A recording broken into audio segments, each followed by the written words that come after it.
walkie-talkie. Oh my God! What's wrong with your face?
Hello, everybody. Hi. Welcome to the stream.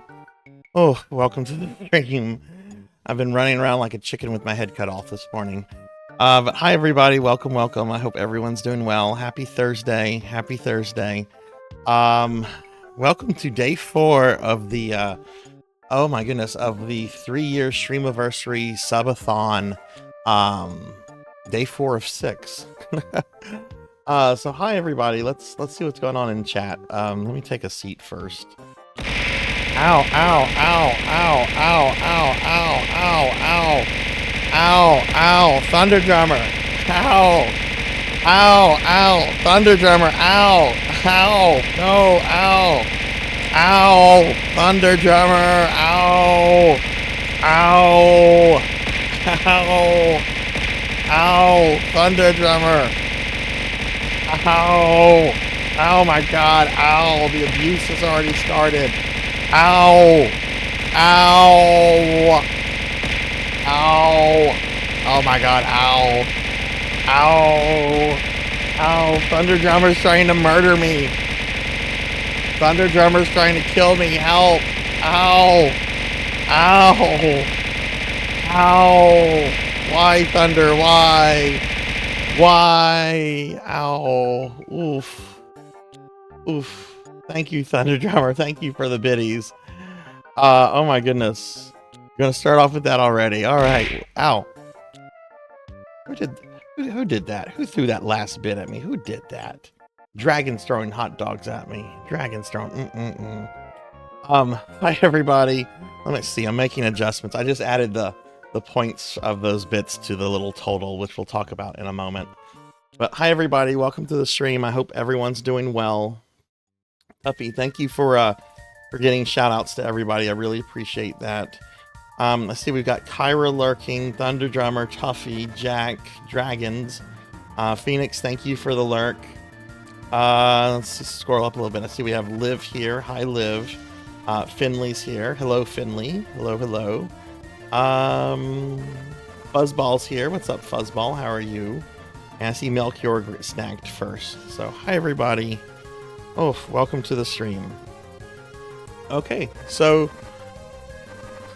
today is day 4, and we didn't get to finish all the games from yesterday. So I've made an executive decision. We are going to play Valis 2 and 3 today on TurboGrafx, but we're only going to play those for about maybe an hour and a half each. I haven't played those too much, so I'm kind of wanting to just explore the Valis series. Like I've played Super Valis 4 a lot on the SNES. I've actually done that game Deathless, but a lot of the rest of the series is kind of a mystery to me, because I've only dabbled in them here and there. So we're gonna play some Valis games today. Let's just get to the Streamiversary and stuff and start talking about what's going on for maybe anybody that's new here. But yeah, so we're celebrating my 3 years of streaming with a Streamiversary. It's a 6-day thing. I'm doing 12 hours a day, starting at noon, going to midnight each day, playing a whole host and assortment of games. There's a chance to get Sarzac merchandise out of stuff, and the top gifter at the end of the stream will get their choice of will get to make me play any game of their choice for a special 6-hour stream. We have a whole bunch of chat rewards that we're working towards too, and we made a lot of them yesterday. I was actually surprised with how many we made yesterday. The next couple ones, I know there's some excitements for the next 3 ones. I'm probably excited for the next one really, because it's a not safe for work Resident Evil 3 remake Jill Valentine Discord stream. It's too hot. It's not too hot for Twitch. I think it would be fine on Twitch because it doesn't break any of Twitch's rules. It is a lewd mod, but it's not. It doesn't show like any naughty bits or anything. However, Capcom is kind of at war with lewd mods right now, and I don't want to risk Capcom slamming me with a DMCA strike. So it's going to be streamed through Discord if we meet it, right? And I think we're about 5 points away from that. The next the next chat incentive, I know there's a couple people have commented on the next one. Some are very excited, some are very fearful for me, but the next one after that would be a 3-hour stream of Beyond the Beyond, which is a early PlayStation 1 JRPG that people either kind of like or really, really dislike. I am in the kind of like it camp. I actually played and beat that game before Final Fantasy VII was even released. So that was like one of my first games on PlayStation 1, but I've never really gone back to it. And then the next one after that, this is the one I know a lot of people are excited about, is the channel point one for 150 points. If we reach that, then at the end of the Streamiversary, I'm going to refund all channel points spent during the Streamiversary. So some of you have been dropping like really big point totals. If we reach that, you're going to get all those channel points back. And we're getting close to that, right? I mean, I don't like taking things for granted, but we're probably going to make that if I would have to guess. So, but even after we make it, you can go hog wild with the points if you want to. And hey, Elvin Sorrow, thank you for the raid. Thank you. Welcome in, raiders. Welcome in.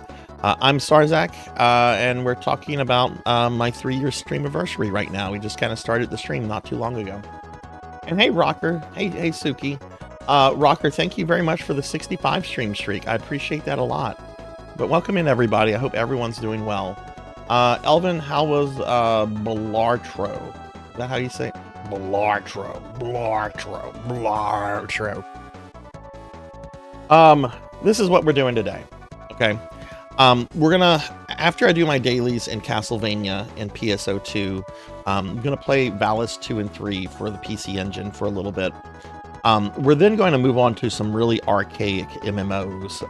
Ultima Online, which I have a very, very special connection to, and I guess it's more or less just going to be me reminiscing about Ultima Online while I'm kind of like going around showing stuff in Ultima Online. I actually don't really know how to play the game anymore. It's changed so much since I seriously played it, but I've still maintained like a presence. And I'll just have to show you Ultima Online. It's a very archaic MMO, but at the same time, it's an interesting time capsule. A lot of people consider it to be the first major MMO. And then we're also going to be spending a little bit of time in Vana'diel in Final Fantasy XI. Don't really know what I want to do in Final Fantasy XI other than just kind of dork around playing it a little bit and so forth. We're either then going to get to Dust. Wait, is it Dust or Dusk? I think it's Dusk. Oh goodness, I don't know if I'm even talking about the right game. Dusk, an Elysium Tale? Is it Dust or Dust? It's Dust. I've been saying Dusk elsewhere. Shame on me. Shame on me. Dust, an Elysium Tale, which is a really beautiful Metroidvania.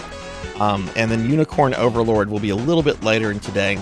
There's a couple people that are really excited to see me play Unicorn Overlord.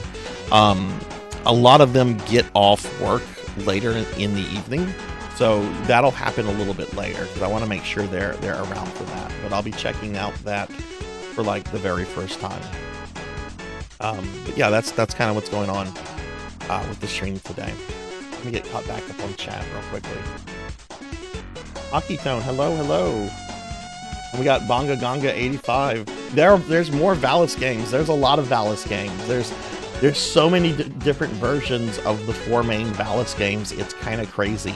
I couldn't even name like all the versions of like the first Valis game if you like asked me to. I know there's the original. There's an MX2 version. There's a Famicom version. There's a PC Engine version. But there's a couple more versions on like really on other Japanese computer systems. It's kind of crazy. Let me get caught up on chat there. The next one is the stream I've always dreamed of. What do you mean, Jack? What is it? What's? I'm tired. I went to bed at a good hour last night too, but we're halfway through this, and I think it's starting to get to me. Probably not, but so I've been saying Dusk elsewhere. Hey, Cinematic Sith. Hey, Bloodia. Hello. Oh yeah, that one. Yeah, I'm very excited for that one. We better get that one. I might just throw some gifted subs if we reach day 6, like the 0 hour, and we haven't reached that. I might just throw some gifted subs just to be like, well, we made it. But no, I slept pretty well.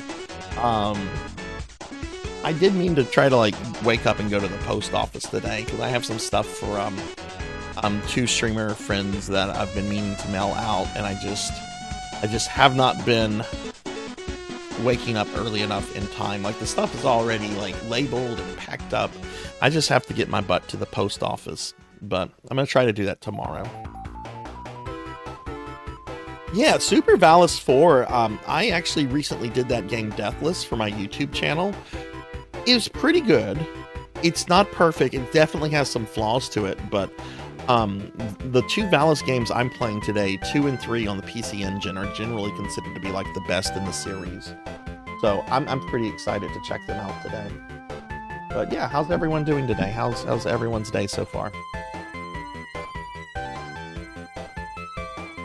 Oh, well, we're going to go ahead, I think, and get started in just a moment. Real quickly, though, I am going to throw out links to my Discord. If you would like to consider joining the Discord, of course, no pressure.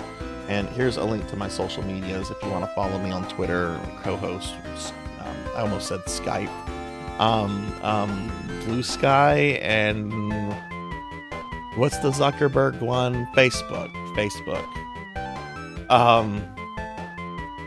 Yeah, Tuffy, how'd your stream go last night? I saw you streaming. I was quietly lurking in there, like right as I was like kind of like doing my after stream stream work. But I hope you had a really good stream last night, Tuffy. So, yeah. So why don't we go ahead and get started? Hey, Dragonoid, how are you? All right. So what we're gonna do? We're gonna get started with my Castlevania dailies. For those that don't know, I'm slowly but surely trying to beat every Castlevania with every character, every notable port. And the one I've been working on now for, I think, close to 3 months now is this one, Castlevania Grimoire of Souls. Hey, Haircut916, thank you for the follow. Thank you. Welcome to the channel. Hope you're doing well today. This is actually the newest Castlevania from Konami. It was originally designed as a cell phone game, and then like Apple approached them and say, hey, we want this as an exclusive on Apple Arcade. Here's a bunch of money. So Konami changed some things up. They removed like the real life money stuff from it, and basically made it an exclusive on Apple Arcade, which in a lot of ways sucks because it's actually a pretty good game for what it is. But it's behind this Apple Arcade paywall, which you have to have an Apple device for, and then you have to be willing to give Apple $8 a month to playing. But if you look at how much time I've spent on this game, I have over 140 hours, and I'm only a little bit over 70% done with it. This is quite a monster of a game. But I'm really enjoying it. It's definitely easily, in my opinion, the lengthiest Castlevania I've had to play. I mean, hell, yesterday I beat Castlevania 3 on stream, which I've beaten many times before. That's like considered to be one of the hardest Castlevanias, and I think it took me a little bit more than an hour to go through it. So think of the amount of times I could have gone through Castlevania 3 if the time I've spent on this one was shifted to that. But well, let's go ahead and get started with this. Pretty nice. Made some good game progress. It was nice. Still haven't made it halfway yet. Oh my goodness. Hey Tuffy, last night I was playing around with Romancing Saga 3 on the Super Famicom. Have you ever played any of the Romancing Saga games? Hello Scala, good morning. How are you?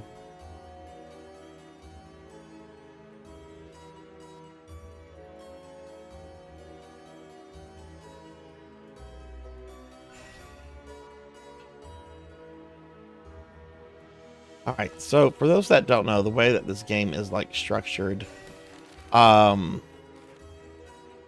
are 5 main characters that you can play as. You of course have Alucard and Simon Belmont, who are like the most popular, Castlevania characters, or at least among the most popular Castlevania characters. Simon's the OG, and Alucard has really been like the fan favorite since Symphony of the Night. You also have Charlotte from where is she from? Portrait of Ruin. Maria Renard. And I thank you for playing Twisted Metal. I have her in a little Halloween outfit, and then we have Shinoa from Order of Ecclesia, which we also have her in a little Halloween outfit as well.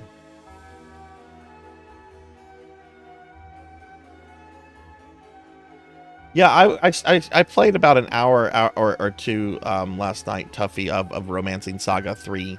I've beaten all the Game Boy ones, really like those. But we were just dorking around with it. I think I'm going to want to go back to that one. Well, that's good for you, Scala. That's good for you. You got to move around. That's something I need to do more of. myself personally, but that's good. That's awesome. Yeah, some of the outfits here are terrible. Let me show you some of Simon's alt outfits. Here's Redheaded Simon, which was a redesign in the late 90s of Simon that didn't stick around, and thank goodness. Here's Simon's Halloween outfit. Just no. Just no. Alucard. His main outfit is actually his Symphony of the Night outfit, but in all the cutscenes and everything, he's acting as Arkido, and he's asking people to refer to him as Arkido, and this takes place after the Sorrow games, so I'm kind of leaving him in this. I also think it looks good. His Halloween outfit, it's okay. I'm not going to say it's bad, but I don't really... I like the other two better.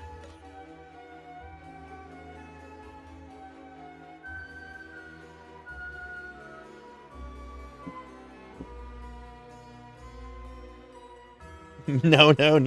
Oh, you were saying that to Redheaded Simon, Rocker. I know you weren't a fan of that. Look, I gave it a shot. I'm just like, let me give this a shot. It didn't work. Okay, let's see Muscle Mama Marissa. Oh my goodness. Is that a new character in Street Fighter? I have to say this. I'm a little annoyed with Street Fighter 6 in Amazon right now. And yes, I'm going to say this on an Amazon owned company. My physical copy of Street Fighter 6 was supposed to arrive yesterday. It got slowed down because of like some bad weather here in the States.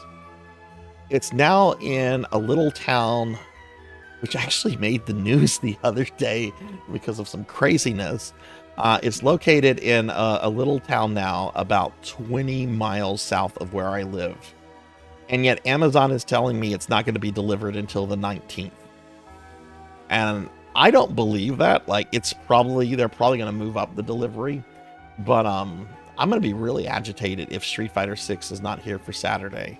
Because I've promised I'm going to stream it.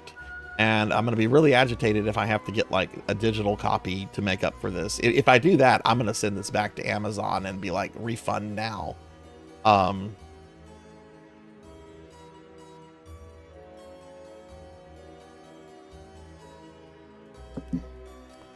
But yeah. So that's what this is. But yeah, we're gonna keep Simon as Simon because I like that Simon. Charlotte, I did not like Charlotte's Halloween outfit. Like, look at this.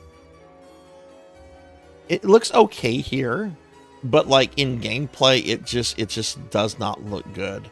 You can't really get a full sense of it either because she's holding the Book of Gradius and it's very big, but not really a fan of that outfit of hers. Maria's is cute. I'll probably keep her in that for a little bit. Chinoa's is pretty sexy. But yeah, so we're gonna go ahead and do our dailies here in Castlevania Order Grimoire of Souls. Oof. Hey, you don't play like I do. Hello, how are you? How's Final Fantasy X treating you? Alright, so let's see what kind of rewards we got. Oh, sweet! Sweet, I need more of those.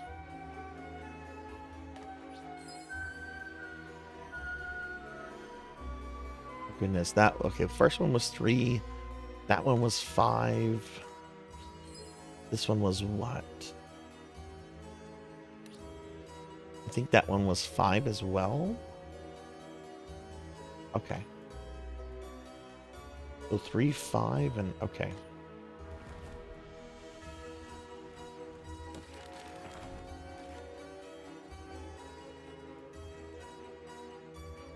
Any reason to not do the restart instead of repicking? What do you mean?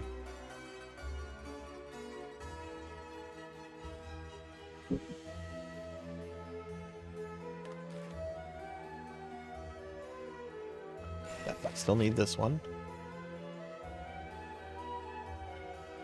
But we're going to do my dailies in this first, and then we're going to do my dailies in PSO2. because I don't want to fall behind in my dailies because, one, I would like to finish this game and move on to other Castlevania games, because I still have a couple to get through.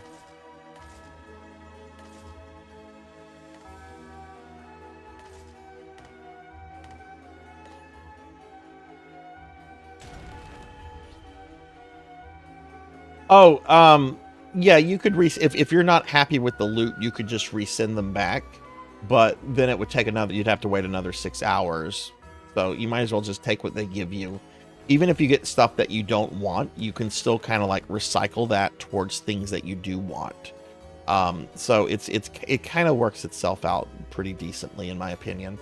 Okay, both of these are 5s. We want to do both of these.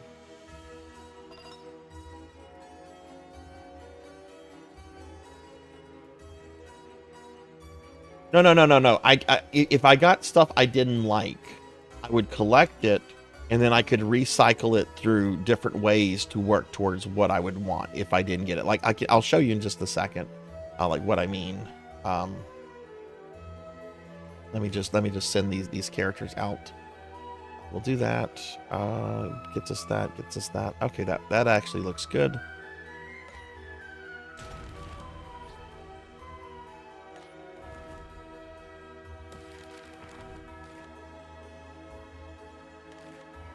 Man, I was looking last night because one thing that we one of the rewards we reached yesterday was the oh,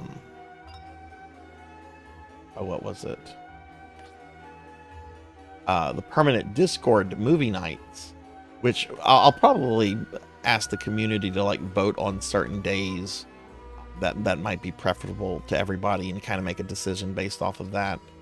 I think we can reach any of those. Yeah, that's we're gonna have to deal with that. Can we not reach that for the sub weapon? Maybe.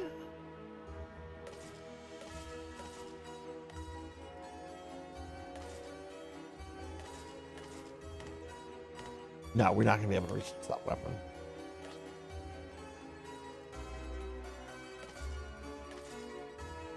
But we'll probably set up the permanent Discord movie nights after I get done with all of these special streams, because as it is, I have to do special streams now. I have to do an AMA stream.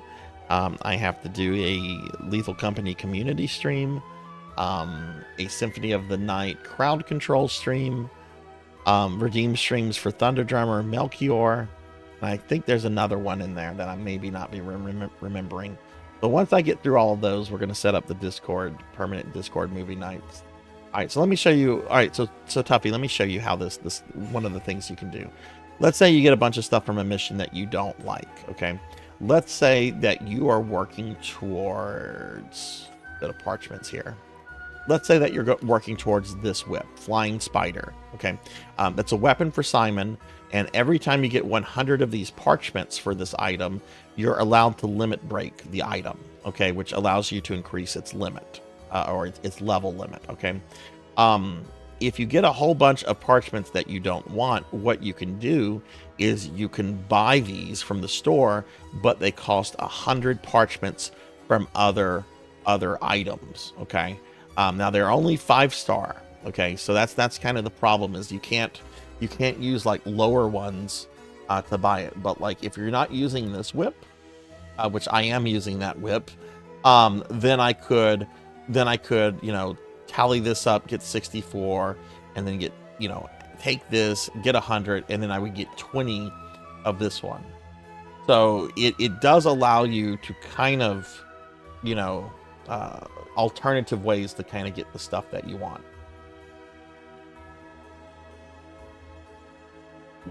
If that makes sense. And then there's a whole bunch of like different ways you can get other things too. Like for example, you can break down parchments you're not using, and you can see I have like a lot of parchments. Like we have almost 1,000 of this one, 700 of this one. You can break these down into this currency, which the currency is what is the currency? What is the currency? What is this? I forget sometimes. into astral points, and then you can use that to buy stuff. Like you can get these alt outfits, which we will get this. We're going to get these 2 Simon ones. I'm promising you. This is his Simon Quest outfit, and this is his wedding outfit from the intro of Haunted Castle. We're getting both of those. Not really sold on these other ones. Looks like an Ada Wong outfit for Shinoa, and this looks like Rydia almost from Final Fantasy IV. Probably not. I mean, they definitely can't say that, but that's what they kind of look like. These are really important because once you level limit high enough, it stops using those parchments, and you have to start purchasing these soul fragments. But yeah, there's a definite like super gacha grind and everything here.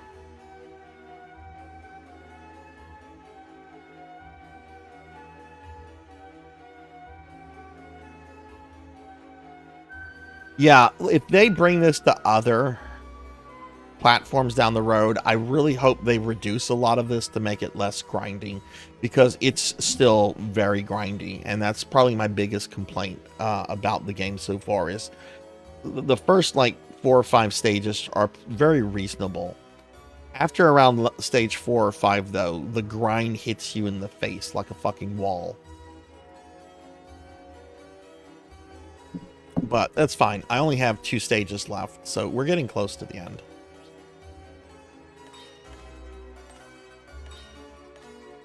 Oh my goodness. I ordered McDonald's breakfast this morning because I was kind of in a rush. And once again, I'm already getting like hungry for lunch. Of course, it is like past lunchtime here right now. Okay, let's start like just working on things. So we're going to do a pull. We have our free pull for the day.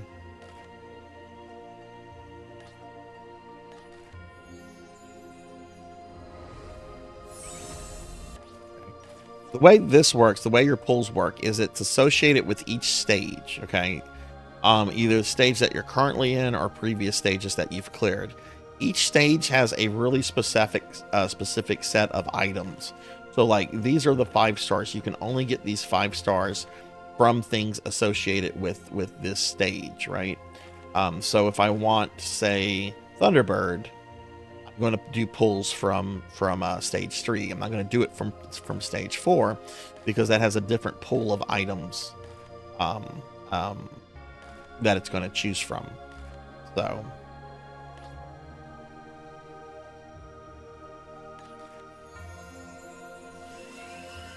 black beans, tomatoes, and onions.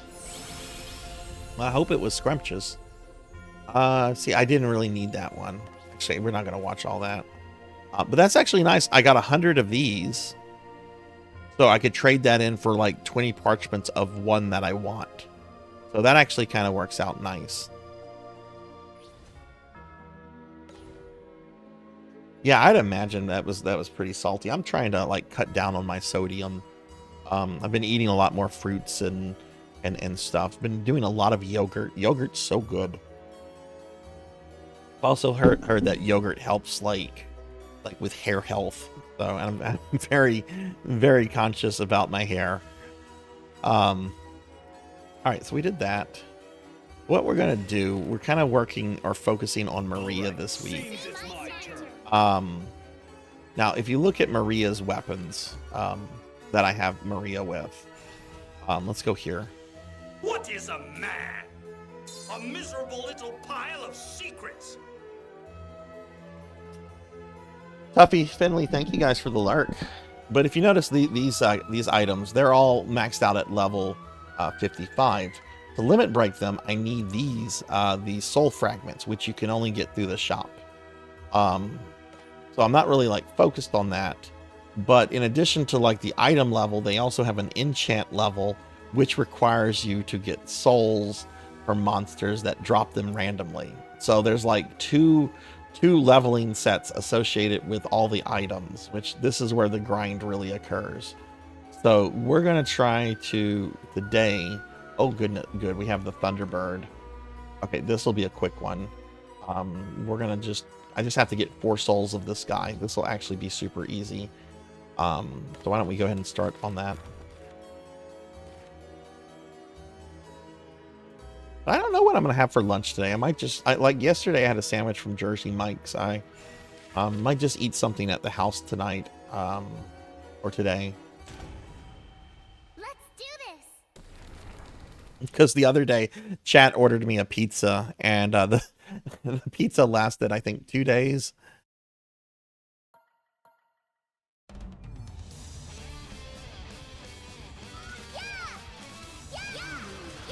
We just got a Jersey Mike's here a couple of months ago, and oh my god, I like it a lot. It's so much better than other sandwich places like Subway's and Quiznos, and the price isn't all that bad for what you get.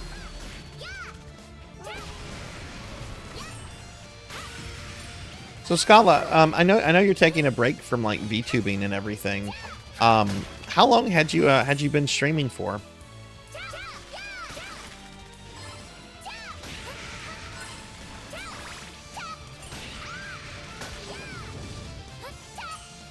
You see the items that are like flying from the monsters like that? That's every time you kill a monster, there's a chance you can collect a soul from it.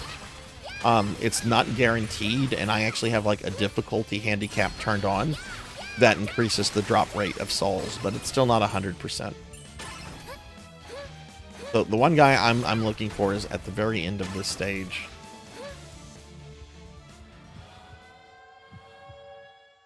Okay, so a little bit over 2 years. I started streaming 3 years ago, but I didn't do the VTube thing until almost a year and a half later after I started streaming.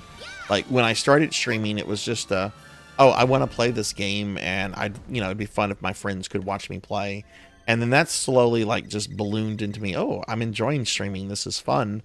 But I don't really like having my face out there because of my job, and the fact that sometimes I say really stupid things on stream. So it's just like I really like this VTubing stuff.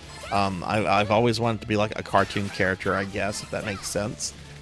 This looks fun. Let's try this.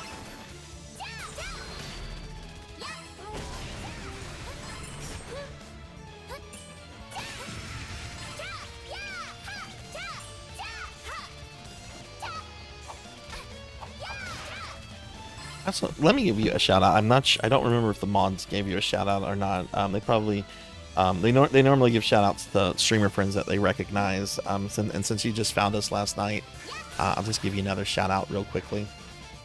Even though you're not streaming right now, when you come back.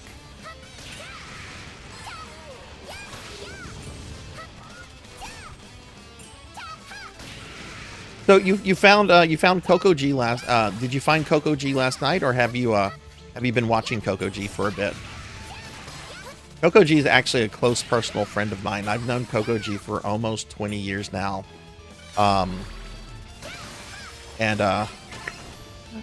he and his wife got married, they actually asked me. This was I think 2018.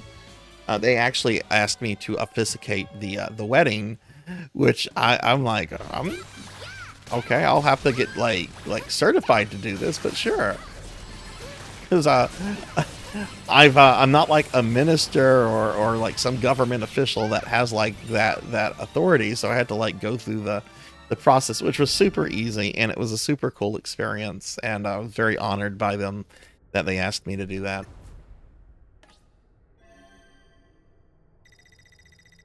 Okay. I think I got 4 of these. Yeah. Okay, so I can do this little upgrade, which is all we're going to do, because if I upgrade one of her other items right now, it's probably going to take about 45 minutes, and I don't want to do that. I'm trying to get caught up on some of the games today. So let's just upgrade Thunderbird real quickly. Yeah, see, now all of her next 3 weapons are going to require this, and this one is a boss. You know what? We'll kill the boss just once. If it drops a soul, cool. If not, it doesn't.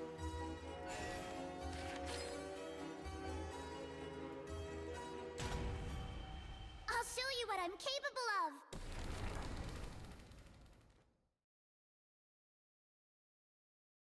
of. Ugh.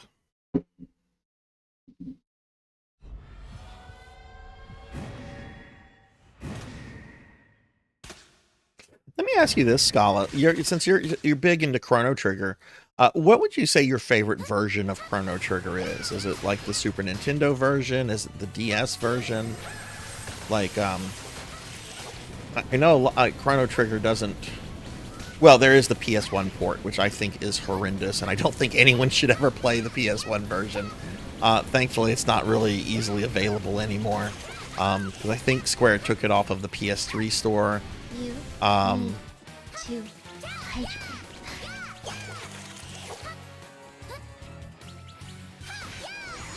Let me kill. Oh no! Okay, got him. He did not drop a soul. That's fine though.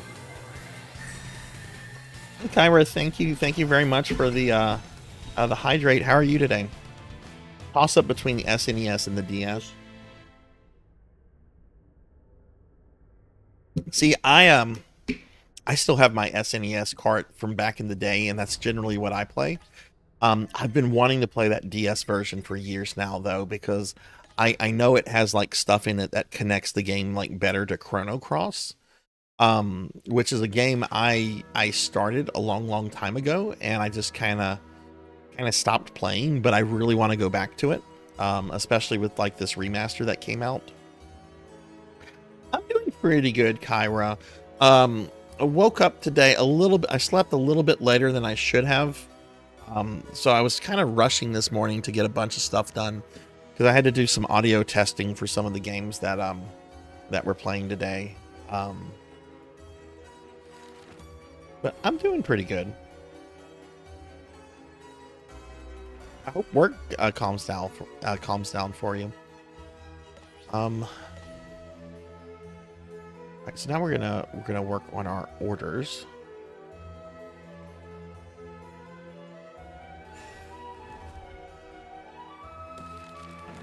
Amo, you magnificent bastard!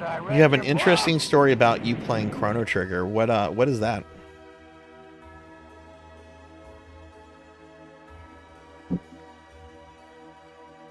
Oh God, 6 more hours. Leave it to me.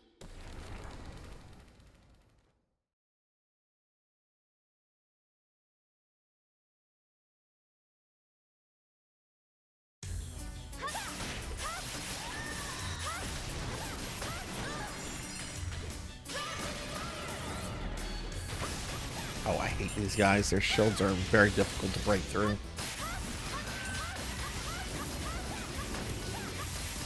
Bring that out.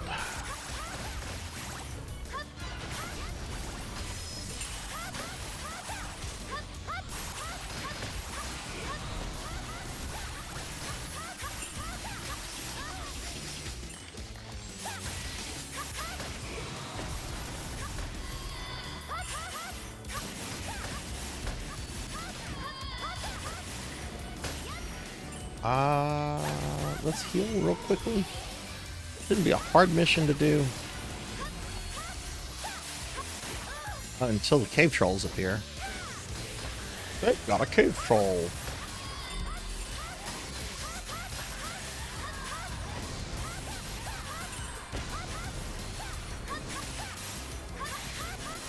And introduced you to online chat through something called Hotline Connect. I don't think I've heard of that before.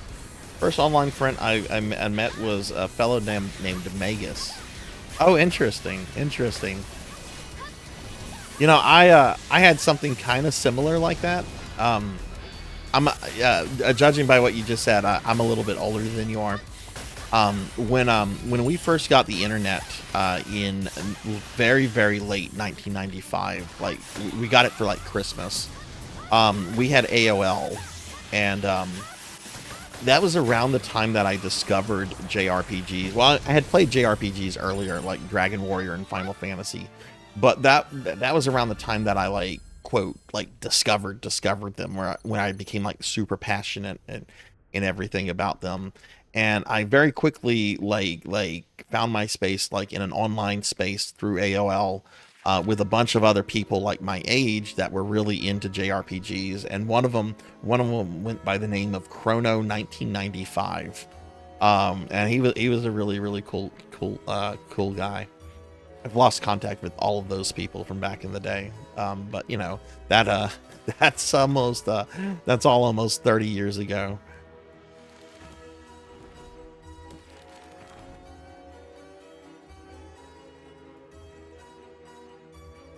He was a goofball, likely far older than you. Yeah.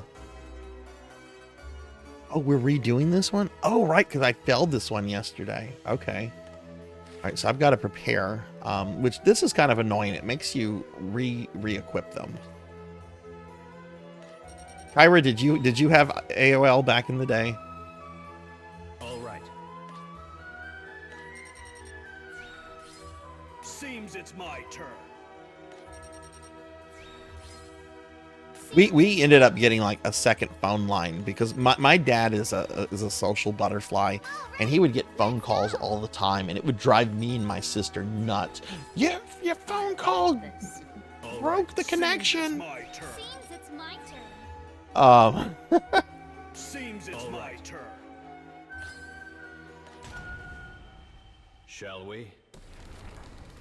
That said, I don't really miss the internet. I miss the communities and like the kind of discovery process of finding things online, but I certainly don't miss having to use a service like AOL or using like a lot of people my age like sometimes express nostalgia for the sound of those old dial-up modems, and I'm just like, yeah, okay, the sound was something else, but you know, I'm glad I only encounter that sound when I'm like watching a YouTube video now. If we had to still connect like that, that would suck. Or some people still do if they live out like in the sticks.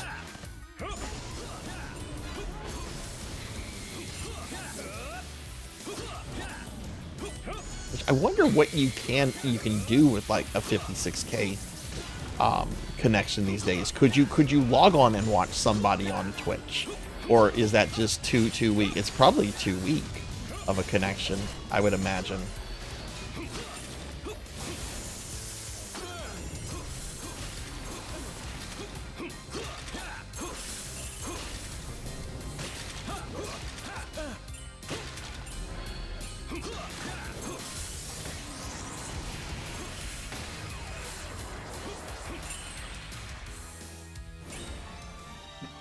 Yes, AOL and MSN Messenger.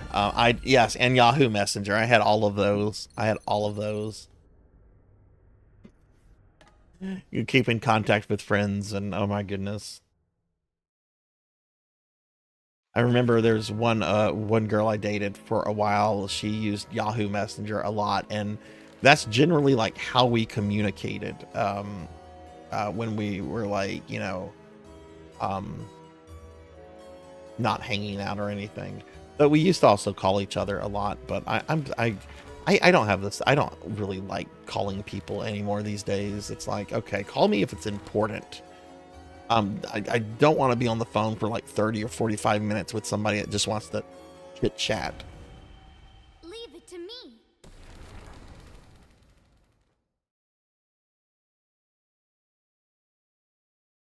Oh, that's cool. That sounds kind of like Scala. That sounds a little bit to me, and you can correct me if I'm wrong here. It sounds a little bit like maybe like an early version of Gaia Online. Did you ever mess with that? Okay, this is a timed mission, everybody. So I can't really look at chat too much. There's a giant monster behind me that's trying to eat me, so I have to keep moving. But it's just a little 3-minute mission. And I should finish it before then. Up there's the behemoth. Oh god, is he gonna get me?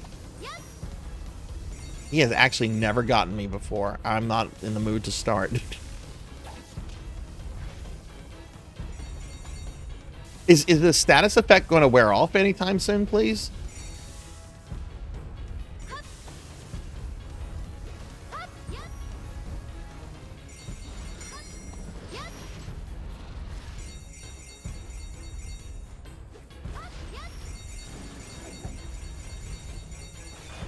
Actually have no idea what happens if he gets you. I mean, I imagine like I lose and I don't get like credit for the mission.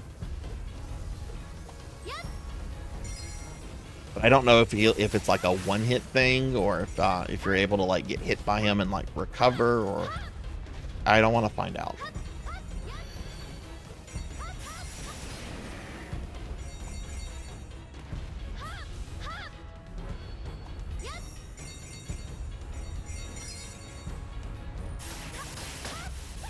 I think I'm gonna eat a little healthy today. I'll probably I really should have gone to the grocery store before starting this Streamiversary, but we've got a really good local place that does these nice like veggie hummus wraps, and you can get fresh fruit with like the orders. I think I'll.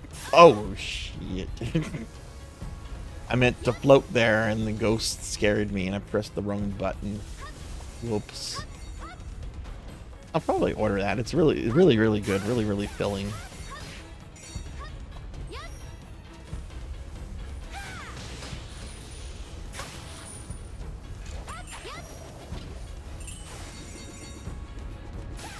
Thankfully, falling in the pit just does damage. It doesn't like end you.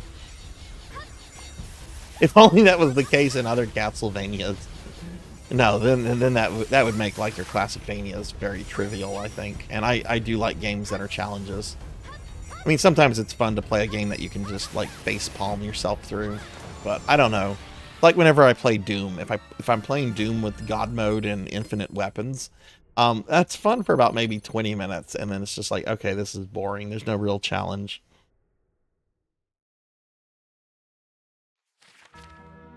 Let me get caught up on chat real quickly. Let's see. Internet as a whole has become too demanding. Yeah, that's true, Suki. That's true. I mean, I'm sure with a 56K modem, you could probably do like basic things, like maybe check like a basic email server. But I don't even think you could like load like a standard like website, like if you were to go to like a news website, you know, because they have like a lot of media like embedded with them. I don't know if that would be able to load that, you know. Found a section called Chrono Trigger, and it had icons for all the party member portraits. I saw Magus in there. I'm like, oh, nice. Gaia Online. I think it's still around, Kyra. I watched a video of about a year or two ago about that was called like the rise and fall of Gaia Online. Apparently, it went through like some periods of like really bad management that like really devastated the user base. I was only into Gaia Online for like a little bit, and that was only because a girlfriend of mine got me into it for a bit. I had fun with it, but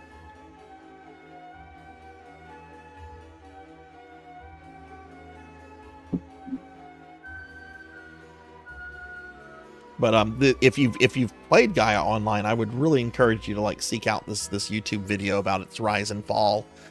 Even if you weren't big into it, I found it a really like fascinating video to watch. Kind of a cautionary tale on what you should and should not do if you're running a large online community like that.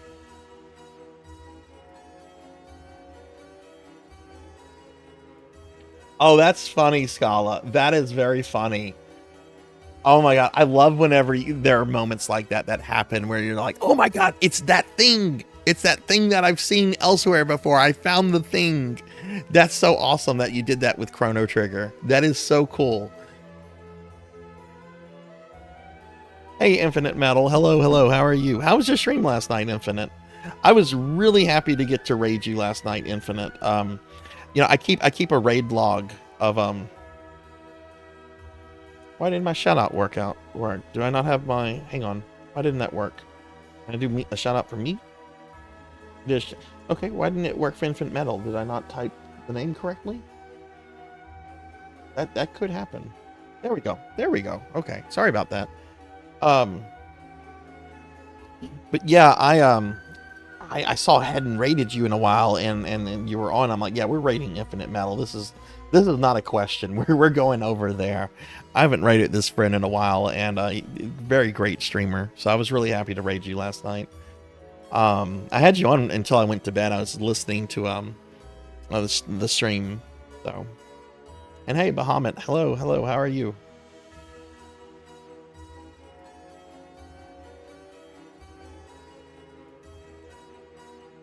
Neopets. Oh my god, there was something my daughter was really into in like the mid 2000s. Like some kind of toy, like some kind of plush toy that you would collect, but there was like a strong online aspect to it. I think it was called Webkins. Does that sound familiar to anybody? Webkins? She was really, really big into it. And this was a while back. She was like maybe in kindergarten.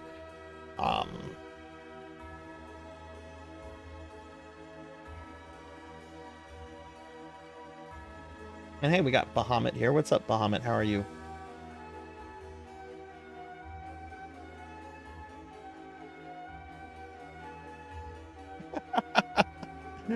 That's the question. Is Magus a bad guy? Right? Is he a bad guy?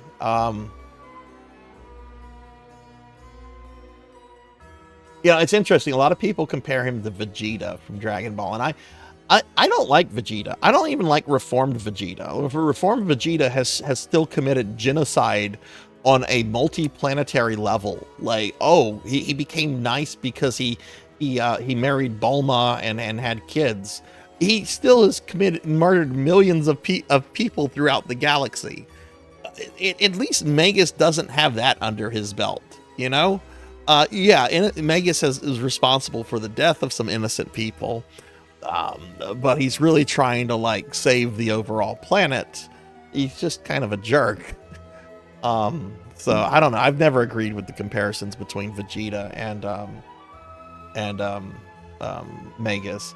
Though I will say, I like Vegeta a lot as a villain. It's just I don't feel the character's ever fully redeemed. And some people do feel that he's fully redeemed, and I'm like, no, he's not fully redeemed. You can't fully redeem that, in my opinion. But some people could argue with that, and that's fine. Had terrible RNG in the farm last night, but managed to beat it. Hey, that's important. Look, as long as you had a good time, Infinite, that's like the important thing, you know. Leave it to me. And hey, Aki, hello. Webkins, yeah. Okay, so Webkins were the thing. Okay. Yeah, Magus is a great character, and it's a shame he didn't make it into Chrono Cross. He was supposed to, because I think he was supposed to be, what character was he supposed to be in Chrono Cross? And they just decided, nah, we don't want to include this. There's already too much. It's like it's Magus. You should include this character. Cut some of the other ones.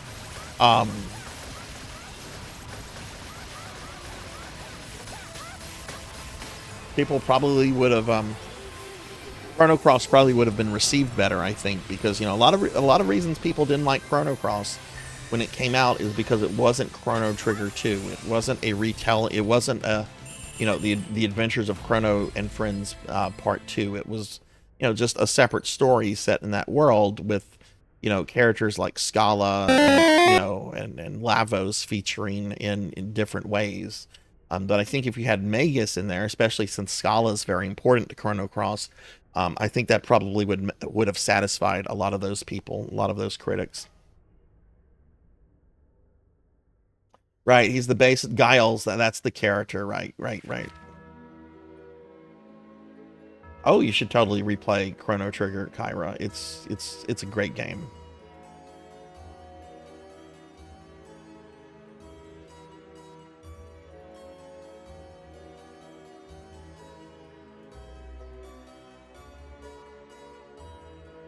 Oof, that's scary, Scala. And I got slimed. Boo. Blue Black Hand of Nod. Boo. Black Hand to shout out. How are you today, Black Hand? In Radical Dreamers, Guile is Magus. Oh, interesting. I haven't played Radical Dreamers. I did pick up the Switch version of the Chrono Cross remaster because it comes with Radical Dreamers.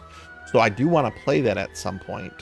That's interesting that they you know, because Radical Dreamers is like, my understanding of it anyway, I could be wrong, is that it's kind of like a prototype, like story-wise anyway, for what would become Chrono Cross. interesting that they would really decide not to do that, especially since they had done it in a previous game that had been published. All right, so I'm done with my orders. I'm gonna do another summon real quick because I got a lot of crystals.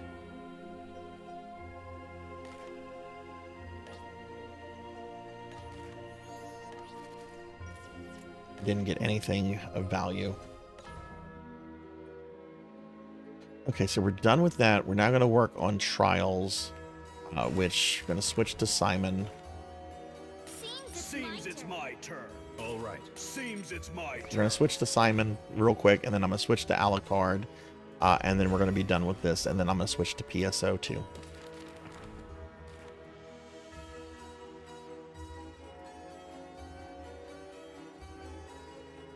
What was the problems with with Radical Dreamers Infinite? You mentioned that they didn't take it out of Japan, and you and then that you understood why they didn't take it out. Like, what were kind of the issues with it?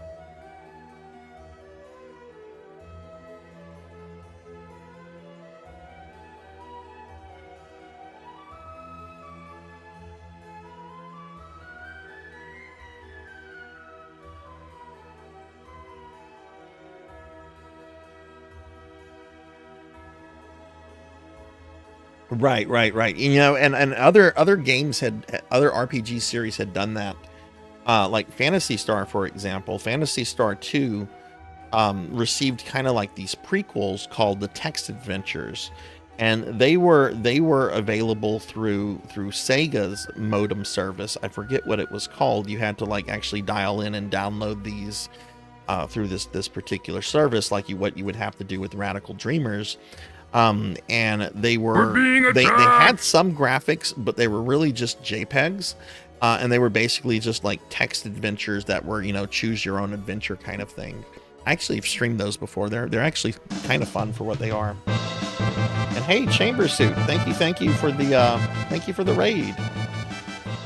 Come in, everybody. Welcome. Let's get a big shout out for Chamber Suit. Welcome, everybody. I'm Sarzac. I am not normally a slime. My chat turned me into a slime. But welcome in, everybody. We're playing some Castlevania Grimoire of Souls right now. Chamber, how was your stream? What were you streaming earlier? I bet it was PSO2. I'm actually going to be getting on PSO2 in a little bit to do my dailies. To arms!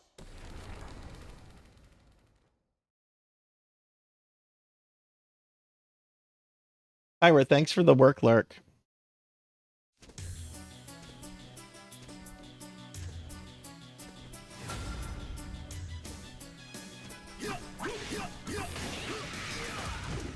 The story of the Phantasy Star Text Adventures is actually really interesting. The team that worked on that, on Phantasy Star 2, would go on to become Sonic Team. In fact, the next project that Sega had them work on would be developing Sonic the Hedgehog.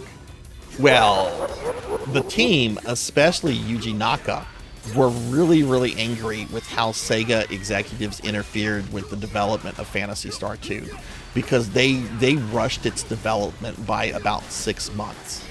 And it really shows in the game, because most of the characters that you play as have really no characterization. They show up at your house and basically say, "I would like to join you, fight against the evil things."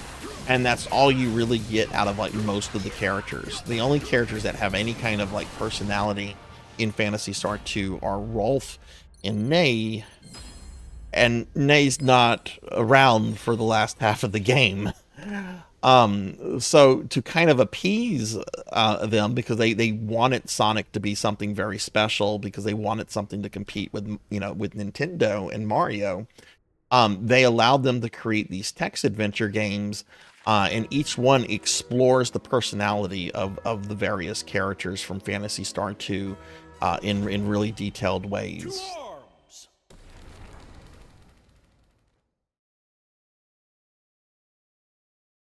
Yeah, thank you, Chamber. Thank you. I was checking out some of the scratch tickets. I don't know that came up out of maintenance yesterday, and some of them I was really happy to see that there were some that had a bunch of base item stuff on it and a whole bunch of emotes. That's kind of one of my weaknesses in PSO2 is that I like collecting emotes.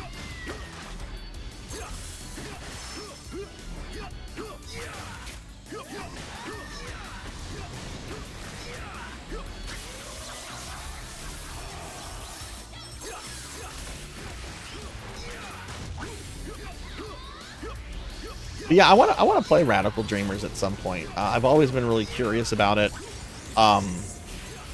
You used to be able to get like repro cartridges of it through like the people that do the repros, which are really just bootlegs. So I'm a big repro cart enthusiast myself for things that never got like official localizations, right? I didn't get Hydrostorm out in time. But I remember people used to sell repros of Radical Dreamers, and I was just like, they want 50 or 60 bucks for this because it's on an SNES card? I'm not paying 50 or 60 bucks for this. I'll either emulate it at a later point, or I'll just maybe hope one day Square puds it out. Oh, stretch. Okay, thank you.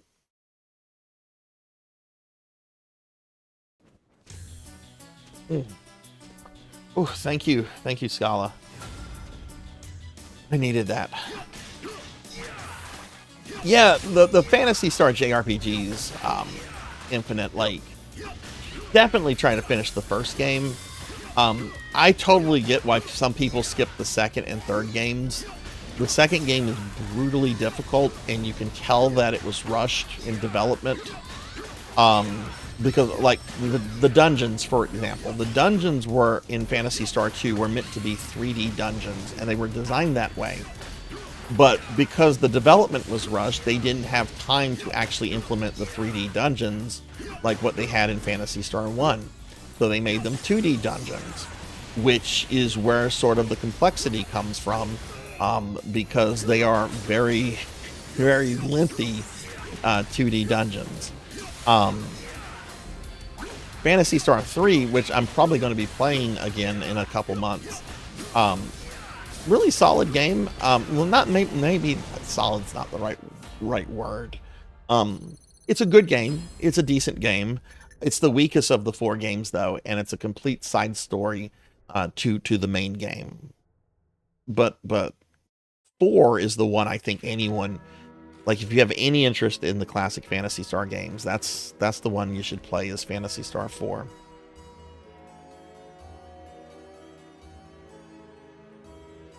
Hey, Bap. Hello. How are you? Thank you. Pizza Maid. Thank you very much for the resub. Thank you. I appreciate it a lot. How are you today, Pizza? Pizza Maid's got a birthday coming up.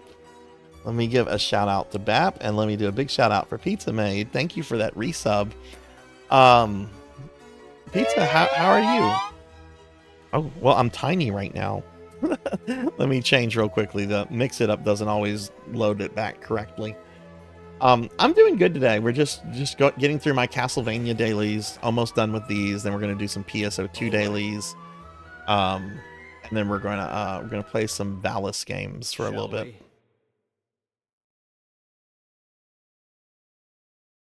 But if y'all don't know Pizza Maid's a good friend of mine that I actually met through our mutual love of Phantasy Star. What? Oh, I went to training. I'm like, wait, why is there a level 1 skeleton and why am I not destroying that? I went to the wrong thing there. But yeah, Pizza Maid is a big fan of the Phantasy Star games in general. I think I've played every like major version of PSO with you now at this point, and she's going through Phantasy Star 4 as well for the first time, and it's just a really wonderful, really great streamer.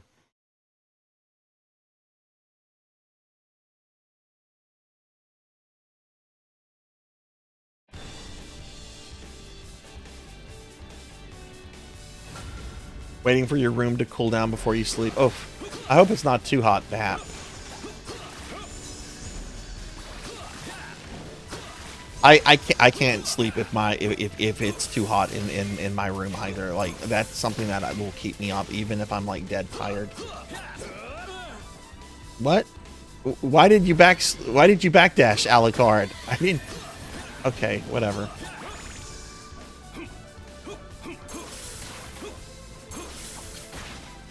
I must have accidentally pressed R2.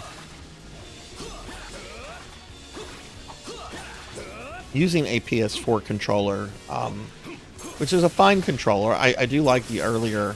Well, it's probably my least favorite version of the PlayStation controller is the PS4 controller because it's clunky.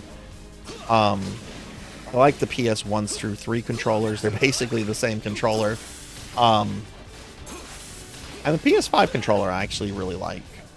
But I don't know, the PS4 controller just feels clunky.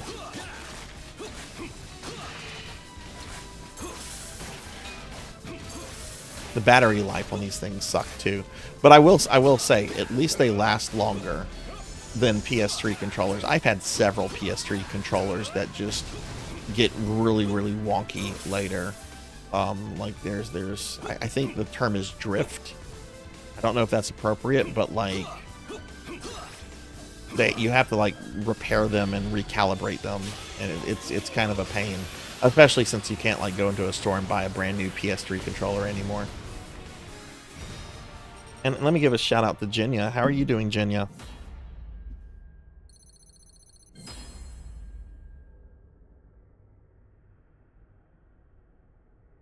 I'm glad to hear that you enjoy being here, Scala. That makes me really happy. Last PlayStation you had was a 1. You're not that old, Jenya. You can't say that. You were born like what? The year the PlayStation 2 came out? Preference between Xbox or PlayStation controllers? I think the Xbox controllers are the most part fine. I don't have an issue. I've never had an issue with Xbox controllers. Granted, I've only owned a 360s and a Series S, so I can't really comment on original Xbox or Xbox One controllers. I have played a little bit with the original Xbox, but yeah, I think they're fine. I prefer the layout of PlayStation controllers in general because they're kind of derivative of the SNES controllers, which is kind of what, you know, what I did a lot of gaming on early in life. But I don't know, like the PlayStation 4 controller, I just feel is a clunky piece of. It's not bad. It's not the worst controller. It's not an N64 controller, which is awful. Even looking at an N64 controller makes me just go, ugh. It's not aesthetically pleasing to look at. It's like, all right, how do I hold it for this game? And then the analog stick on those things are very prone to fail with use.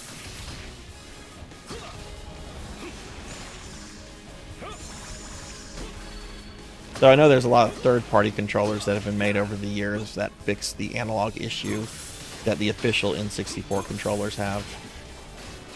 Because a lot of people don't know this, the analog stick in the N64 controller is actually helped pivoted by a little bag of sand. And if you have an N64 controller that's been used a lot over time, you'll notice over time like little white dust will start to like appear like in the pit area where the stick is on the controller. That means that like the sandbag is breaking, and that chances are your analog stick is starting to fall apart basically. A lot of third-party controllers have basically just replaced it with like a metal or hard plastic rod.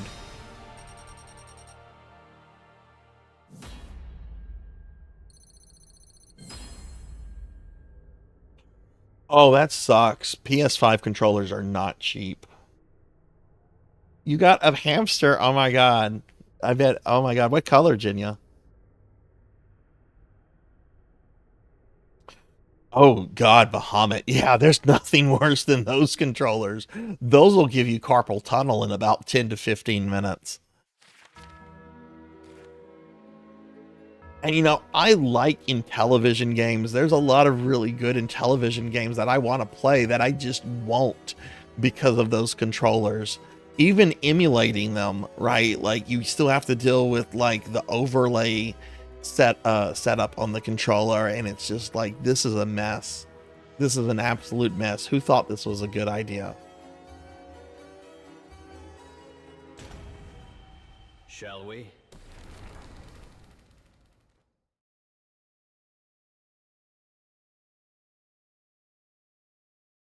I'll say this about Atari. Thank good. Well, no, Atari kind of did that. Similar controllers. I know the 7800 had a really gross controller too. Not as bad as the Coleco or Intellivision. I can't remember about the 5200. I never owned a 5200.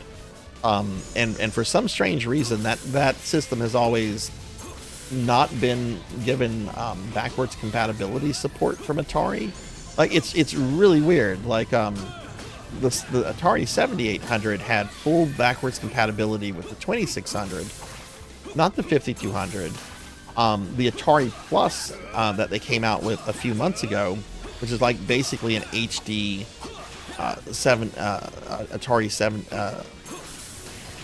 7800 and plays 2600 and 7800 games. They also did not support put any kind of support for the 5200 in it. I wonder if it had something to do with like the fact that the cartridges are different size, or if there's another technical reason. That said, there's only been ever one like 5200 game I've ever wanted to play, and that's Gremlins. I love Gremlins.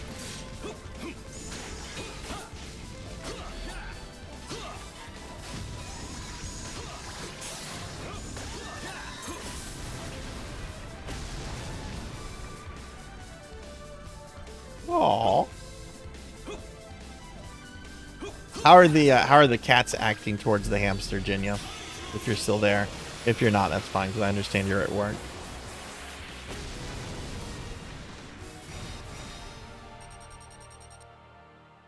Switch and Wii. I've heard horror stories about the drift on Switch controllers. I recently got a Switch Pro controller just because I hate the Joy-Cons, or the default Joy-Cons that they come with.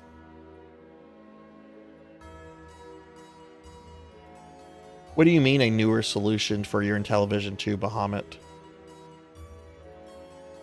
Are there mods out there, or are there like different style controllers for that?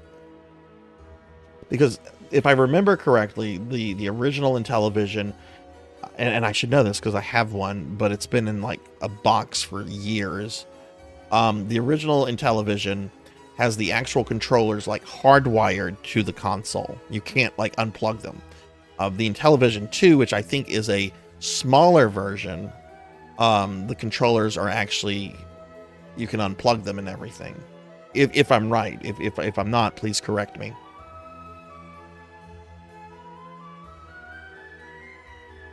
Oh, so you're telling me that Thomas has been contemplating hamster murder?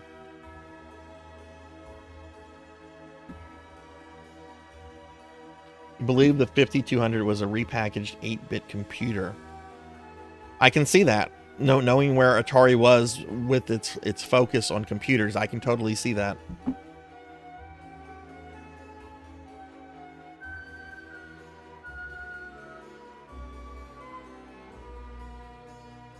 Yeah, Scala, I've only had a Switch for a little bit over a year now. I'd been meaning to buy one for the longest, but I kept putting it off. But I finally picked one up, and I basically have used my Switch as kind of just a portable system. Like, I'll take it places if I'm traveling, and, you know, just kind of play it like a Game Boy or a DS or whatever. But a few months ago, I started using it to like play on my TV and everything. And I noticed that's when I realized how bad the Joy-Cons are. I'm like, this is terrible. So I'm planning to use my Switch on Saturday to finish Metroid Fusion. And yeah, I bought a Pro controller for that because those Joy-Cons are bad. Like, I get Nintendo had to like rush the Switch out because they didn't anticipate the Wii U doing as badly as it did. But I got an I think it's the OLED Switch, the bigger one.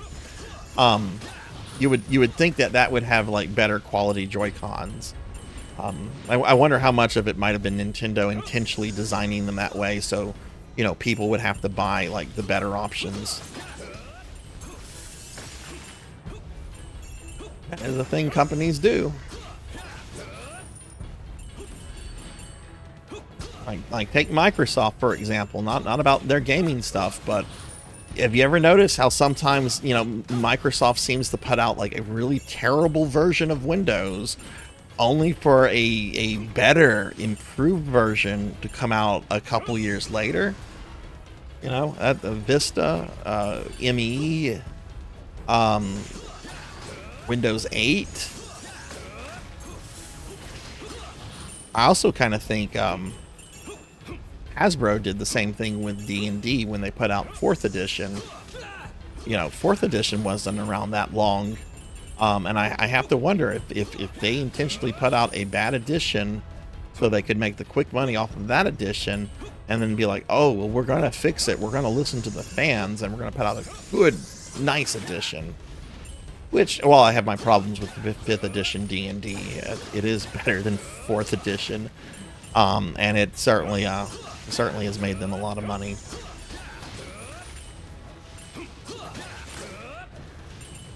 Though they get no more of my money because I don't like Wizards of the Coast as a company anymore anyway.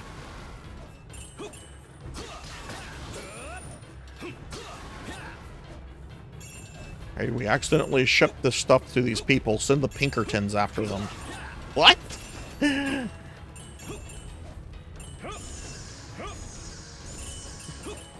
Hasbro, do you not employ PR people?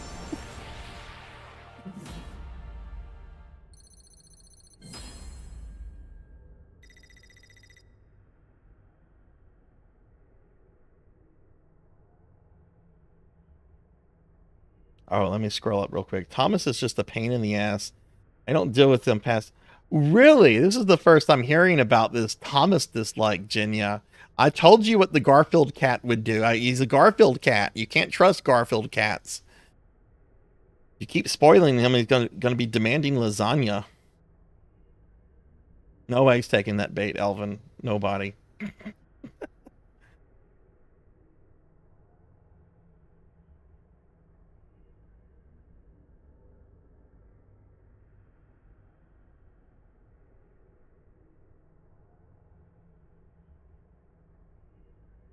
I thought Windows 98 was good. Windows 95 was good for what it was. And 98 was basically 95 improved. I didn't play around with Windows 2000, but I heard Windows ME was horrendous. I went directly from 98 to XP, and XP was such a good OS. Like, I understand like why we were not using XP anymore, but XP and 7 were so good. Vista, unfortunately, I got a laptop for my college graduation present, and it had Vista on it, and I was shocked at how awful it was. Hey Croc, what do you mean you came in at the wrong time? Get a shout out for Crocodilus. Sorry, I was focused on the thing, and I'm trying to get caught up on chat. 4th edition felt clunky when I tried it. 4th edition would have been a fine skirmish game. It was not suited, in my opinion, to be a role-playing game system. It would have been a fine skirmish or even war game system. It should not have been a mainly. It should have been D&D combat struggles or D&D skirmish battles or something like that. Well, that's a Garfield cat. It's a Garfield cat.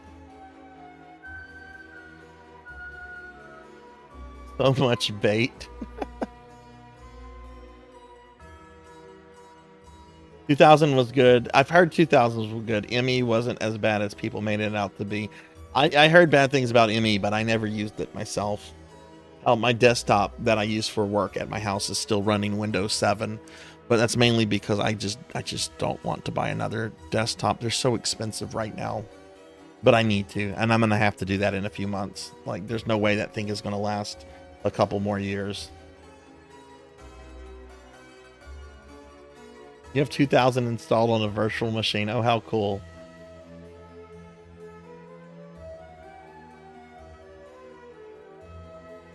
Yeah, that's exactly right, Melchior. It was 4th edition in name only.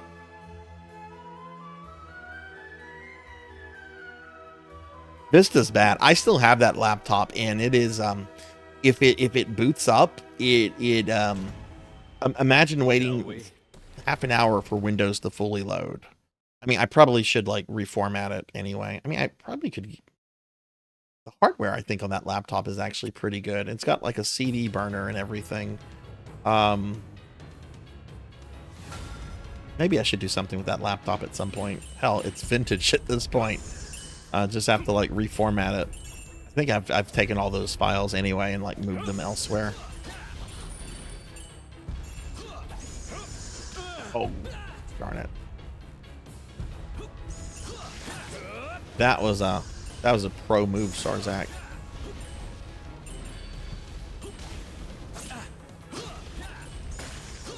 So, Elvin, is your least favorite Final Fantasy IX?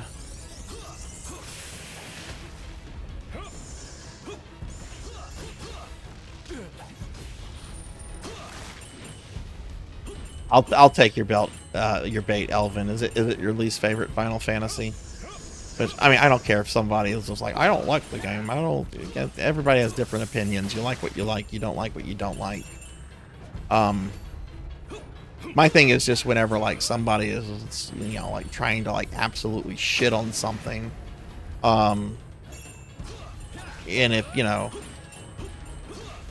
I don't know, like you know, if you really dislike something, that's fine. Just sometimes people make it like very personal, like, oh my god, how dare you like that game? You're stupid for liking it, and blah blah blah. It's like, okay, you like, wow, we're gonna get like an F rank.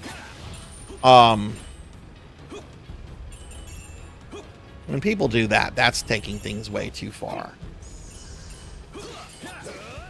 Like, my favorite game of all time, I've never shied away from saying this, because I say it every stream almost, is Final Fantasy VI. I love the game.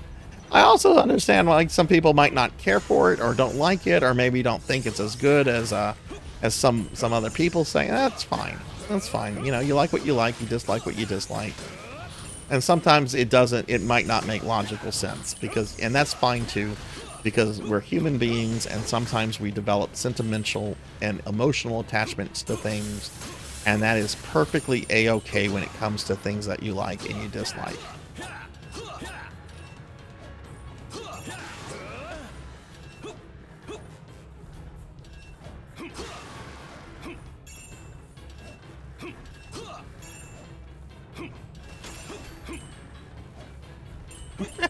I dated this one girl. This is one I actually don't talk about all that much. She was really big into this band called AFI, I think. With like this I think the lead singer was like a guy named Davey Havoc. I thought the band was atrocious. And the music was not good. And whenever I told her that, like, she looked like she was ready to fucking fight me. I'm like, whoa, just chill. This is just not my thing. If it's your thing, that's cool. I might not go to concerts with you to see this, but, you know, it's, you know, if you just like, say, Nine Inch Nails, I'm not going to take that personally. All right, let me get caught up on chat real quickly. I've been monologuing.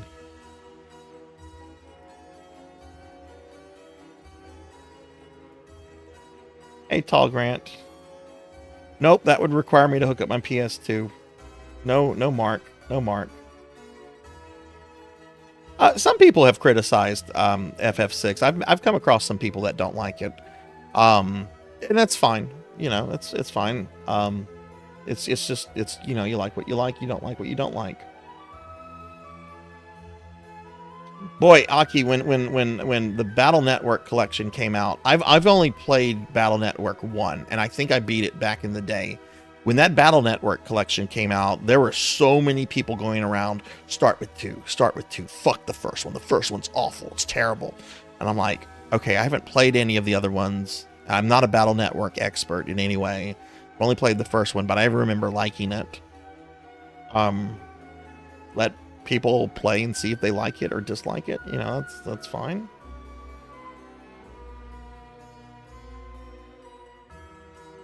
Yes, that's a ban.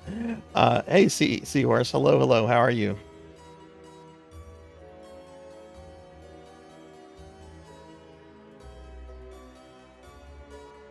Only games in the series I've not cared for that I played are 8 and 12. I haven't finished 12. I want to go back and finish 12. I'm a very big defender of Vaughn. I get agitated when I see people go after Vaughn. From what I played of 12, Vaughn is fine. 8 I did not like when I played, and I 100%ed the game. I even did the little pocket station stuff. But I actually have been wanting to revisit it because I played it at release. I have changed as a person a lot, and I want to kind of go back and just replay through it and see if maybe my opinion on it is the same, or if I'm going to appreciate it like differently. Because like a game I hated as a kid was Zelda 2. Absolutely fucking hated Zelda 2. I thought it was one of the most awful things ever made. I went back to it 2 years ago, fucking loved it, beat it for the first time. Want to go back and play it some more and more and get better at it. So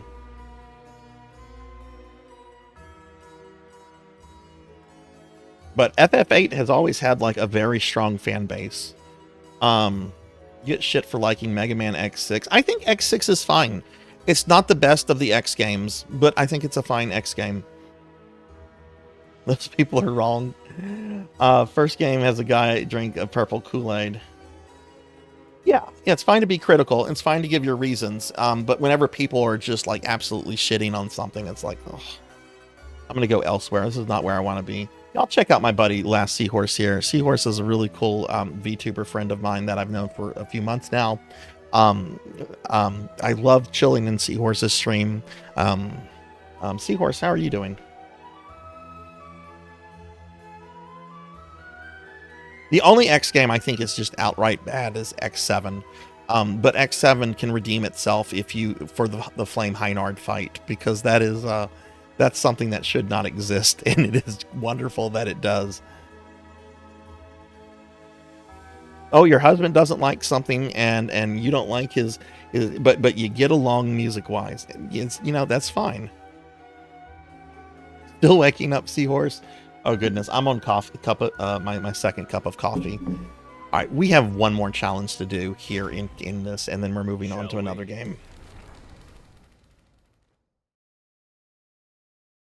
My big reason at the time for disliking FF8 was the story, and especially a certain plot revelation about the character's early life.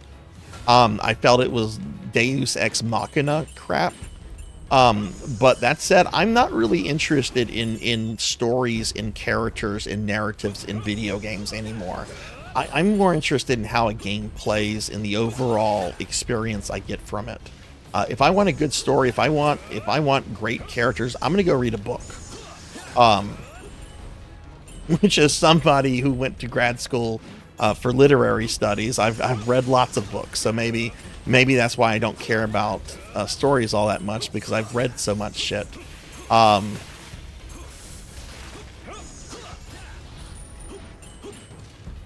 Like when I played Tales of Xillia a few months ago. Tales of Xillia had absolutely wonderful characters. I want to go and play Xillia 2 to revisit those characters. The story, though, was just, it was generic. It was, oh god, the evil king has a super weapon. Like that was like 3/4 of the game, and the last fourth was basically Kingdom Hearts. But I thought the game was really fun. I thought the battle system was really fun. I had a good time with it for the most part. Let's not talk about the skits, because I don't like the skits. That's my biggest complaint. And that's, again, that's something you can just skip over because it's minor. But somebody with OCD like myself, skipping stuff is kind of hard. It's like, oh no, what will they say? What will I miss if I skip all the skits? What if they say something that's important?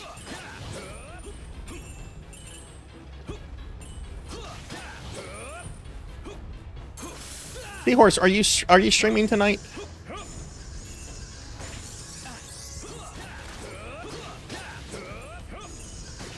I think it's been a little bit since I've raided you, and I need to do a Seahorse raid soon. I was looking at, I keep a raid log because that way I don't want to like raid the same person over and over again, because I do kind of forget things. But I do love raiding into you. It's just like, let's go from one VTuber to another, especially since like your streams normally go on several hours after mine, so it's kind of cool for like the viewers, my viewers that you know, are not ready to you know, turn Twitch off.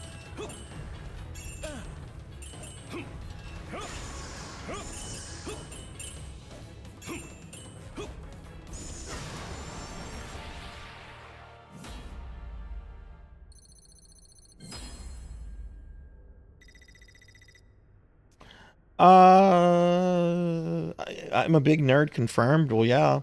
Hey, Lubowski. Hello. How are you doing? Long time no see. How are you doing? I enjoyed Xillia 1 a lot. It was my first Tales game. I bought a copy of Xillia 2, and I'm planning to play that at some point. I thought the characters were great.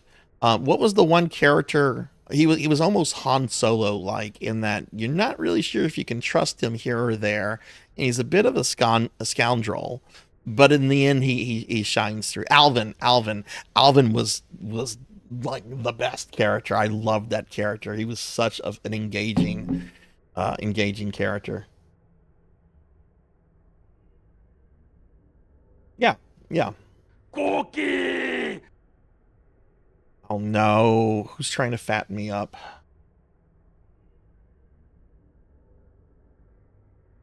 I'm gonna replay X7 at some point, Aki. I play X1 a lot, but I have to say I've kind of ignored, or I've kind of haven't really played any of the other X games all that much since shortly after X8 came out.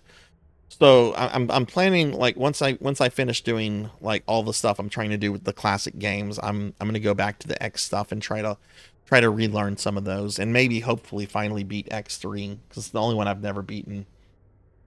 Yeah, a terrible story with yeah, it can ruin a good game. But like Xillia's story, like the story, not the characters, I felt the story was very mid, but it was serviceable, right? It's like, it's not the best story, but it works. It's fine. I'm more interested in the characters. It's like Dragon Ball. Who really gives a shit about Dragon Ball's plot and narrative? Oh, Goku has to go fight this crazy powerful threat to the universe. Oh, Goku has to get stronger. Oh, Goku got beat up, but now he's stronger. Now he's going to win. Dragon Ball's appeal is the action and the characters, right? It's not the story.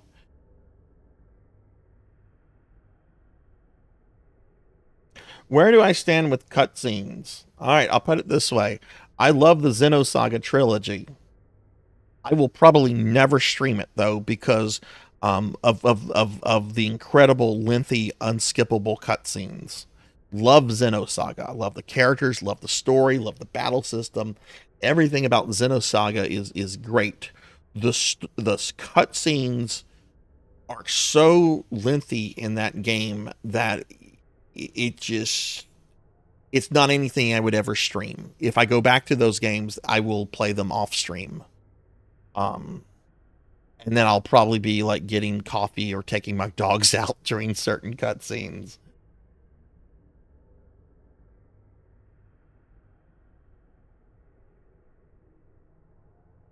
All right, Jenya, this is what you do whenever you're rating somebody. Jenya has just started streaming, everybody. This is what you do whenever you don't have any friends on. You look into the category of the game that you've been streaming, and you find somebody and you raid them, and you might make a great friend. You might meet someone that's cool to network with. You might meet a total jerk, but raid people, but also raid people you don't know, because I've met really cool people by raiding them, not knowing who they are. Like my friend Rajan Arlex. I didn't know who Rajan was when I raided him. Rajan's turned out to be a great friend. So look for somebody in that category. I'm trying to get caught up on chat. I'm sorry, I'm bad. Alvin, yes. That's right. I have to eat a cookie. Hey, Ark. Hello. You are an ET defender and an X7 defender? Oh, Ark. Oh, man. You're awesome. But, let's get a shout out for Ark. Ark is awesome.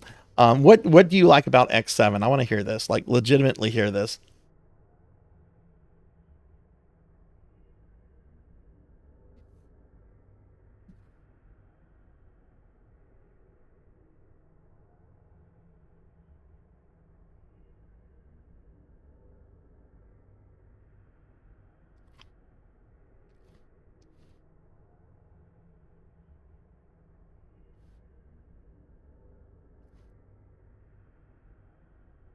Yeah, no, it's perfect. I get why people hate Dragon Ball. I totally get it.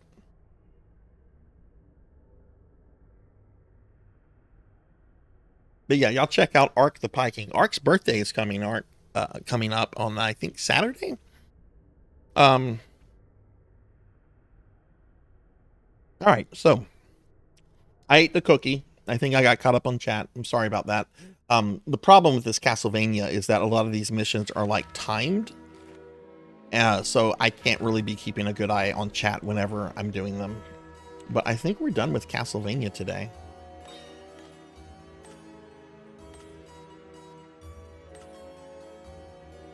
Yeah, it looks pretty good. I think I am going to do something for Maria, though. We're going to take my boy, Penta the Penguin, here. I love how a character from other Konami games is a weapon in this game. Look at this boy. Look at him. He's just flapping around. He's like, don't play my Famicom game. Or play my Famicom game. We're gonna do something for Pinga. We're gonna level break Pinga. Got enough money. I just have to have enough souls for it. So let's see if we can level break him.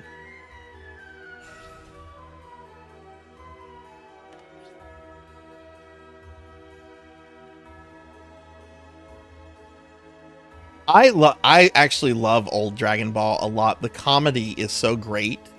And, you know, that's something I've always worried about Toriyama. Like, I really think, like, in his heart, I really think he probably would have been just happy doing gag anime for, like, the rest of his life. Because if you look at some of the stuff he did in the years after the Dragon Ball manga, like, concluded, it was all gag stuff. It was all stuff that had the same kind of humor of early Dragon Ball and Dr. Slump. I know he wanted to end Dragon Ball on several occasions. Like, I know his original plan, I think, was to end like Dragon Ball with both Goku and Frieza dying on Namek. But, you know, at that point, Dragon Ball was a massive moneymaker for many people. So he was probably like pressured into continuing. To hydrate. All right, so I'm gonna need 24,000 things. I will hydrate. Thank you.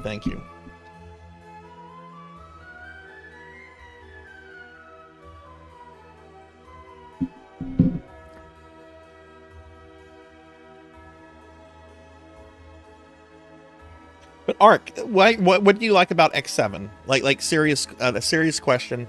I do not make fun of people or mock anybody because of things they like or dislike. I'm just legitimately like curious. Because I had a friend who played X7 about a year ago for the first time, and he actually really liked it. And he's pretty critical and can be really tough on video game criticism. So I was really surprised by his take on it. So I'm curious about your take on it too. Oh, you answered. Oh, okay. I'm sorry. I'm sorry. Oh, you sure the fuck did. Oh wow, my eyes went right over that. I see the beauty in ambitious but flawed games. X7's coolest thing to me. I'm so sorry I missed this. Getting okay. Not special ones, normal ones. Zero gets stuff like daggers and a partisan. Axel gets machine guns. Okay, all right, cool. I get that. Yeah. Sorry, I missed that.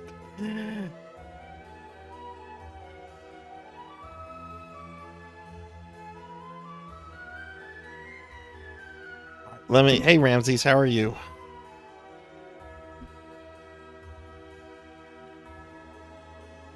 All right, so sell stuff.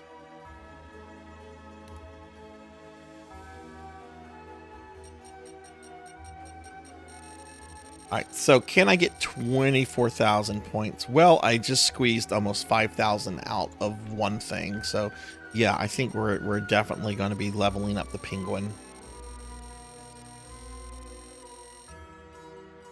But what you do is you take parchments you're not using, and these are 4-star parchments, which are worth like 20 points each. I have no use for 4 stars at this point.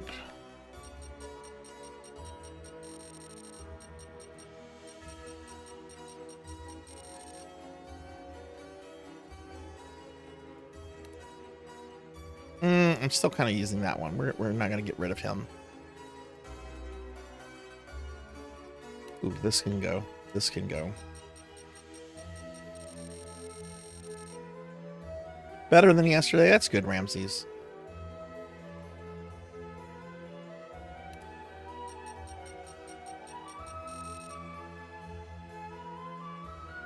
I mean, I certainly do applaud game developers when they try something new. And you know, I'm on record, and I will die. This can be on my tombstone. I don't care how people react to me saying this. I really like the N64 Castlevanias. And it's not because I'm a Castlevania fanboy. I am absolutely a fucking Castlevania fanboy. But there are some games in the series that I am just like, no, don't ever play that. That's garbage. I like the 64 Castlevanias. Are they perfect? No, they're not. Are they flawed? Oh, absolutely. But I appreciate a lot of the things that they were trying to do with Castlevania 64. And you know, the first release, you know, that release suffered a lot because of executive meddling. Legacy of Darkness is very much what the developers wanted to put out originally. And while Legacy has some issues, I really like those, and I really like a lot of the things that they were trying to do with it. So I totally get, like, you know, that similar perspective on something like X7.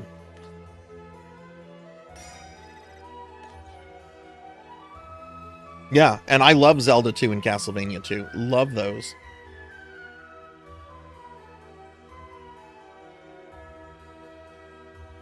Yeah, comparing them to Dark Souls, having played my first Souls game ever just a few months ago, I totally get that. And I loved Dark Souls, and I died so many times. But it was a fucking good experience, and I'm excited to play more Souls games going forward. Okay. So I bought 2 of these. So with that, because this is how you have to level up higher level equipment, we're going to go to Maria, and we're going to make Penta the most powerful weapon I have. What? Did I buy the wrong thing? Oh no, my walnut-sized brain. What did I buy? I thought I bought the right thing. That's not even the right thing. Soul fragments. I did buy the wrong thing. What is this? Those are soul fragments. Oh, you use soul fragments to buy these. Okay. Which I don't have enough soul fragments to buy even one. So yeah, I actually was kind of doing the right thing, but we're not fully done with the process yet. That's fine.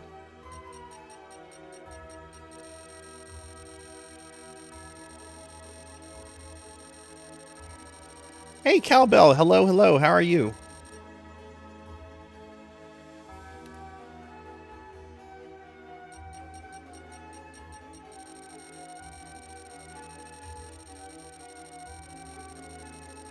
It's really weird too, because a lot of transitions from like 2D to 3D games that were made that were really popular, I don't know, like Mario 64.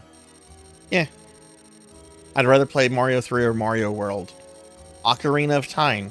Yeah, I'd rather play Link to the Past. I might get attacked by this, but for most of my life, I've never really seen the appeal of the Mega Man Legend games. It's just, I look at them like, eh. That said, I am planning to play Legends relatively soon, and Legends 2, because I've just heard so many overwhelmingly good things about them over the years that I'm like, you know what? You're probably missing out on a really fun experience. So you need to play these. But for whatever reason, and it's probably because I'm a Castlevania fanboy, I don't know. Which, speaking of the Mega Man Legend games, by the way, because I know like getting a actual physical copy of Trombone is the equivalent of taking out a bank loan. Last time I checked anyway, all 3 of those games are still available digitally on the PlayStation 3 store for I think $10 a piece. So if you have a PlayStation 3 lying around and if you like the Mega Man Legend games, you know, go buy those, because who knows how much longer the PS3 store will exist.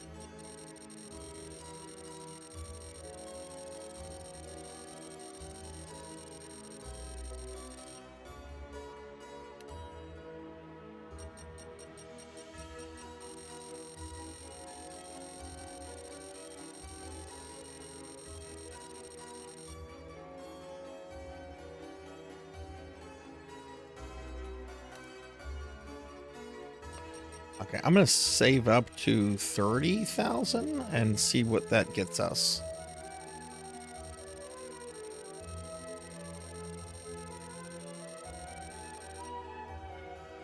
Oh, they're still there. Okay, cool, cool, cool. I also, yeah, because I didn't pick up Trombone, and I need to pick that one up because I'm never going to own a physical copy of that. And at one point, I handled like 5 physical copies sealed of that game when I worked at FuncoLand. I remember whenever that shipment came in, it's like, oh, this character got a game. I remember thinking to myself, I'm like, why doesn't Dr. Wily get his own game? I want a game where you can play as Dr. Wily. Dr. Wily's Mad Robot Maker or something. Could you imagine playing as Wily?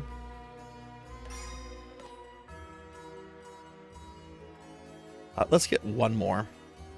I need about 4,000. It is, Cowbell, because you can't just have a credit card saved to your PS3 store or use PayPal anymore. You have to put money on your PlayStation account through either the online portal or through a PS4 or PS5, and then you have to get on your PS3 and make the purchase. I assume that's because they didn't want to pay vendor fees to PayPal and credit card companies anymore for PS3 stuff, but I'm not Sony.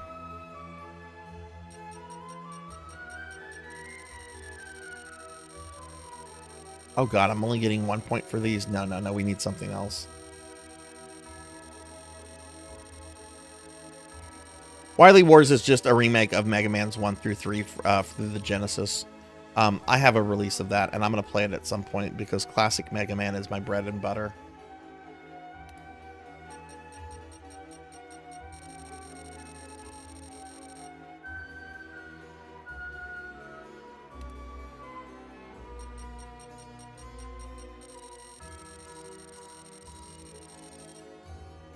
Yeah, I'll check. I'm gonna check out the Legend games. I've heard enough good things about them over the years to where it's like, okay, try this at some point. I have tried Mario 64 and I have tried Ocarina of Time. I'm willing to give Mario 64 another shot. There's just something about Ocarina of Time that didn't click for me. And I know it's a really beloved game, and if anybody here really loves it, I'm not trying to like poo-poo on it at all. It just wasn't for me. And I have enjoyed the other 3D Zeldas I've played since then, though I haven't played a lot.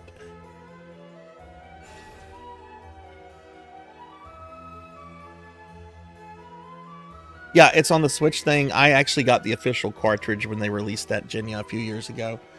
But it's on the Switch thing, and it's been around a long time. Wily Wars is pretty, from what I played, it's pretty neat. I'm gonna stream it at some point. Did I?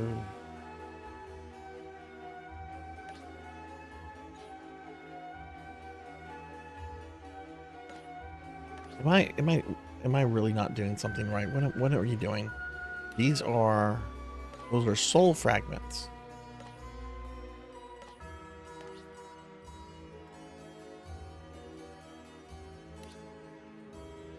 Oh, I have the 2 that I need. Okay, it's fine. I must have made the purchase and probably looking at chat.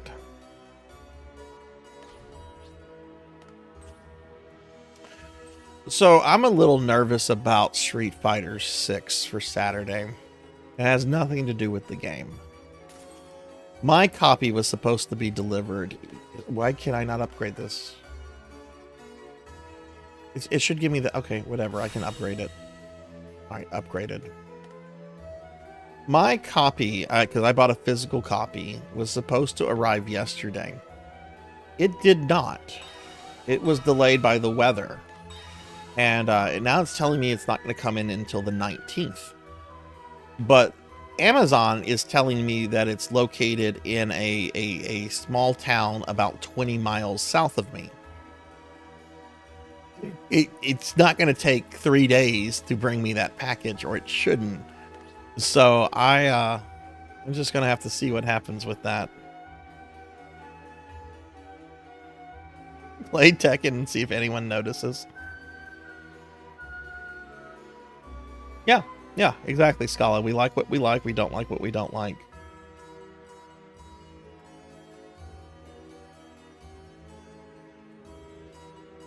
What are you getting from McDonald's?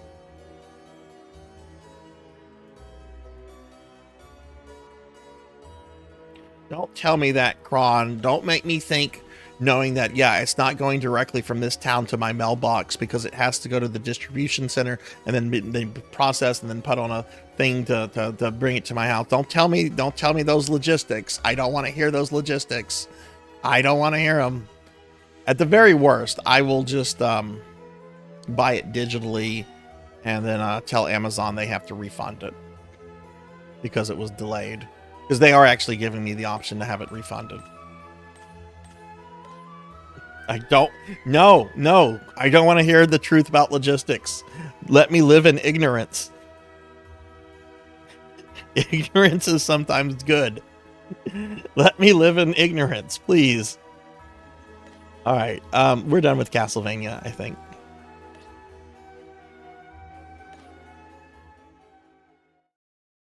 I know. I'll be playing Street Fighter on Saturday. It's just I'm gonna be a little annoyed if that's not here. Okay, all right. So yeah, I know. Let me live in my magic pixel land in my head.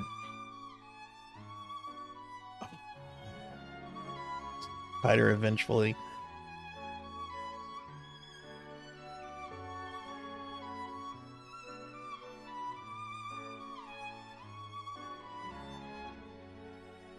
There's a fan mod that came out recently of original Resident Evil 2 that lets you play as Akuma. And for those that don't know, I used to do a lot of Resident Evil streams. I played through the entire franchise, side games included, in narrative order. And I've been itching to do some Resident Evil content again. And I'm really, really thinking play the Akuma RE2 mod. I love Akuma. And I love Resident Evil 2.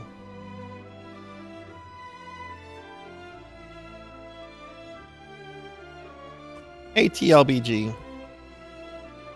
Let me give TLBG a shout out. How are you?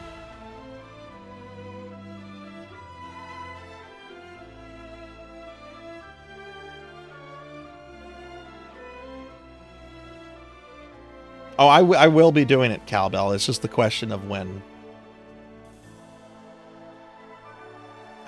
I've even streamed RE 1.5, the early version of 2 that they canned, though that was like 2 years ago. But I actually streamed that playing a disc on PlayStation 1. It was cool, and I want to go back to that. I like looking at like gaming artifacts like that, and what was the Dreamcast Castlevania? I think Castlevania Resurrections.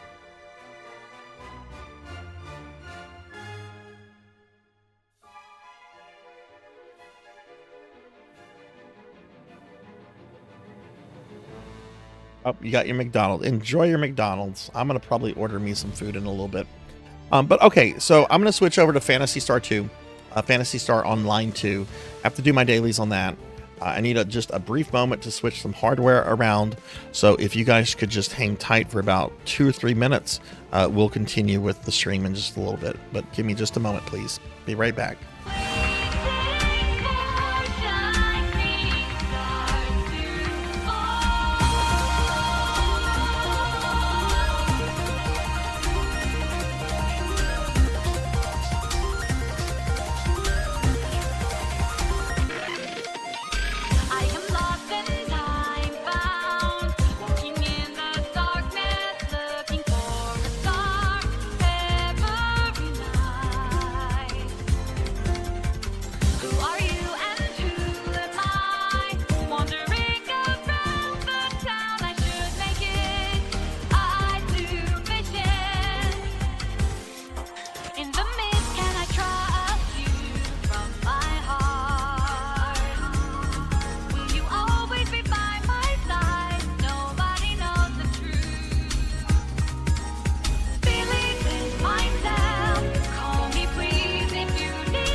Okay, I'm back. Thanks for sticking around, everybody. I appreciate that. Let me make it a volume adjustment in OBS. And let me just get caught up on chat. Actually, let me get a few menus in so the stupid cutscene doesn't play.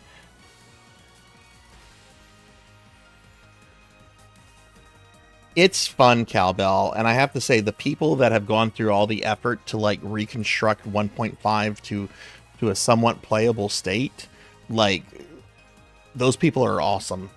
Those people are really, really awesome.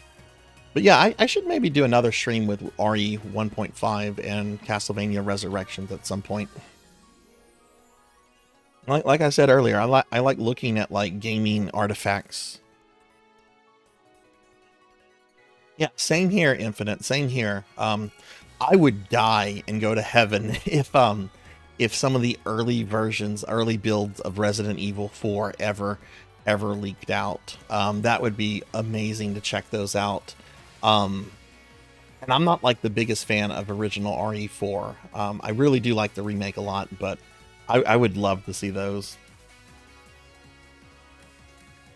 You know, having never played a Mega Man Legends game, I still feel for Legends fans with the way Capcom handled Legends 3.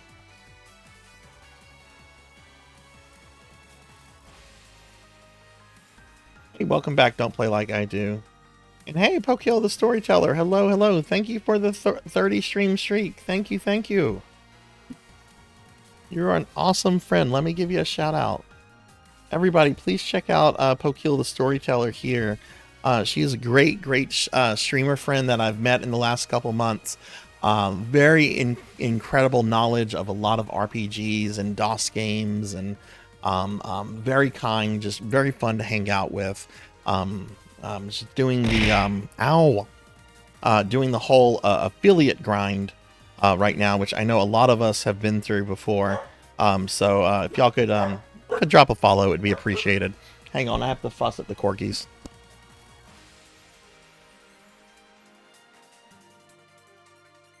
Okay, sorry, the corgis were being insolent.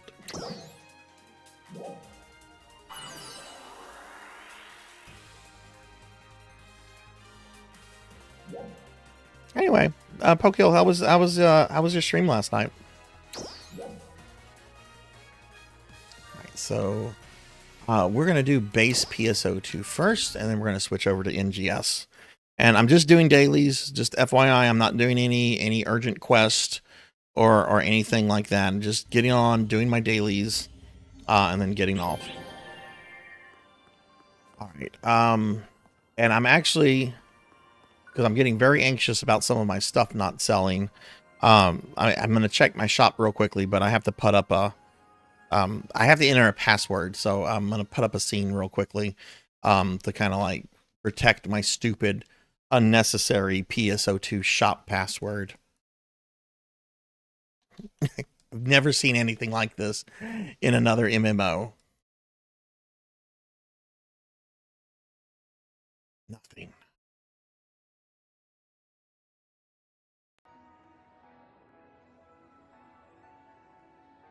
Space Channel 5 emotes. Okay. I'll do that in NG when I switch over to NGS, Cowbell. But yes, I'll do that when I get to NGS. It looks better.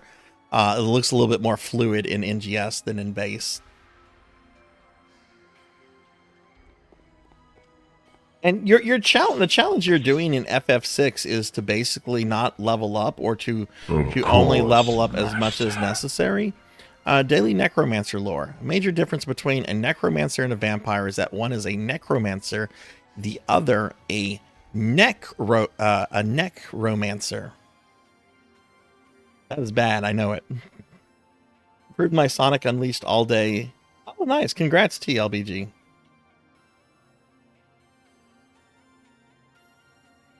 Then we'll have to kill the Rappies. That's what we'll have to do. We'll just have to kill the Rappies. When in doubt, kill the Rappies. I can say that. My friend Silver Hedgehog is not here. No, I pretend to dislike Rappies because some people get very defensive. Look, I have had some embarrassing deaths to Rappies in other Phantasy Star games. Alright, standard stuff. How's our inventory? Inventory looks fine.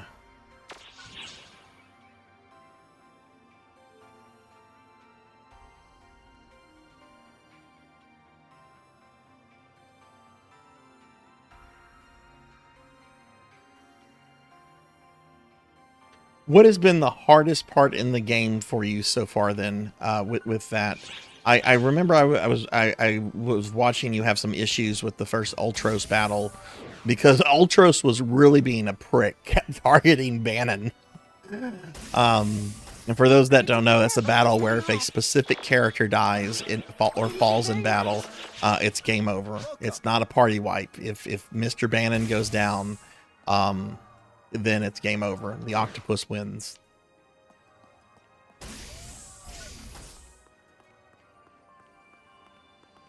Welcome. Take care of yourself out there.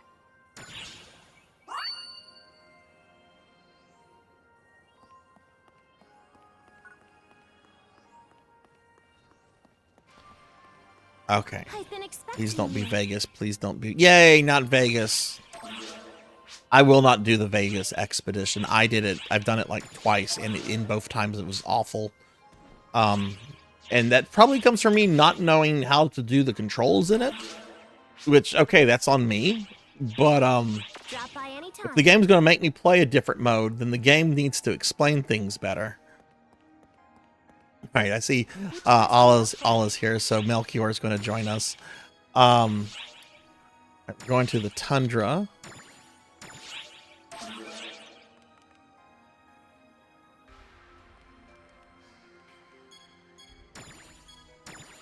Oh, I know why my dogs are acting insolent right now. The church school is like letting people out early. So there's like a lot of like traffic and stuff in front of my house. I really like this game a lot, Scala, and you know, it's free to play, so you're not really out anything. So yeah, I would say definitely check it out. That said, it's got one of like the coolest like character customizers to like make, but to get really cool items and stuff, you do kind of have to spend money or at least grind a bunch of in-game currency to buy those from like other players. Ow! No! Ow! Ow! Ow! Ow! Ow! Don't play like I do.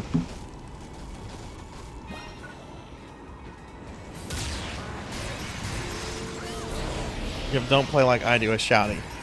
It does, TLBG. I've been solicited for ERP because I play a voluptuous female character. I just ignore it, and it's really not kind of an issue. But you know, this game is very much a waifu generator, so you know you're going to get that. I enjoy it though for not just like the character customization stuff, but the gameplay is also pretty good for what it is.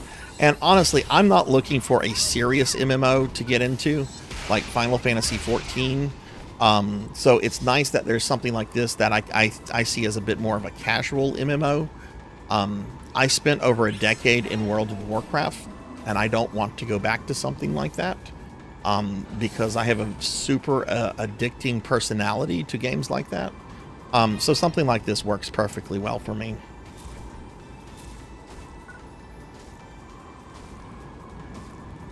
I mean, heck, we even have a we even have an emote for my PSO2 character.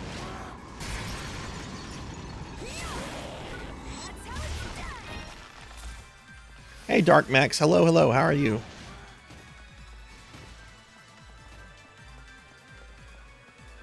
I'm not paying attention to the map.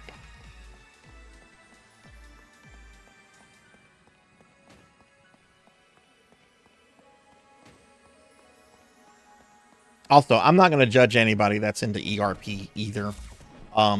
Like, different strokes for different folks.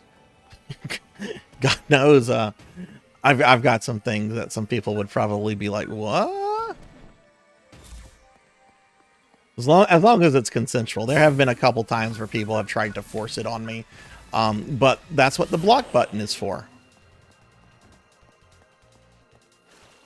WoW has been very badly managed for over a decade now. They need to fire Ian Hazakostas. He is a plague upon that game. I don't know why you would hire somebody whose only work history involved being an attorney to being your lead game designer for something like WoW. I don't understand that. It's something I get very agitated about very quickly, just thinking about. I am very angry with how WoW has been managed for a very long time now. I've put more hours into World of Warcraft than I have any other game.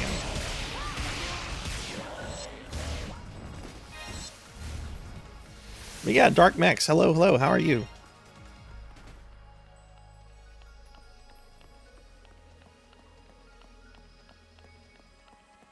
And Scala, if you do download PSO2, make a character on ship 2.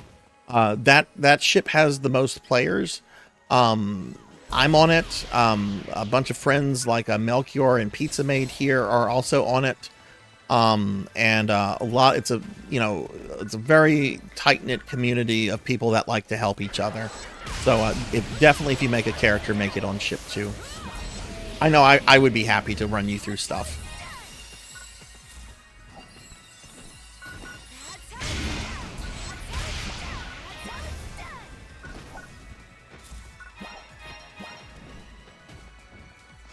I feel that 2 expansions after Cataclysm were pretty decent.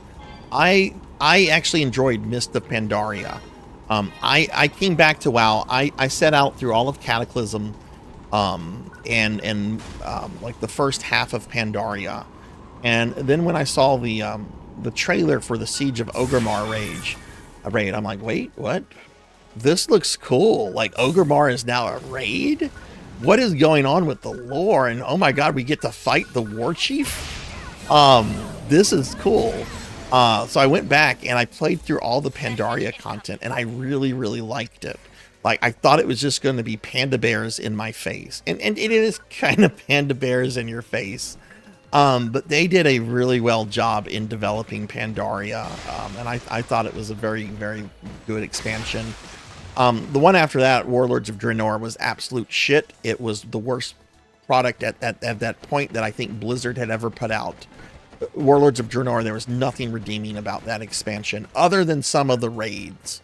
Some of the raids actually had some quality to them, but and the dungeons, but otherwise, Warlords of Draenor, that's whenever I really started getting angry with World of Warcraft. That's also whenever Ian Hazakostas took over as lead designer. I played through Legion, and I really liked Legion. But whenever I saw what Battle of Azeroth was going to be, that was it for me. I did not play a single day in Battle for Azeroth. That was it. My last day in WoW was like one of the last days, like right before Battle of Azeroth. I was done with it. And from what I've heard, that was a terrible expansion. As well as the one after it, which I think was Shadowlands. Oh yeah, that was the one with the super duper Lich King. Hey everybody, there's been a true super duper Lich King behind everything, and we just made him up. But you gotta fight the super duper Lich King. He's called the Jailer, and he's super duper powerful.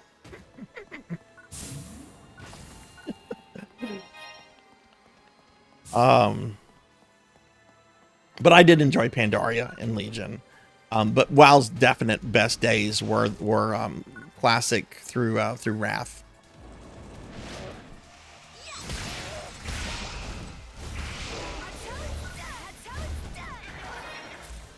More Pandaria than real life pandas. I've heard, and that's what I've heard, Scala, about Dragonflight. I haven't heard it's terrible. I've just heard it's boring.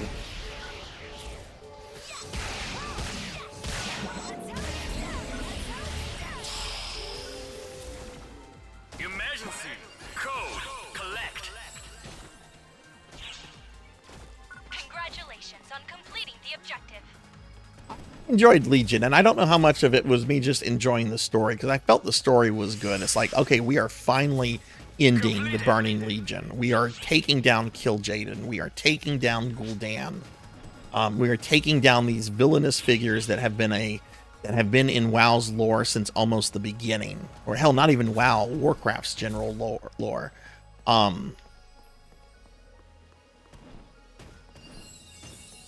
I hated the transition from Legion to Battle of Azeroth because Legion put so much emphasis on you getting like this super powerful weapon that would like define your class and your character. And one of the first things Battle for Azeroth makes you do is it makes you give up that weapon. Like, okay, this expansion is not about that, so you got to get rid of it.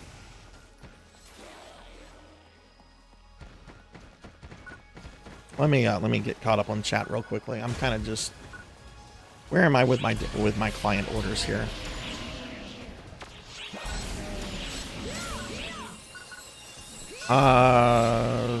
Snow Banshee?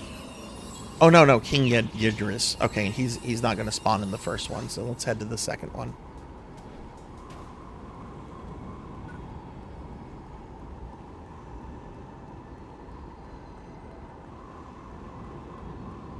Oh, hello. What are you doing here? Give me Ultima Seta, please. Someone must have killed like a boss character or something.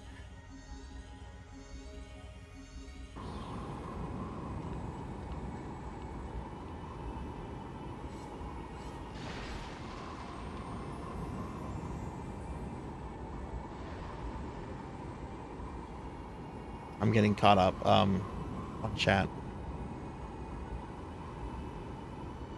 I'm actually going to show you guys my oldest MMO character today. I'm going to be firing up Ultima Online, and you guys are going to get to see my oldest MMO character that was created in 1998. And newsflash, the character's name is not Sarzac. The character's first name comes from a Phantasy Star character, though. A Phantasy Star 4 character associated with magic. That's all I'm going to say for now.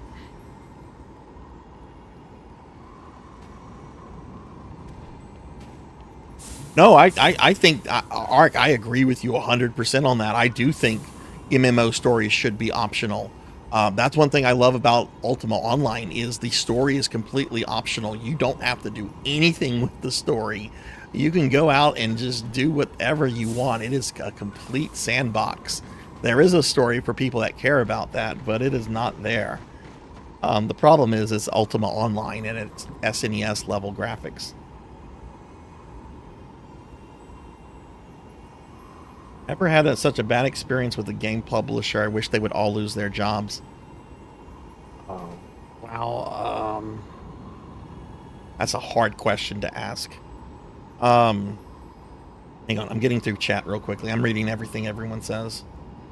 No, it's not Rika. It's not Rika. It's a male character. But we'll get to that later. That's really hard for me to answer, Kron. Two companies I really dislike are Blizzard and Electronic Arts. I would not wish that on those companies. I wish certain individuals that are, especially with Blizzard, would lose their jobs, but not like everybody. I mean, hell, even with Blizzard, most of the bad people, especially those involved in a lot of those scandals like the breast milk and Cosby Suite stuff, those people are gone. They're not at Blizzard anymore. So I don't wish ill on modern Blizzard as a whole, because those people aren't there anymore. The people that are there had nothing to do with that. Now, that doesn't excuse them from putting out my opinion, garbage products or having predatory sales practice, but that's most of these companies. Completed.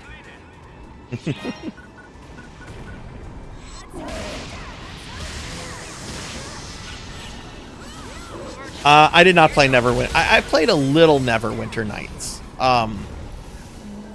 of the original, not the I know there was a remake, and the only one from the original I played, somebody had made a mod of the Ravenloft adventure, aka Curse of Strahd, but the original first edition D&D. I played that back in the day because I'm a huge Ravenloft nerd. I was very happy with that. Did we get King Yedis? Sorry, I'm not really doing a good job paying attention to the game. King Yedis. We need 2 more. Emergency!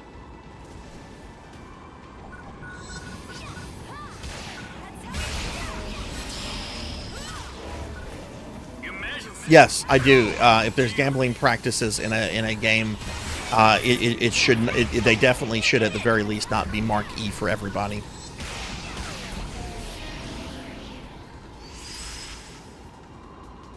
Maybe even come up with a new ranking. But no, they should not be ranked E for everything.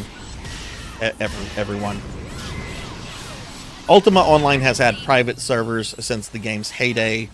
There are many private servers. I play on the official servers, but there are a lot of private servers. EA has oddly never taken any action against the private Ultima Online servers. And they probably should, because I think more people play on the various private servers than they do on the official ones at this point. But like I said, I don't think EA really cares about Ultima Online. Like, as still as it makes a profit for them, like, they're happy to keep it. It's also kind of like bragging rights for them, I guess, in that they are maintaining, like, the first MMORPG that is still making money for them. I mean, it is EA. The moment it doesn't make money for them, they will shut it down. And I will be there when those servers close. I will be there when Ultima Online shuts down. At least I hope to be. I mean, I could die today. Ultima Online could outlive me. Oh wow, that sounds depressing. I'm not gonna ever say that again. Congratulations on completing the objective. Ultima Online outlived Sarzac.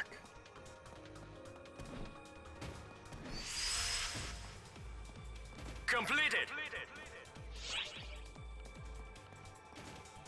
But yeah, Kron, I don't think games with gambling practices should be marketed towards kids. But that said, I don't the controversy. I think it was NBA 2K. I haven't read anything about that. But that's to just answer your question very simplistically. That's kind of my answer. Ultima Online is older than EverQuest. EverQuest came out in '99. Ultima Online came out in '97.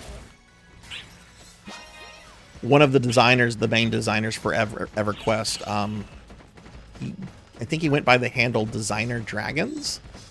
He worked on Ultima Online, and then he worked for he helped get EverQuest off the, well, you know, out into the world.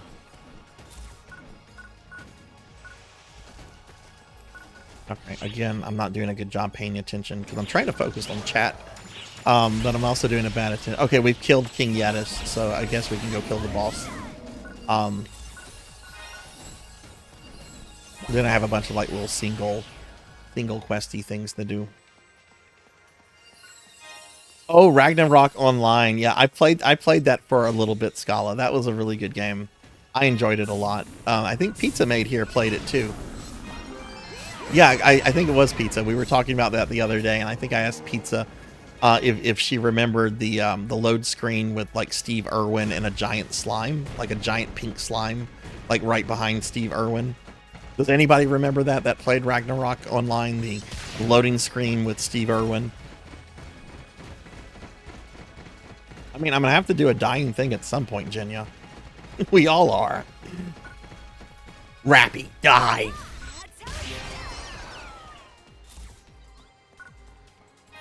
Ooh, another wrapping.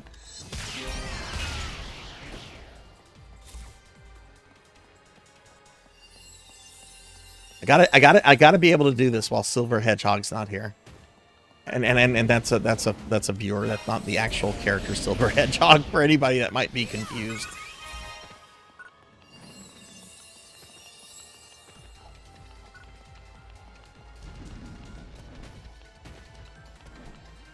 Neopets. Oh my goodness. I didn't play Neopets. My kid did, though. I didn't hit max level in Ragnarok Online either. I had some friends that were like really super into it. I played it for a few months. It was in this period where I had kind of stopped playing Ultima Online seriously, but I hadn't yet fell into the WoW bubble.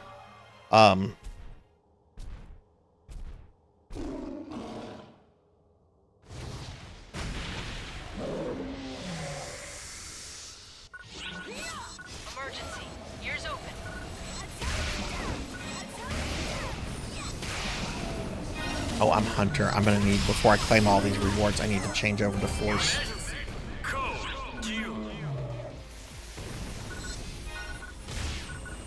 I mean, maybe.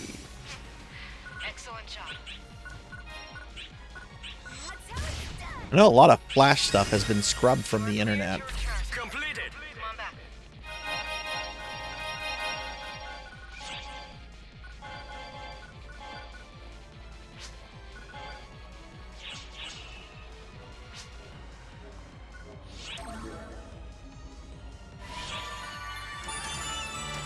All right.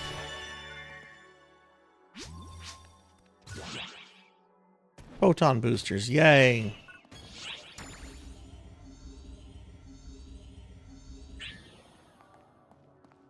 FF14 has a Mountain Dew reward campaign. I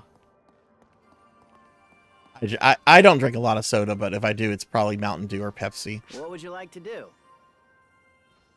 We're gonna change to this. I've actually been drinking a lot more Mountain Dew lately than I have in a while. Whoops. We're gonna change the Force so I can claim some of this stuff. Did I drink the thing? I did. Okay. Inventory is full though, so I gotta clear out my inventory real fast.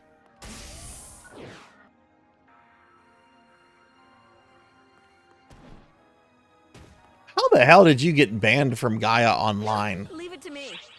What did you do?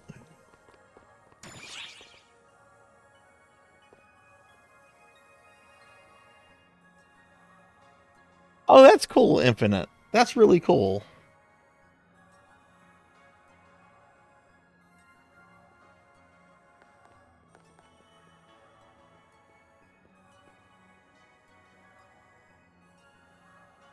I did not get more cowbell. I'm drinking the cookies with water today.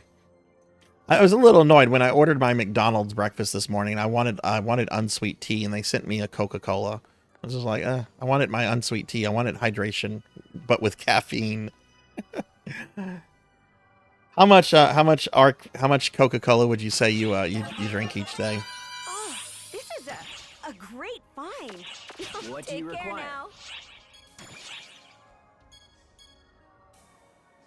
now. Most of this is trash.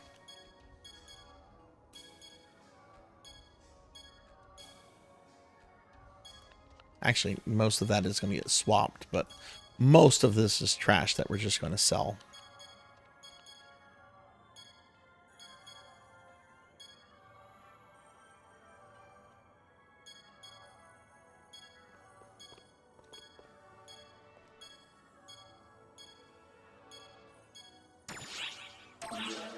Thank you very much.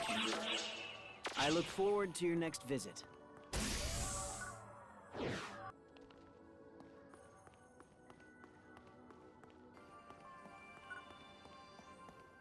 I've been expecting you. I'm Stop by Force, anytime. right? Okay.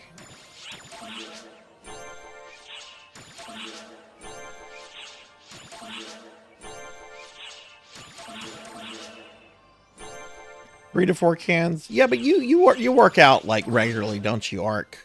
So that's probably like countering the amount of soda you drink. Drop by anytime.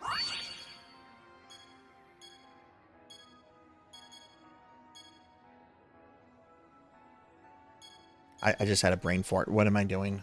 We're claiming these.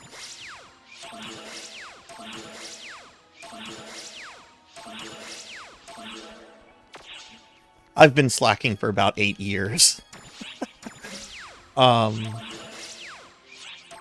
Which I used to do speed walking like an hour and a half every day. The reason I stopped is because humidity and nosy fucking neighbors. Why did I come back over here? I think I told this story yesterday. Like I live in like kind of a circle. My street's like a circle. It's like a circle that kind of just circles around.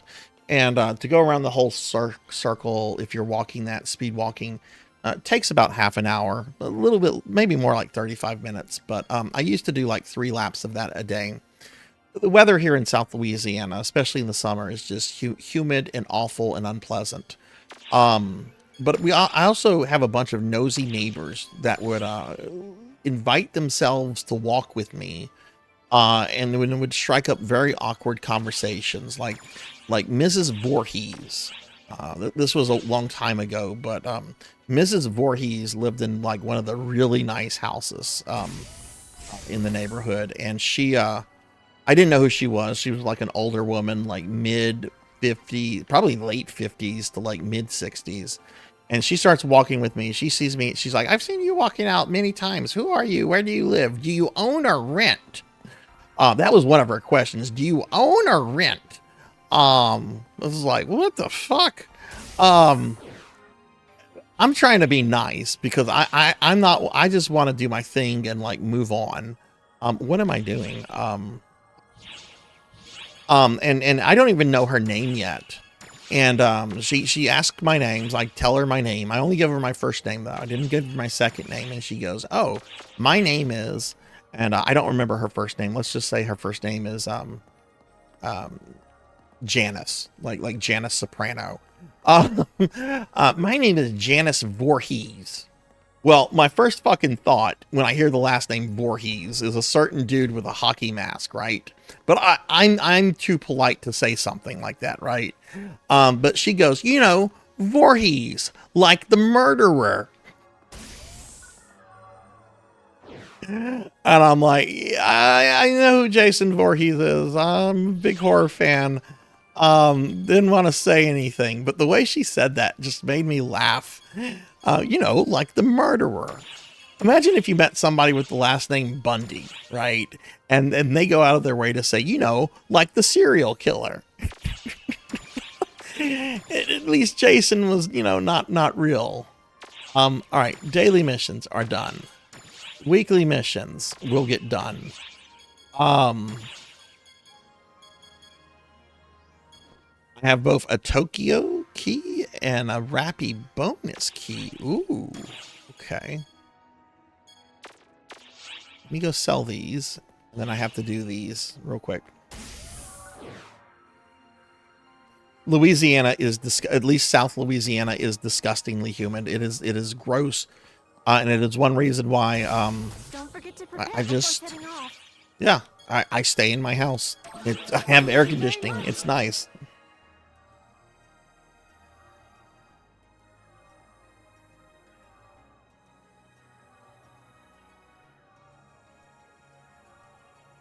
All right, thank you for the lurk, Poe. Being called a good girl just makes you warm and fuzzy.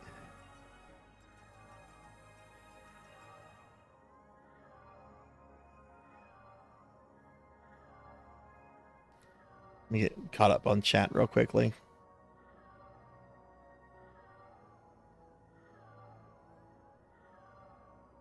Could be worse. Last name could be Kruger. Hey, Beast Hunter, how are you?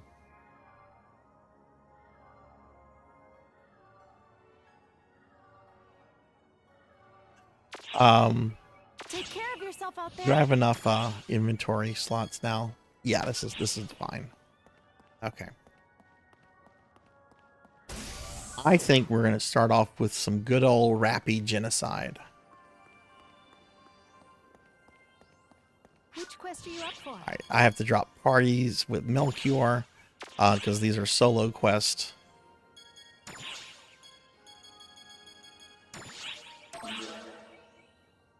Which quest are you up for?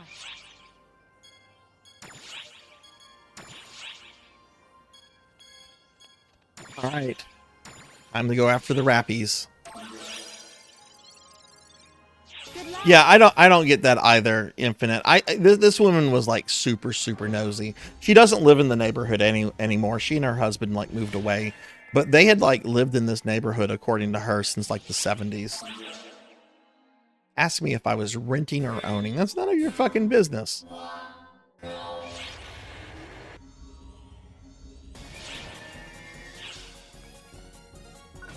Come to me, Rappies.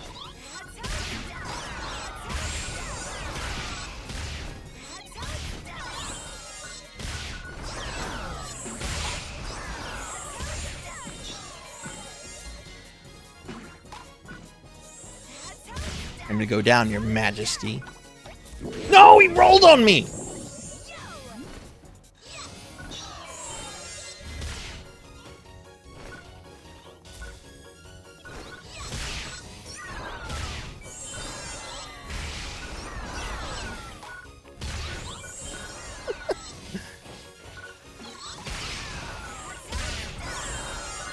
See this game in. Oh no! Here come a bunch of King Rappies. Watch what. Oh no! He rolled on me. Watch what happens if they get close to you though. Watch. Oh no! He's gonna get me. Oh no! Oh no! He's hugging me. He's hugging me, and it's healing me. He just wants the love on you. But the game encourages this. It encourages the violence. I actually find Rappies to be very cute, but there's a joke on the channel about me not liking Rappies. I actually like Rappies. It's just look what the game encourages.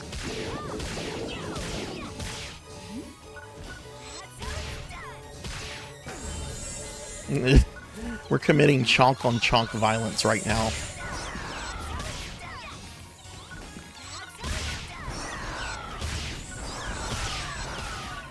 Oh, cowbell! I'll show you the thing actually right now, real quickly. Well, actually, after the Rappies are done, because I kind of need to move this along. I want to get to the other things.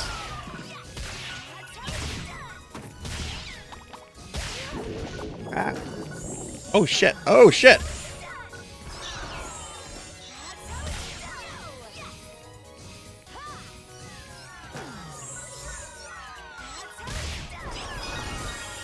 Someone told me I should have a blurb of that's how it's done. I have too many blurbs. We don't need more blurbs. Okay. How's my inventory already full? Okay, hang on. This will not do. Right, some of this stuff, advanced capsules. We'll keep that in there. I hate going to storage, but what are some things I never use? That can go to material storage. Keep those. Okay, these rocks, these can go. Oh yeah, all this can go away. No wonder my inventory. Wow, I thought I moved all this stuff away. Okay. Okay, that's better. That won't get everything, but that's fine. All right, so one thing that's cool about PSO is the amount of emotes you get. Some of them are really ridiculous, but this is one of my favorite ones.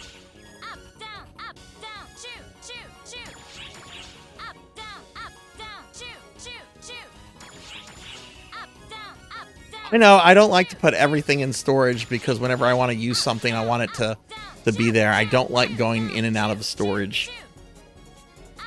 Wait, they can take it from your bank? I didn't know that.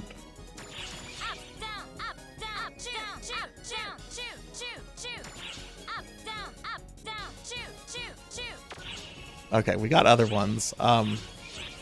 It honestly is probably better if I show these in NGS. I have more options in NGS.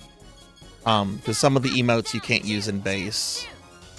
The pole dance. I'm gonna do this in NGS. I'll be in NGS in a little bit.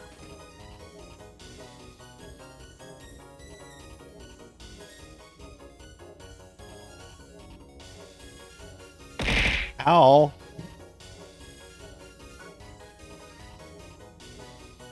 Ship 2, yes, and I'd be happy to friend you, Cal. And there's lots of people that play on Ship 2 that are in the community here that I know would also be happy to help. And yeah, like this game does not require you to put money into it to play. There is some money you can put in it to have like access to certain things or more storage and stuff that do kind of help, but it's not required. Most of the money stuff is like aesthetic items, like her boobas. Those boobas are bought and paid for. Those boobas are bought and paid for.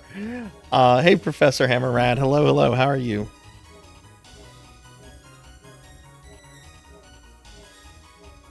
I'll actually, when I get into NGS, I'll go to the character customizer to show some things. I don't like the character customizer thing in base PSO.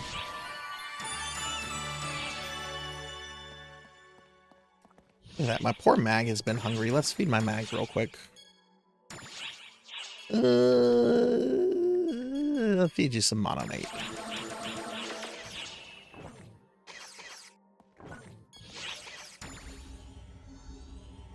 Oh, nice, Professor. Alright, so I need to go ID this stuff. And get rid of it. I have one more thing to do in base, then I'm going to switch to NGS. And then we're going to move on to the Valis games. Or some of the Valis games, I should say. Oh, this is a great find. That's all I had?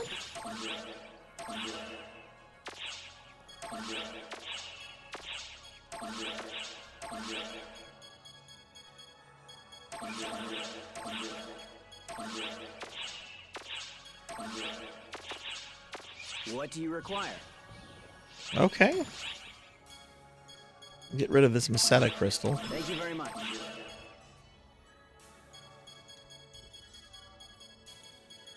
Okay, I must just simply not be remembering what the kind of loot you get from the Rappy Fever. I'm probably confusing that with something else.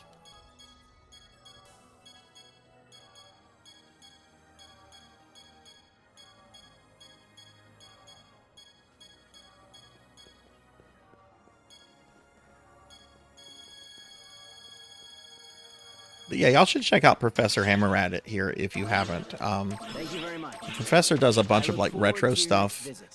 We actually met through a another streamer's Castlevania event back in October. Which quest are you up Professor's also has a really awesome assistant, Professor Junior, who is who's really awesome.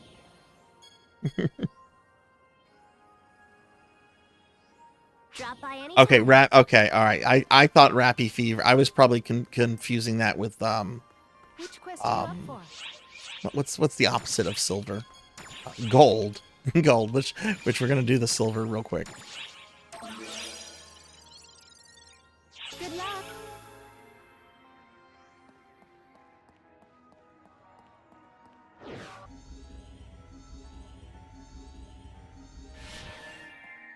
All right, so we'll do this, and then we can switch over to NGS.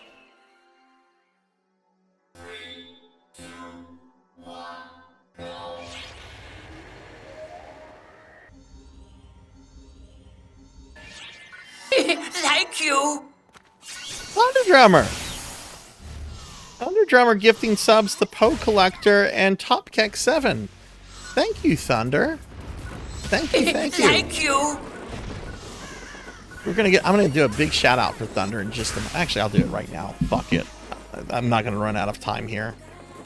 Thunder, thank you so much for that. That puts us 2 points away from the not safe for work Resident Evil 3 remake stream, which will have to be conducted in Discord. I cannot do that on Twitch. It would actually be fine on Twitch, but Capcom is not really happy with lewd mods right now, and they have been DMCAing people on both YouTube and Twitch over mods that they don't like, which is ridiculous. That actually made me, for the first time in my life, ever say the words "fuck Capcom," because Capcom has been like a company I've always been very happy with for the most part. Yeah, they've made some decisions I haven't cared about, you know, here and there, but when they started going after modders back in January, it's just like, nope. Thick Jill, yes.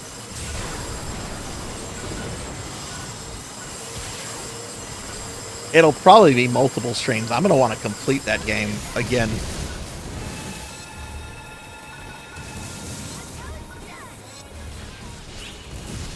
Hey Phoenix, welcome back.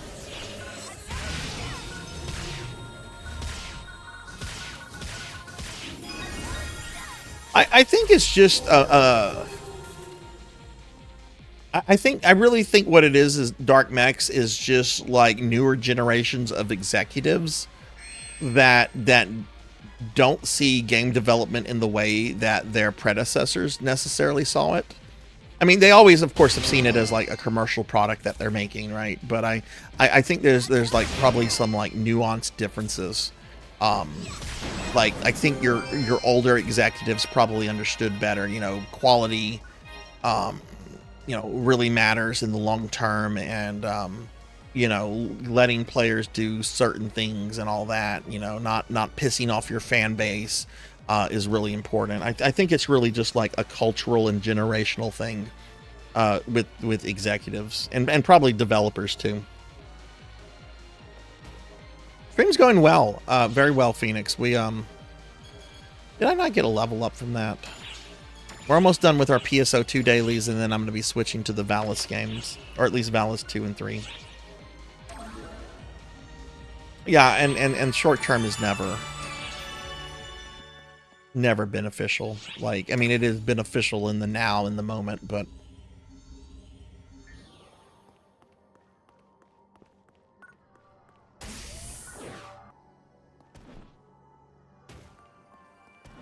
alright, so we're gonna ID this and do some swap shop stuff, and oh,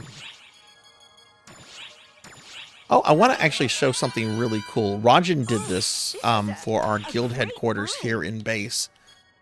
Pizza Maid, are you still there by chance? Take care now. Oh, Pizza's probably seen this, though. Pizza's probably seen this. I don't know. Wait, don't sell. I look forward to your next visit. That's it? That's all I'm getting out of this?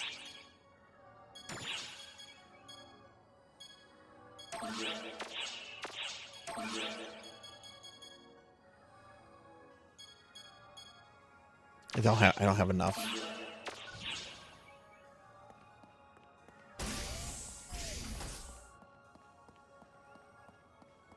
I mean, what was the name of Nintendo's CEO who passed away unexpectedly several years ago?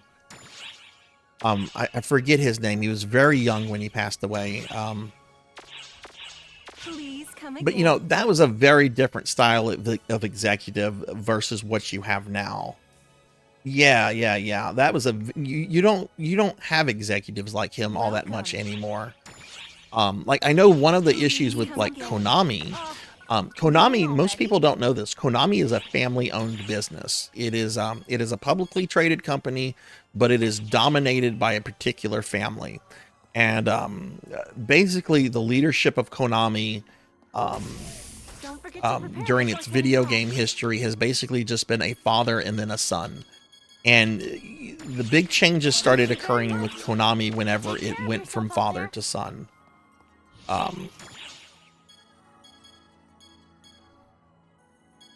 Okay, I think... Yeah, okay. Alright, so I'm just going to go to this real quickly. This is really neat. Go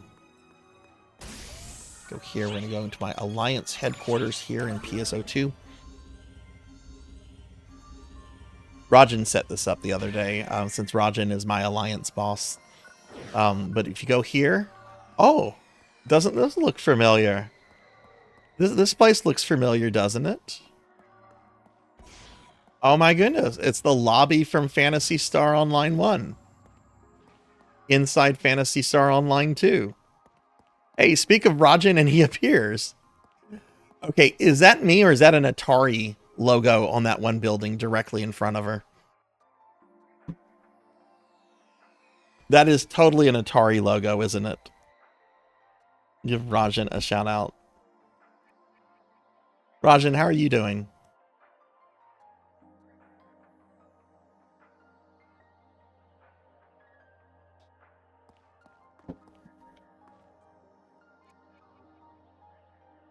I'm going to pull up the Atari logo.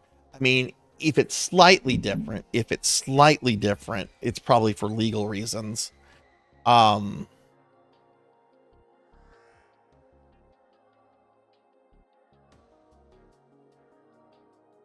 That is very close. That is very close. The lines are a little bit spaced out in PSO versus here. And I'm not seeing one that's like this bluish color. But that, of course, is like an homage to Blade Runner, where the Atari logo is featured on a building, and I don't know if that's actually in PSO1, because I don't know if you can like well, you can't position the camera like this in PSO1, so I don't know if you can actually like look at this building at this angle in PSO1 without like using some sort of hack that like frees the camera up.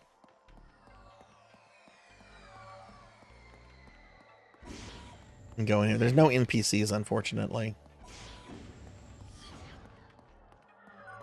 And then this just takes you back to your Alliance headquarters.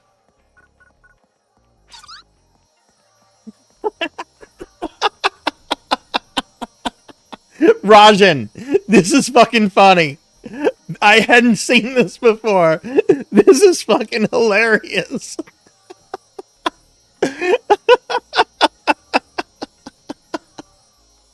Two of my favorite things, the honk cat and the very, very boring lead guy on PSO2. That's the main guy behind PSO2 NGS. He looks like he's from the accounting department. No offense to accountants. Hell, I come from a family of accountants.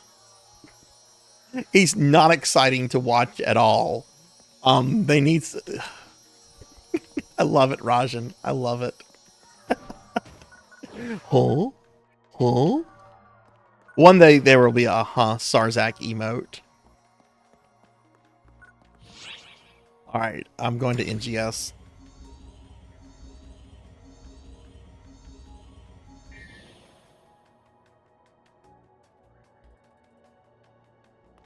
There's a VR remake of PSO1. Interesting. I hadn't heard of that one. Next time I fire up PSO1, I'm going to see if I can look at that, because that I could see that as like something they maybe snuck in.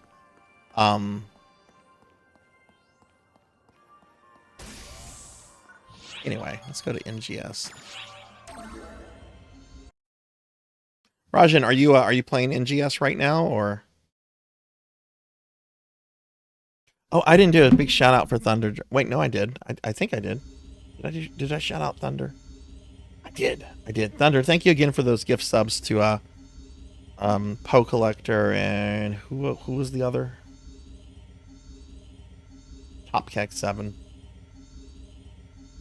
Dark Falls activity confirmed. Please deploy to Central Alpha and repel it. I chuckle every time I see the loading screen with Skull's Nightshade on it, because the same VTube designer who did her model did mine. So that technically makes me her VTube brother. So some people take the whole VTube like parent-child thing way too seriously.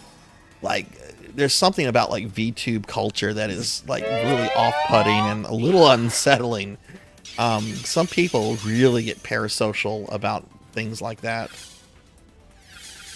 It's like, okay, you know, ultimately she's just an artist I commissioned, right?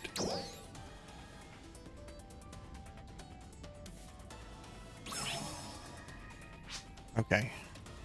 Let's see. All right, so this is NGS.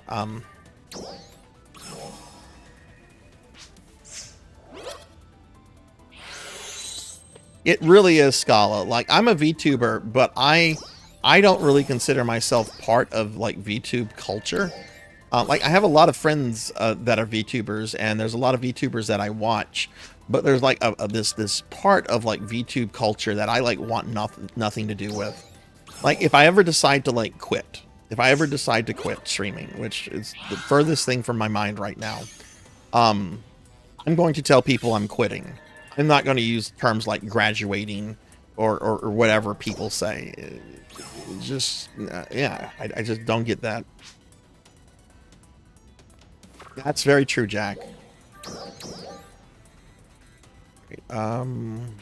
Actually, I want to see what... I don't like to do this when I'm online, or when I'm streaming, I should say, but I want to see if somebody is on.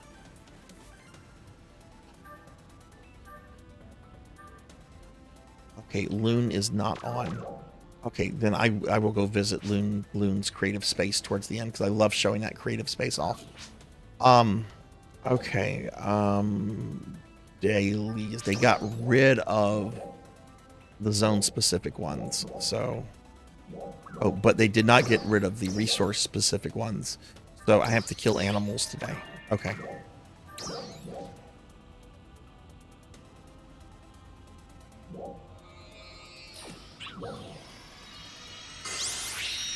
See, in the VTube community, the term to say that you are quitting or you're not VTubing anymore is to say that you're graduating. I don't understand the origin of the phrase, but that's just like an example of like one of the things in VTubing. You see people get really attached to say their VTube parent, which is the artist who made your model. Even though, you know, if you hire somebody to make your model, that's just, it's a business transaction. I'm paying you for a service, and for a product. And yet people like actually get very worked up over, oh, I upset my VTube parent because I was asking for updates, and I don't want them to be mad at me. And it's like, no.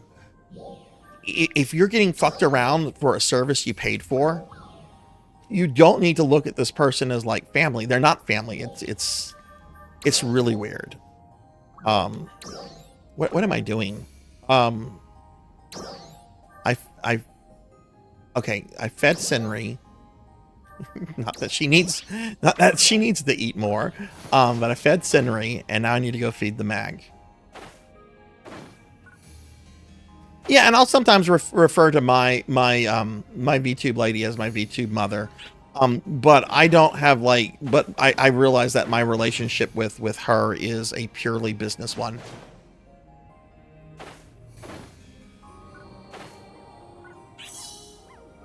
Which I've had mostly good experiences with her. There were some issues with the last one, but I would recommend her if anybody was looking for a model. I've been very happy with my model. And, you know, no one's perfect.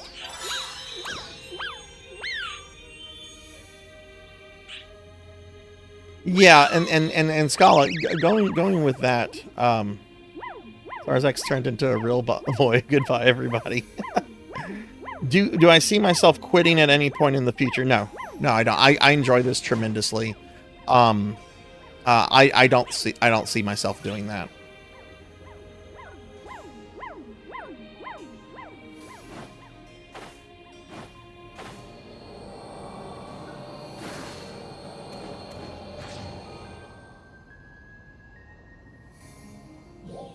Oh, I'm supposed to kill animals. Where's a good place to kill animals? You know what? Stya's a good place. Even though I hate Stya, Stya's a good place for everything, practically.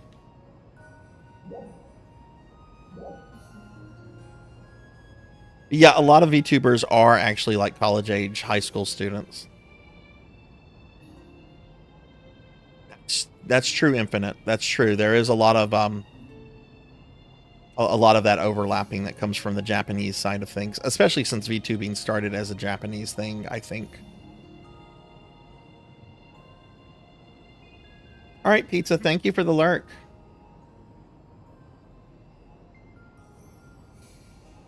Yeah, agreed. There's a lot of drama that goes on in the community, or at least with the generalized VTube community, and I want nothing to do with that.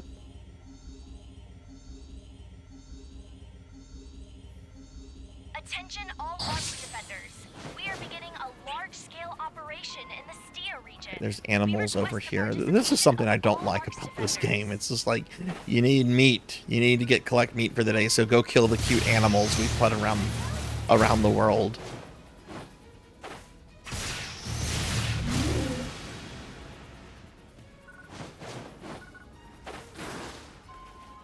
Oh shit. Now one little bird escaped.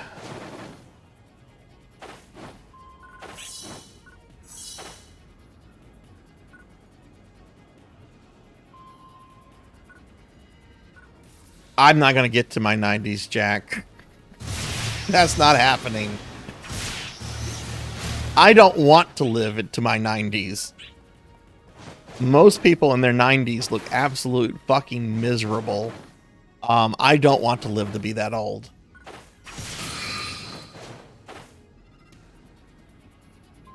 Mid 70s. Mid 70s. That's in my opinion, that would be a good time for me to check out.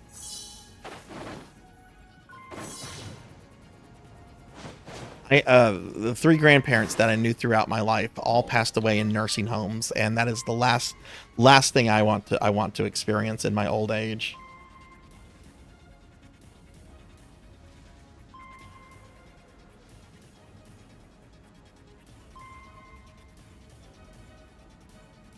Yeah, it's really it's an interesting subculture, Infinite, that even though I'm technically a VTuber, that I kind of keep my eye on, but I don't want to really be involved with it.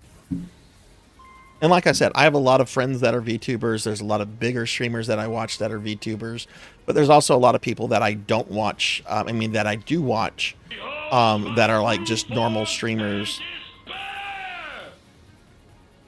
And even like some of the bigger VTubers, like, I think one of the biggest Western VTubers is Iron Mouse.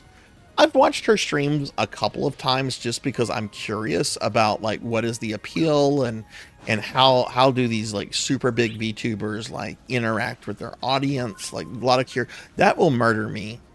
Let's stay away from that. But Iron Mouse has an audience of about 8,000 people per stream, or at any given time that she's streaming.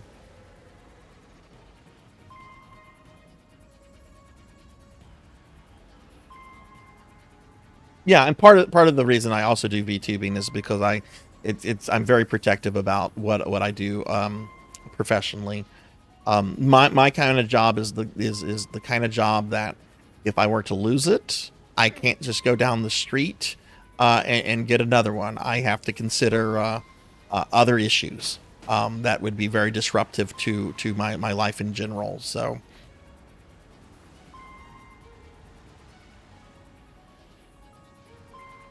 Yeah, nursing. Yeah, I Thunder, I salute you for having that kind of job. I couldn't do that.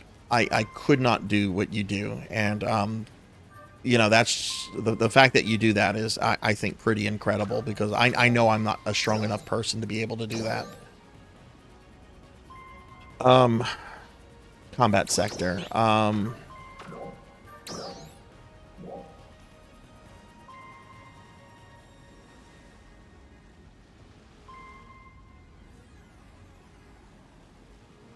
Let's go to the ruins.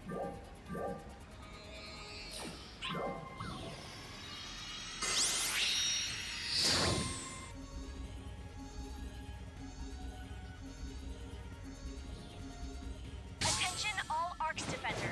We are beginning a defensive operation against a large number of dolls appearing in the Caveras region.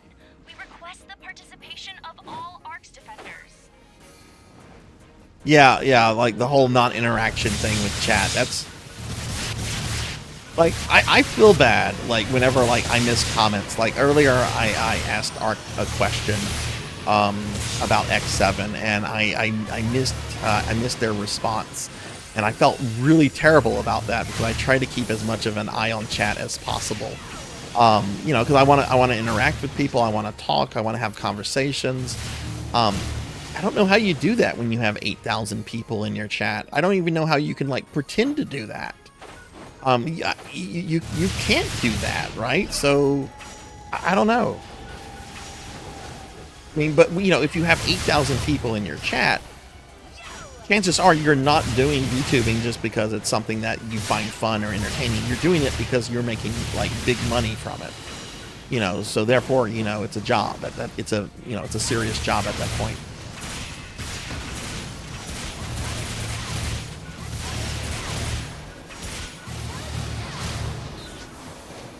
I wouldn't mind, Thunder. I wouldn't mind getting a bit bigger and maybe even making Twitch partner. But I think I would be uncomfortable if my chat ever had like more than like 120, 130 people. If I ever had like more than that in it, I don't know if I would be comfortable with the stream at a size like that. Like a good number for me, I think, that I would be like happy with, that would be bigger, would be like around 80, 85. maybe that's too big. Maybe I'm like over guessing myself, but I certainly would not want to ever have like in the large hundreds or thousands. That would intimidate me, and it would definitely change the culture and identity of the channel. I think that would affect any channel to get that big.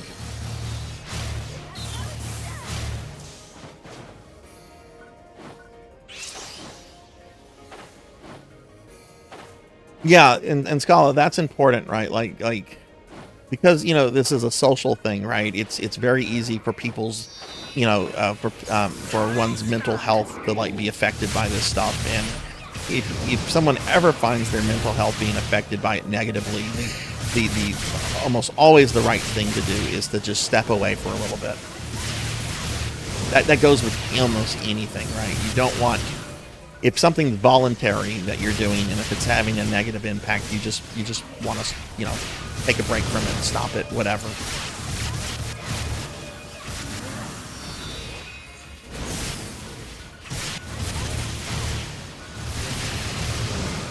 That's interesting. I hadn't heard of that, Infinite. Also, Infinite, I got a big kick out of the pictures you posted the other day of the square Yoshi cookies.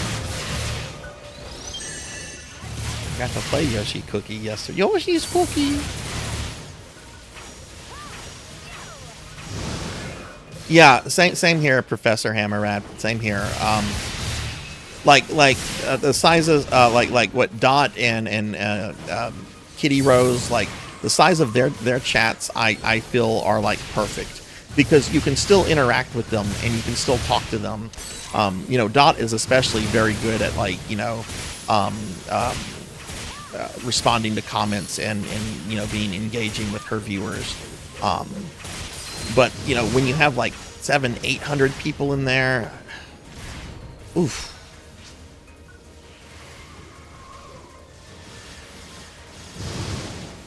One streamer, and please don't judge me whenever I say his name, because I've always been interested in this person as a gamer, even though I recognize that as a person they're pretty fucking terrible for the most part. But one streamer that I kind of used to watch was Mike Matei from Cinemassacre. If you know much about Mike Matei, you probably know some of the horrible edgelord internet stuff he's pulled over the years. Mike Matei is a really fucking good gamer, though. Like, he is really good and constantly does really challenging stuff on his channel. He gets around 500 to 600 views or viewers at a given time, and does interact with his chat, but you can tell when he's interacting with his chat, he's kind of forcing himself to interact with his chat.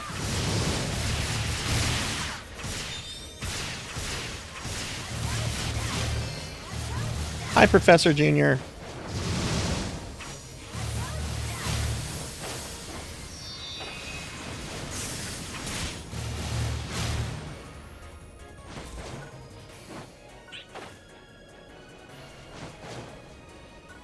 Okay, I think we're done with that daily.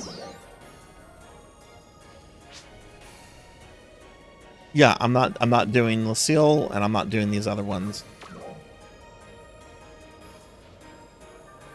Let me make sure that person is still not on. I don't want to go around showing their place and for them to just log in. That would be super awkward.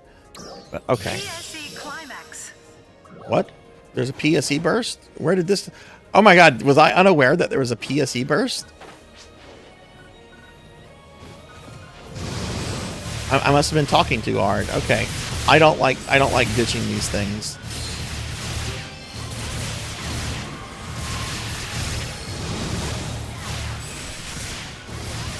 Yeah, you can get an idea of what new AVGN episodes are going to be about if Mike Matei has been streaming a lot of it.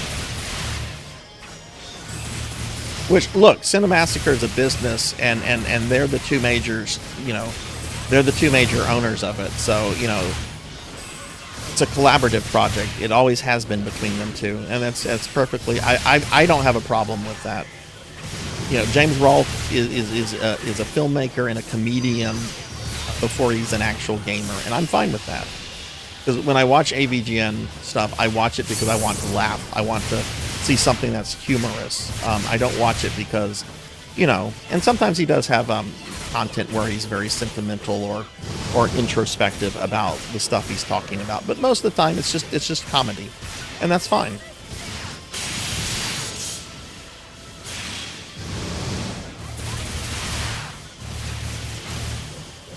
I think for the most part, or since he's been doing this for like 20 years now, I think the most part he's done a very good job with it.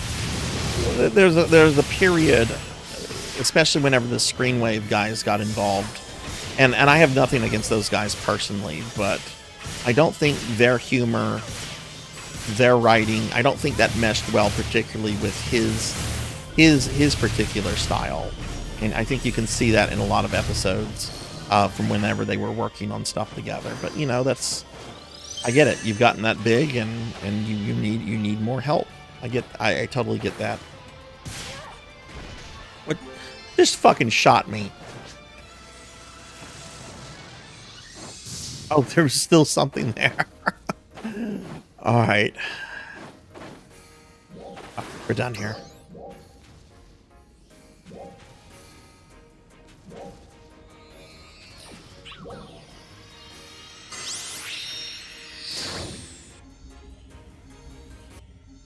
Best midlife crisis.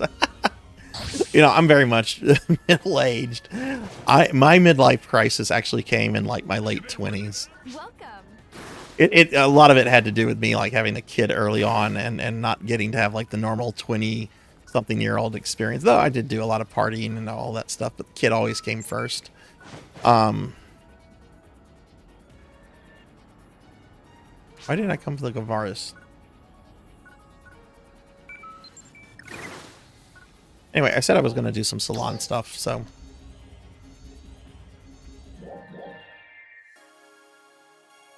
So, I think it was Ark earlier that made a comment about the boobas on my plus-size character here. This is how ridiculous this game can get. The boobas are made bigger with a very specific item called the balloon bosom. Which, for example, if we were to remove this... Right? So that's an actual accessory you can get. Now, we, of course, want to undo that change.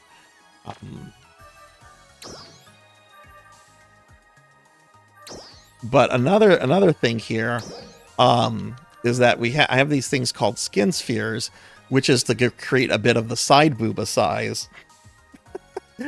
And, well, if we were to remove one of these, I don't know which one this is. That was the one on the right. Let's remove the one on the left.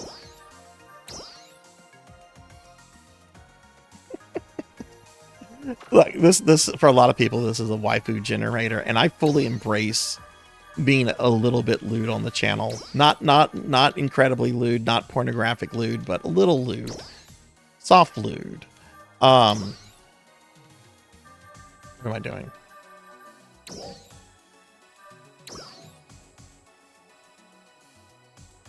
Did no, okay. But no, there's a lot that you can kind of do with this character creator. For example, go to, where is it? No, don't leave. Where's the thing? It's been so long since, okay, load creation data. Nay 2.0. So for example, here's a recreation I've done of the character of Nay from Phantasy Star 2, which is with like all of the official Nay items. The Nay claws, weapon cameos, unfortunately don't show up here. One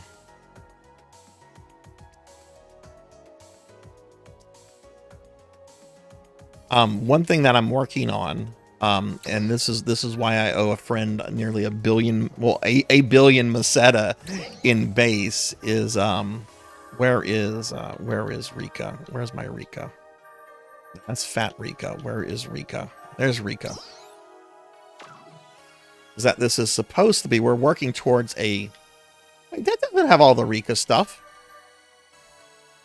That doesn't doesn't have all the Rika stuff. Where's the other thing? Did I not save this? Hang on, I'm annoyed now.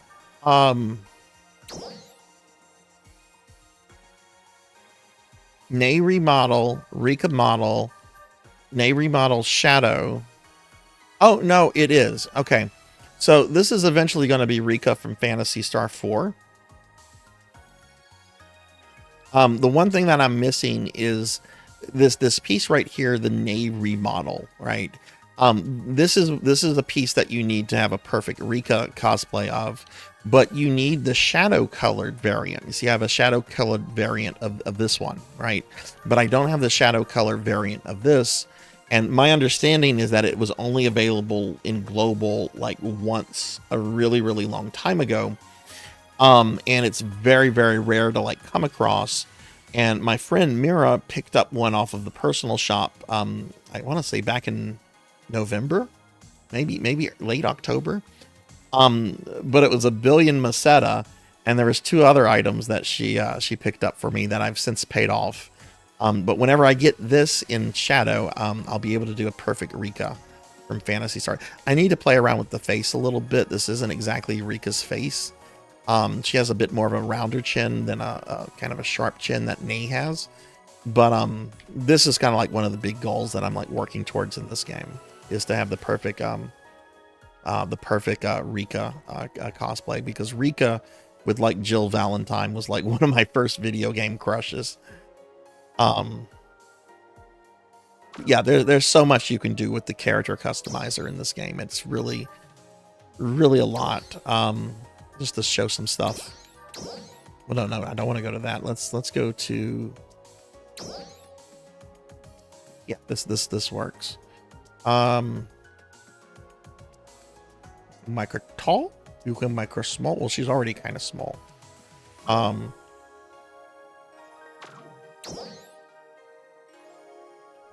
You can increase size. Right? There's all sorts of things that you can do. Some people will spend hours playing around with like characters and going back to accessories. I'm not going to leave her like this. If I go for accessories, for example, I mean, I have like 18 pages of accessories. That's small fry numbers compared to what a lot of people have. And you can see that there's like a lot of stuff. And this is just accessories. This is not outfits. This is just like extra stuff. Like if I wanted to, she now has fairy wings. Or she's now got like this cute little like chonker rat attached to her. Now she's got like the little thing on her shoulder, right? So there's just a lot that you can do with this game when it comes to creating characters, and that's one reason I think it's great. Now she's got like bunny slippers.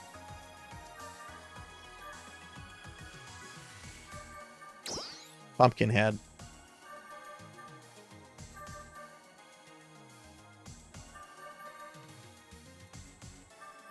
Oh, I do have some. I do have the cat ears. They're not the twitchy cat ears, but she does have cat ears. Okay, I don't remember getting those, but I'm glad to know I have them.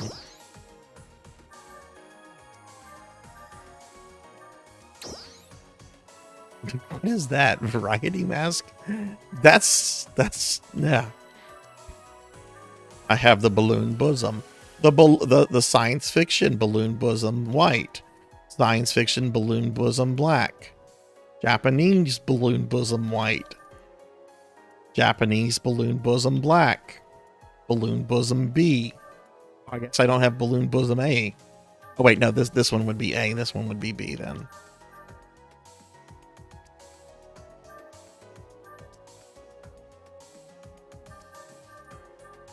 Now there is like some legitimate criticism you can talk about, especially in GS, but I think if you like being able to make characters and customize them in all sorts of cool, crazy ways, I think if you are looking for like a light MMO experience, I think PSO2 NGS is a very good game to look at.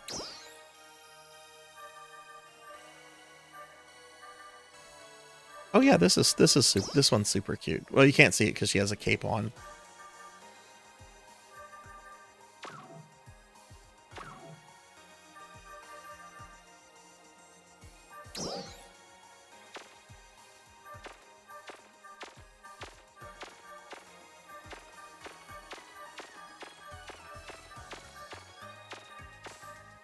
Oh, fuck it. There's an easier way to do this. Just, are you about to exit without applying changes? Are you sure you wish to proceed? Yes, I don't want to implement the changes.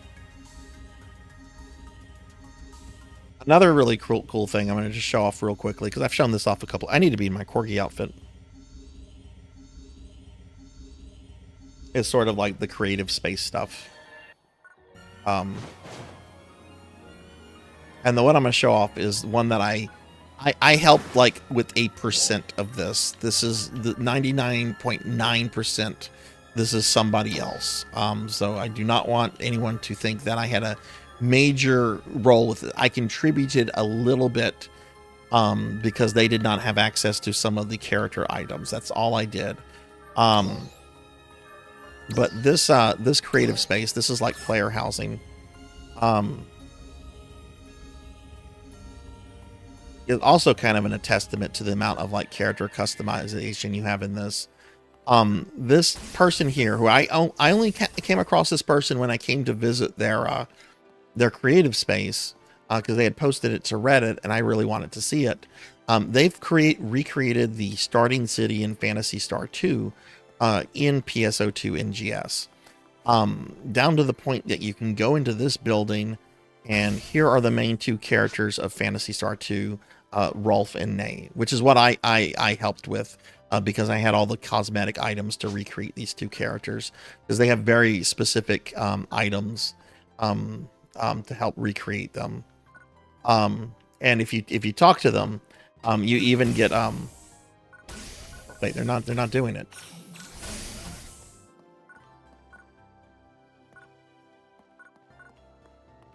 Possible Loon might have made some changes.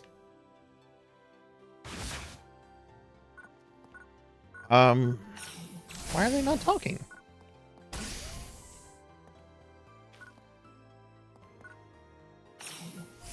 They're supposed to. Maybe I need to go really far away.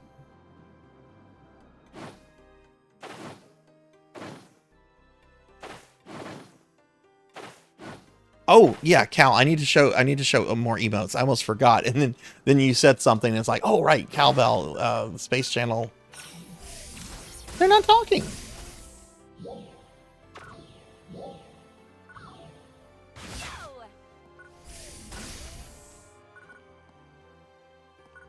She must have done something with them recently.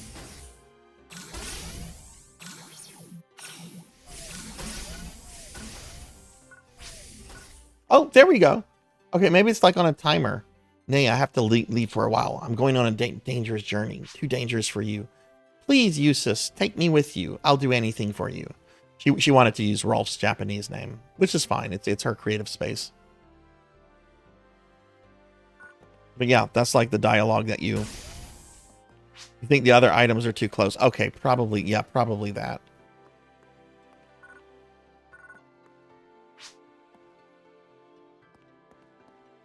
Okay, I'll just show off some emotes real quick, and then we're gonna log out of this and switch to the Valis games. But yeah, my favorite emote to annoy people with. Up, down, shoot, shoot, shoot. Up, down, shoot, shoot, shoot. Right, left, shoot, shoot, shoot. Right, left, shoot, shoot, shoot. Up, down, shoot, shoot, shoot. Up, down, shoot, shoot, shoot. Now she's Sonic.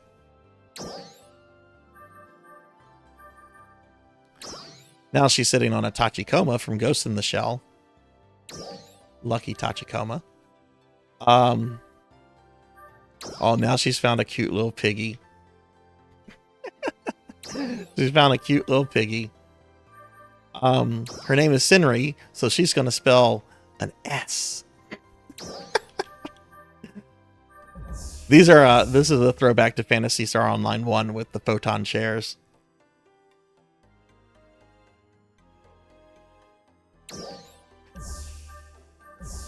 Those are recently used one. What are some of my other favorite ones? Let's just look at the whole page.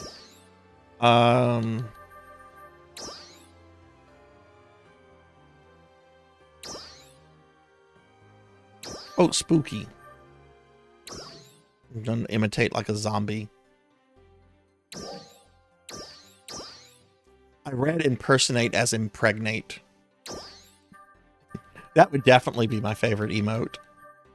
Well, never mind. No, because of all the stuff that comes after. On the catwalk? Which one is this? Oh, that one's not really. Did that reset my things? My pages? It reset my pages. Airplane.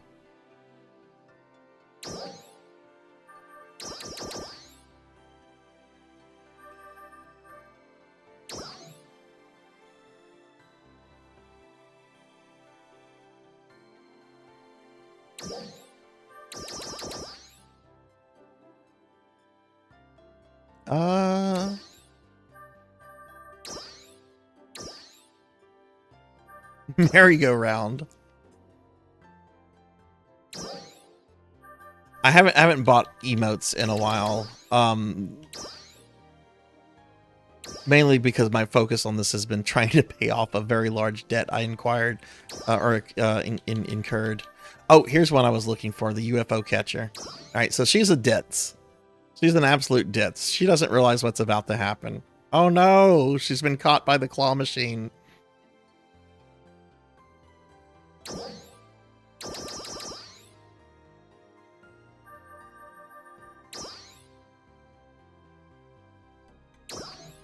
She's not happy with me. She's like, okay, you need to move on to the other games, Sarzac. You need to.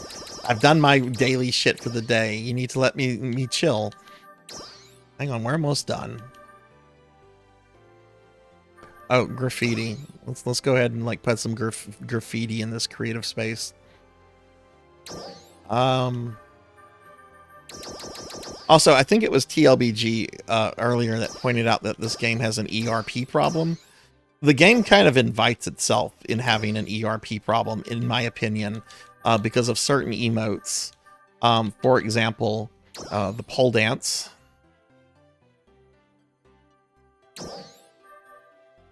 The chair dance.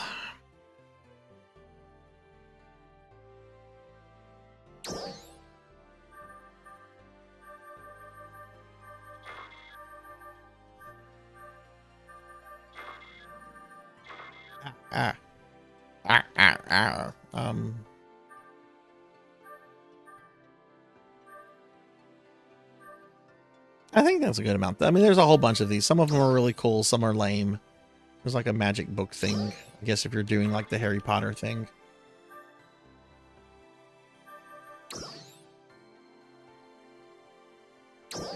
Wait, hang on. This one looks really funny. If you look at the cat here. Yeah, that pose. Look at the cat. Look at the cat's face. Yes, she did clip through the chair. She's chunky. But look at Meow here.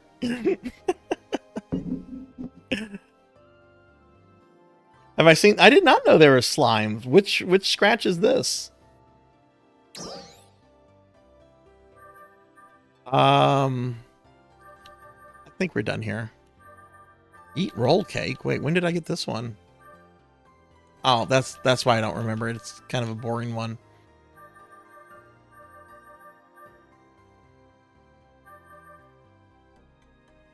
Oh, where is this is a cool one. Trying to remember the name of it.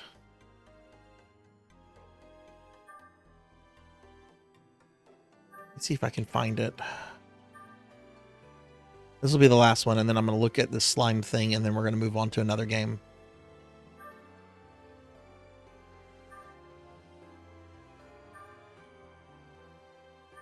Don't remember the name of this one. You're like in a science fiction like stasis tube. I think it's called Captivated?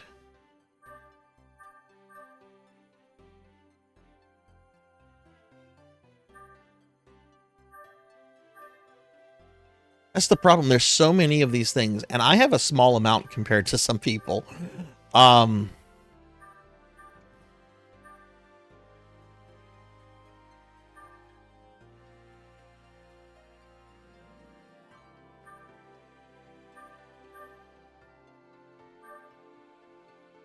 Where is it? All right, Jania, see you later. Thank you. Hot Dog Bongwater, thank you so much for the sub. Thank you. Welcome. How are you? There it is, captured. That's it. So yeah, this is just a neat one, I think. This was one of the first emotes I went out of my way to buy off the personal shop. I saw somebody using this, and I'm just like, that's really cool. Well, thank you very much, Hot Dog. I appreciate the Prime a lot. That means a lot to me. You can also, it also has a different style. Like, she's kind of just floating there, and here she's just like trying to look out of it.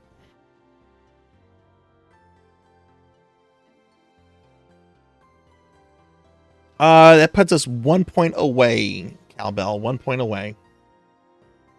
All right, let me look at this scratch, and then we're gonna switch over to some TurboGrafx games. But if there's a slime if there's a slime thing, oh, Lost Alucard.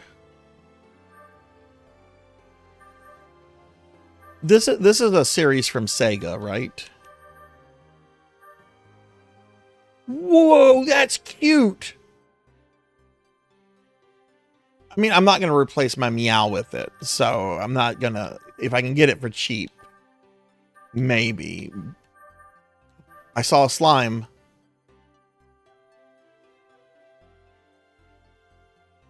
Build part and a, okay, that's the build part.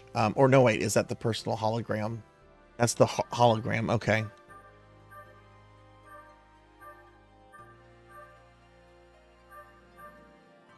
Where's the build part?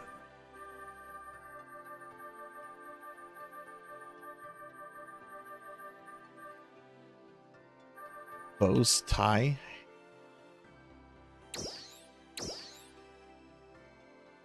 We can barely see the tie. You can barely see the tie on our. They're covered up by stuff. Personal hologram. Where's the building part? Is that it? Building parts. Wait, I think that's building parts. What are the building parts under? Also, what's the emote here? That's a big pass. That's not worth spending money on.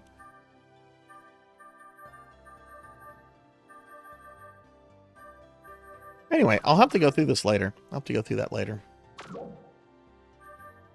All right. Well, I think we're going to go ahead and move on. So I have to change some hardware out real quick. It's also almost 4 o'clock here, and I've not eaten since like breakfast. So I'm gonna order some food because I'm getting a little hungry. But yeah, I think we're gonna go ahead and play some of the Valis games for a little bit. And I'm gonna play this on a well, not technically on a TurboGrafx, on an analog duo. But I'm gonna order some food and I'm gonna switch hardware out. So give me about 4 or 5 minutes, everybody, and we'll continue on with the stream. But I'm going to put the BRB scene up, and I will be back in just a few minutes. So please wait around.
Okay, I have returned. Thank you all for sticking around.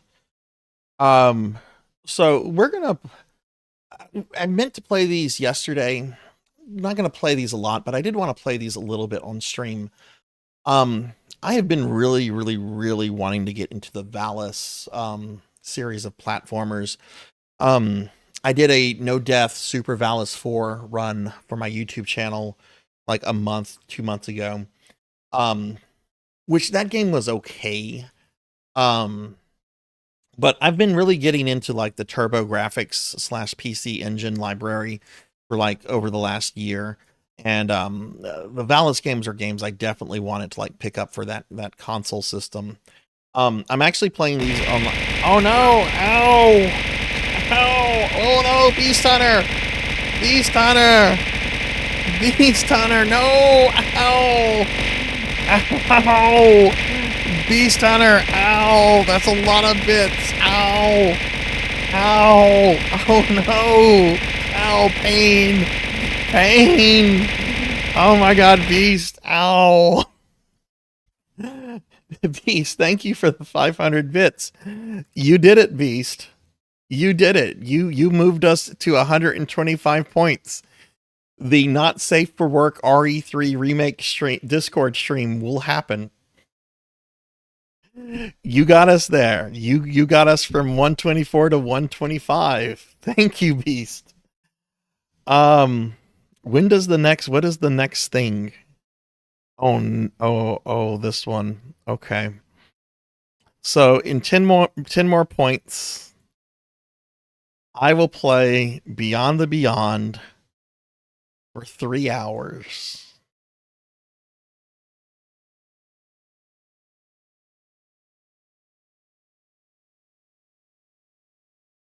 Well, if we get there, we get there.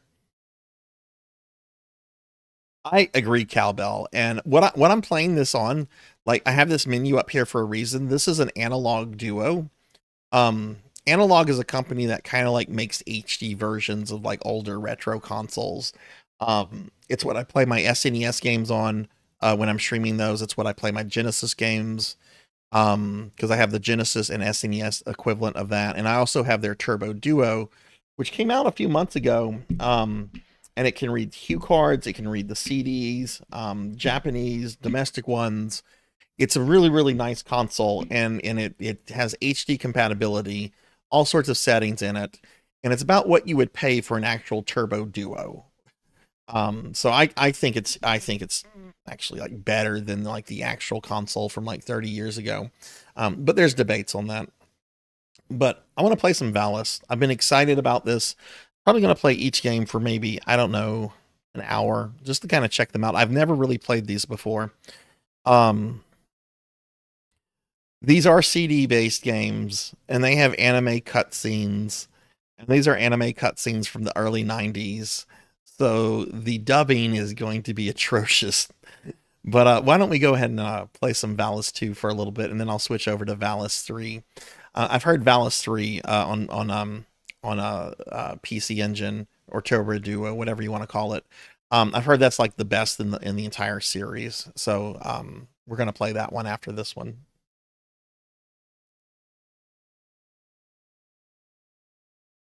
I love the Valis games I've played so far, Poe, and I am actually one of those people that really like. Well, I don't know if really like is the right way to phrase it. I enjoyed Beyond when I played it, and I've never seen or really agreed with all the negative criticism I've heard about the game from others. It's like, well, what do you expect for an early PS1 JRPG? So many people say, "Oh, it looks like it could have been done on Super Nintendo." Or really, those battles don't look like they could be done on SNES. Some criticism is about the difficulty, and I do get that the difficulty of Beyond the Beyond is might not be for everybody.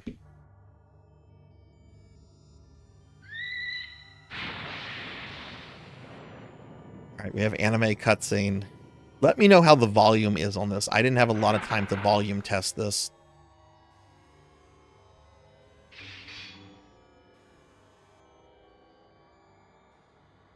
Well, Beast, I appreciate that a lot. Thank you.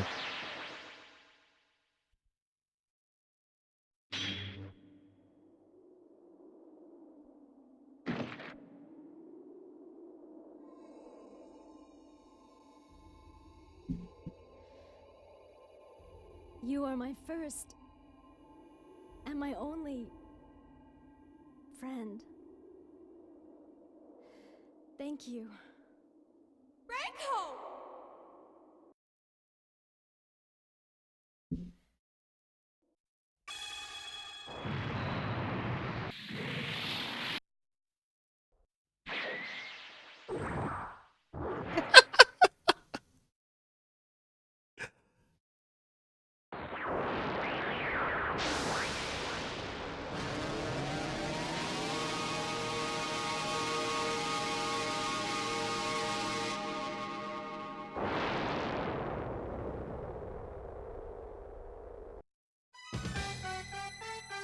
All right, Valis 2. I actually do not have. I have Valis 1 on the Famicom, which I've heard that version is really bad. There is a Valis 1 on PC Engine. I haven't picked that up yet. It's not terribly expensive, so I'll probably get it relatively soon. I've heard it's like the best version of Valis 1 too. We want to start.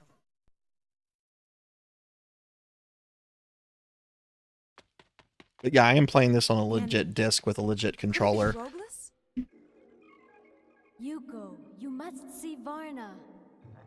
That's Reiko's voice. I wonder if something's happened on Vacanti. Hurry, Yuko. There's no time to waste. That young woman single-handedly brought down the Rogueless King. Is it possible that a mere woman now has the sword of Valis in her possession? She must be a giant of some kind. Even with the massive powers at our disposal, it will probably be impossible to defeat her. But by sheer strength or cunning, we must find some way to capture the sword of Valis. Did the stream just have a hiccup? Is the stream okay?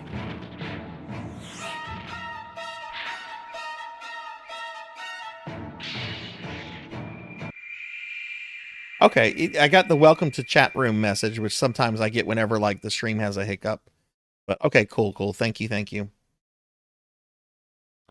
Yes, I'm a big fan of Bubblegum Crisis, and what was the remake called? Oh no, I was thinking of Dirty Pear, but yes, I do know Bubblegum Crisis. I sometimes get Bubblegum Crisis and Dirty Pear mixed up, but yes, Bubblegum Crisis is pretty dope. And hey, Monkey, how are you? All right, so this is Valis. Basically, my understanding of the franchise, and I think I have a decent understanding because I've watched videos. I've done a no death one in the SNES game. Is basically think Castlevania, but with like warrior anime chicks fighting demons. Also, let me know if the volume is too low or too high. I didn't have a good amount of time to audio test these this morning. Oh my god, it's a dinosaur.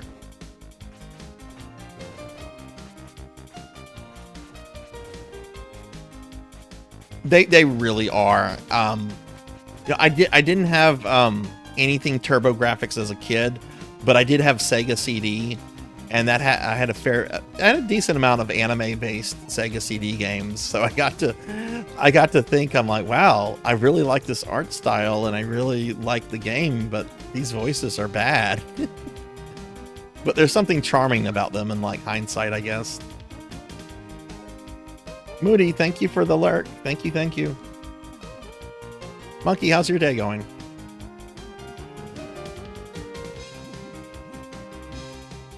So yeah, we're just going to play this for a little bit, and then I'm going to move over to some MMOs, and then we'll probably switch to Unicorn Overlord. I know that's like what a lot of people are like excited about for today. If we don't get to Dust today, we don't get to Dust, and we can just do Dust tomorrow. I have a lot of boomer shooters on the schedule for tomorrow, and don't know how long I'm going to want to play those.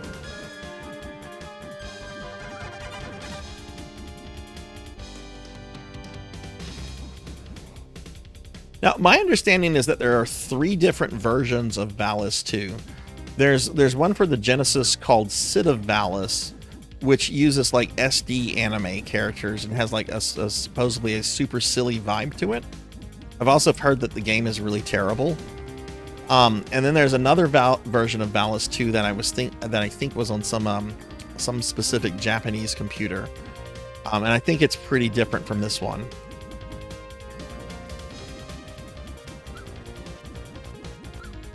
Oh,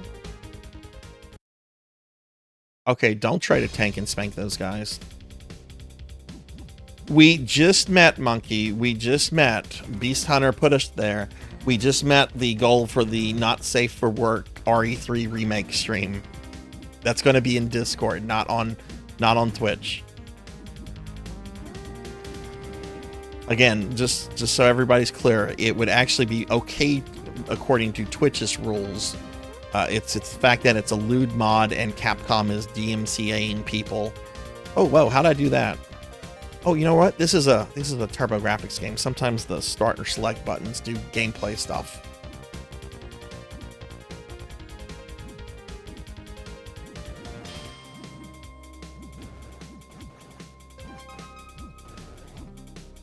Oh, gonna get me that time.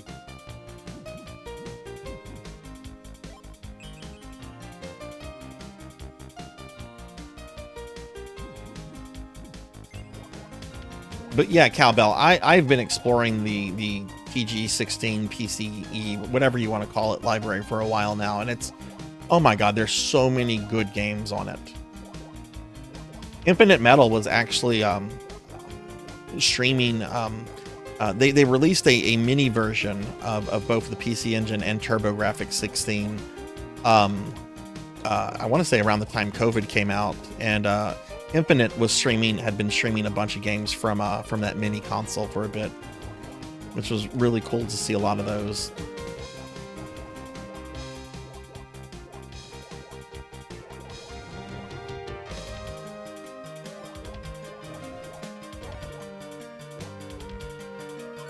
Some really nice music. There's something about like the music from like these early CD systems that's, you can tell they put a lot of effort in making it sound as like good as they could get it.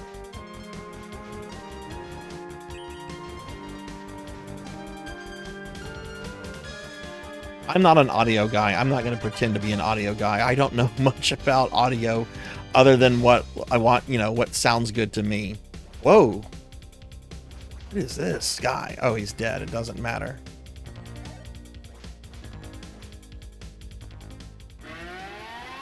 Strong warrior, Red Salamander Zerguga is coming here. He's 750 kilograms. Holy shit. I am the Red Salamander Zaruga, one of Rogulus's 12 generals. Come, warrior Vari, let's engage in combat. Why have you come to the world of reality?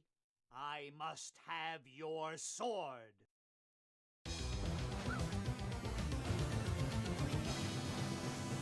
Oh, cool. The boss has a life meter. Oh, this guy's going down easy. This guy's the baby.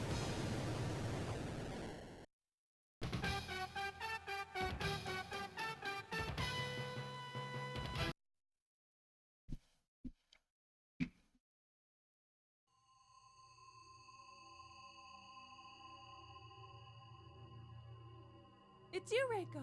Yuko, you've got to save the people of Vacanti.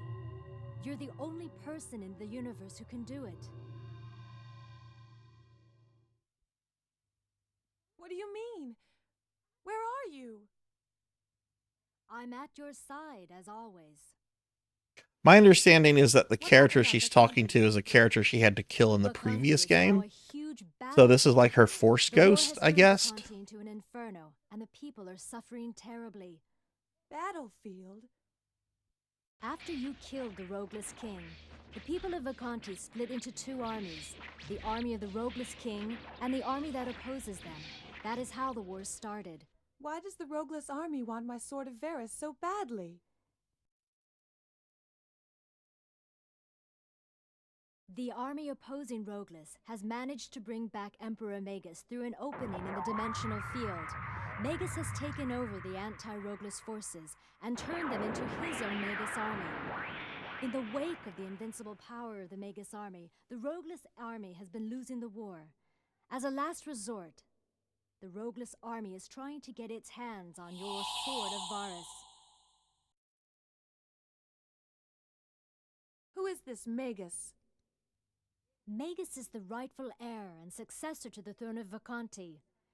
He is also the older brother of the Rogueless King. His older brother? I don't understand. Reiko, where are you? You must go to Varna as fast as you can.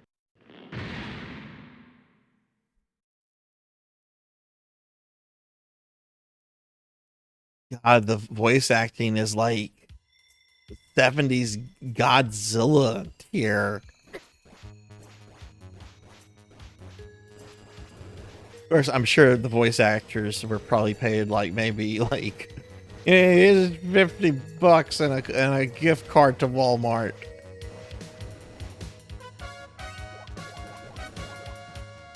Oh, cool. We're in our Valis armor now. Oh, that's good. Those are good looking sprites. Oops.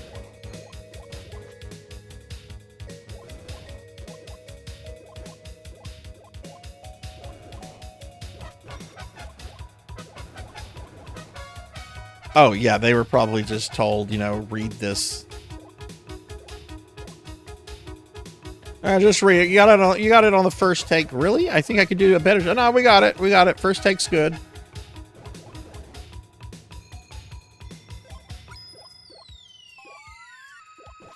Okay, what did I just do? She became like, am I invincible? Is this like Starman power? It's already off, so I guess that must have been like some limited like invincibility.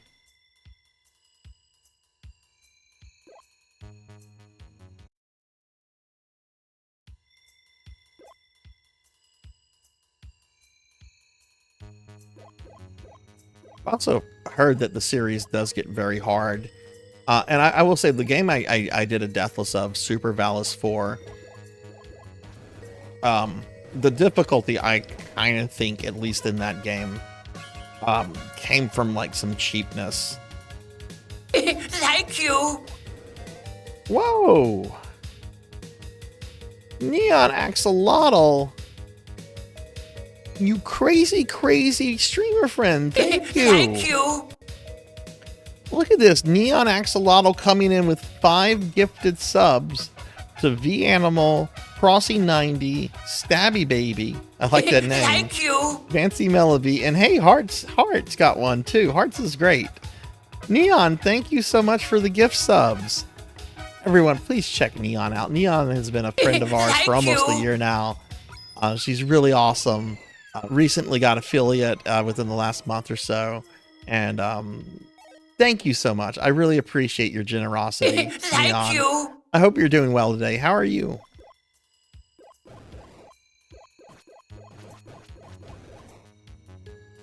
Well, that puts us 5 points away from the Beyond the Beyond stream. Oh, well, not the Beyond Beyond stream. I mean, I'll start playing Beyond the Beyond.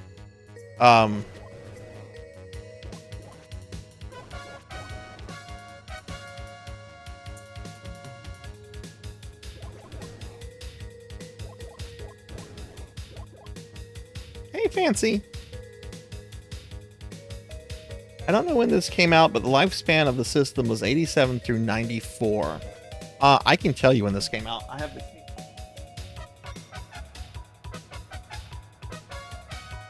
Let me see. This is the North American version, hence the bad English dub. But let's see what it says here. This came out 1990. So I imagine it probably came out like a year earlier in Japan.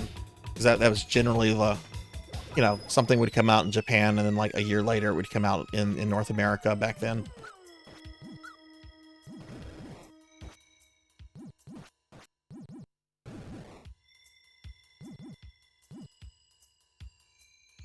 Yeah, we're getting close, Thunder. We're getting very close to the Beyond the Beyond stream, or the Beyond the Beyond stuff.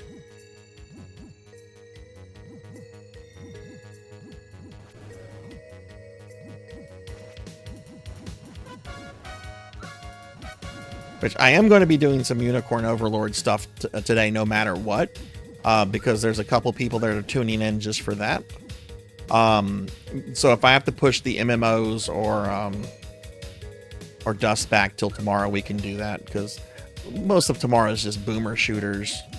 I don't have to spend a lot of time with those. Oh my god, this got hard all of a sudden.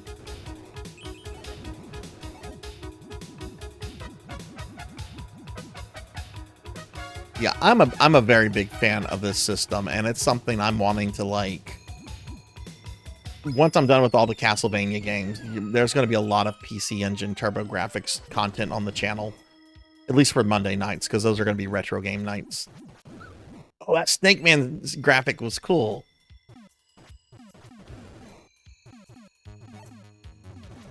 The Genesis Mega Drive is also another console I want to explore a bit more. But, I mean, I know a lot more about that because I've had one since my parents got divorced. You know, I would have preferred my parents not to have gotten a divorce, personally. But one thing I got out of it was a Sega Genesis with a Sega CD and a 32X and a bunch of games. This probably does not reflect well on me, but when my parents divorced, I went to live with my dad. My sister went to live with my mom, and they had a very they did not have to have like in stone, in writing, like child custody agreements, because it was a friendly divorce. In fact, my mom and dad have only stopped talking to each other like very recently over some business stuff. So like even after the divorce, they had a very good relationship with each other for several years. But I liked staying at my dad's house a lot because that's where the Nintendo was. That's where the SNES was. Dad would let me stay up late playing those. Let me pass on this road. I am the Shadow Panther Gillen, one of Roguelus's 12 generals. I am all that remains of the Roguelus army. In the name of Roguelus and his honor, I shall do battle with you. It won't do to die here.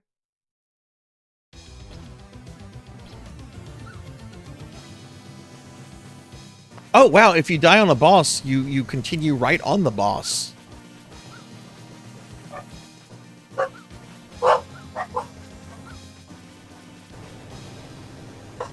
Oh, my lunch is here, so hang on everybody.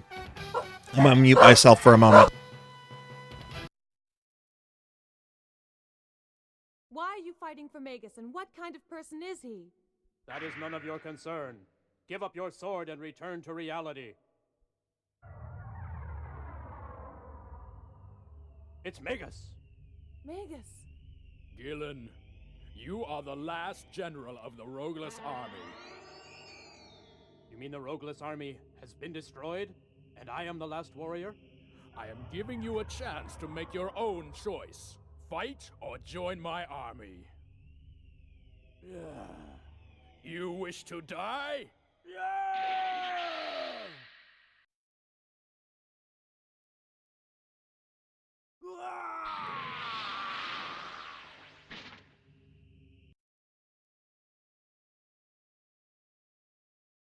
Well, Magus, we meet at last.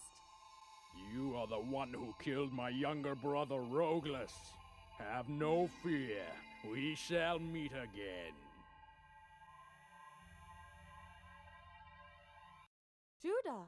Yuko, Veniti was attacked by the army of Magus. Our army has been defeated and Veniti occupied. And Varia? Come, we must go at once.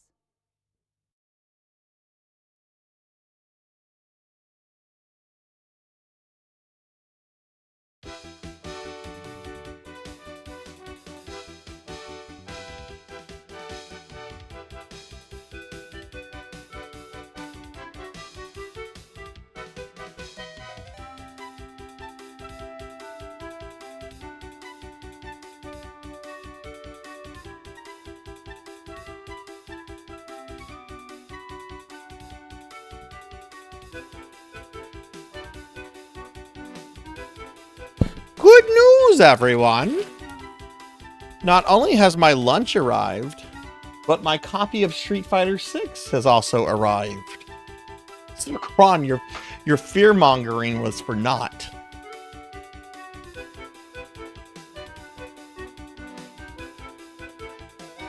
I got a veggie hummus roll with a banana.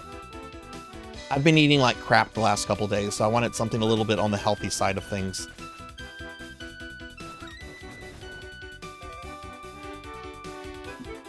I'm gonna play just a little bit longer, and then I'm gonna take a brief little like lunch break.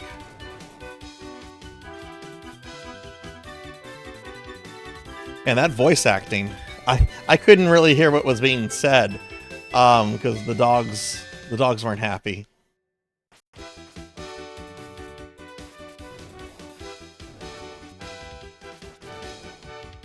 You have to be very careful with these guys.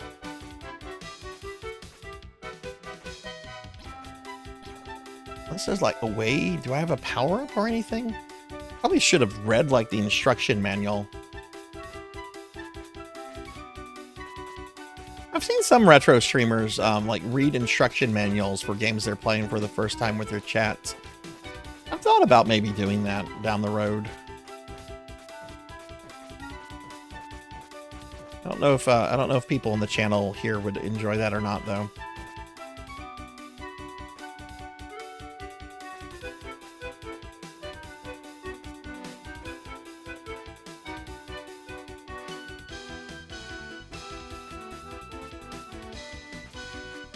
Whoa, whoa. Is he gonna go up? Is he gonna jump, or is he... Okay, they're just gonna run. Whoa!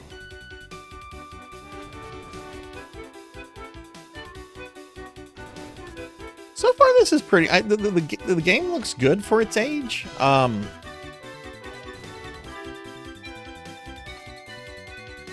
gameplay hasn't been all... It's super very basic gameplay so far. Granted, like, these bosses keep telling us, I am one of 12 generals. So I imagine there's at least, like, 13 levels. Like, oh my god, that's a lot of generals to have. That's a lot of levels.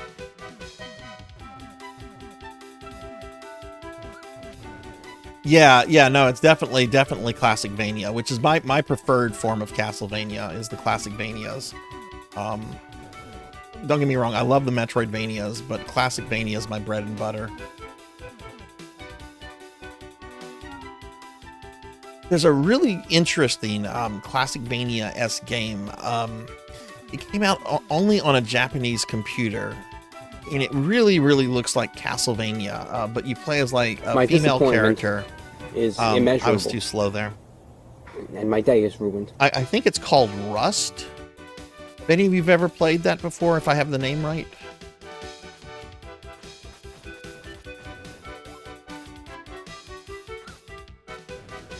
You can't start running. There's too many things here.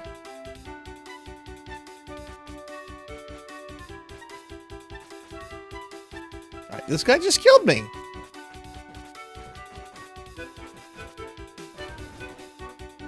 Okay, how are respawning enemies a thing in this game? Oh shit. At least spikes don't kill you. You don't get the Mega Man spike. No, they don't respawn. Oh, thank goodness.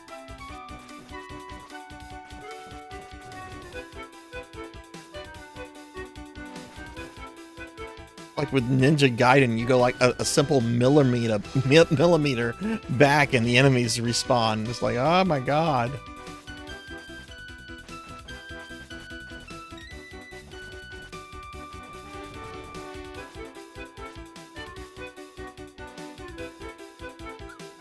Oh my god, that was...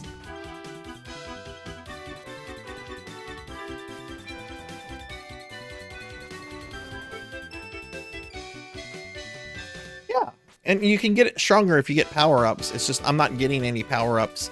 And I don't know if you lose your power-ups between levels or after dying, or maybe both.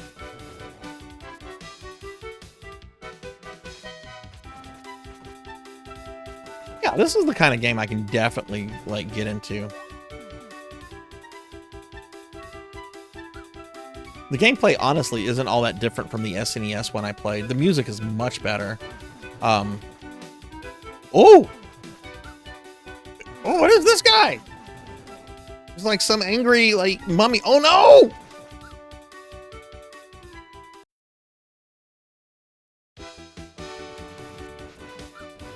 Looks like I kept that power up. Jeez, okay, I'm not making those jumps for whatever reason. What?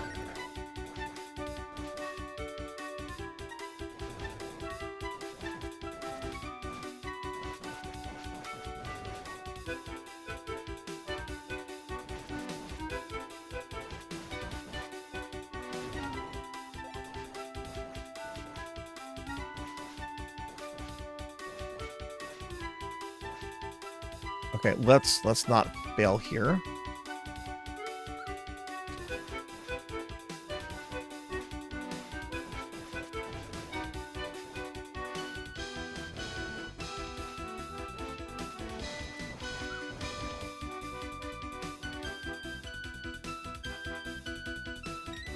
Oh, this is further than I got last time.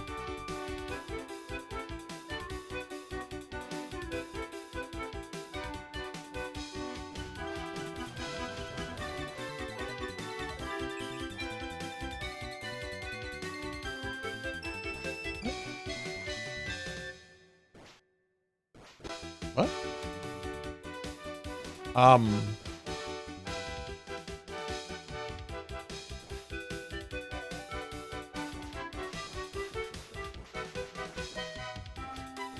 Okay, we don't have a timer. That's good. Okay. Come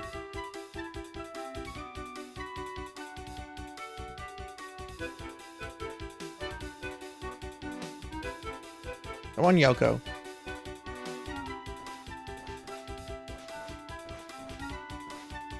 Oh, okay. I thought that was just background. Because, you know, I walked through it without any issue there.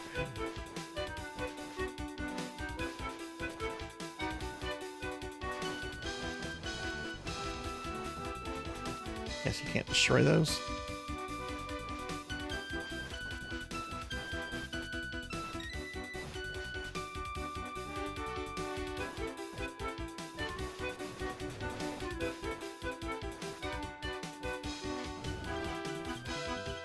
Yeah, I can totally get into this game. This is something I'm going to want to learn.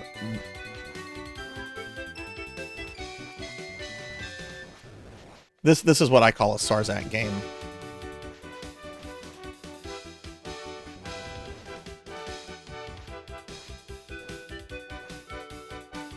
Sarzac, you should go play the new Baldur's Gate 3 that came out.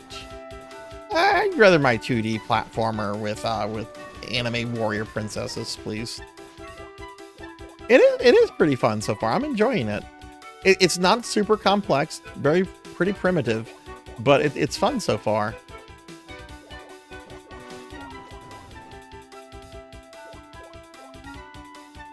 And it hasn't, like, I haven't noticed like cheap or awful difficulty yet. I mean, a couple like enemy placements, like, are like maybe, but the game's been, it's not been like hit you in the face difficult like you sometimes get with like Castlevanias or Ninja Gaidens from this period. It's been very fair so far, I think.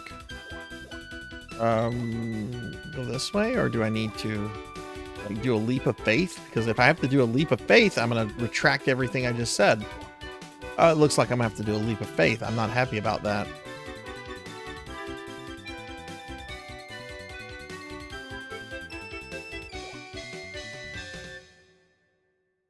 Okay, that wasn't bad. It's just, I don't like making leaps of faith. Okay, it looks like we have two routes we can go. We can go this way. Or wait, is this back? Is this back the way I came from? Did I somehow miss this platform?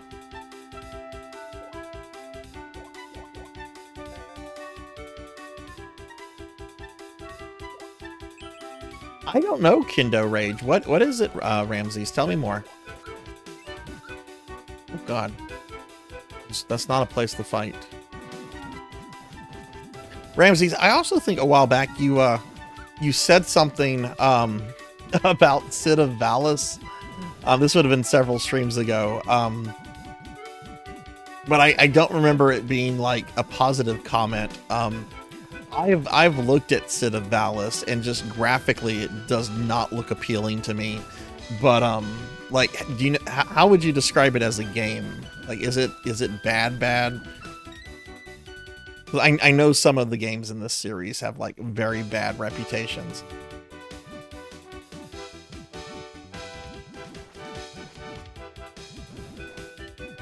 Just very jank. Okay, yeah. I'm not gonna. I have that on one of the Valis collections on the Switch. Which, by the way, there are all the Valis games are on Switch. They have like 3 collections. The third one I think is only available digitally.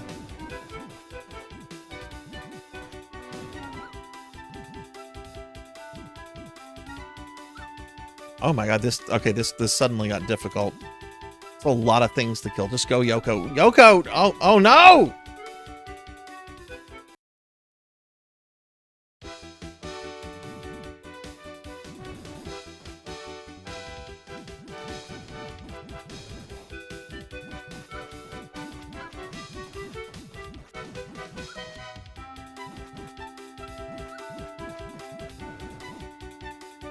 Oh, you have to kill those dudes.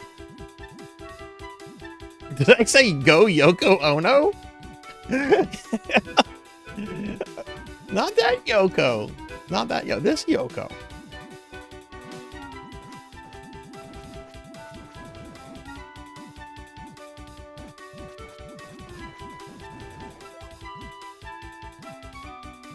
I know there's a game much later in the series. It's not an action platformer.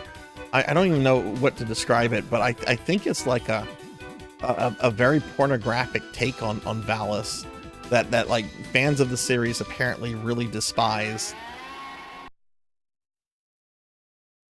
Uh-oh, the Blue Rhino Gaius. Are you Various Warrior? Now let's see if it was really you whose power brought down the great Rogless. Why did the armies of Magus attack Rogless? This country is part of the new empire of Magus. We are simply returning this country to its rightful ruler. Yes, dude. Oh my god, he shoots bombs! And the dragon parasite coming out of his belly.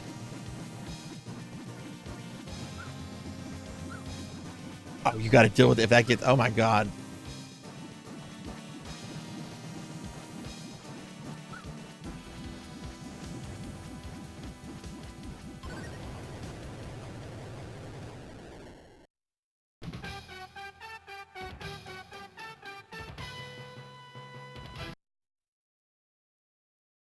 You are very strong.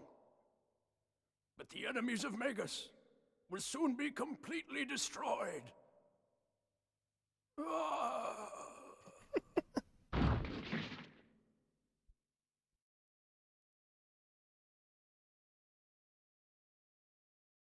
What is Kindo rage on, Ramses?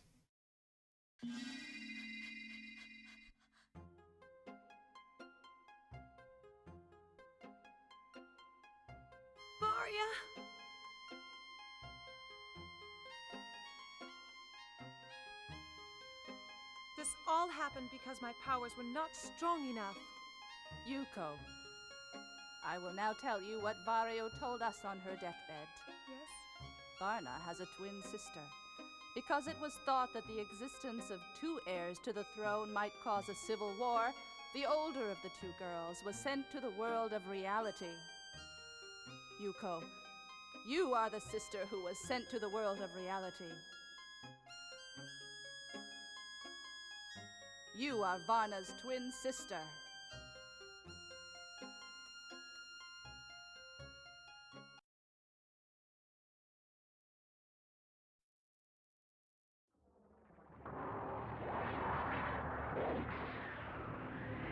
This is so perfectly 80s anime-ish. I love it.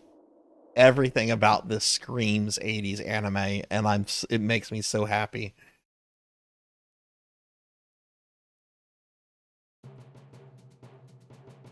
Ooh, that background. Oof. Okay, I guess they're going for like a sunset on an alien world. Oof. Oof, we need a new background. Maybe this is something where like scan lines would make it a little bit more bearable.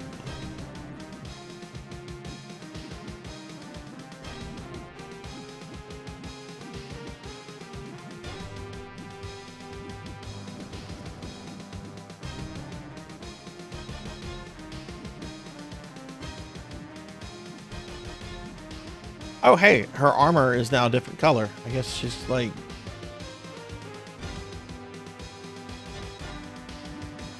Oh, God. Draco Lich.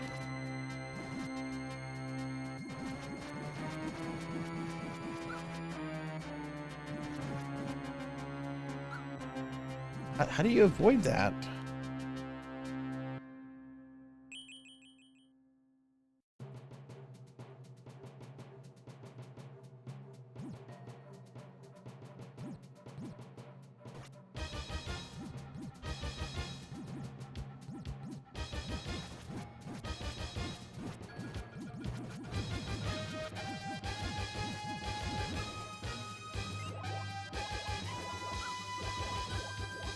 Oh, that's cool. That's cool, monster.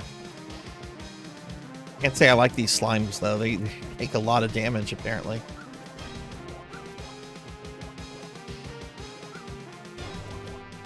Oh my God. Jeez.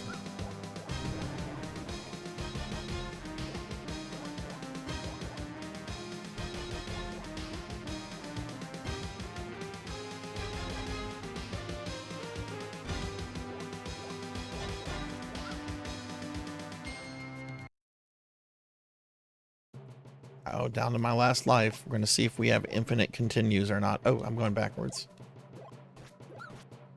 There's got to be a quick way to neutralize these guys. Wait, did she like go up? How did I... Was that a platform? Oh, that was a platform. Okay.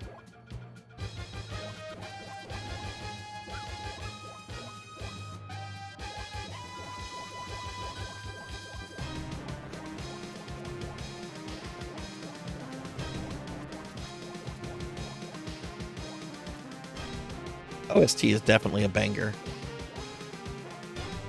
Whoa.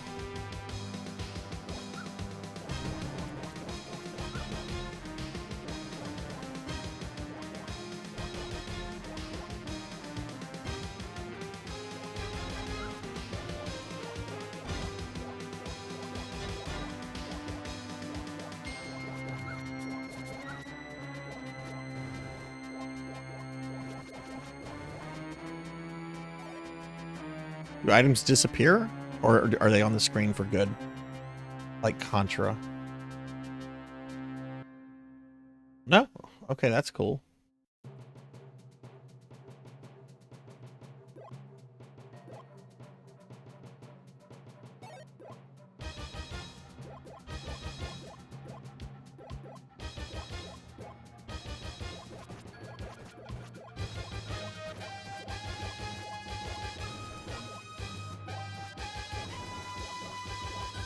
Oof.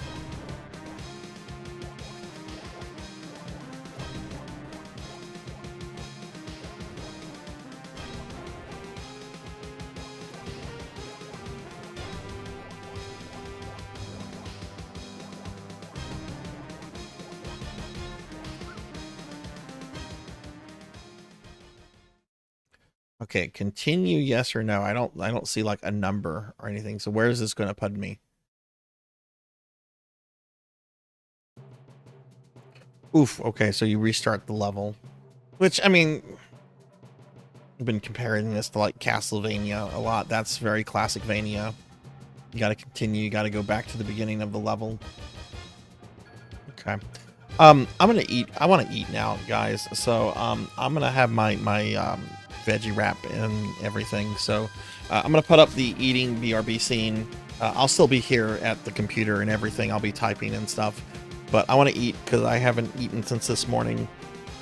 And we'll continue in just a moment. So just please stick around just a few more minutes.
Okay, I'm back. Whew. Oh my god, that was filling and good. Had a veggie hummus wrap, which is really, really tasty. Very filling, and then I also got a banana with it. And the banana, oof, that was a really, really good banana. Well, let's get back to Valis II. But, yeah, thanks for waiting around, everybody.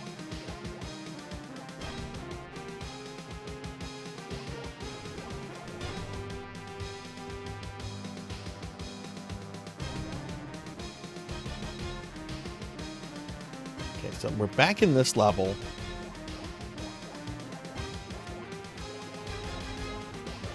Wonder if there's a way you can fall and not fall into that pit. Oh, we killed him much quicker that time. It seems like you do more damage when you actually physically hit them with the sword versus just hitting them with, like, the energy bolts. Of course, the enemies move kind of quick in this game, so I guess you have to time your attacks in position, like, really well in order to not get hit. Unlike that. Or maybe you can just, like, run through everything. Oh my god. Ah!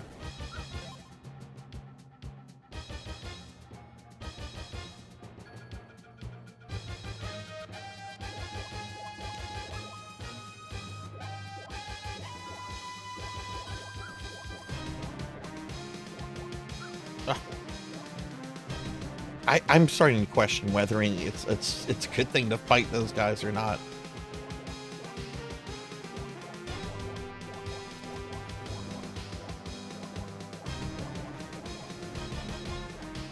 Am I hitting that guy?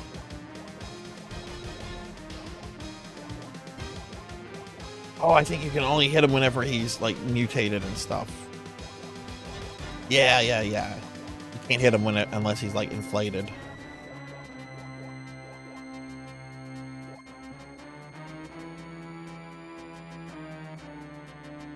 Yeah, I'm definitely gonna want to I'm definitely gonna want to learn this game.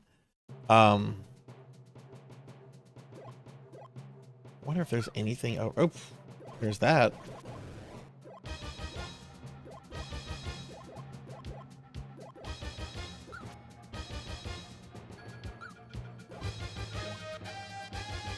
Trying to rush your way through this, I don't think is smart, so we're not going to do that. All right, there's going to be a bunch of these dudes.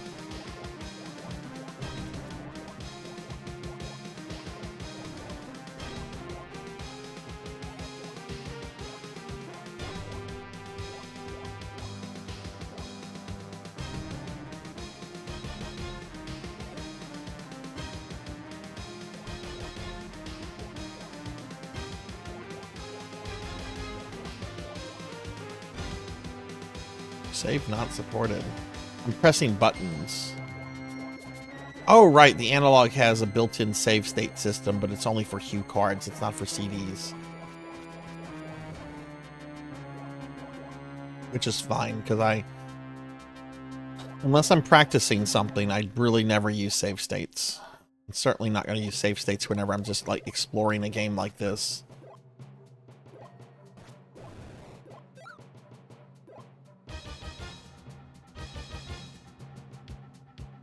Wonder if there's something. Let's not go down there.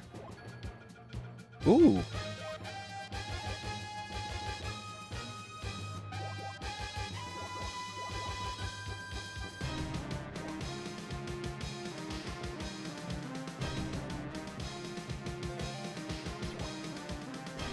Ah, okay. You execute the lightning bolt by up an attack.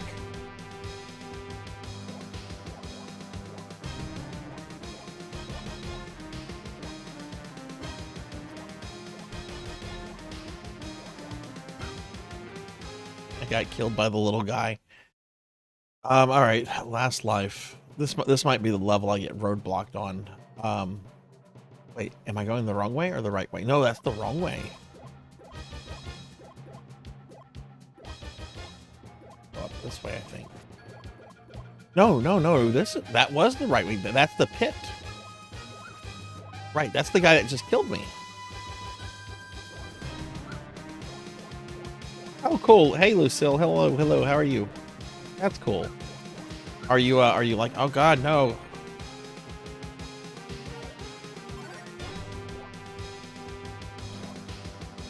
Okay, the lightning seems to just clear the screen. Well, no, that didn't kill the slime. But I guess it just does like a set amount of damage. Ah! Oh no! Human Torch is gonna get me. Away, Johnny Storm! Away!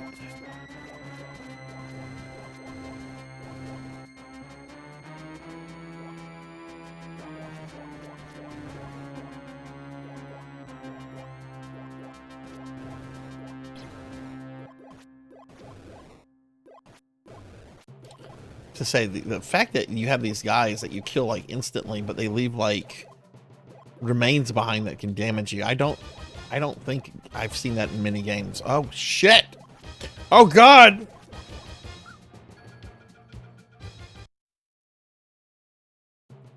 Was that my last life? That was my last life. Okay, I gotta fight a dragon at the end just to go fight the boss that's probably going to kill me. Okay, so this is the level, in my opinion, where the difficulty steps up.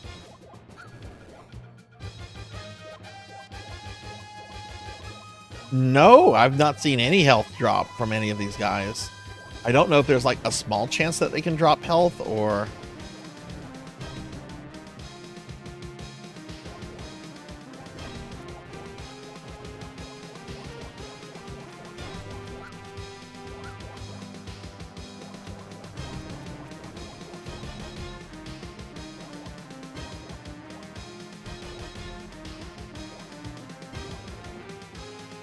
Okay, the fire dudes need to stop. There's some health. Oh, really?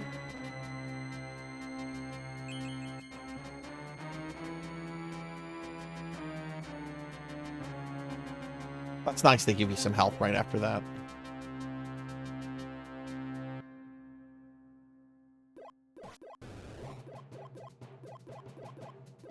We are playing Valis II on the PC engine, or really the TurboGrafx 16 because it's the English version. This is basically Castlevania, but with anime warrior princesses fighting demons. And some of the worst English dubbing I've seen in a video game. But this is like my first time really like playing the game Finley. How are you today? Give Finley a shout out.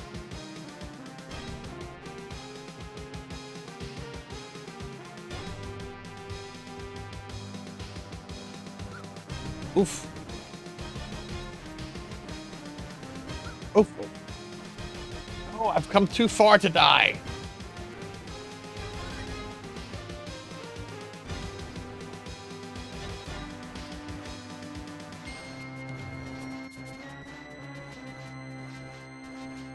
God, one of these dudes. I'm gonna have to kill this guy. Well, this shouldn't be too hard, actually.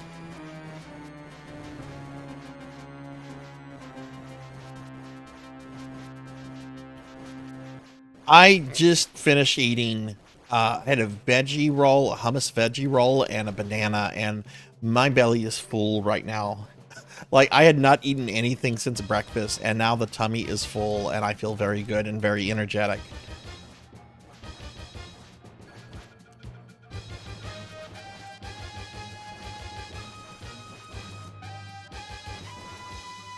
Oh my god. Dude, scary. Okay. Oh, he dropped health.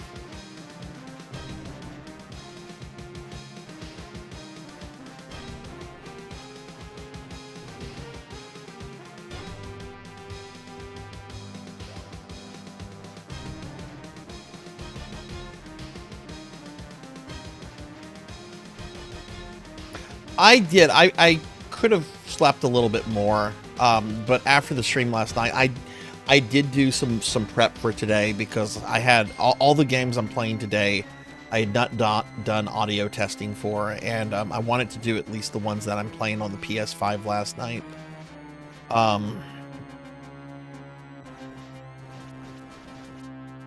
What I should have done is I should have done a bunch of audio testing this past weekend. And I think I didn't do anything on Sunday. I think I just kind of like laid around.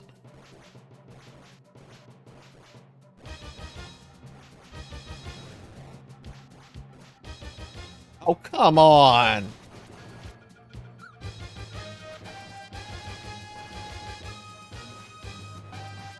Won't let me go back any further than where I'm at.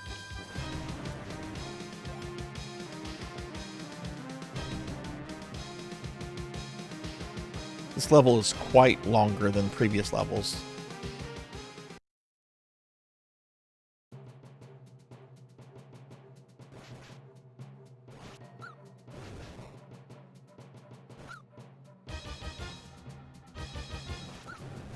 Great, now my sword is doing crap damage.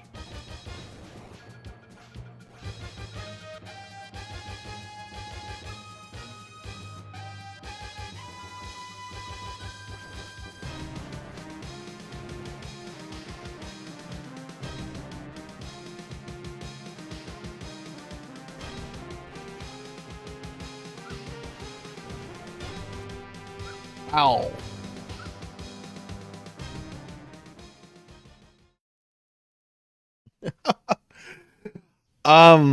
Wow, okay. How about we switch to Valis III?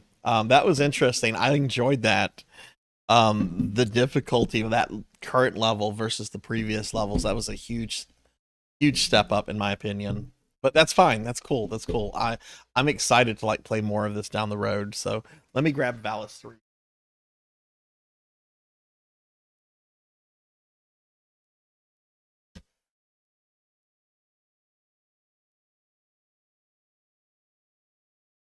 Hang on, I actually have to turn this analog duo has some jankness to it in that kind of have to like restart it to get the disc out.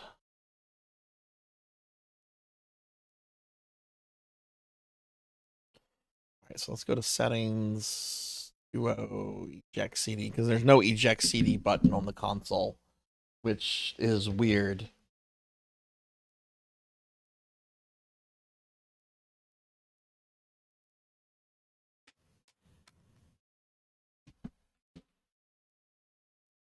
All right, so we're going to check Valis III out, and then we'll just see where we're going to go there with the games after that.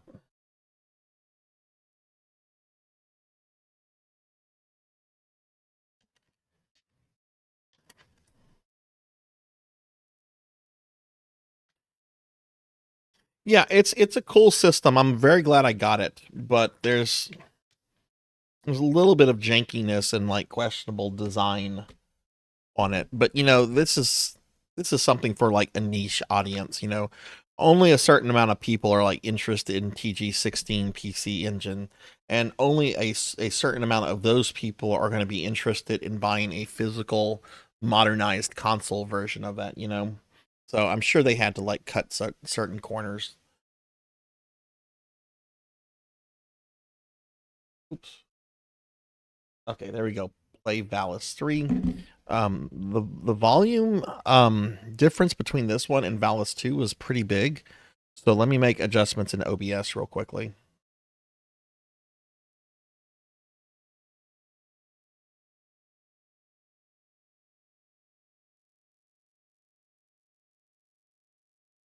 This one is supposedly the best game in the series. I know there's a Genesis version of Valis 3, which I've also heard is really good, but I've heard like this is the better version of the two.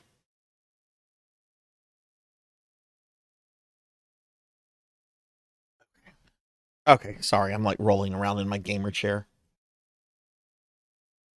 Right, let me know if the volume is too low or if I need to do any adjustments whenever it starts up.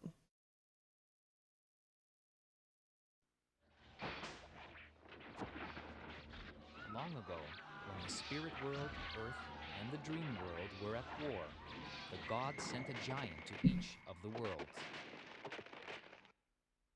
His mission was to destroy the worlds. Sound is still a bit low. Wow, okay.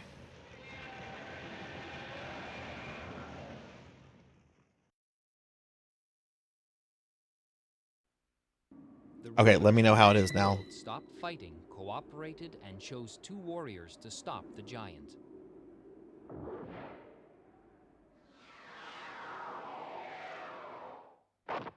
Did it go up a little bit more, or?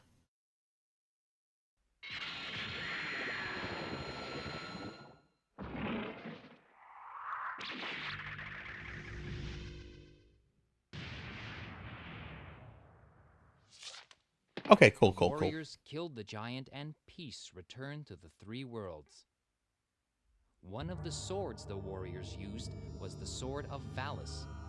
The other was the sword of Lassus.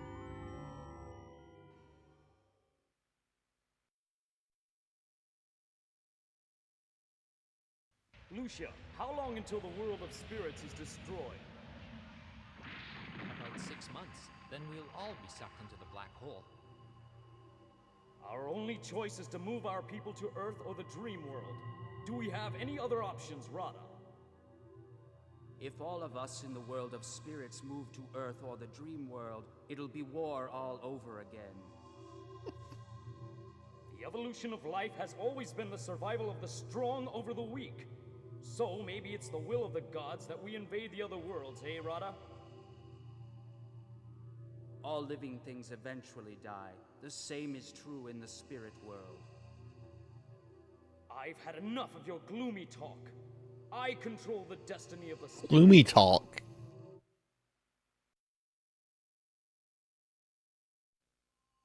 Anyone object?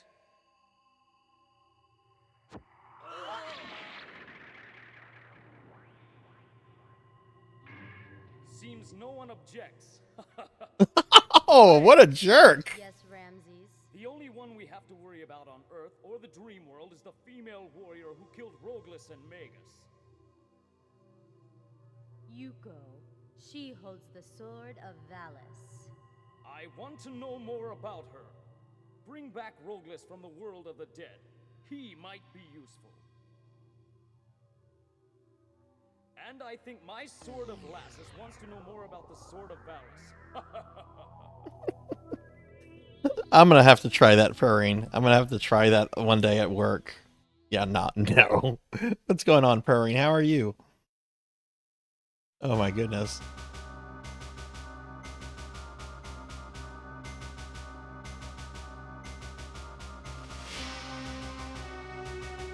The Genesis version, it's a standard Genesis version, Cowbell. All of the cutscenes and voice acting have all been stripped away.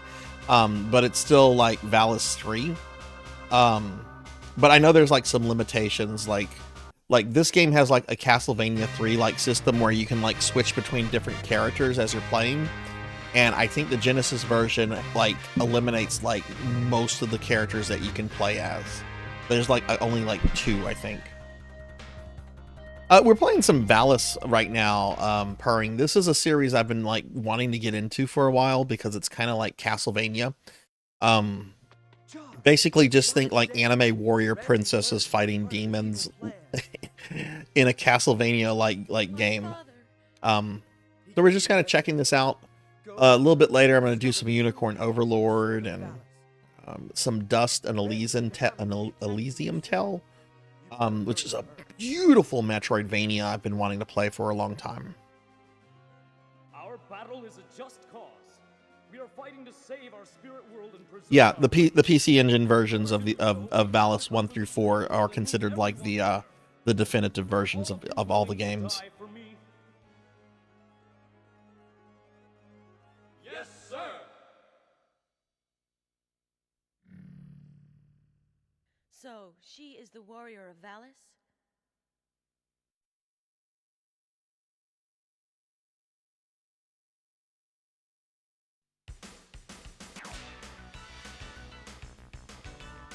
Someone has stolen my sword of Valis. I have to get it back. Wait, we're in our pajamas? We're in our pajamas! Oh, please tell me that we get to fight monsters in our pajamas. Because that is totally what I would fucking do in real life. Oh no, monsters are about... I don't have her sword yet. Okay.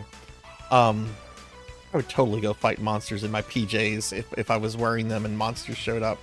Not gonna be any time to like change. Who are you? How did you get my sword? I'm Char. I need your sword to defeat Ramses. Oh no, Ramses is the villain of this game? I don't want to beat up Ramses though. I like Ramses. Ramses is going to invade Earth in the dream world soon. Enough talk. Well, I finally found you, Char. Huh? How did you find me so quickly? Ah. Oh, is that Ramses? You can't go around giving away Ramses' plans. Huh? Did Yoko just do a honk cat? Huh? Yoko, help me! My Sword of Valis!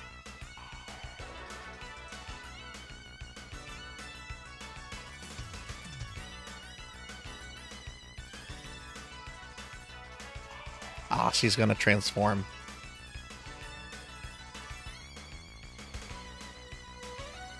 Yeah. Oh, no PJ combat.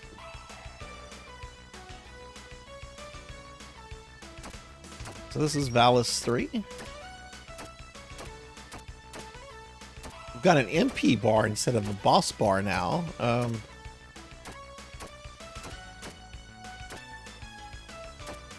Oh, there's a time limit though. Gross. Okay. Any kind of moves? Okay, select is pause. Oh. Okay, so that's down and start. And just pressing up makes her bob her head.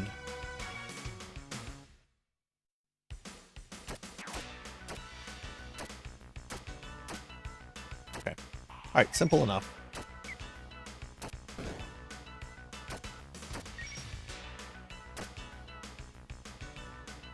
That made my sword bigger.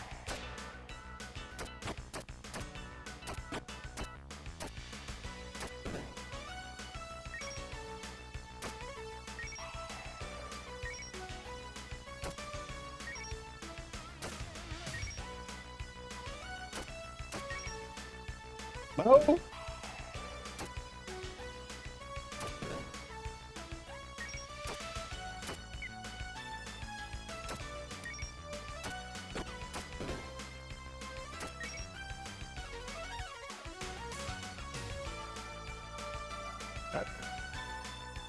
Oh.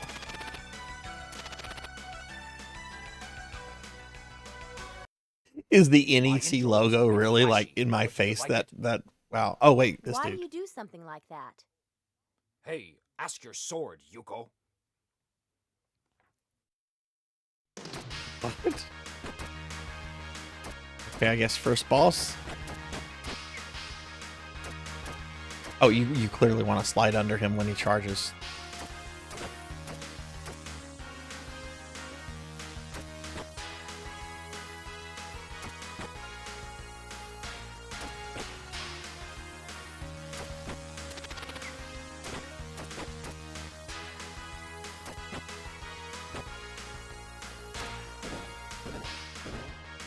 Oh, that was easy peasy.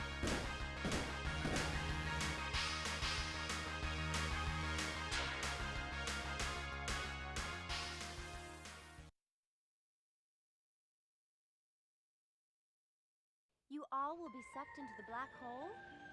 Yes. And you want the Sword of Valis?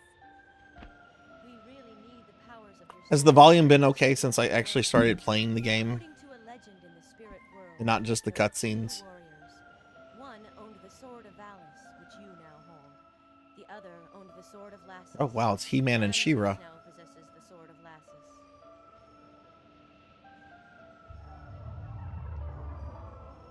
Who is this Ramses? He is the ruler of the spirit world.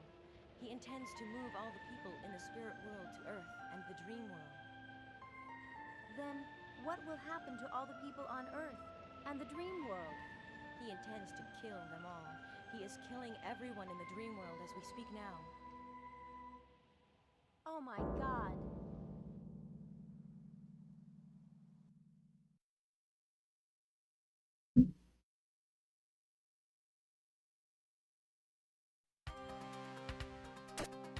Okay, so it looks like we have the redhead with us now. She's got a little icon next to Yoko's. So can I switch to her? Ah, okay, cool. You can switch to her. Look, okay. Oh, she's our Belmont character. She's got a whip.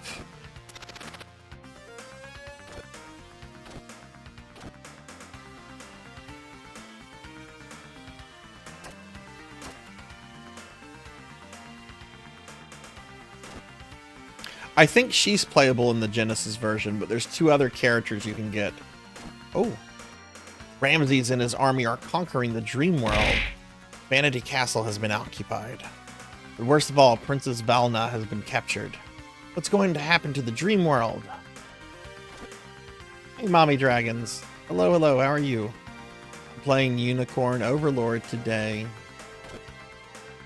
Wait, can you jump higher? Yeah, you can jump higher if you're jumping and holding the up button. Really?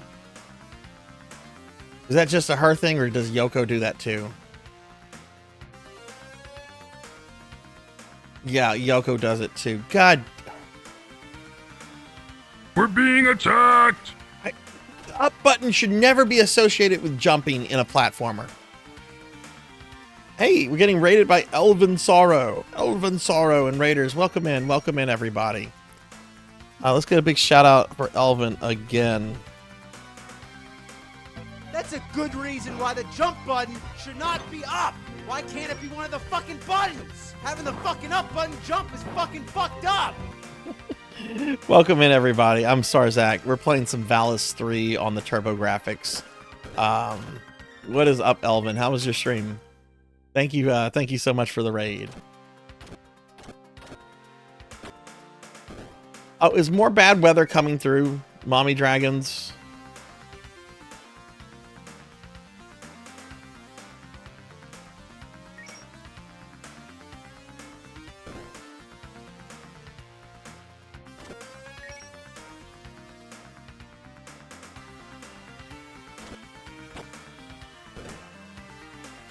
Switch back to Yoko.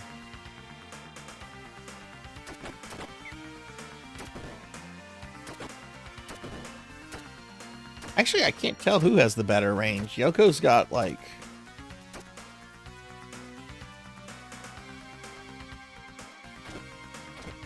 She actually has less range. Oh, wait, how'd I do that? I summoned like a little fire guy.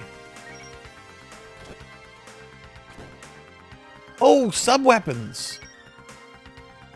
Does Yoko share?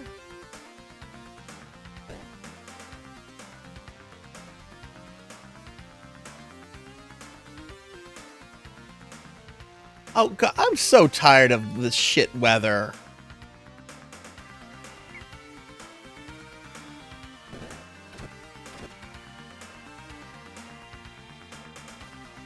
Hang on, I'm gonna pause real quick. I just want to see if that's coming towards me. Rain starting in about 2.5 hours.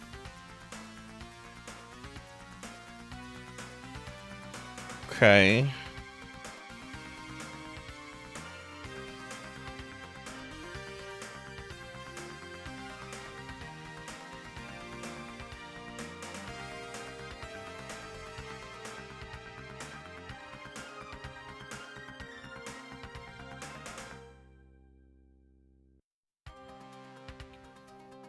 For my area, at least, and this is going all the way until about 9 o'clock, it's not showing me what comes after. It's showing the worst I'm going to get is like moderate rain.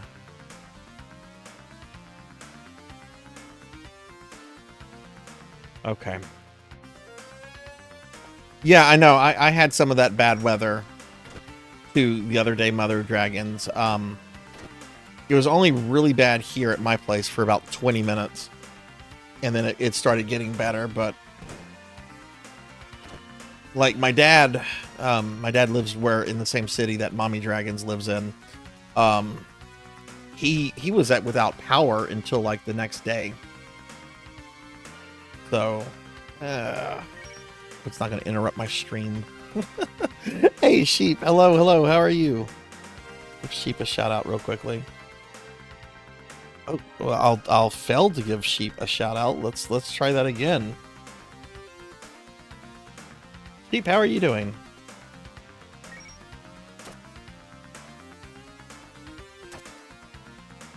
We don't need to talk to him again. I want to play as the new character. She's cuter. Oh.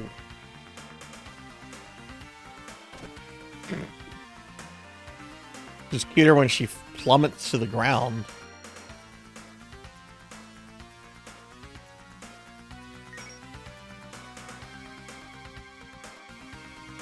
Ooh, exhausted and in pain. Did something bad happen, or no? I mean, you say you're otherwise good, so I'm thinking like it wasn't like bad.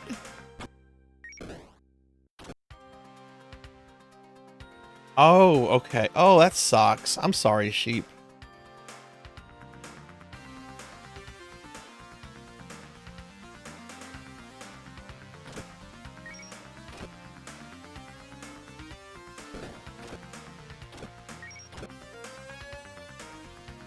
Mommy Dragons, when is the bad weather supposed to reach you?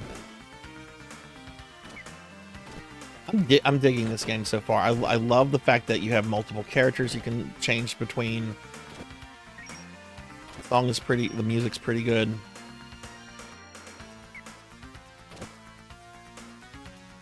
Okay, good, you can drop.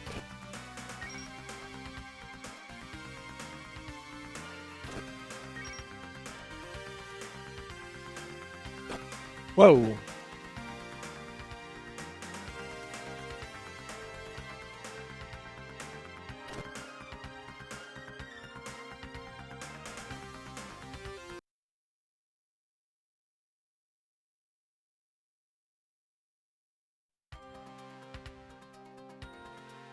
The jumping is a little bit more awkward than it looks.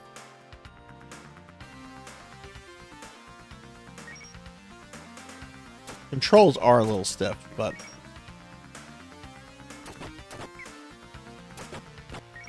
Ooh, God, Yoko.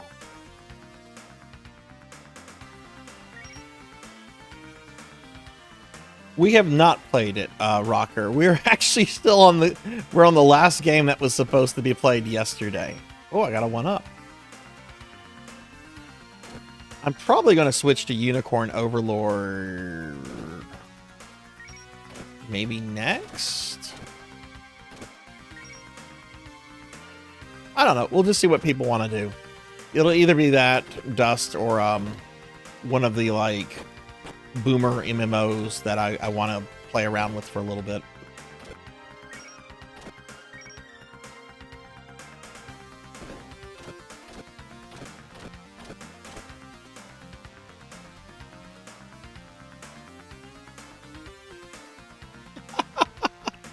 What are you using a CRT for, Finley?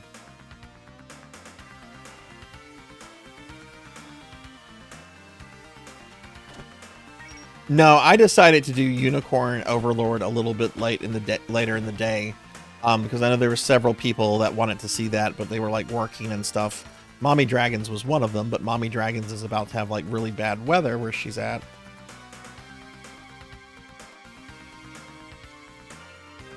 Okay,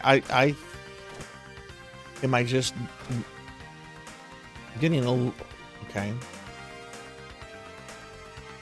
Maybe I need to do Yoko. Oh,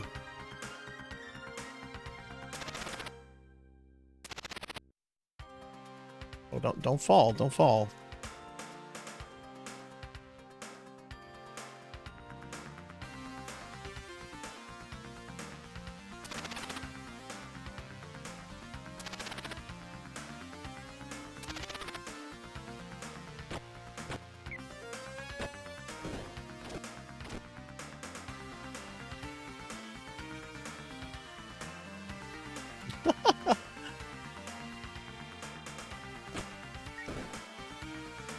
God, one of my CRTs is a built-in VCR. The built-in VCR part doesn't work anymore, but we actually, believe it or not, this is about a 30-minute drive for me. There is an old-timey TV, VCR, DVD repair shop. The guy that owns it is like 80 years old, and he still works there and everything. And I've kind of thought about bringing my CRT there just to have him fix the built-in VCR.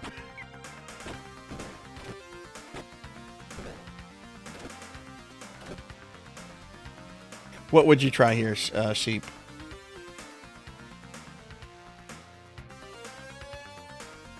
You're gonna try to get Twitch up on your CRT? Oh wow. You know, you probably will be able to get that to happen. Streamer friend of mine, Professor Bloom, was actually streaming from an Odyssey 2 the other day. If you don't know what an Odyssey 2 is, it is a late 1970s gaming console.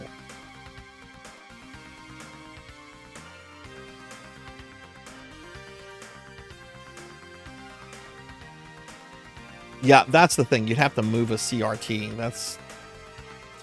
I could probably move this CRT, but I would be putting my back at risk. That distance, is that about the same? Let's see, there's 4 of those things. It's about the same.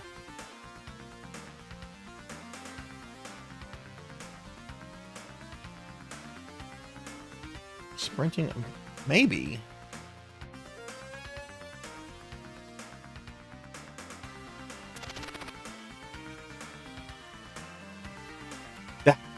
That was probably not the place to start it, but we can try that.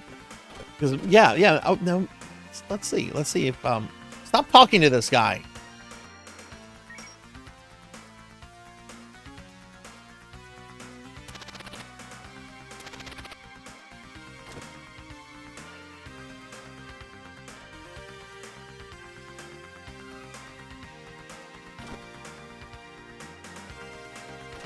Yeah, but do people actually, like, when they're streaming Atari games, are they actually streaming them from Ataris? Or are they streaming them from, like, some sort of, like, retro console or emulator? I can't imagine how you would get an Atari or something like that hooked up to, like, a modern capture card. I mean, I'm sure there's ways that I'm just ignorant of, but...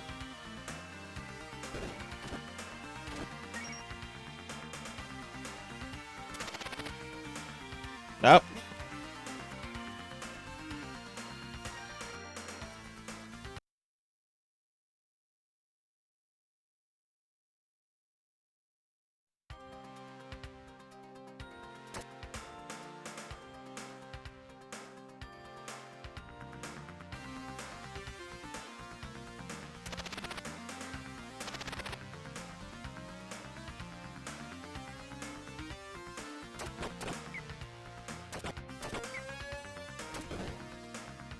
I like the other character better. She seems to do more damage. And even though her range is not as much as Yoko's, it's still really good range. Like I said, she's cuter anyway. The ears, it's always the elf ears that get me.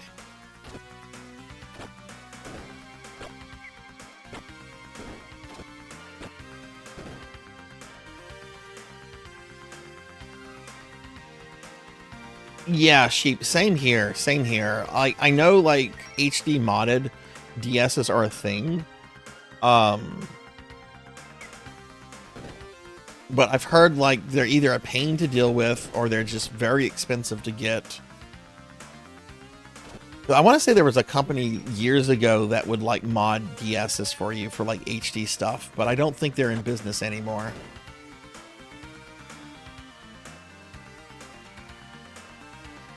Console modded for composite.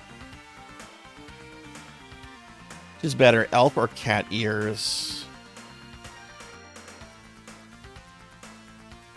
I'm gonna say elf ears for me. This is Valis III.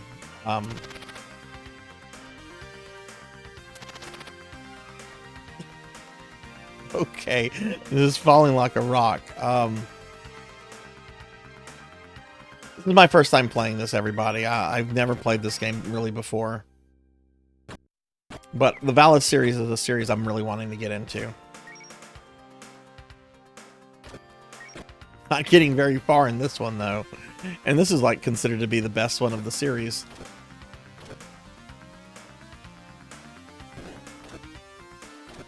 No, I've not done Ultima Online yet. I'm not sure what we're doing next.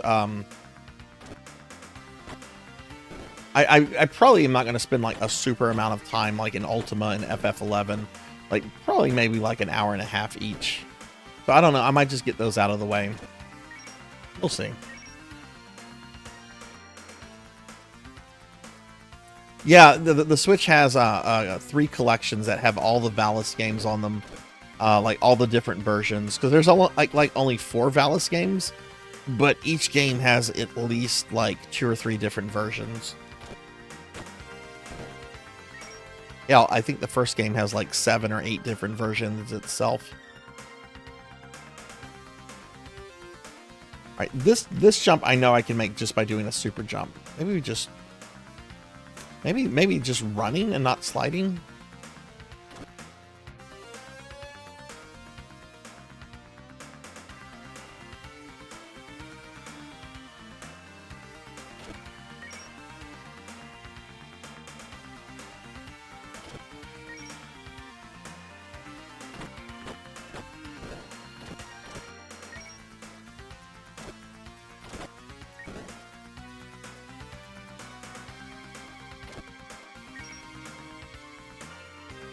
It's kind of funny. I mentioned when I had lunch about, I don't know, what was it, about an hour ago, that I had a package show up that had my copy of Street Fighter 6 and Elden Ring. I opened it up, and this is kind of a funny picture. I have Street Fighter 6 and Elden Ring for the PS5 sitting like right to my right, and on top of it, I have the case for Valis III.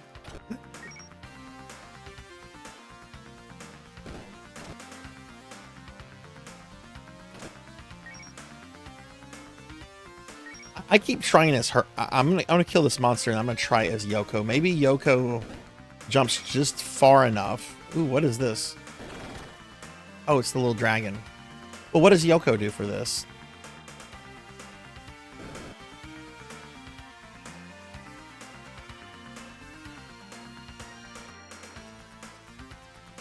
I do have Ease 3 for Turbo Graphics as well, Bahamut.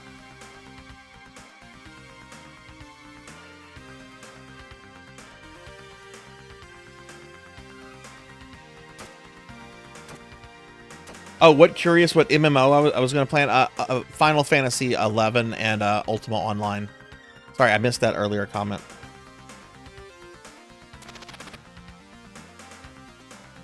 Okay, let's try this. Try solo a super boss in Final Fantasy 11. No, my character's not max level in that. I don't play FF11 a lot. It's something I occasionally dork around in, but I really like it. Hey, Pig Knight.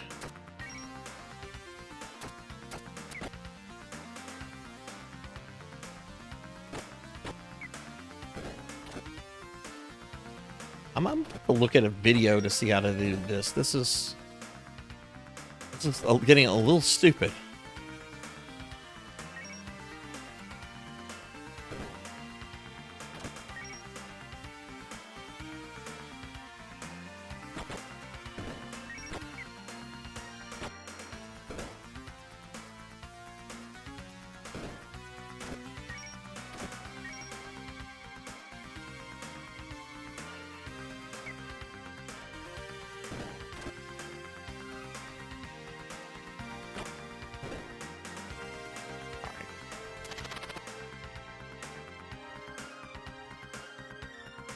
Okay, I'm looking this up. This has annoyed me. I'm officially annoyed.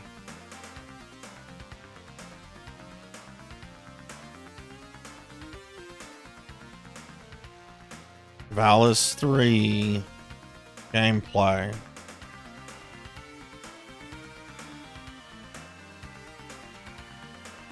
Just looking this second. How do I get past this jump? Oh, the timer's going. You know what? The timer can go. I'm fine with it. I hate looking things up like this, but this has reached the point where it's a little dumb.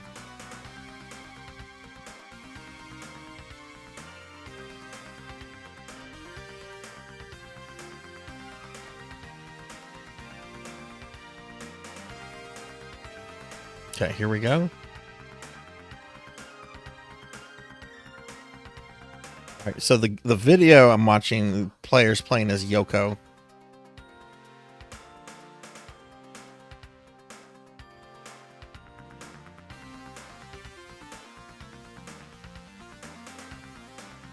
What the fuck?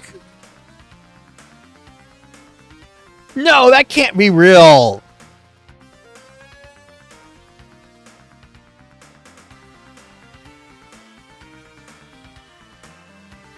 That cannot be real. I refuse. I have to watch this thing again. That can't be real.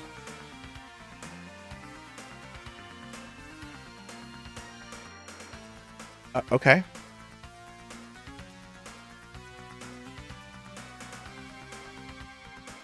No, I'm double jumping.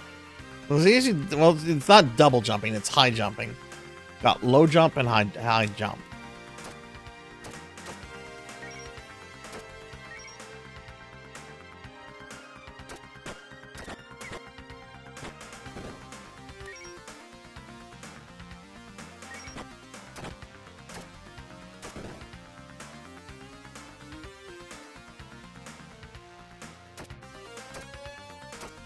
Anyway, for everybody coming in, how has everyone's day been?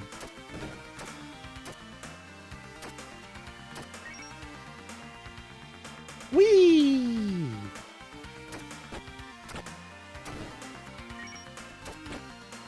Oh, this game does have respawning enemies. The second one didn't. The second one didn't have a timer either.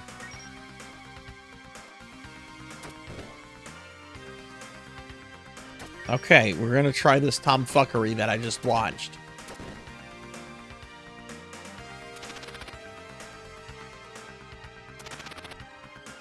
Did you see that?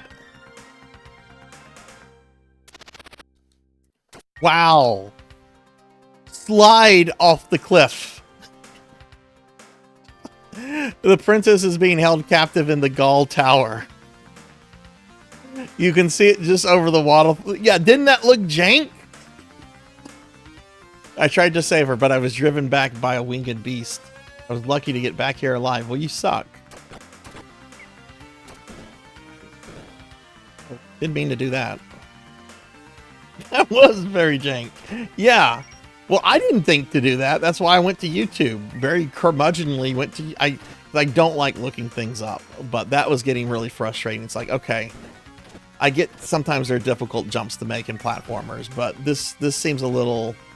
There's something really off about this. Something really off about my playing right now, too.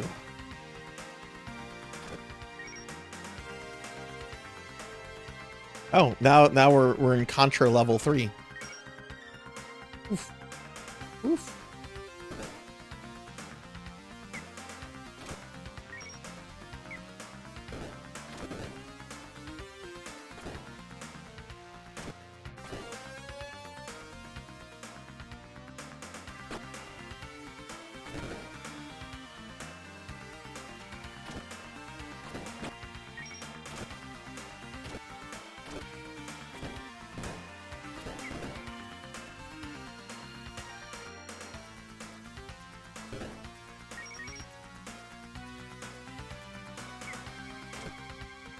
Okay, that's where those little guys are coming from. Okay, they're coming from the waterfall.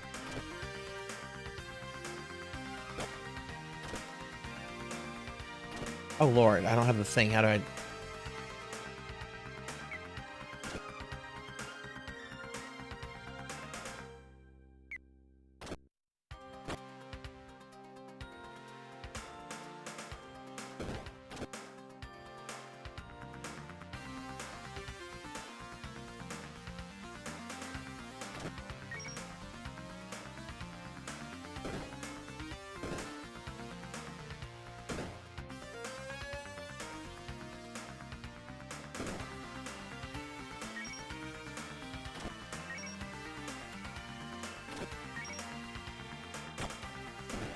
Ooh, health.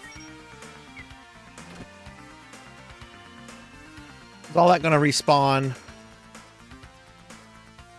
Why is this guy? This is the perfect place to have a conversation. Over the waterfall, you can see the Else Forest. On the other side is a beautiful lake. In the middle is Gaul Tower, where she's being held. Bro, you made me fall.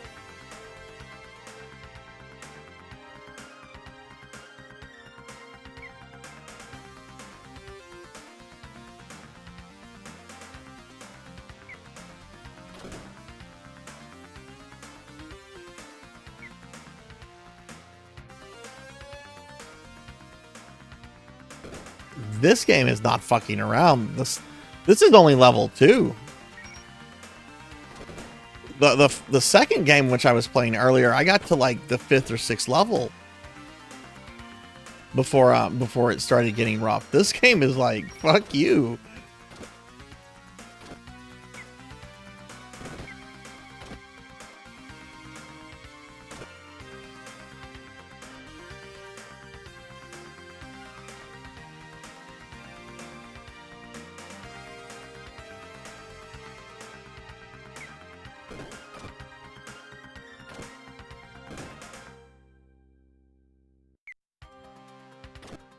Maybe I should be playing as Yoko. She does have better range.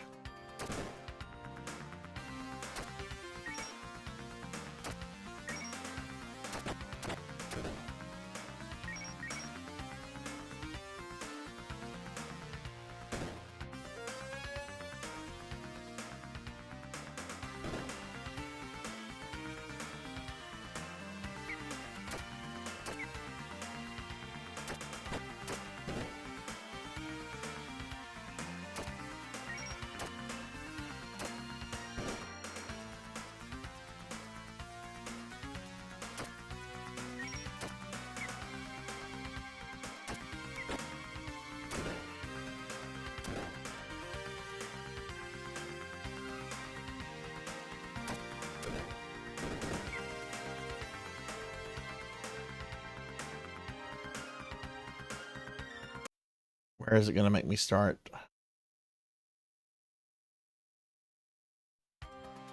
Oh, that's painful. I would like to at least finish this level. I'm only going to, at max, I'm only going to play this another 20 minutes. So...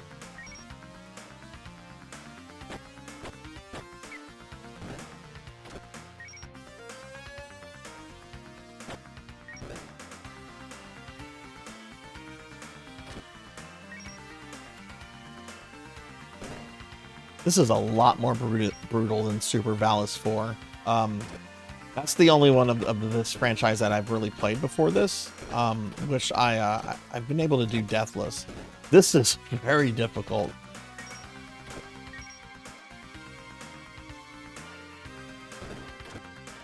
Right?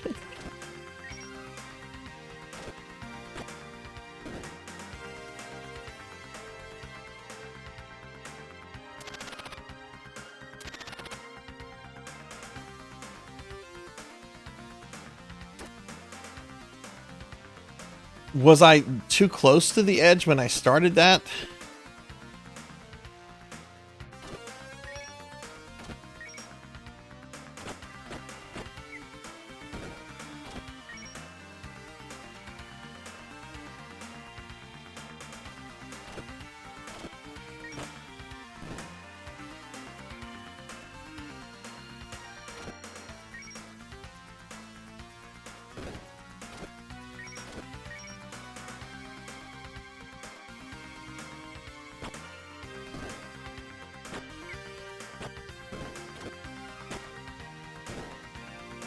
You learned how to stick your tongue out at people.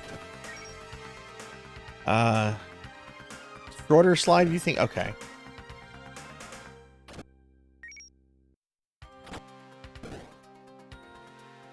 Switch to Yoko. Let me make sure I got this down. Okay.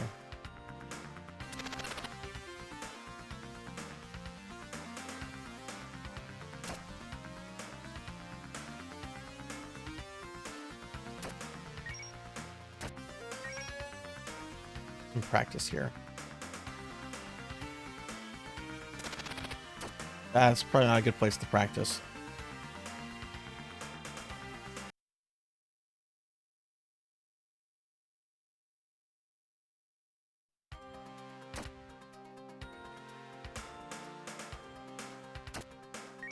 Look, there's a way to do this stuff.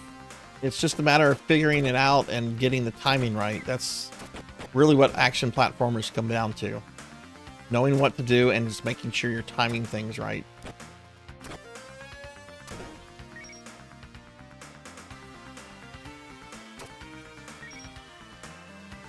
It's not like this is Cheetah Man 2, which I guess is technically an action platformer. I would describe that game as a tumor.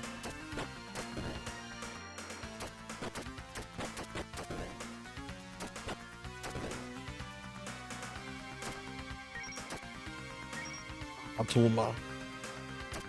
Oh, it's cheetah into it is a tumor.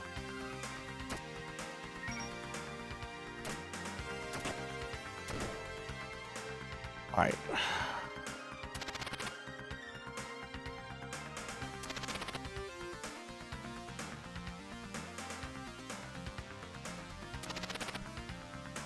You can't break out of the slide.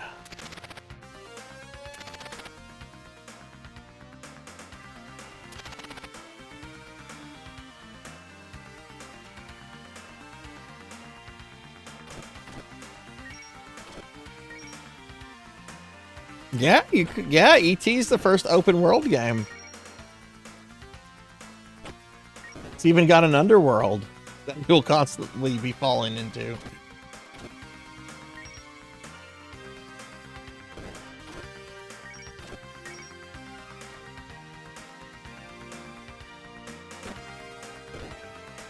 Well, just a heads up, everybody. Apparently another round of bad fucking weather is coming through tonight. I don't know if it's going to affect me all that much yet or not, but we're just going to have to see.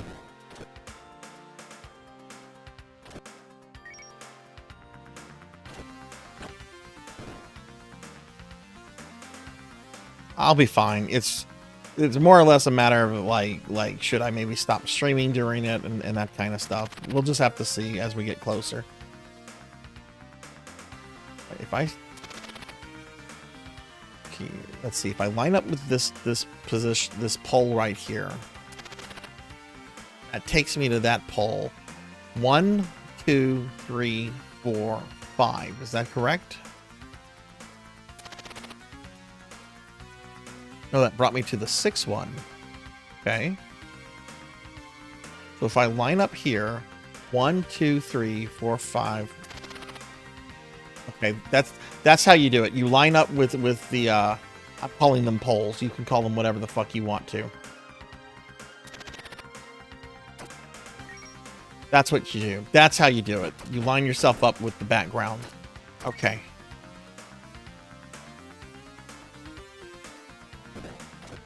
No, I think we're joking around with the comment about E.T. Poe, but yeah, no, first adventure open world. Yeah, that definitely adventure. I think Adventure's older than E.T. anyway. Adventure's good. I like it. I mean, it's super primitive Zelda, but man, little Sarzac was really into adventure.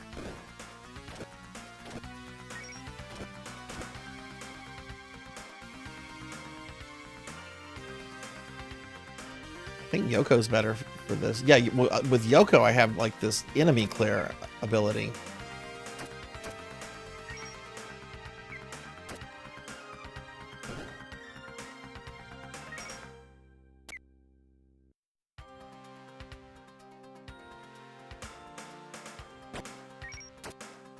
And clear him.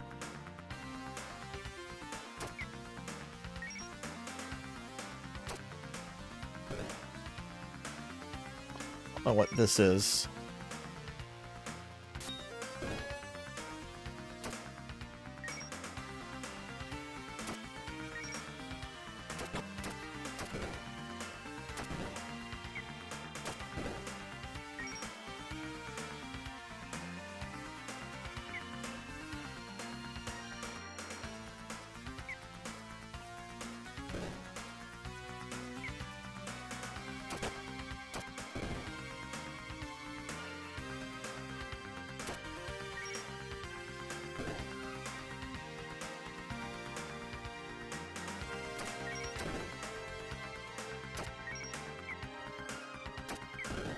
Oh, this is ridiculous.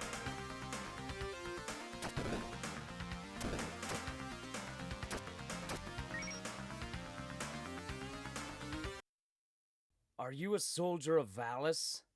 By the orders of the mighty Ramses, can't let you guys through. Hey, come on. Valna is waiting for me.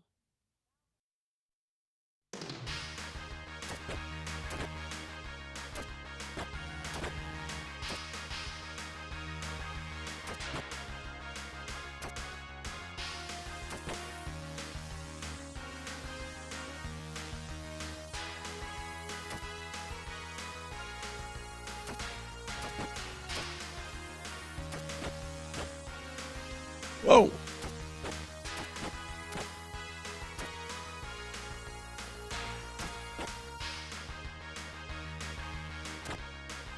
Mommy, this is scary.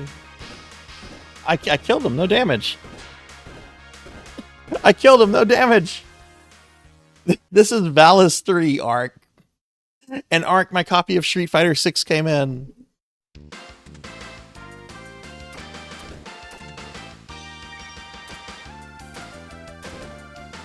But it's got like Castlevania 3 stuff. You can switch between like anime warrior princesses. Oh god, it's Audrey 2's mouth. This is considered to be the best Valis game ever made. So, there's a lot of Valis. Well, actually, there's only 4 Valis games out there, but like each of them has at least 2 or 3 different versions. But like I said earlier, the first Valis, I think there's like legit 7 or 8 different versions of that game.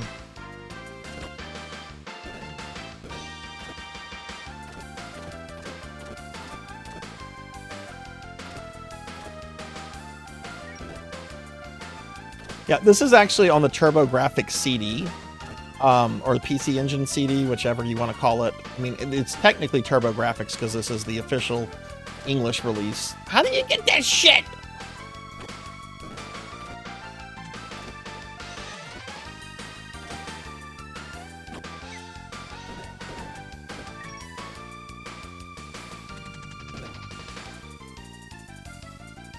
There are demons living in this lake. So the only way to Gull Tower is in this boat. I've got to get to the tower. Can you take us? You go to take us to... Wait, you go to... Take us to the tower in your boat. This boat only holds 2 people. One of you will have to stay behind. Yoko won't be of any help if I go. Who gets to go? Char gets to go. She's cuter. Leave everything to me. I'll rescue Valna. We decided to get aboard right now. I mean, the TG16, it was basically for the TG16 CD add-on. I consider it all one system, the Turbo Duo. Yeah, the visual novel one is the one where like I think it's straight up like softcore porn. And yeah, there's also a Valis 3 on the Genesis, which I've heard is also pretty good.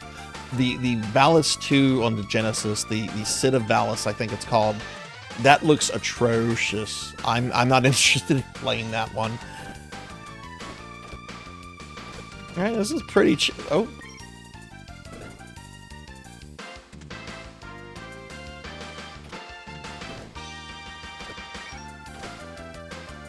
I did save softcore and porn. I think there's like straight up like fucking in like the game, the visual novel one.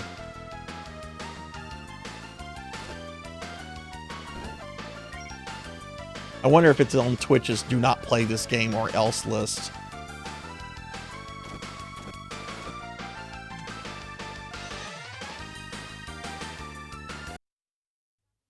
Hey, why are you stopping here? From here, I charge extra. Let's see. Maybe you can pay me with your life. What? What? Okay, dude.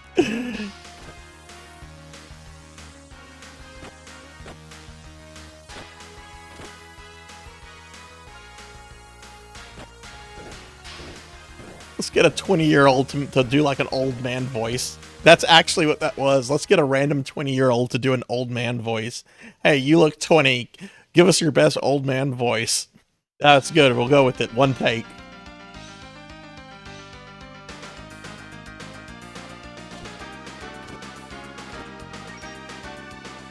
Yeah, I wouldn't stream that in actuality, Poe. One game I did stream that I thought was going to get in trouble was Castlevania Lords of Shadow. Because there is a summons. You like summon 6 demon, and like on top of the demon is like a demon chick, and like her breasts are like fully visible, legs spread open, though you can't see what's in between them. And I'm like, oh my god, is this safe for Twitch? And apparently it is, just as long as like, you know, if I had like paused it or something during it and been like, let's look at this for 20 minutes, that could have gotten me in trouble. But part of the game. Also, if Dante's Inferno is fine to stream, god damn, I don't like these little things. Ooh, I like that.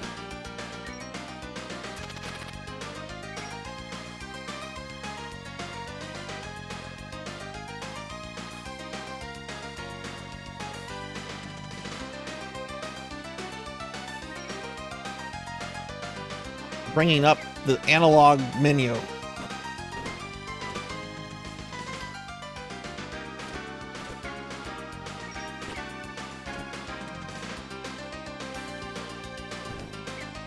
You know, for warrior princesses, they sure the hell get knocked back like a bazillion miles by fucking tapeworms.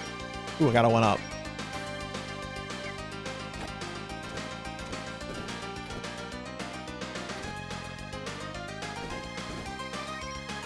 Alright, I'm content with this game. We got through the 3rd boss. I think we're about to get like the next character.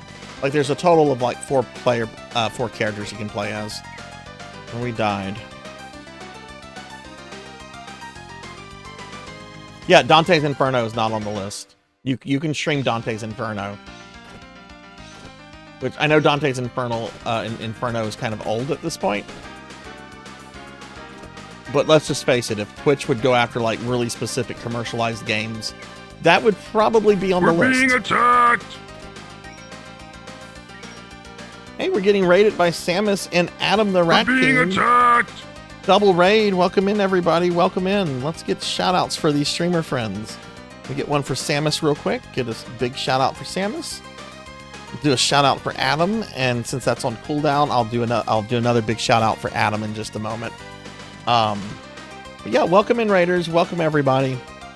How was the stream, everybody?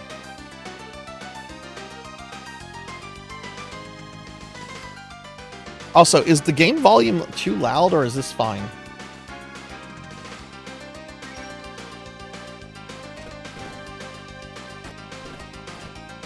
Because to me, the game volume got like a lot louder in this section.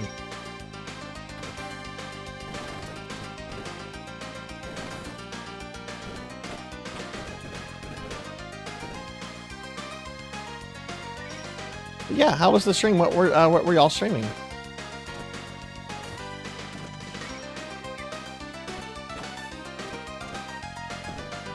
Also, who's this? On the rooftop, there's a fire-breathing demon from the spirit world. His name is Ramba. He's keeping the princess inside a crystal, which he plans to give to Ramses. Wily Ramses.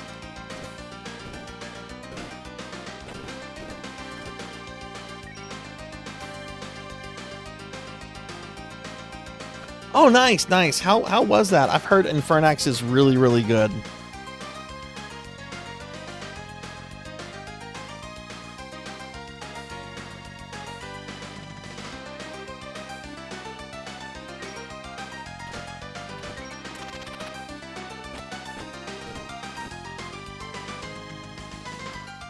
What's annoying?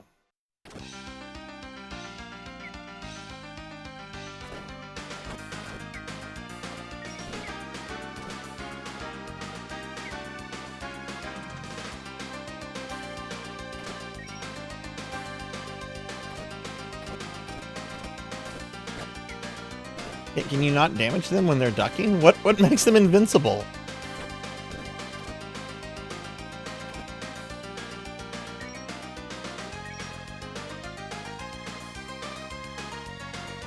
Let me get a shout out for Adam.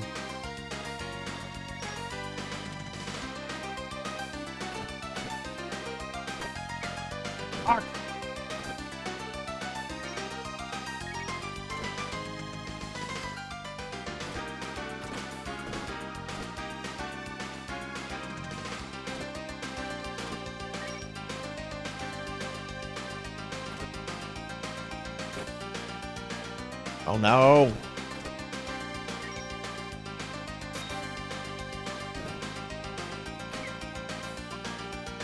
The worms went through the solid rock. Are you serious?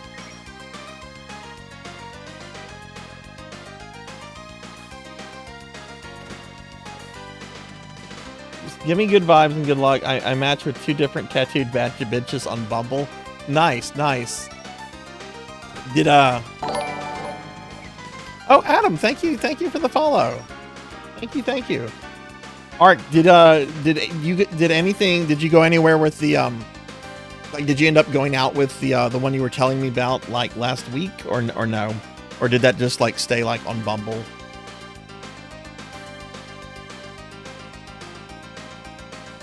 So this is Valis III Infinite. This is actually a PC Engine game. It's really hard, but it's really good.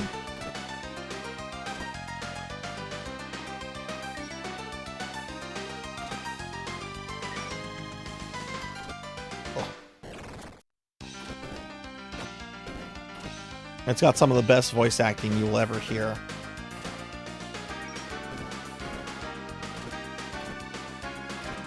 Oh God. Those little worms are like the worst things.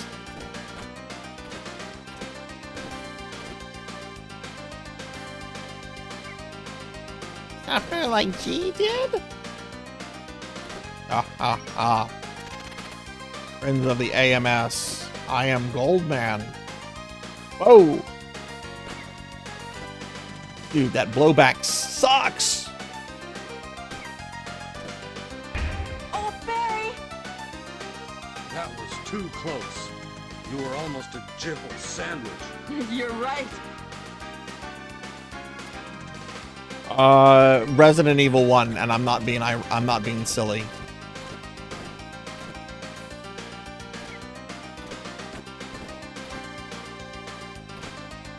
Though I would say, I don't think the voice acting in this is as memorable as Mega Man 8, which has like the best. I'm Clown Man, you Kiki. I'm Aquaman, you can call me Handsome Guy. We will swap Dr. Wily. Shit!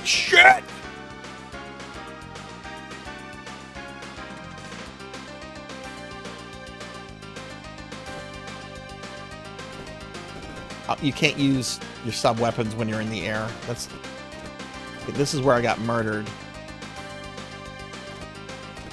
Out of magic.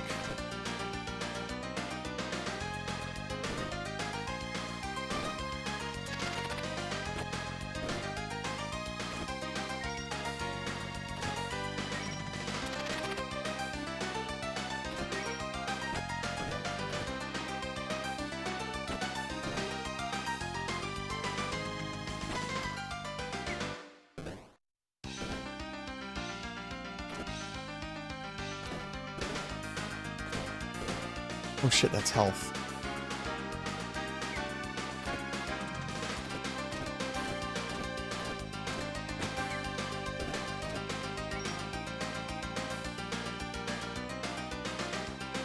Oh, okay, cool. Yeah, I was wondering. Oh no, Sarzac!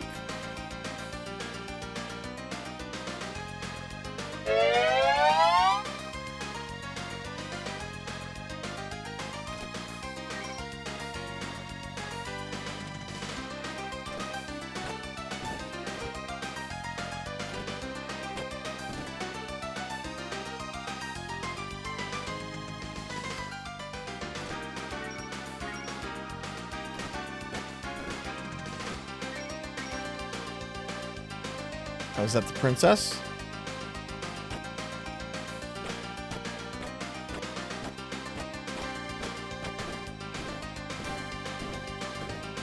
I'm gonna stretch while the crystal blows up with the princess. Are you Valna? I'm Char. I came here with your sister Yoko. Thank you for saving me.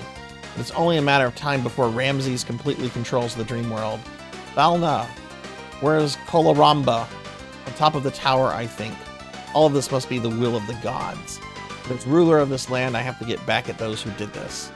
To take on Coloramba, you bring your friend to the roof in a little while. I'll go ahead and face Coloramba. Okay. All right, so now we're playing as like a new chick. She's like, I guess, our Sypha. You mustn't act like that. You are a princess. I will not forgive the scores of insults for which you are responsible in this world. Now come get me if you can.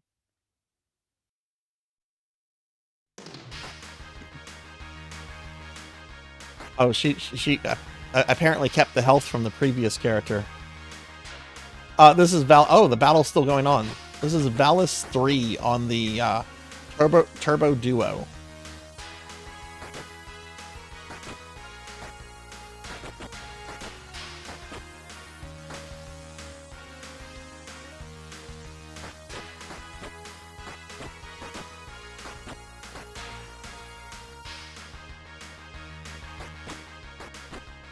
Yikes.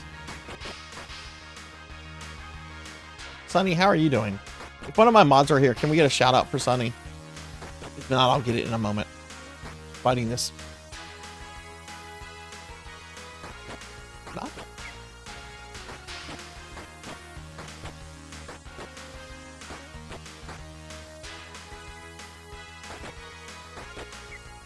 That attack in the center is the one that's getting me.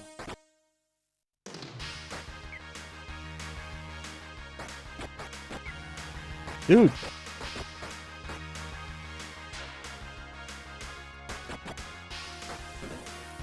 Phew, that was close. It's so good, Sonny. It's so good. You're gonna enjoy yourself. You've got to go to the spirit world and stop Ramses. You're right. If you don't, Earth will suffer the same fate as the dream world. We better hurry. Wait, Yoko, you can't defeat Ramses with your sword now. My father was murdered by Ramses. Man, Ramses has done horrible things. Before he died, he told me that in order to beat his sword of Lass Ass, you have to discover the true powers of the sword of Valis. Discover the true powers? How? Near the kingdom of the gods, there's a place called Sutherland. An old wise man named Nazanti lives there. He'll tell you how to discover its powers. Yoko, you've got to go to Sutherland right away. Get this Nazanti to tell you about the powers of the sword of Valis. The sword of Last Ass. They who wield the sword of Last Ass will never ever get any more ass. If you obey me, you'll have another chance to do battle with Yuko. There is something I want to ask. What's that? I really don't think your true purpose is to save the people of the spirit world. Am I correct? You're very perceptive for a dead man. You're right. I'm really after the sword of Valis. I already have the sword of Lassus. Together with the sword of Valis, I can defeat even the gods. Who do they think they are, testing me with the black hole? I have such a huge Cheshire Cat grin on my face right now. This dubbing makes me so happy.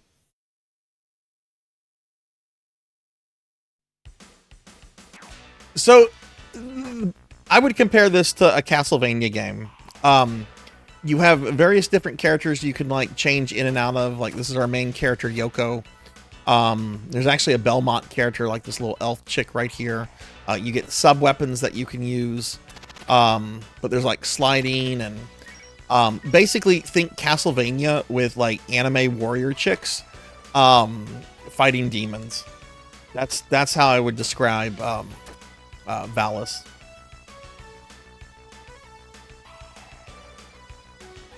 Hey ZJ, hey Blood and Guts. Blood and Guts, I heard you're about to get some bad weather. Let's see, I'm looking at the wet radar right now. For myself, it's all north of me. I mean, I am going to get some bad weather lately, but it doesn't Doesn't look like Weather of Doom is coming this way. Oh, Tuffymon's gonna get Weather of Doom.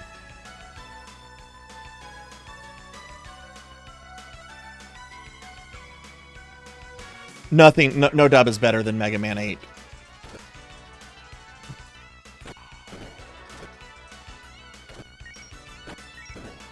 And hey, CJ, how are you doing? It's going good here. It's going good here. We're finishing up with some Valis, and I'm about to break. We're about to play an MMO for a little bit.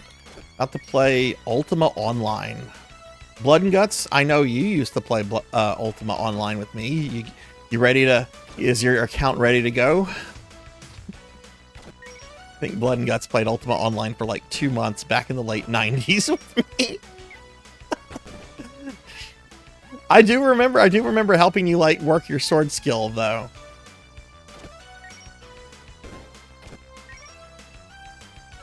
You were like the only real life friend I could convince to like try Ultima Online. Everybody else was like, no. I do think I got one of, I do think I got another friend to play, but I don't think they played with me. This is Sutherland, the closest palace to the kingdom of the gods. Armies of the spirit world will never attack here because of the many armies of crusaders created by Nizanti. Okay, cool.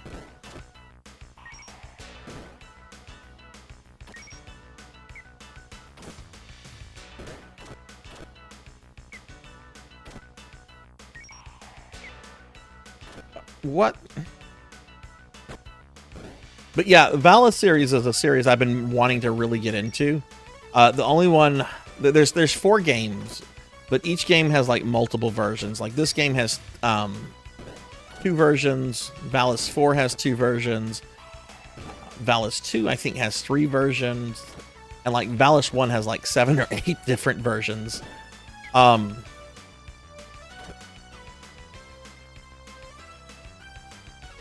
What am I supposed to do there? Okay, this will be my last credit on this. After this credit clear, we're gonna go to a different game.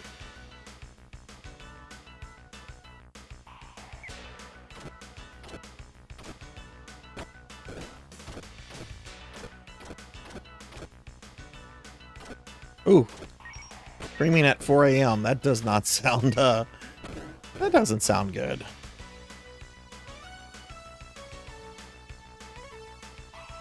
Yeah, I'm not a fan of the slide jank. Clearly, I'm not a fan of the slide jank because I didn't do it there.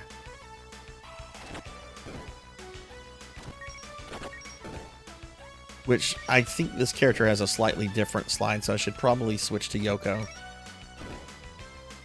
Let me just see. Oh! I didn't try anything there.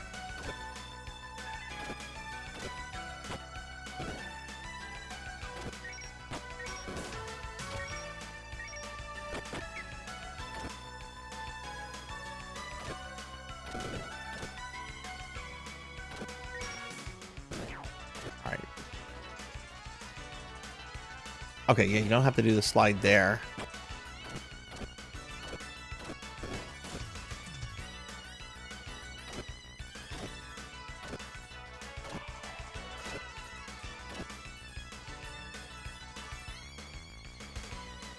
Make a moat? I like the neighbors I have. On one side of my house is an empty lot, and on the other side is an empty lot. And empty lots make for great neighbors. There used to be houses on both sides, but the church that owns them tore them down, which I'm actually happy with because that means I have less people around me.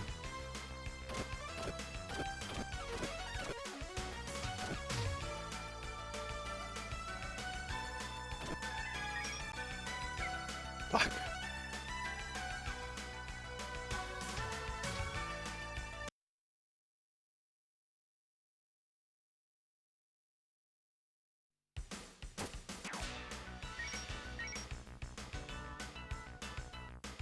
Hey, what do you think my Taco Bell job was for, Blood and Guts? There's no way my dad would have paid for that. Not after what happened with AOL. Need to hydrate.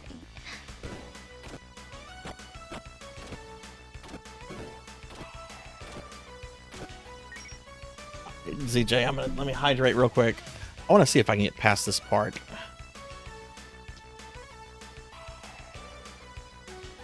I actually think that's around the time I checked out of comics. I just, I got through the entire Clone Saga of Spider-Man. I got through every single issue of that. That didn't make me stop reading comics. Bringing back Dr. Octopus and having to explain how they resurrected him was the straw that broke the fucking camel's back for me. Which they shouldn't have killed Doc Ock, Doc Ock off to begin with. That was stupid to kill him off. It's like one of Spider-Man's greatest villains. We're gonna kill him off in a moment just to show this new villain how really cool this new villain is. He's basically Frieza. Yeah, I just made the name Frieza a verb. Okay. I am definitely going to want to come back to this and learn this game. This is my first time playing this, everybody. This is the kind of game I love. This is really challenging.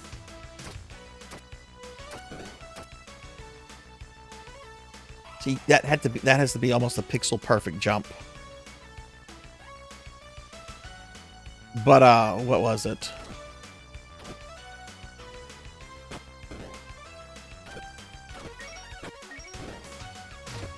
Yeah, no, Doc Ock. Okay, so Doc Ock was killed. Dr. Octopus was killed off during the Clone Saga, so they could have this evil clone of Spider-Man named Kane, so they could show how like strong and powerful he was. And they did the whole, well, we're gonna have him kill off a couple major villains to show how powerful he is, right? Which is, of course, really fucking terrible way to show off your new character. Well, they eventually decide to bring Doc Ock back like 6 months, like after the stupid Clone Saga's over. So how do they explain that this otherwise normal man is able to come back from death? Well, you just simply explain that before he died, for reasons, he uploaded his brain into the internet. And you just have to dig up his corpse and just re-upload his brain, his knowledge into his corpse. That guy keeps murdering me. Okay, I think we're done with Valis. Yeah, I think this is a good place to stop. Well, not to stop the stream, but to change games. All right, I'm gonna let chat vote on what I do next, because I really don't know what I want to do next. I kind of want to do Ultima Online, but I kind of think I should let chat vote on what we should do next. So this is what I'm gonna do. I'm gonna throw up a very quick poll, just a few minutes long, and you guys get to vote on it.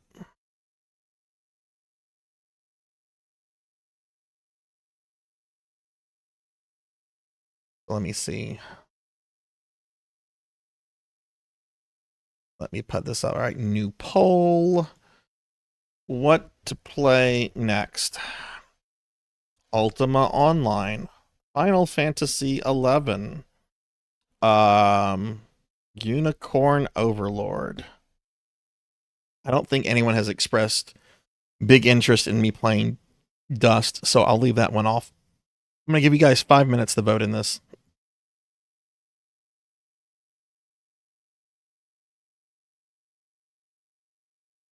Hey, Poncho. Hello, hello. How are you? All right, go ahead and vote in the poll. Tell me what you want me to play next. I am going to play Dust.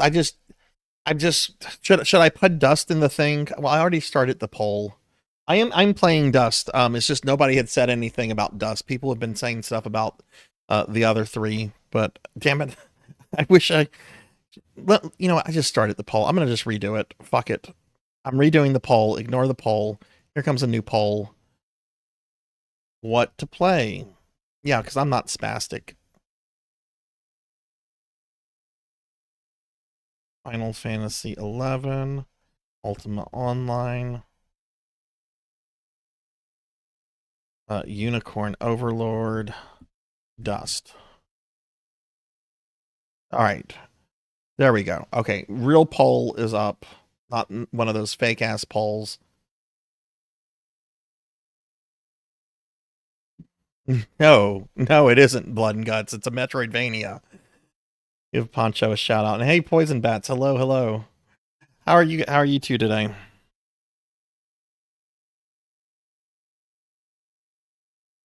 All right, so 5 minutes. Vote in the poll. Tell me what to play next.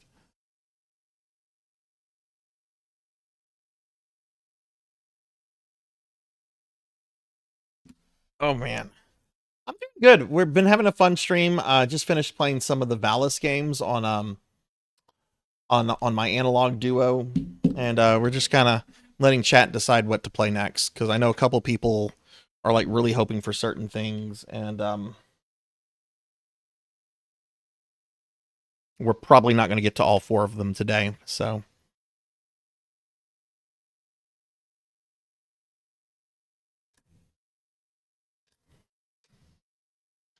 okay, but yeah.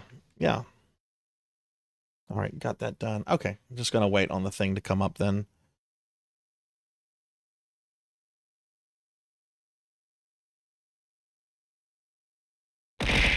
Ow.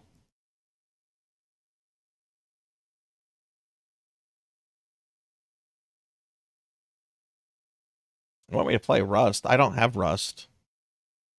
I want to play Rust.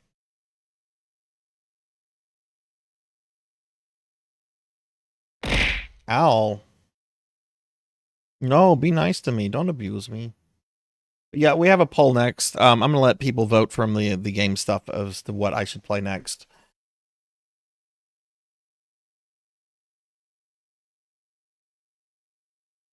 Oh.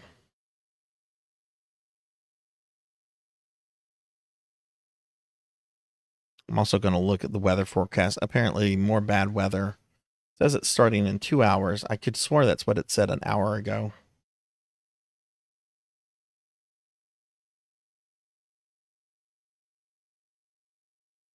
I mean, I am going to have like rain weather and stuff. That is going to happen. It doesn't look like it's going to be like catastrophic though. No, it's just there's just going to be rain. Moderate rain. Moderate light to moderate rain. That's fine. Cause you don't think garbage disposal sounds like Chewbacca taking a shit, that's why. You're having a bad storm, Poisoned. Yeah,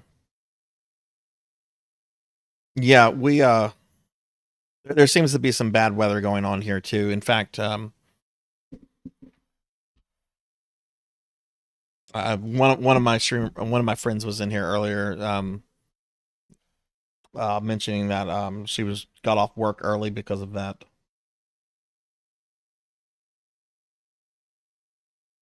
That must be an. You know what?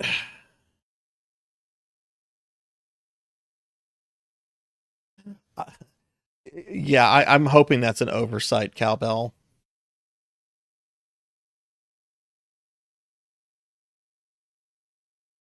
Dog, will you fuck up your owner's apartment? Are you sure it's a dog? Isn't that Eek the cat? Oh, Beast Hunter had asked the question.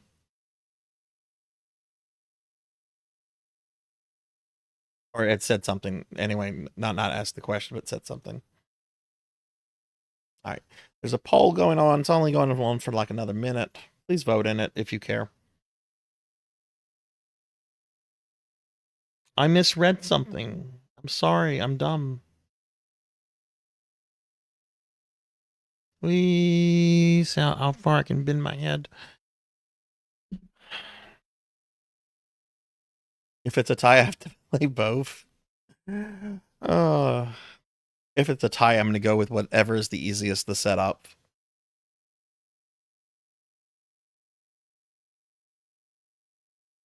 Hey, Kyra, welcome back. Welcome back. Stream has been good. We got a little poll that's about to end. People can tell me what to play because I'm a little indecisive right now, and looks like I'm gonna have bad weather later on tonight. Why has this been the week of bad weather? Are you shitting me? Really? Ultima Online won that? Wow. Okay. Once again, chat surprises me. Okay, was not expecting that. Geez, what was the result? Unicorn Overlord lost by 1 point. There was 1 vote for Final Fantasy 11 and one vote for Dust. Okay. I don't know how much Ultima Online I'm going to be able to play. It's basically going to be like let me take you kids down memory road. Let me show you what an old MMORPG is like.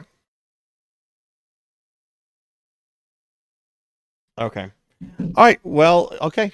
Chat has decided we're going to play Ultima Online.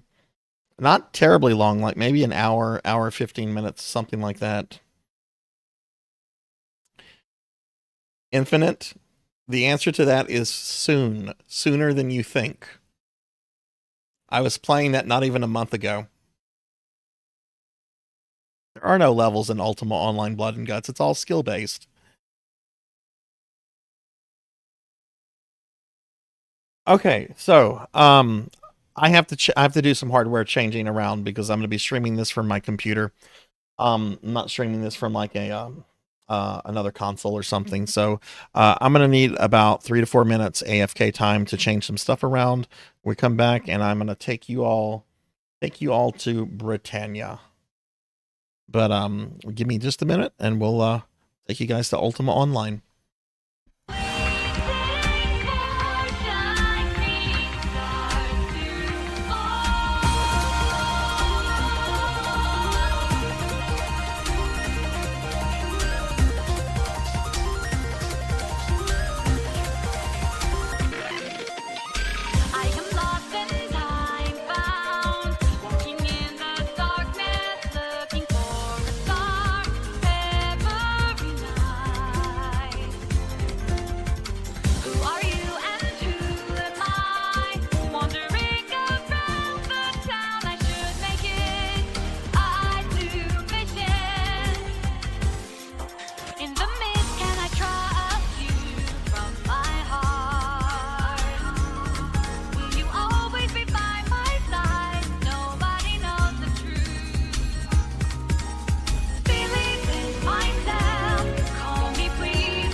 Hello, I have returned. You shouldn't be able to see anything.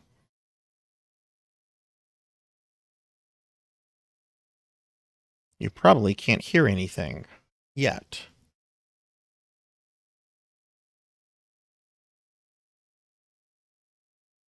Where is this? Hang on.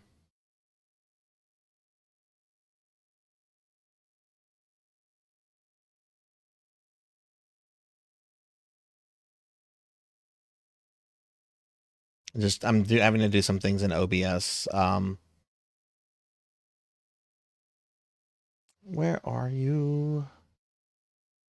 There you are. And let's see, what's the volume percentage I need to have this at? I need to have this at 15%. Otherwise, it's probably going to be very, very effing loud. Yeah, you should see a menu. It should be a really small size. I'm going to resize it. Right, this isn't through the capture card. Okay, so now I just need to resize that menu because, yeah, that's not acceptable.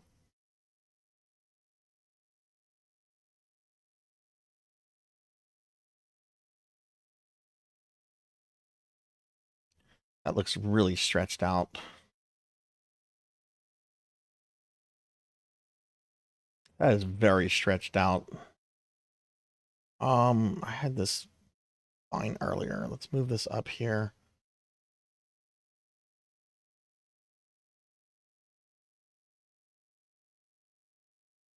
That looks about right. That looks about right. A little off, but I think that'll do for our intents and purposes. You can't hear anything. This is one of those old games. I'm gonna have to actually be clicking on the client for you to hear it. Okay, we'll have that up there. Okay. Oh wait, this is gonna change everything. So I'm gonna log into this character. Yeah, see, that changed everything. Fuck me. Okay, now I have to redo everything.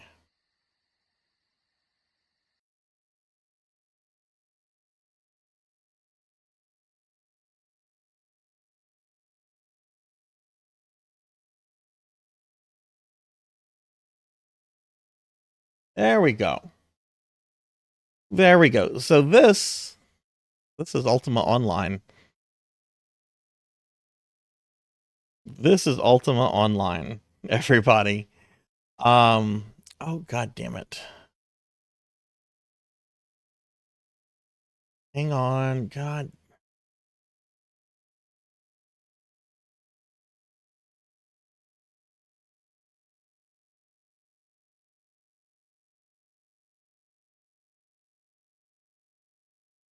My chat window is all messed up because I went to dual mode, dual screen mode. Hang on, I gotta reopen it.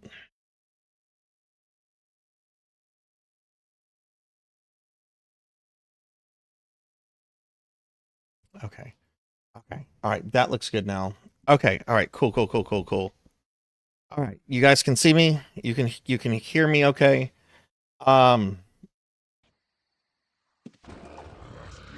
This is Ultima Online. This is the first online MMO, or first main one anyway, excluding things like MUDs and so forth. Can't believe this is still supported. I know, right? So this is my character, Rune Artisom, the Dread Lord, the legendary necromancer. Earlier I said my character was named after a Phantasy Star character, or at least the first name. And Ark was the one to get it right. It's named after Rune from Phantasy Star 4, because even back then I was a huge Phantasy Star nerd. And you want to know what back then was? Well, back then was, if you see right here, this account is 286 months old.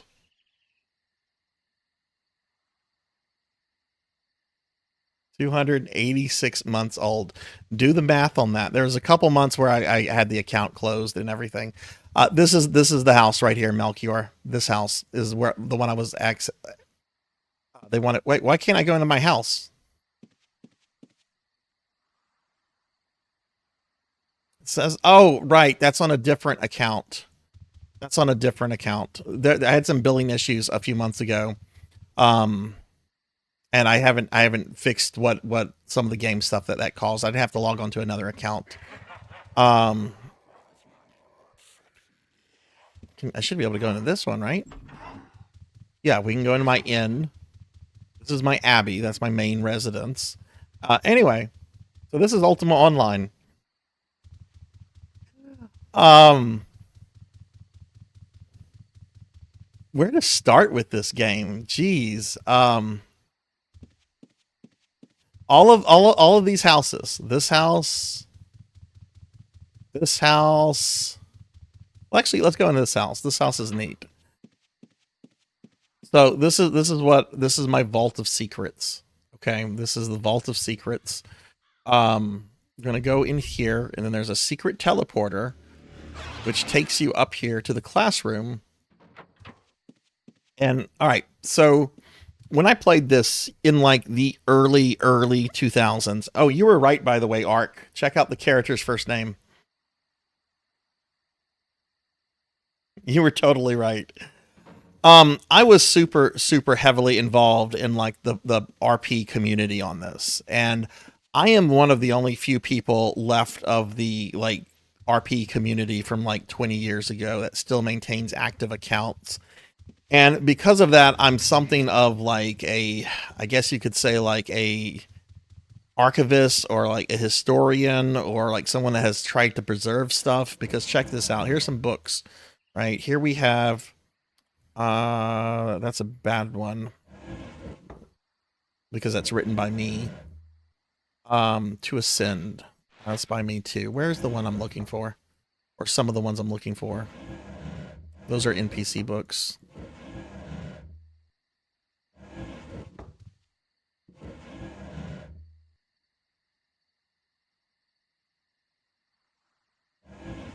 Hang on, is it my other library where these are at?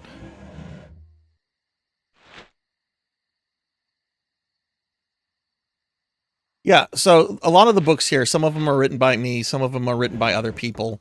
But these are like in-game fiction that people like created. Like here's a good one. This is by a player named Anatar, who was really active in the late 90s. And this is basically a book that he wrote. He was a dark priest for one of the guilds, and this is a book that he wrote that he would use to like essentially like conduct rituals and like reinforce the beliefs of that RP guild. Damn fucking ancient, yeah. Here's another one, the Umbrian Alliance. So these are like books. This is stuff all made by players. I'm trying to avoid the ones I wrote because it's cringe writing. But this is all stuff written by players that have kind of that people like me have tried to like preserve over the years. Go up here.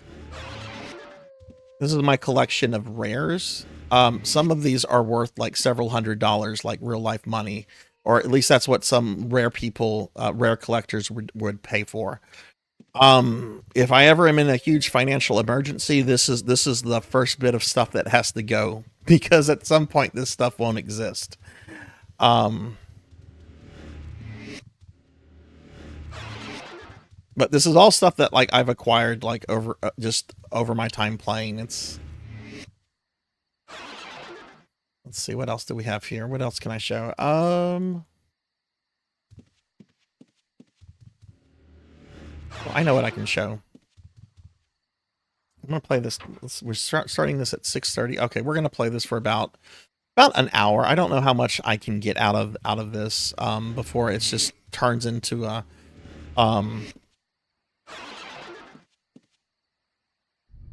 But yeah, that's one of my buildings. I'm locked out of my biggest building because there was a billing issue a few months ago. They rejected my billing on a card that had plenty of money and credit on it. And while I was able to save the houses from collapsing, I still haven't like transferred all ownership back to this particular character. So this right here, this says this is part of the UO Historical Society placed on December 6, 2010. That means when the house was placed. Some of my other houses have this sort of marker in it. These markers come from the developers themselves. What the developers will do, any house that has stood for over 10 years, they will essentially just if you ask them to, they'll put a historical marker in front of your house to say, hey, this was an important place, or maybe still is an important place. And And hey, Thunder Drummer, thank you for the raid. Thank you, thank you, thank you. Give Thunder Drummer a shouty. Welcome in, everybody. Welcome to my tour of Ultima Online. This is my rune library. What do you mean? What is a rune library? All right. So the way Ultima Online works is Ultima Online takes place within a world called Sosaria. There are many different facets of Sosaria. For example, I'm located in what's called Feluca. There's another facet called Tremel, Malice, the Tokneo Islands. There's a gargoyle place. I can't remember the name of it, but this is what you can kind of do. So let's go here. Let's look at this book. Okay, so this is a book of what? This is a book of blacksmiths. These are all the blacksmiths in Feluca. So let's say, I got to be careful here. I might go to a city where you can be attacked. Let's go here to New Julum. And you just teleport to that location.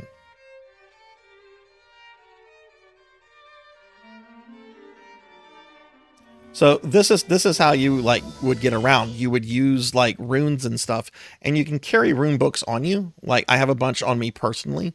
But what a rune library is it's meant to be like a hub where people can come to and basically kind of teleport to wherever they want to. Let's look at some in Tremel real quick, because there's some. No, don't Pathfind. I need to turn that off. Where's the player establishments? That's the interesting stuff. Can you guys hear it okay? It's a pretty quiet game to begin with.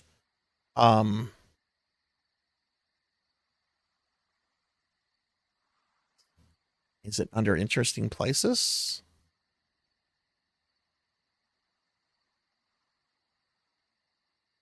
I think it's under interesting places.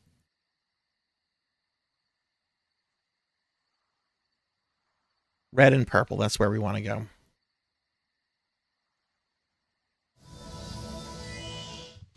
Yeah, there's a lot of ambience. So this is another like little player city.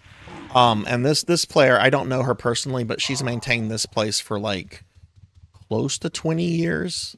Let's see what the marker says. Placed on April 17th, 2003. And like there's some really neat and actually some very sentimental stuff over here. Where is that?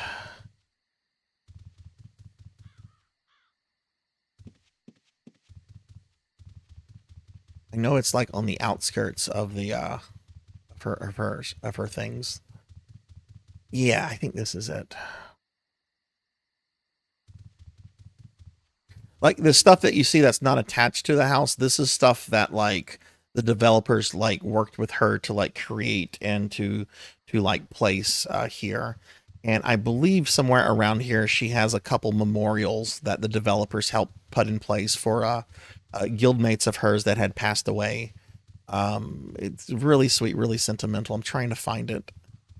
I could also be thinking of like the wrong place. I'm not seeing it. Unless it's these. I don't think it's this.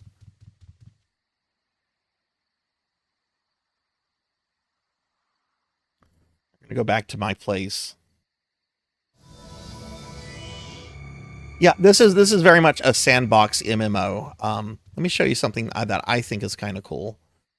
So this is my rune library. You can basically teleport anywhere in the game that the game will let you teleport to. There's some places you can't teleport to, like bottom, or like certain parts of dungeons and so forth.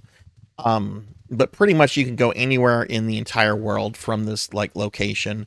And there are other rune libraries that other players run. This is the one that I've had for like over a decade. I've actually had it more than a decade, but it's moved around a couple buildings. This is something that I worked on for really several years here. These statues are all players that I used to play with. These are statues representing their characters. This was my character as he appeared like 20 years ago. Oh my God, it looks so fucking dorky. This was somebody that was a very close friend, still is a very close friend. But each of these like statues, like Nasrath and Salvea and Deriz, I still talk to Deriz. He got married a few years ago, has 2 kids.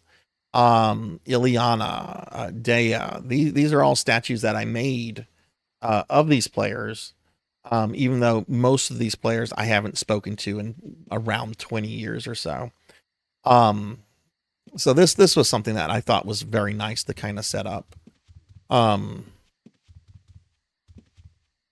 A trip to Scarabray. Oh, my character has a history with Scarabray. I'll just show you something then, since you mentioned the city of Scarabray, because I was involved in a story arc with Scarabray. Let me show you something. We're going to go to the evil city of necromancers. We're going to go to the city of Umbra. This is an NPC city. And it's what I just said. It's a NPC city, but there's some neat things here. So let me find this thing real quickly.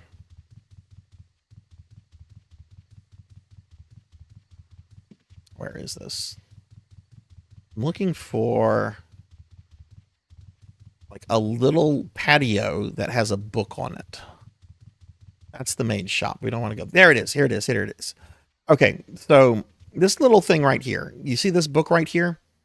A tome radiating darkness and evil. This is something that one of the developers set up a long time ago. And if you say the name of various players that were associated as evil role players, it'll tell you something about those players. So for example, the big bad evil role player, the Sauron of the RP community, his name was Aslan, which he ripped off of Ravenloft. So if I type in Aslan, you see an ancient lich lord carrying a glowing skeletal staff and tome. If you type in another name like Delthagar, Delthagar is the guy that wrote the really bad book that he published through a vanity publisher. I was telling that story the other day. See a portrait of a man shifting from human to machine. You type in my name.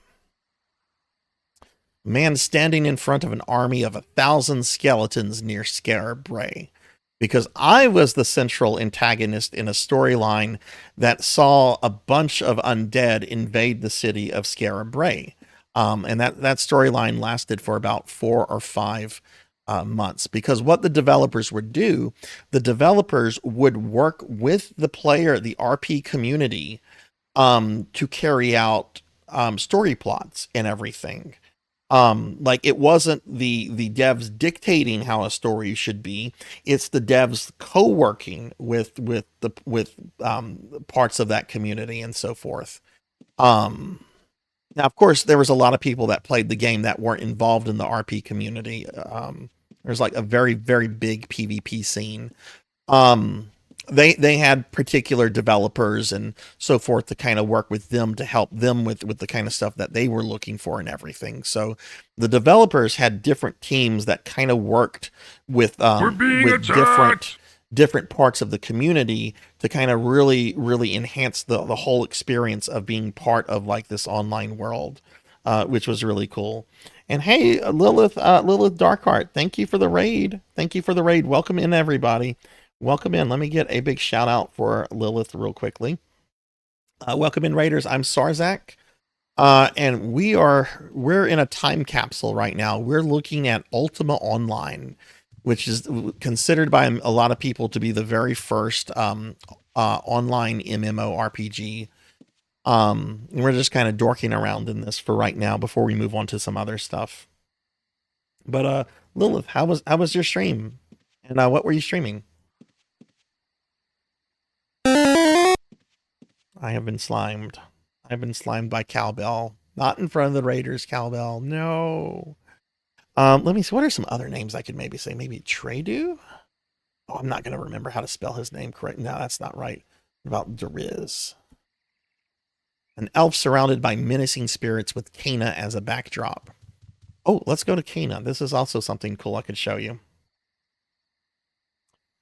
No, I'd never bumped into Richard Garriott. Richard Garriott had that incident where a player killed him in the beta, And he never personally interacted with anyone else after that, Ramses, or at least as Lord British, because like he was like, my understanding is like he was legit angry over that whole situation.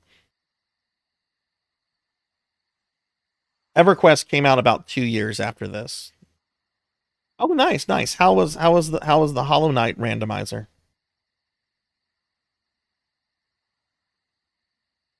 Yeah, Meridian 59, I think, came out a little bit before Ultima Online, but I don't think it had a sort of the population or popularity that UO had for a few years before EverQuest came out.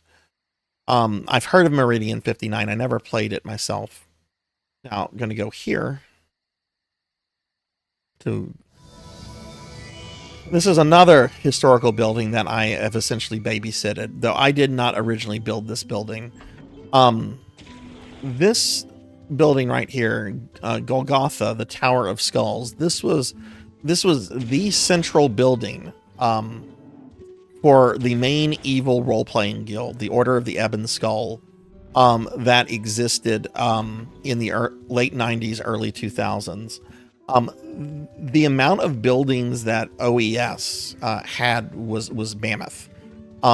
All the buildings from where I am at about right here, okay, on the map, they owned every building, every space of land from here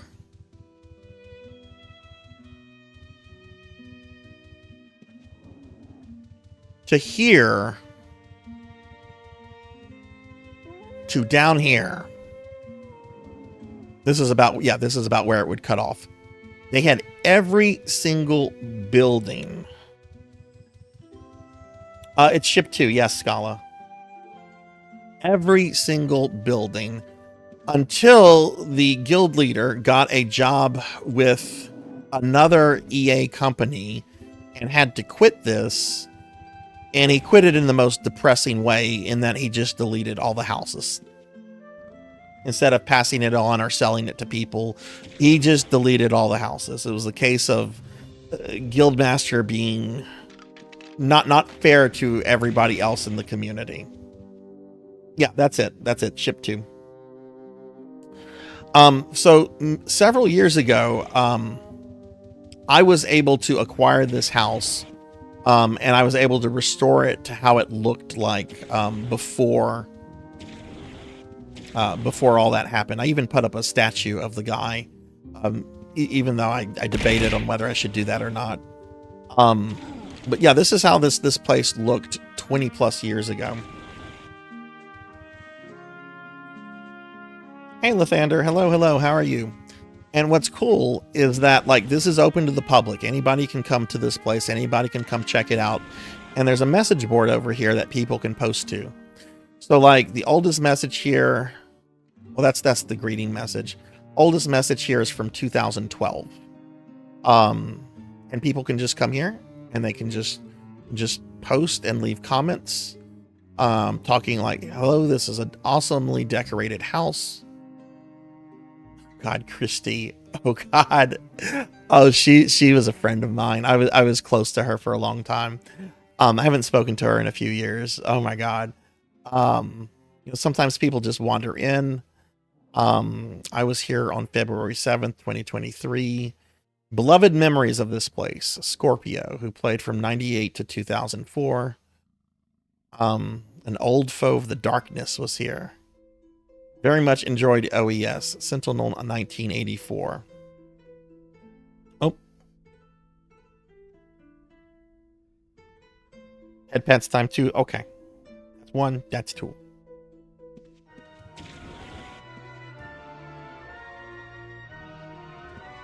Oh shit, I actually went into war mode. Okay, let's not do that. That's how you fight people. There's some other cool things. This is totally a time capsule, and I'm not even done with the time capsule stuff yet. Okay, that brought me back here. That's not where I wanted to go. The guild was recreated a few years later by another group of people. I didn't have too much to... Where is this? That's Goodman's. Why is there a teleporter to Goodman's here? Did they move the other teleporter? They must have. Huh.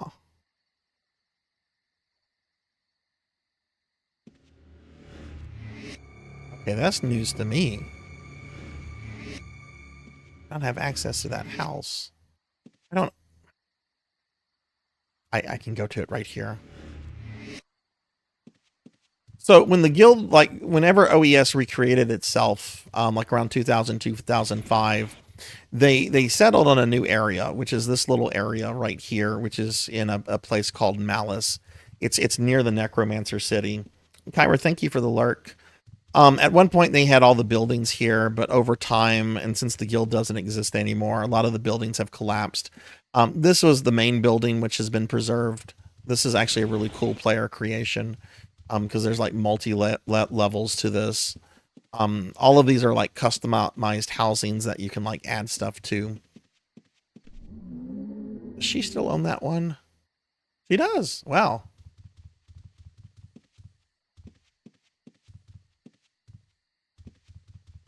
I've got this one small building over here, but what's neat about this area is that the devs also created this little thing right here that I'm standing on for the guild. Like here's the Ebon Skull itself, which was like a sentient skull that like really controlled the guild in terms of like all the player lore that was created for it.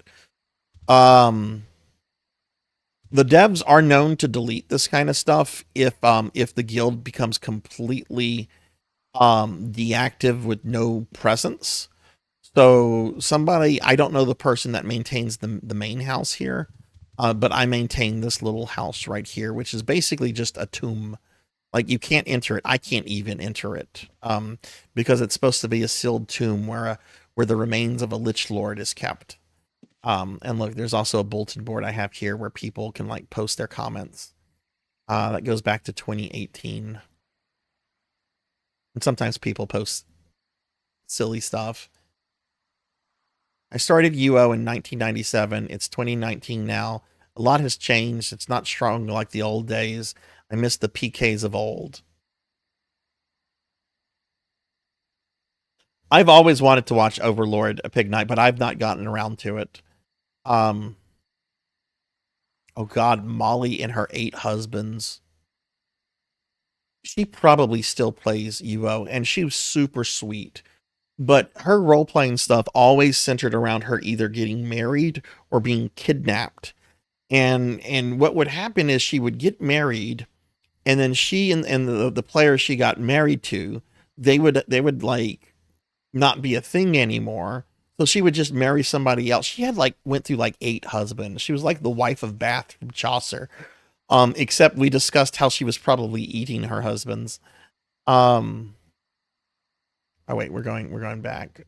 Molly, she was very sweet and very kind to me though.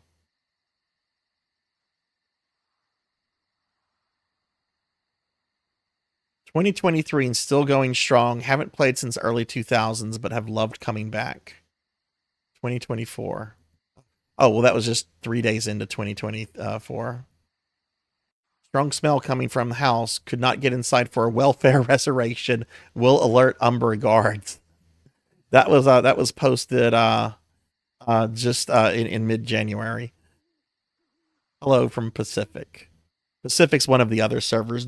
The server that I'm on is the only server that people really play on. But they don't shut the other servers down because people keep houses on them and so forth. No, I didn't get married to her. I did have an in-game companion who became a real-life companion for about 2 years there.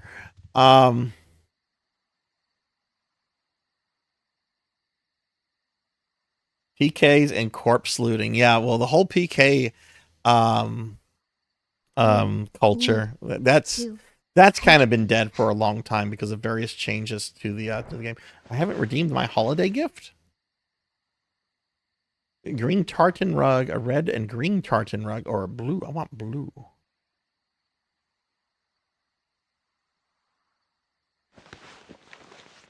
Oh, that's ugly. I don't want that.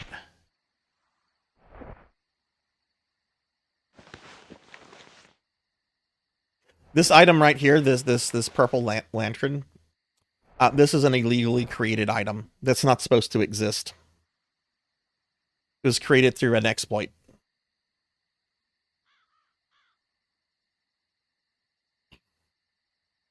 Dragon, thank you for the hydrate.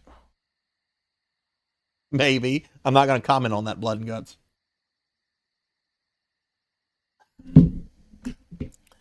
But yeah, there was a glitch in the game. There used to be a PvP system called factions, and you could join one of 4 factions: Lord British, the Council of Mages, Minax, who's an evil sorceress, or the Shadow Lords.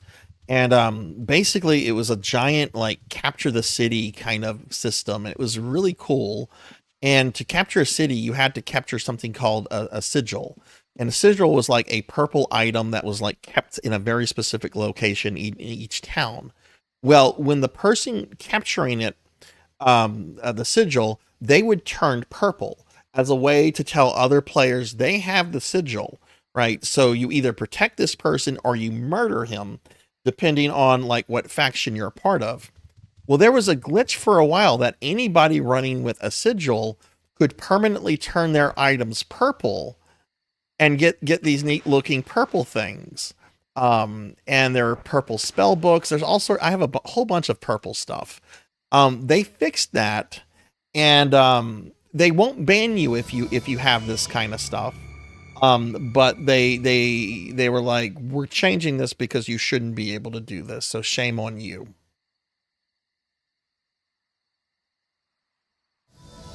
I'm going to come here real quick. I'm going to show combat and stuff in a bit too. And just talk to the bank. That's how you get into your bank.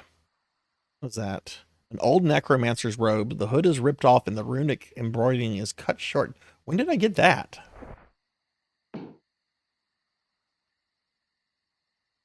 No, not that rose. Not that rose. This rose right here. Whispering Rose from Rune Artisan. That was a in-game gift from the devs to players. You get holiday events like the one you just saw me open. This rose is from Valentine's Day 1999. And for many years, I had lost this until somebody contacted me and said, hey, I found your rose. Because you can take items. I'm not going to take anything important. You can take items, throw them on the ground, and other people can come pick them up. You can take items, pretty much anything in the game. You can take items. And if you have a house, you can have vendors on your house, and you can put items on the vendors for players to buy. This is how like the actual like system of buying stuff works. They used to have vendors here. They don't have vendors here anymore. This one does though. This one does. Oh wow, it's got an West U University. Holy shit. I know who owns this place. I know who owns this place. I know a couple people that really don't like this individual. Wow, okay. West U University was a guild of role-playing players whose entire purpose was to help new players just ease into the game.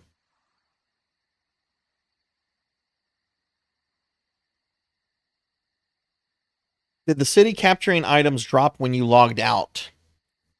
You know, Melchior, I don't know the answer to that. I didn't do too much in factions myself, but I don't know the answer to that. But yeah, these characters up here, these are vendors. These are player vendors. What you do is you set up a vendor and you put items on them that you want other people to buy.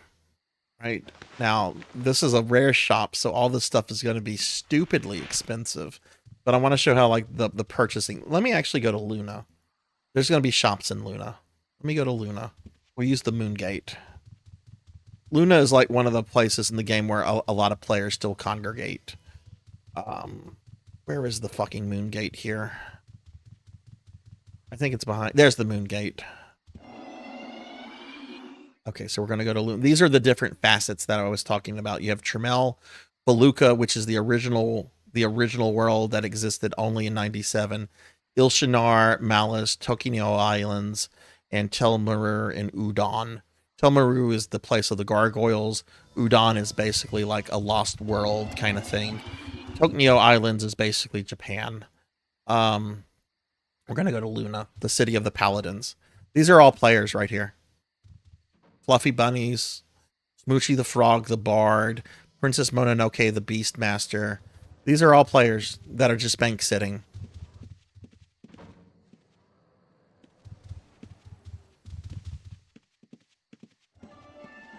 Whoa, what is that? Oh, okay, that's... Okay, I know what that is. Oh, and there's only 3 races that you can play in this game. Originally, there were humans, but over time they added gargoyles, which this guy is. This is a gargoyle. And there are also elves, which you don't see a lot of elves. That's an elf. Somehow that's an elf. It's a very ugly elf. No offense to Glorious Custodia. Not the most attractive elf. I think that's also an elf too. Anyway, I wanted to show you guys how the vendor stuff works. So Luna is an interesting city in that it actually allows player housing within the city. So this right here, this is a player house that's filled with like player vendors. Let's find something we can buy that's not going to be too pricey. Yeah, okay, this is 1,000. That's super cheap. So I'm going to type in vendor buy. And you see I get this little targeting window. Click on this. You've agreed to purchase an item without a description for the amount of 1,000 gold. Boom, mine. That's how you buy things. There's no like personal shop or auction house or anything that you go to.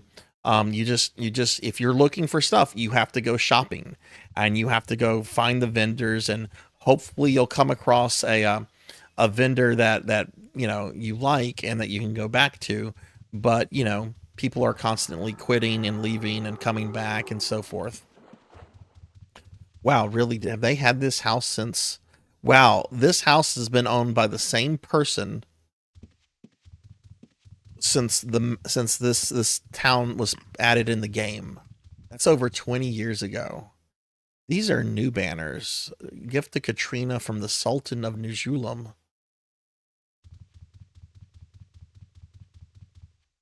You see how there are these vendors that are not like in the city, or they're not on the thing. Well, those are mannequins. These are you don't have to be the homeowner to have a vendor in a house. The homeowner can allow friends or whatever to set up vendors there. And some people will actually be like, I have a good vendor spot. If you give me a certain amount of gold each month, I'll let you place vendors there. If you see these like characters that are not like in a place, that means somebody had their vendor privilege revoked. And the vendor has been kicked out and will be deleted after a certain amount of time has passed. But yeah, all of this stuff right here, this is like player stuff. This city with a giant, this building with a giant waterfall, that's player created.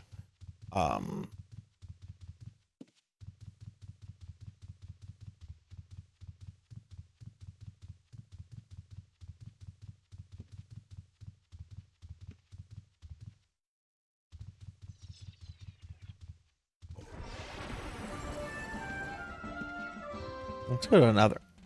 Lady Emily, that's one of my fucking neighbors.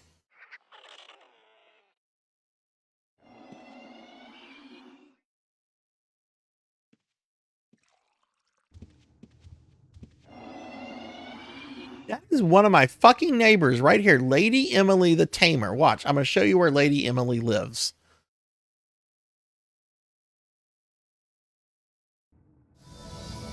All right, this is my little city. All right, we've been here. I've shown this off. Here's my little rune library. If we go down just right over here, this castle, this is the biggest kind of house you can get as a castle, is Emily the Tamer, Lady Emily. The Lady and Lord title is something that you have to earn. You can't name your character Lord so and so. You have to actually earn the title. I know. I actually approached her about buying her castle a few years ago, and she said, "Nope, not looking to sell." Which I just wanted to see how much she would ask. These castles, they used to go for thousands of dollars, like real life money. I don't know what the going price on this kind of stuff is anymore, because I've reached the point where I'm not adding anything to what I already have. And what I already have, I'm basically just keeping to like kind of preserve. Sign, no, established 2010, no fighting inside. You heard that? No fighting. Wanted poster of Mordia, under suspicion for organizing and leading recent cultist activity. It is hard. It is hard in this housing market. This is my end, and this is, I'm gonna just show how like the DM in me comes out like in this kind of stuff. So this is like the little inn for my little player city right here. There's a bulletin board here. Not many people have posted to it. That's fine. But if you go up to the third floor here, like a dining room, and of course it's like undead, so there's like severed heads on plates and everything. Wait, we got ashrams here. Oh, wait, here's the other guard. Krog. Ashram and Krog. This is Ultima Online, Monkey. This is a game older than you are. But if you come up here, this is where patrons and this is where patrons in my player city can get a room. You just come up here, you see the cute redhead, because of course I'm Sarzac and I'm gonna have a cute redhead. You can like check in, and there's an inn logbook that I wrote. If you need lodging, simply ask Lady Angelina about rooms. 50 gold a night. Do I have any gold on me? I don't have any gold on me. Hang on, let me go get some gold real quick.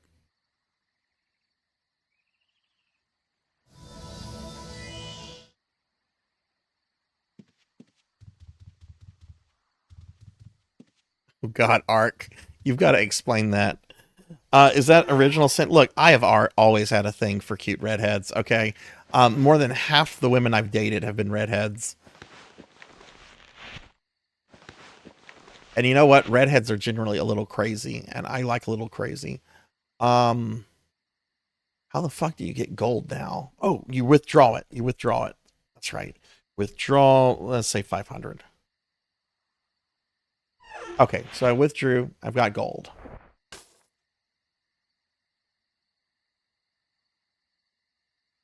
gonna go back here.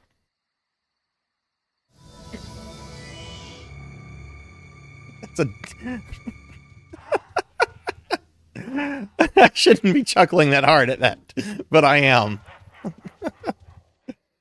All right, so we're going to go back up here. We're going to go back up here and going to go see Lady Angelina. We're going to give her some money.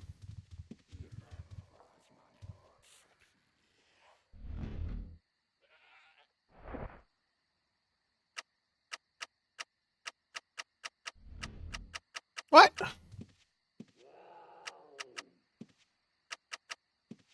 Okay, they changed that. I guess you have to be right next to somebody to give them money. You used to be you could be at least 1 square away and give them money. Well, that's stupid. How's she supposed to, like, check people in? Anyway, if you go in here, you see how there's this, like, dead guy, like, laying in bed. He's a skeleton. This is something like DM Sarzac did. I basically created this dead character here in this book for some player coordinated role playing. Exodus has been defeated. Our castle in Ilshnar is destroyed. I am one of few that survives. I must flee. My kind is being hunted down by Blackthorn's lackeys out of revenge. If I stay here, I'm as good as dead. And blah, blah, blah. Talking about this. This is a journal for this guy, right? You talk about it, and there's a bunch of like established like Ultima characters in here that are mentioned. But then he talks about coming to my city. My city. I've come to this town called Shadowspire. There are many undead, necromancers, and evil mages here, and yet it is somewhat welcoming. I've rented a room at the inn. I shall stay here for a week before plotting my next move. No, this is terrible. I was enjoying breakfast in the tavern below my room when he appeared. At first, I thought my mind was playing tricks, but that figure, I would know it anywhere. This cannot be. If I do not leave soon, I will surely be dead before the day is out. Whoops. The murder mystery. There's a murder mystery that I wrote up many, many years ago for people that were in my guild. And we had certain players playing certain parts. But by and large, like most of the guild was like trying to figure it out and so forth. Well, you know, if you don't closely supervise somebody, look, I'll find another NPC to like test this with. Not my.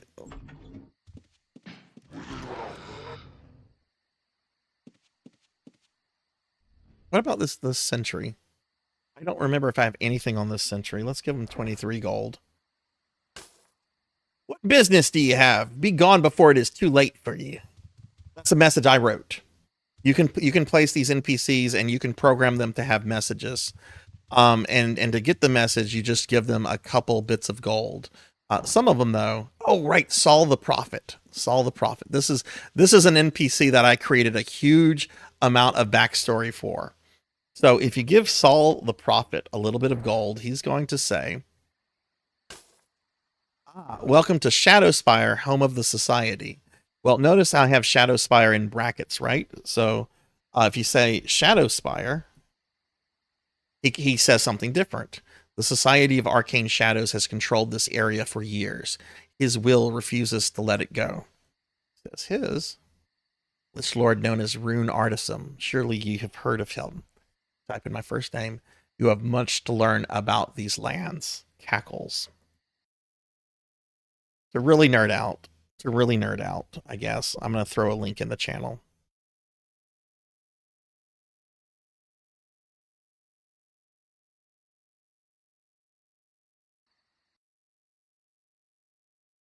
That's my character's biography. And most of everything in there was done like in-game.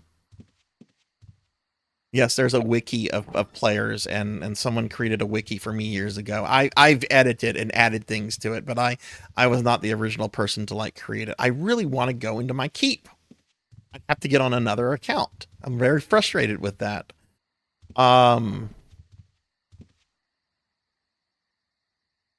Yeah, so you could like program like NPCs to say certain things and do certain things with them to where if the players say something to them, they'll have a different response to. And oh right, this I forgot I had this.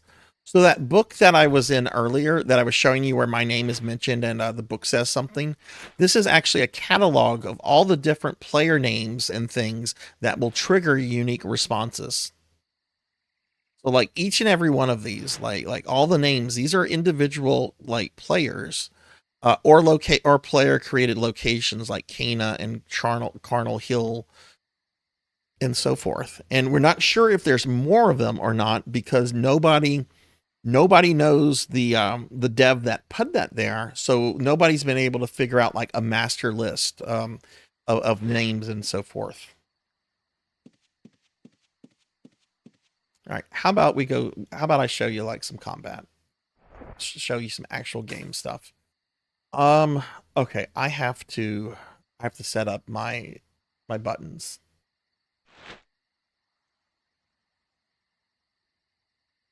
Okay, we want energy bolt, explosion, visibility, Raider heal.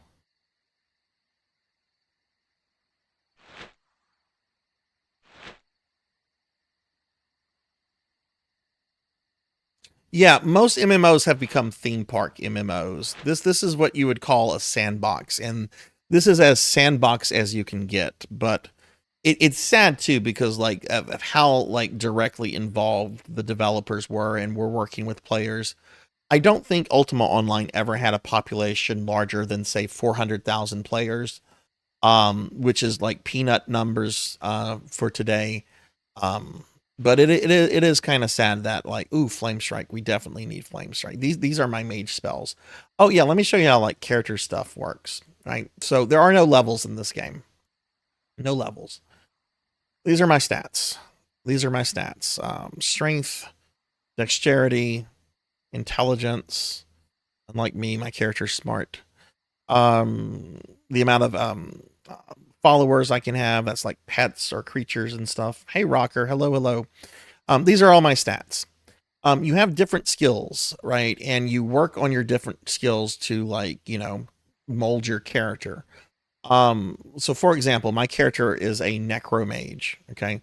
So I have maxed out skills in evaluating intelligence, magery, meditation, which allows you to regenerate mana faster, necromancy, think different schools of magic like in D&D, very low resist spells, spirit speak allows me to speak to the dead, and it literally allows you to speak to the dead, because if a player is dead, the player is going to be a ghost, kind of like in World of Warcraft.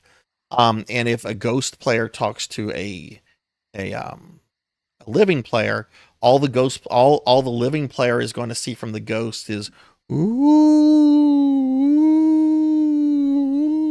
like it's a bunch of O's like this. They'll see this instead of what they're actually saying. But if you have spirit speak activated, then you're able to understand the ghost player perfectly.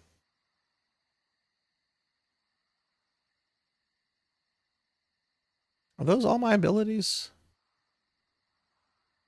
Rune should be a 5x GM. Yeah, he's a 5x. These are all my abilities. Everything. Oh, with the exception of inscription, because this game also has like a huge focus on like trade skills and stuff. So you can like make items. Like I have a 100% inscription. Some skills go up to 120, some only go up to 100. Originally the max was 100, but they allowed ways to increase your certain skills a little bit later on. I'll do this. We're gonna go to my little workshop. I'm gonna make a book. So these rune books where you keep like all the runes that allow you to teleport to different places. Yeah. We're gonna come over here. Here's my little workshop. Oh God, do I have this stuff on me?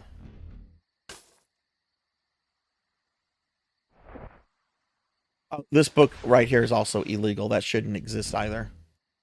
The Glacial Spell Book. It was also another thing, another glitch that caused items to turn a certain color.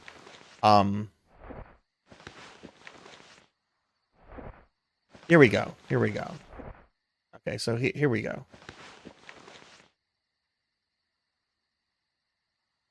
Rocker, how are you doing, by the way? So I'm going to click on this, and this will allow me to make spell scrolls of different levels of magic, which I can sell to people or I can use to create other things. I can create spell scrolls of necromancy, which you can use to cast, or you can add to a spell book to permanently have. Let's say I simply wanted to create a Greater Heal spell scroll. Click on it. Boom, created it. I had all the stuff that you needed in my inventory already. If you click on this, it tells you what the minimum skill you need, tells you your success rate, 100%, and it tells you the various items that you need to make this item, which I just made a Greater Heal scroll, which I can cast on myself, or I can put in a spell book to have permanently, because the spell books are also, for the most part, player created as well. Hey, Fax. Yeah, we're in a time capsule right now. Ultima Online. What year is it? Look at how long I've been playing Ultima Online for. Look at how long I've been playing this freaking game for. This is something I have never streamed before, but I talk about Ultima Online a lot, and I thought, since it's my anniversary, I thought it would be fun to finally show the stream a little bit about this game. I have because I have maintained a player city, a role-playing player city, for over 20 years now. Like, all these buildings, these are mine. This is my player city. And I also have some other historical buildings elsewhere that I maintain to kind of preserve like the old role-playing community. that used to be a thing. Oh, I'm peanuts compared to some wells in this game. There are some people that have 40 or 50 accounts because only one building can be held on an account. That's how they get you with money, right? I'm small peanuts compared to some people. But yeah, I wouldn't be surprised if the I would love to know how many people, like how many individuals, not how many accounts, but how many individuals still have paying accounts on this game. I'd love to know that. We'll never know that because they'll never release that data, but Fax, did you used to play UO or no? Oh, here's something also neat. So that's like, and there's all sorts of like trade skills that you have. You have lumberjacking, which means that you can go gather resources from trees, which allows you to make stuff. Mining, which allows you to like go out and mine. And I have a whole bunch of like characters that are like focused on resources or focused on certain skills. Rune, I have inscription on rune because if you have a high level inscription, you get a 20% damage bonus on offensive spells. Fuck yes, one of my best friends used to play on Chesapeake. One of my best friends, dude I've known for a long time, used to play on Chesapeake, and he and I still nerd out about Ultima Online. He hasn't played in like forever though. Fuck yes. Oh yeah, this little building right here. This is a shrine of Oblivion. Oblivion was kind of like the central thing of worship in the evil guilds of this server. And these are statues of the various Lich Lords of the Ebon Skull. These were all players. This is a prayer that was written by this one player whose character went by the name of Bal-Anon Dak. I think he was from Montreal, like the player.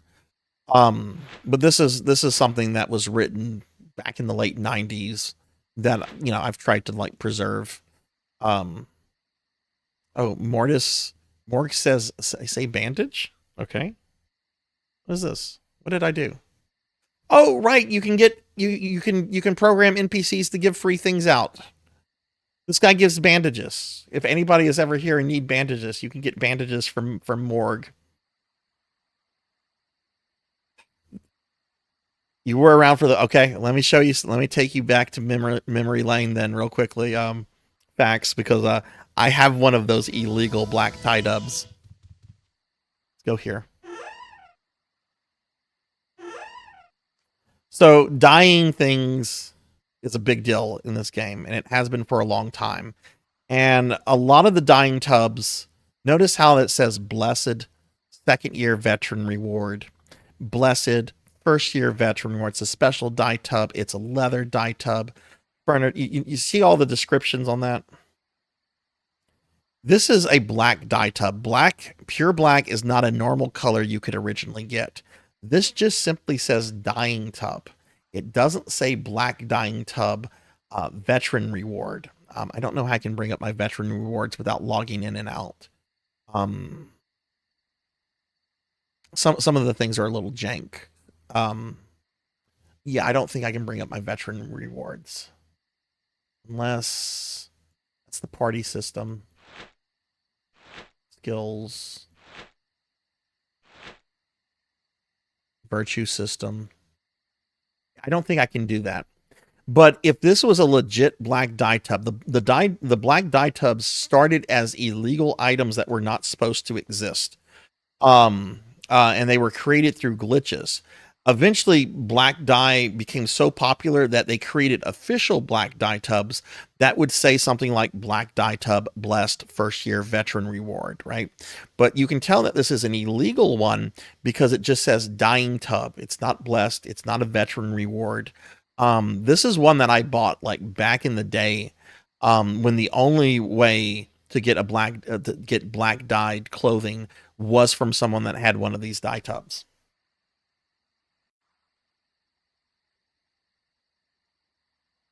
Oh, that's how that was done then. Okay, okay. I didn't know that you needed a third party tool. I never really looked into how to do that. Let's see, are these bones of players? I don't think I have any bones of players anymore.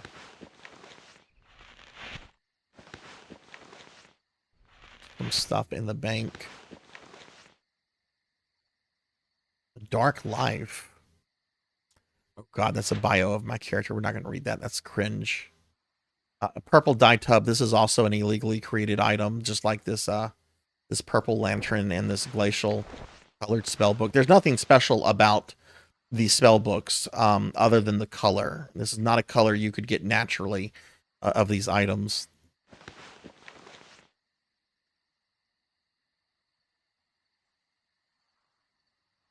Oh.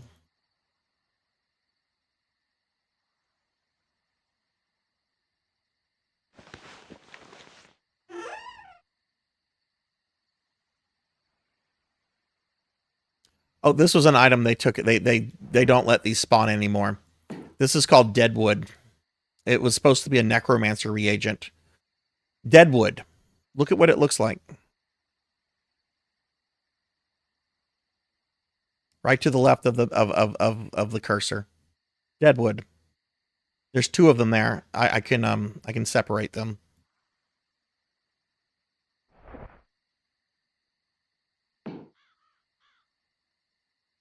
Deadwood. Yep. Those haven't spawned in a long time. But that's the thing. They almost practically never delete items from the game. They will sometimes delete items, but the devs actually have to go out and find them. They wouldn't delete this because this was a legally spawned thing, and they just like, we're not going to spawn that anymore. I don't have anything that would like get me banned or anything like that on any of my accounts. Though I have items like you would have gotten in trouble if you had created these. Okay, like the black dye tub and this stuff, but you wouldn't get in trouble if you just simply possessed it.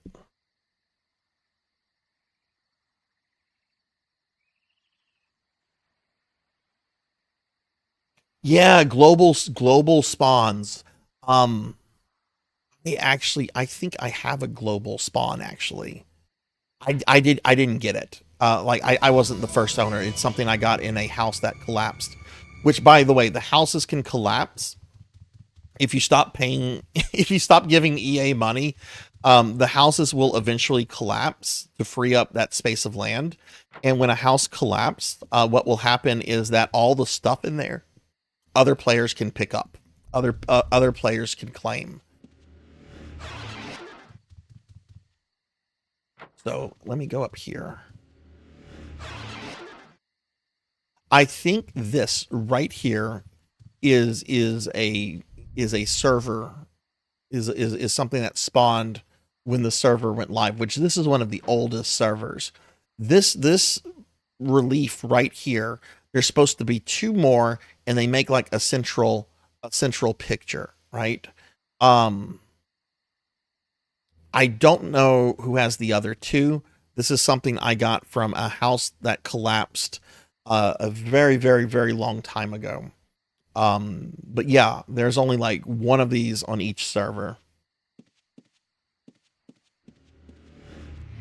This is kind of where I keep my rares, or at least the ones I want to display anyway. And some of them aren't even that super rare. Some of them are, some of them aren't. Some of them just like have cool names, like Primeval Lich Dust. That's cool. A non-spell book. Jonar's Grimoire. Those are cool. All right, let me show combat and stuff a little bit, because we are going to move on to Final Fantasy 11 in a little bit. And I'm going to need to take a little bit of a break, take the poopers out. Let me go back to my rune library.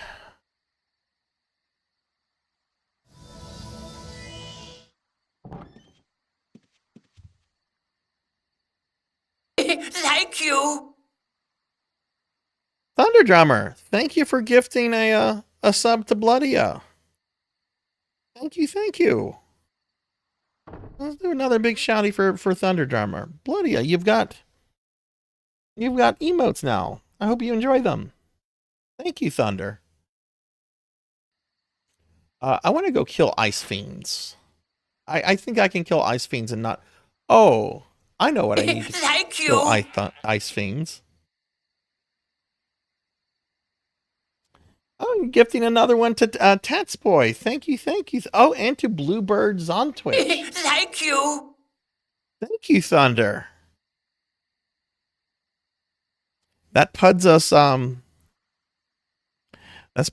2 points away from the next one, which is Beyond the Beyond, I think. Oh, and by the way, I live in the land where you can get murdered by other players. A player could conceivably walk into my house and murder me right now. There are parts of the game where PvP does not occur, but I live in the land where you can absolutely just outright murder people. Thank you. Well, Thunderdrummer's just triggered Beyond the Beyond. We just reached another goal, everybody. Means I have to play Beyond the Beyond for 3 hours. Oh, wow. Okay. That's going to change up today a lot. Let me, real quick, Thunder, we have some bad weather coming out here, and I don't know if I'm going to want to stream with my PS, because I'm going to play it through my PS3. Blood and Guts, if you're there, how's the weather at your place right now?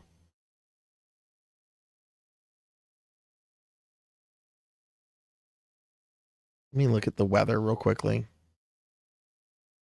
It's going to come through. This will be very questionable.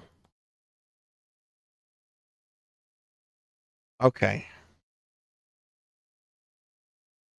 You did it. You did it. Let me ask you this, Thunder Drummer. Do you have, because I want to stream Beyond the Beyond when you're here, and I don't want to have to worry about like power outages and stuff like that, because I'm going to be doing this on my PS3, and the PS3, I could imagine my PS3 like dying if it experienced a power outage. Is there any time that tomorrow would work for you for me to do my 3 hours of Beyond the Beyond?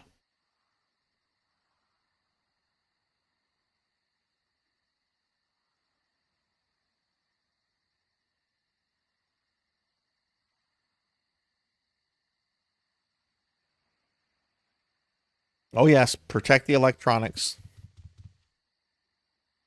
Very little rain and a bit of thunder. Okay.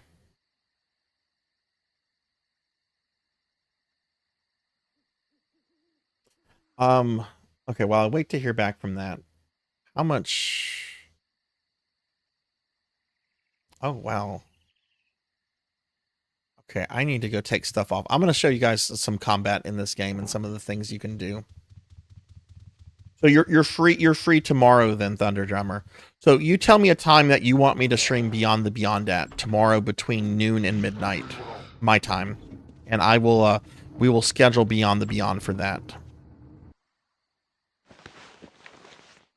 So we're gonna put some stuff away here.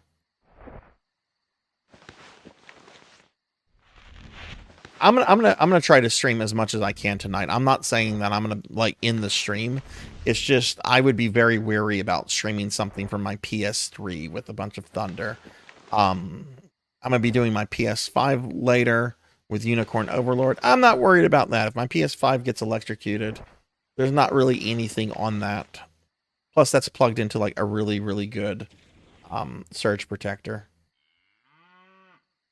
Okay. Let's put this away. You're not hold much. What?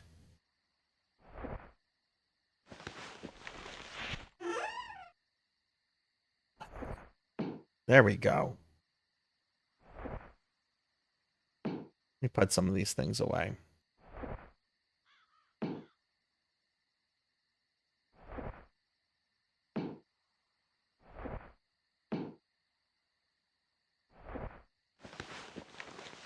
But yeah, this game was a huge source of like it was a huge creative outlet for me for many years.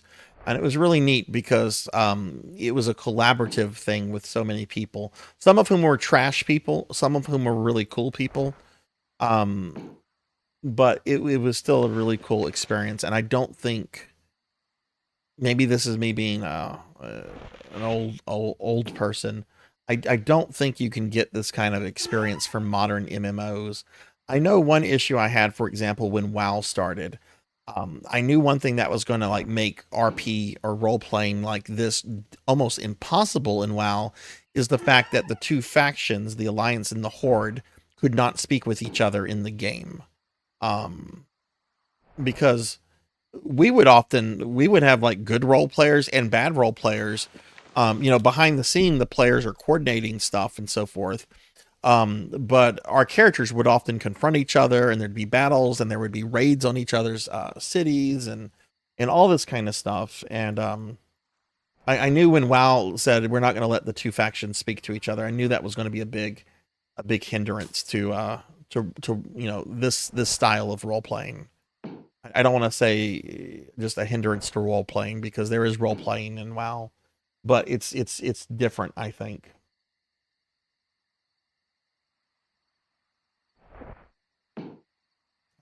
Bunch of shit. Okay, that's good. You just okay. So what I'll do, Thunder, is I'm gonna get on and I'm gonna do my dailies, and after I do my dailies, we'll start with we'll start with Beyond the Beyond. So how about that? Does that sound okay to you? Yeah, I'm getting a little nervous about it too, Tuffymon. Which Thunder just got us to the points where I'm gonna play 3 hours of Beyond the Beyond. But I'm going to be doing that on my PS3, and I don't feel comfortable streaming from my PS3 with a possible thunderstorm coming. So Thunder was thankfully very kind and was like, you can do it tomorrow. Oh god, this is another story arc thing I wrote for my players. The Skull of Monric. There's a whole quest line, whole thing associated with this. Anyway, I want to get to the rooftop. But you get to the rooftop. Library. A bunch of player-written books here. Origins of Agarthias. Again, this is written by a player. This was part of a role-playing quest created by players and supported by the developers.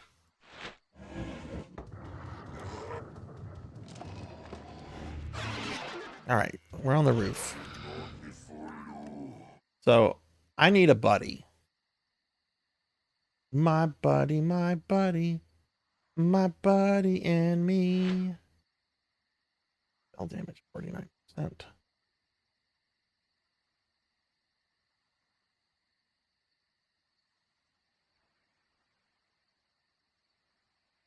On a region 3. This is better for what I'm going to go do. The spell book is better. It's fucking ugly, but okay. I need a buddy.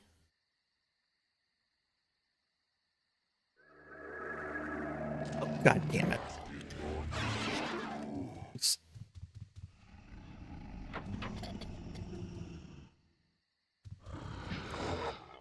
All right, you know what? Just follow me. All follow me. All guard me. All right, so the demon's guarding me. Let's see. I'm going to need to be able to see, so I need to put night sight.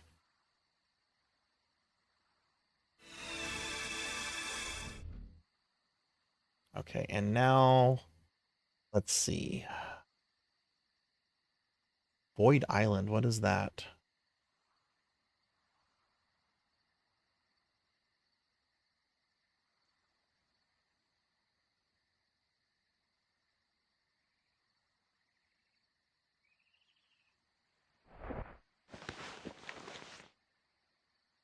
Fuck it, we'll use my rune library.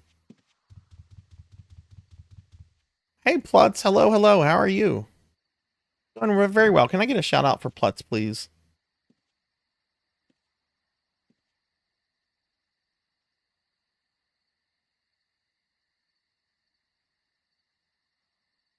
right, so let's see. I'm looking for. Okay, that's the fire dungeon. Let's despise ice dungeon. That's what we're looking for. We're going to the Ice Fiend lair. This is a good place. I can show my powers.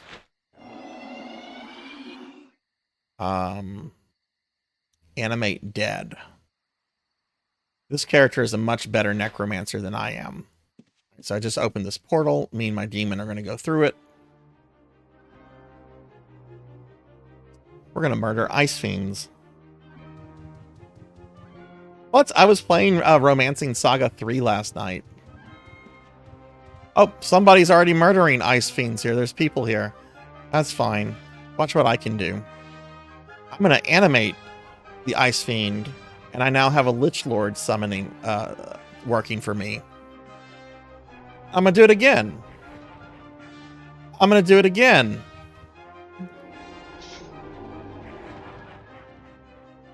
I think I can do it one more time.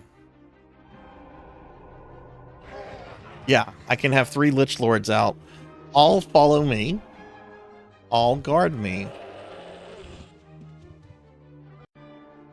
There's no way in hell I'm going to die. Oh, wow, there's people here too. They are farming ice fiends. There's almost never anyone here. It's like 4 fucking players here. Well, no, he's got some monsters and stuff. There is never anybody here farming ice fiends.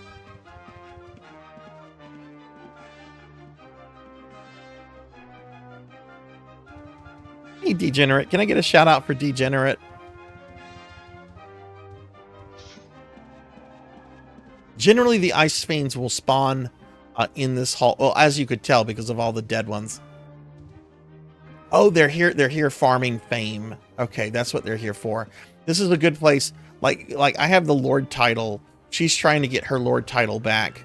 Lord title, you lose that if you die or if enough time passes.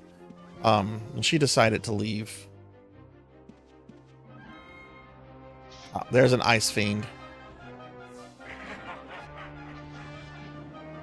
So yeah, he just murdered that. So this is where I wanted to show you guys some combat and everything, but this guy is camping it, basically. He's camping the spawn. So I'm trying to think of where would be another good place to go. We're in Tremel. This is the PvE area. You can't actually teleport into the PvP area of dungeons anymore. So if I wanted to reach the PvP version of this in Felucca, I would have to traverse through the whole dungeon. Which, let me show you what some of the spawn looks like outside of this. Oh, there's a bunch of shit right there.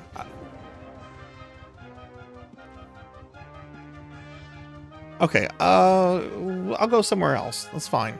We don't need to be here. Just leave my demon here.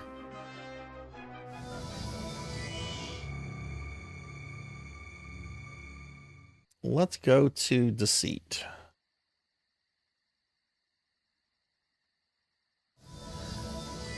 Oh no, a frost troll.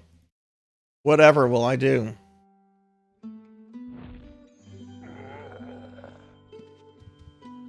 Let me steal its life essence. And let me make it, let me bring it back to life.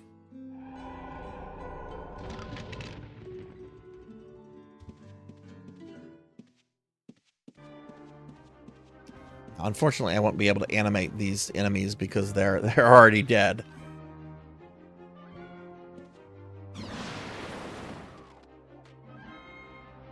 But yeah, this is some PvE combat against very basic monsters.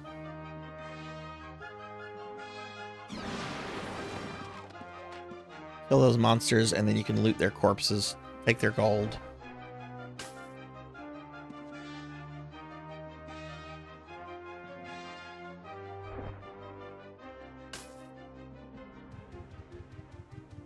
And the thing is there's like no instances or anything like that.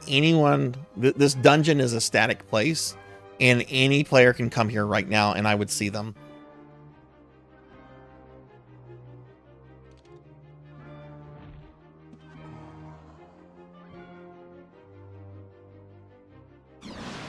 got some other spells I can show off.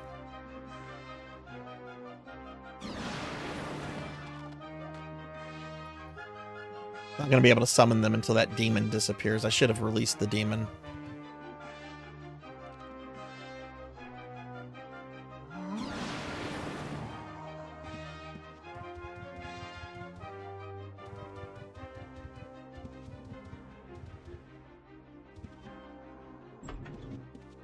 But yeah, these dungeons are pretty big.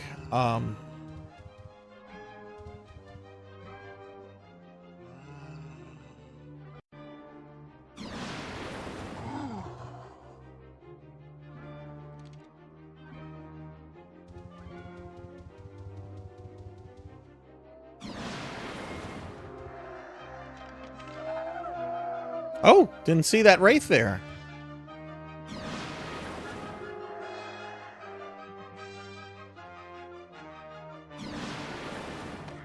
I'm going to one-shot almost everything in this dungeon.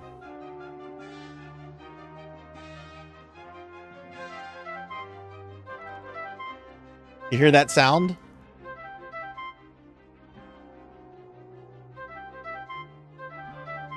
Any player around me would also hear that sound every time I would be doing it.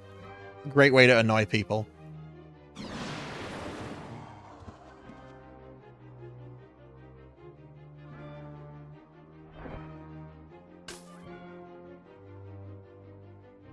I want to show something with I gotta go put my horse somewhere.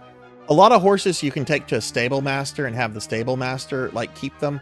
I can't do that with my horse because my horse is an undead monstrosity.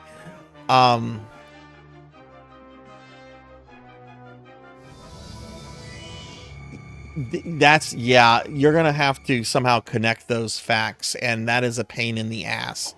It is a royal fucking pain in the ass. Let's see. I'm going to leave... the securities on these doors. Anyone can use that, but not anyone can use the jail cell doors. Well, I can because I'm the homeowner.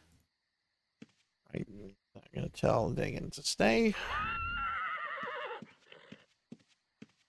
I'm going to go back to deceit. I'll show you some other things that I can do.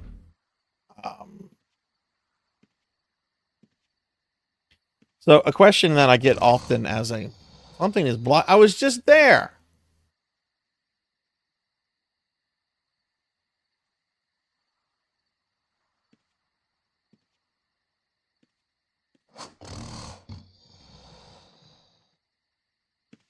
I was literally just there. Okay. That's fine. That's fine. I have my ways.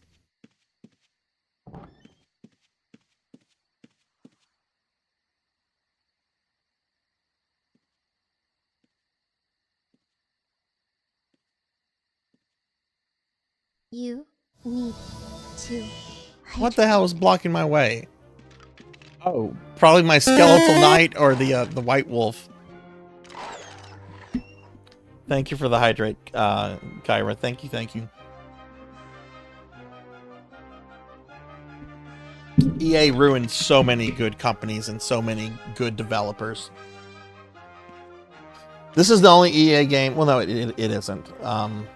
But I don't like EA because a lot of the decisions they've made regarding this game.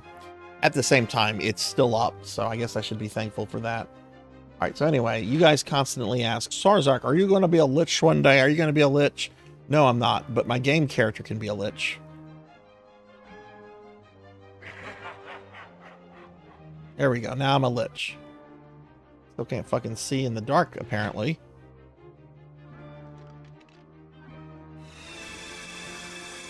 What lich form allows me to do is, well, I do a lot more magic damage, but I take a lot more damage from certain types of spells, like fire spells will do massive fucking damage to me right now.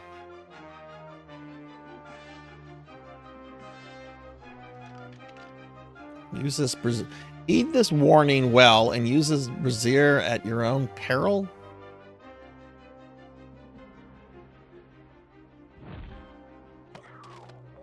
We're gonna do that. I want to see what that does.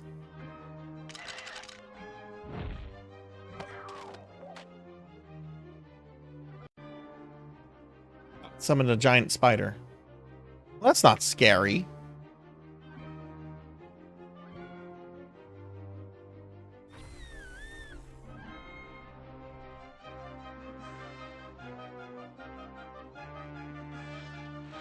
I can also use necromancy to transform me into a ghost.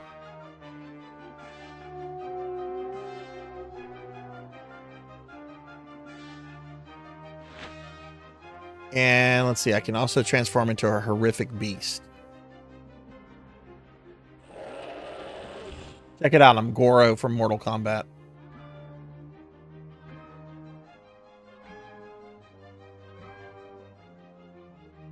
Oh, that sucks, Scala. I'm sorry to hear that.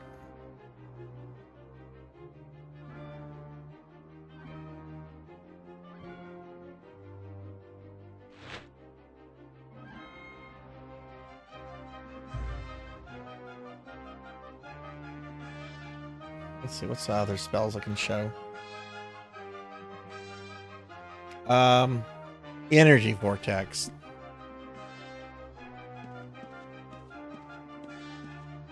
Oh, look, are there undead here? Oh, hi, undead. Hi, mummies.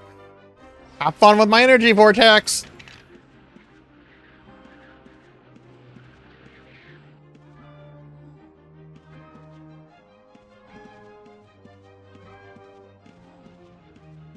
Oh, that mummy was defeated by my energy vortex.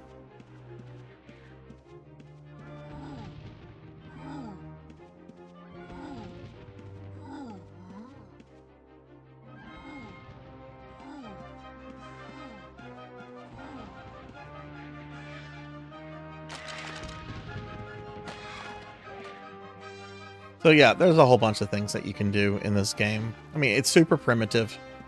I mean, it was the first big MMO. But it's still a place I very much love. And I will make this offer to chat. I will make this offer to chat. I don't actively play this game anymore. Even though I maintain a very big presence in it. If anyone ever wants to play this game, if you ever need like a starting location or some things to start with, reach out to me. I would be happy to like make you a friend of the house so you would have access to like storage stuff and all kind of things like that. That said, this is definitely not a game for everybody, but it's a really neat game at the same time.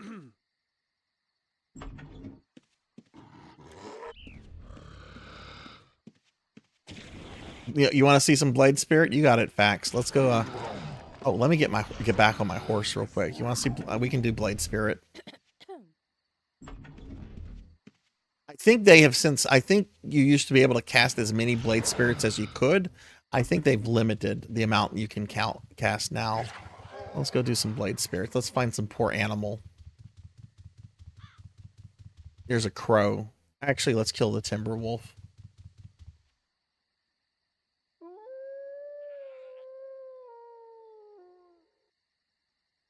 All right, let's see. Blade Spirit is a 5th circle spell. Blade Spirit. Oh, that's right. The casting time on that is atrocious. Blade Spirit. No more Timberwolf.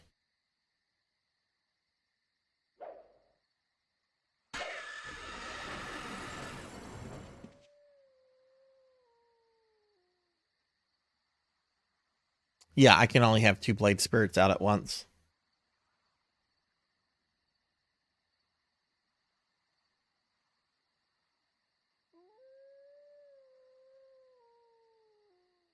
You don't think you've heard the blurbs for Cookie and the Mountain Dew redeem? Wait, were those redeemed? Oh, they sure were. They sure were.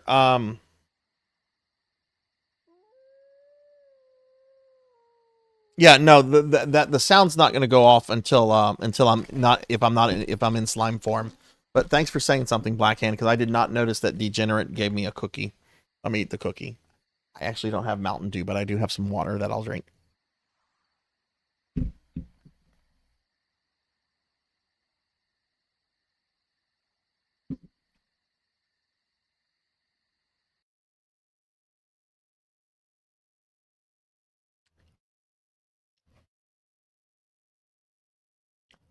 All right, I ate cookie. We got a Dinero Mark here. Can I get a shout out for Dinero Mark? All right.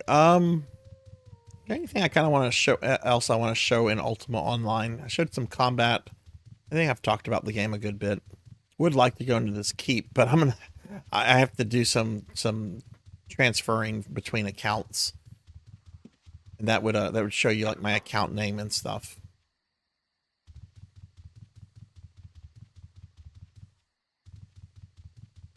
But yeah, I kind of think I'm done here.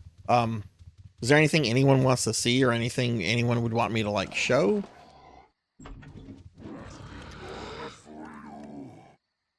We got mounted pixies on the wall over here. The mounted pixie.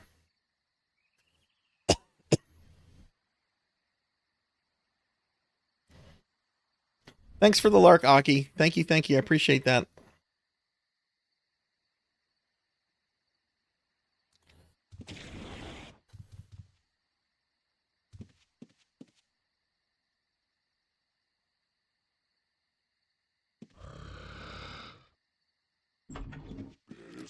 Okay.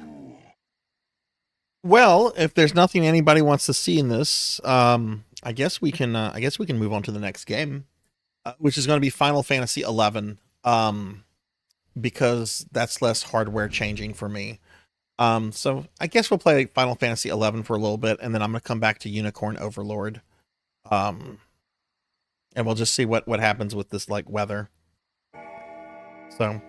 All right, well, I need to take a break, everybody. I've not taken any like serious breaks today.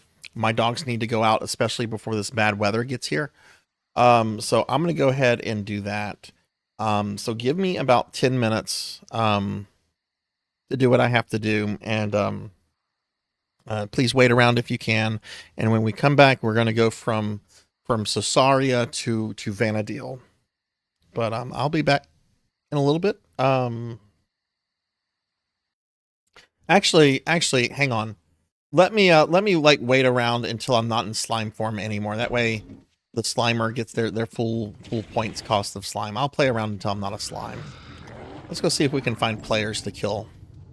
Yeah, right. I would get the people that still play PvP in this game would fucking tear me apart. I'm not even gonna try to like pretend to talk shit. They would fucking eat me up.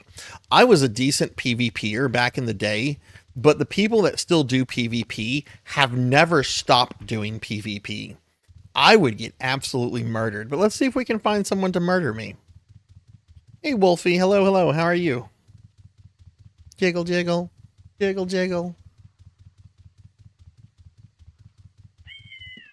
Yes, it does. Yes, it does, Facts. To play that, I would have to show... No, actually, I can switch scene. I can play that. I can play the whole thing with Mundane. Let me do that. I will have to switch my scene away very briefly, so I can delete my account name so nobody sees that. But I can definitely show that. And since I'm not a slime anymore, this is like a perfect chance to do that. So let me do that. So I'm gonna hide. I'm gonna switch to the PSO wheel real quickly so you guys can't see some stuff.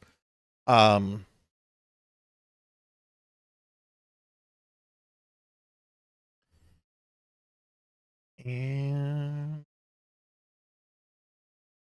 play that.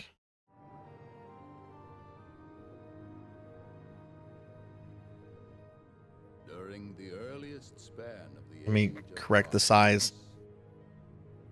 Found in the writings of only the most aged of manuscripts, lived a world born of mystic arts and ancient sorcery. Sorsaria. Hang on. I'm gonna make it bigger. Enchanted origins, its people shunned magic, for its very use corrupted the souls of the unwary. But one Okay. dared to awake the slumbering powers of alchemy, twisting the awesome power of the Gem of Immortality to his will and binding all of Sarzac to his corruption. Oh, happy birthday, Wolfie. Happy birthday. His power was absolute, as the whole of the planet was gripped in his cruel embrace. Only the appearance of a stranger saved Sarzac from impending destruction. From whence he came, no one knows, but his strength and courage were without peer. In this stranger lay Sarzac's only hope. Only a traveler from the stars could release this world from Mondane's vile stranglehold. He would prove himself a savior, shattering the Gem of Immortality and defeating Mondane. But a deeper and more sinister evil was released with the destruction of the gem. For Sarzac was not free of the stone's power. The planet was still bound to the jewel's magic even as it lay shattered upon the floor of Mondane's castle. For within each shattered remnant of the jewel dwelled a perfect likeness of Sarzac. Thus is the world in which you are born, live, and die. Britannia, that was once Sarzac, now exists as 1,000 worlds, each with its own peoples, history, and destiny. This Britannia is but one of many in the multiverse that is Ultima Online. Yeah, I agree with you 100% facts. I think that this was a great way to explain the different servers and everything. Hang on, I'm going to just switch. It might pop up back up with my account name. Oh, it didn't. It didn't. I'll switch back to this. Yeah, Wolfie, happy birthday. Happy birthday. I'm sorry I was a little quiet there. I was letting that cinematic play. But happy birthday. I hope you're having a great day. Did we get a big shout out for Wolfie? Wolfie got a little shout out. No, we're doing a big shout out for Wolfie. It's Wolfie's birthday. We're going to do a big shout out for Wolfie. Okay, well, give me about 10 minutes, everybody. I'm going to take my first and only break for tonight. I need to take the pups out. Bad weather's on its way. When we come back, we're going to go to Vanadil in Final Fantasy XI for about an hour, which I know I've streamed a little FF11 a long time ago. But we'll play a little bit of that. So give me about 10 minutes and we'll continue with the stream. Where we are, we a little bit earlier, Thunder Drummer got us to the Beyond redeem, which is what I'm going to play. Thunder has told me I can do that tomorrow. So I'm going to do that tomorrow after my dailies. Because I don't want to do it tonight with this bad weather coming, because it would be from my PS3 and I would not want my PS3 to be on during like a possible lightning thunderstorm. But when we come back, we're going to spend about an hour in Vanadil, and I think the rest of the stream is going to be focused on Unicorn Overlord. So we'll have to do Dust tomorrow, because I don't want to rush through Dust. No, I haven't gotten to Unicorn Overlord yet. We were doing some of the Valis games earlier and stuff, and some of the things took a little bit longer than anticipated, but we'll come back. I'll give an hour to an hour or so to FF11, and then we'll spend the rest of the stream playing Unicorn Overlord, and we'll do Dust and Beyond the Beyond tomorrow.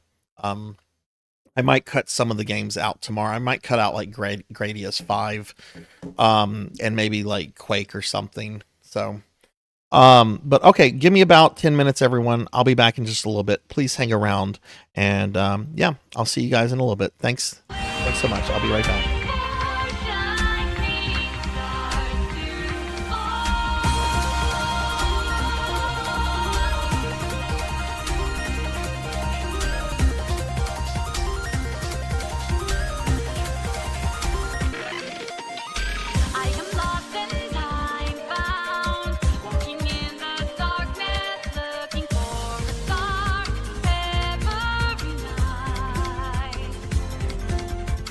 Who are you?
All right, hello everybody. Welcome back. Welcome back. I have returned. Thank you for waiting around. Thank you for waiting. You probably can't see anything yet, and that's intended. Hang on, I have to. Well, it's not intended, but I have to adjust some things from this scene. So let's see. Okay, you can probably see. You can probably see Final Fantasy 11 is very big. Let me adjust this real quick. Hope this doesn't crash the stream. All right, so I'm gonna adjust that. You probably can't hear it yet, though. Yeah, thank you all for waiting around. I really appreciate that. I have an update on the weather too. All right, so we did that. Now I need to make sure we have some audio because you can't hear anything right now. It's still set to Ultima Online. Let's see. Final Fantasy 11. All right. Now this is another older game I have to have clicked on the actual client for you to hear, but you can probably hear some stuff now. Yeah. All right. I don't think I need to introduce this game like Ultima Online. I think everybody here probably knows what Final Fantasy is. This is the first of the 2 online Final Fantasies. I think that's all I need to say, right? But yeah. So this is what's going on with the weather, everybody. Apparently the weather is going to get here in about an hour, and apparently it's not going to get like bad here until around 10:30, 11 o'clock. At least where I'm at. Okay. So I'm going to just keep going, and if it just gets bad later, we'll just have to stop. But if at the very least, it sounds like I might have to cut the stream short by an hour. That's not bad. We can make that up. You know, so we'll just have to see how that goes, you know, but I want to keep streaming. So, still getting updates, still has a very vibrant community. Now I have to preface this. I just spent like the last hour and a half like talking about Ultima Online and being like, oh, I'm the professor of Ultima Online. I have to go around and explain and talk, and I love this stuff, blah blah blah. I've played this off and on for years. My knowledge of FF11 is not even comparable to my knowledge of Ultima Online. I know this game decently well, but I've never had like a max leveled character or max leveled class or anything like that. It's just a game that every couple of months I like to play, log in, do a few things. It's got a very chill vibe to it. And I just like it. It's just a nice game to just get on and play. So I know there's some folks here like Tuffy who has a PhD in Final Fantasy 11. Tuffy, feel free to tell me things. Feel free to be like, oh, try this, try that. Generally, I don't like backseating, but my knowledge of this game isn't super well. So you know, if you're like, oh, go here, this is cool, or no, you should probably go here to do this. Feel free to do that. All right, so here's Sarzac, as you've never seen me before. Behold, Sarzac in Final Fantasy 11.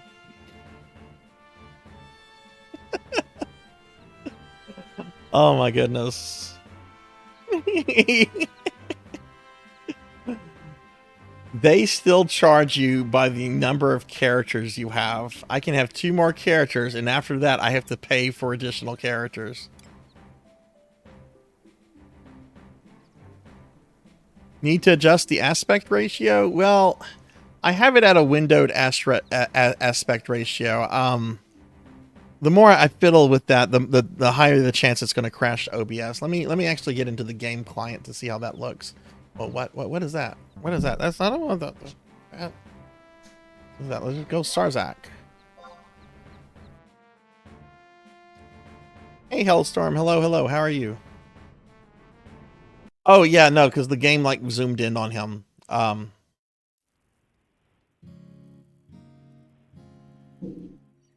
He is a tiny boy.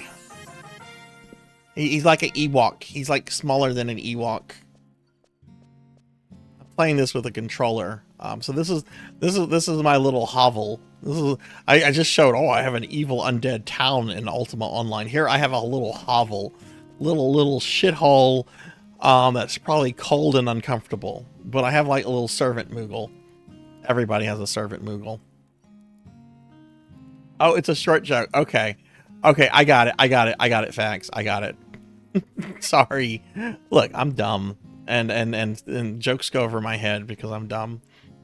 I'm doing good, Hellstorm. A little annoyed because we have some bad weather coming soon, so I might have to end the stream an hour short, which I'm probably going to be going, if I have my way, I'm going to be going for about another 4 hours, but we'll see what happens.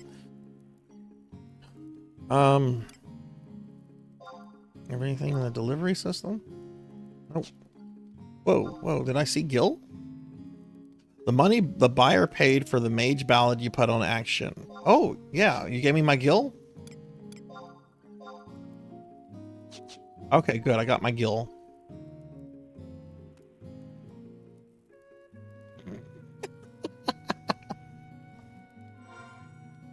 In fact, my offer stands from earlier. If you do decide you do want to revisit some Ultima Online stuff, and if you don't find there's anything to do, if you do that, and if you find there's nothing to do on Chesapeake, hit me up. I can set you up with some stuff on Atlantic. Stay in your room.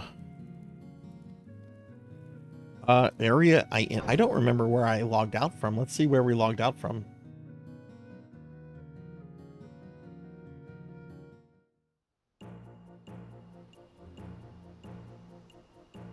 Yeah, very few things are as customizable as UO. One thing that has actually impressed me about PSO2 New Genesis is that the creative spaces are something that are comparable to how customizable things are in Ultima Online. Even though I don't like the interface system for the creative spaces, what you can do in those really reminds me of the sort of freedom that you have with like Ultima Online stuff.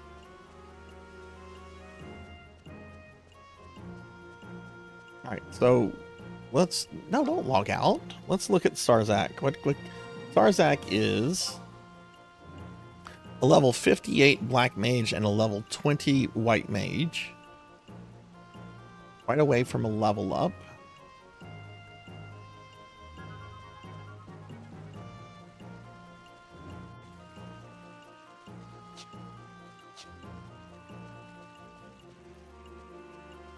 But yeah, this is the one Final Fantasy that you don't really hear people. I mean, you do hear people talk about it, but I think it's probably for a lot of people the most inaccessible Final Fantasy.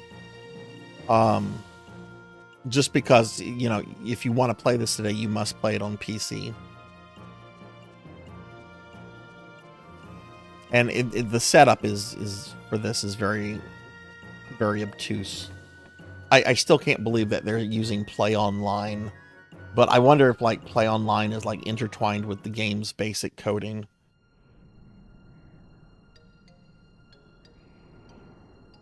Was that a message?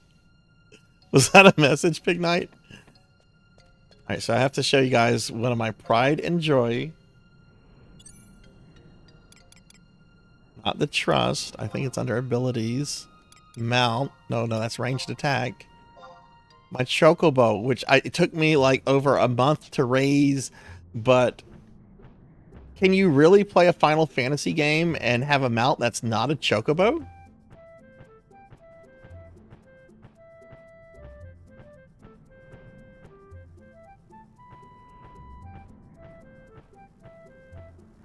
You have to get the Chocobo as an egg, and then you have to raise it after it hatches, and you have to meld its temperament, and you have to do all this kind of stuff in order to finally be able to ride your Chocobo wherever you want to go. Your fat Chocobo is in 14. Are you trying to get me to play 14 then, Pig Knight?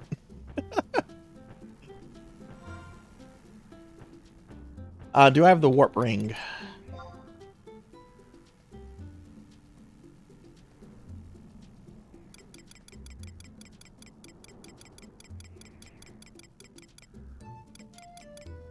What I have is a fucking cluttered inventory.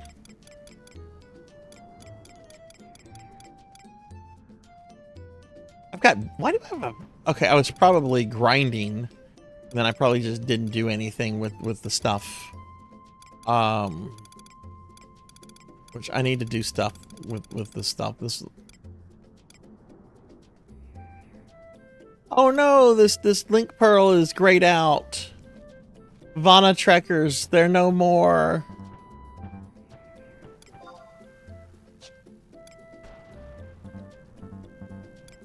Wait, why can't I get rid of it? Or maybe this is the one that you can no longer use. This one I can drop. Tuffy, which one of these is a dead link pearl? Is it the one that's grayed out, or is it the one that I can drop? Oh, is it? That's right. You can only have like one equipped at a time, right? That will only. I can only drop this one. I can't do anything with this one.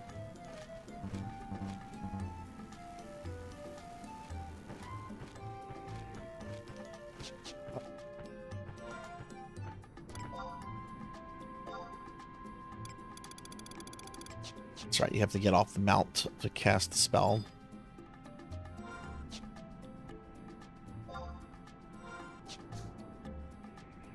Trying to figure out buttons based on the controller.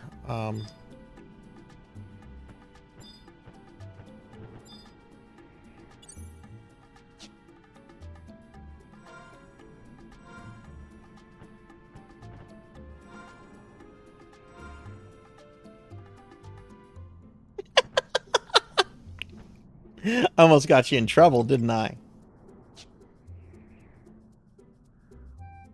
I'm getting him back into it, Miss T or Dr. T. I'm getting him back into it, Dr. T. Dr. Mrs. Stuffymon. I'm getting him back into it. I'm gonna get stabbed tonight. I'm gonna get stabbed tonight. That's how you get stabbed, Sarzac. Shit, I can't figure out how do I get off of this fat chocobo?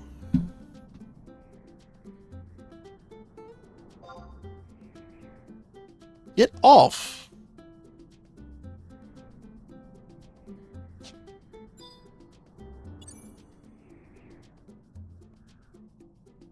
A communications disruption can mean only one thing.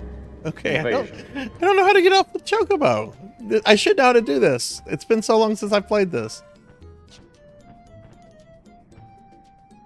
No, I don't want to log out. I don't want to do a screenshot. I just want to get off my chocobo.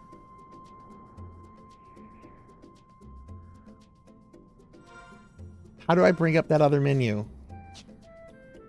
It's the target your... Oh, there we go. There we go. Okay. I'm using a controller. I'm not using a mouse and keyboard. But I do have a controller, like I mean a mouse hooked up, so I could have used that. Whoops. All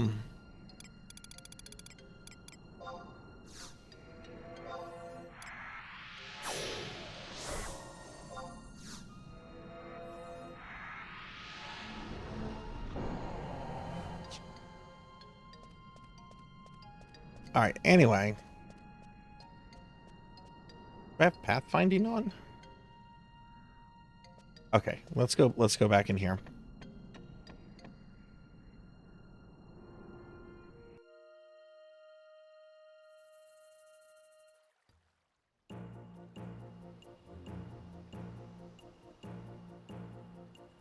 Where do you get the warp? I think I have the warp spell. Maybe that's what I'm thinking of.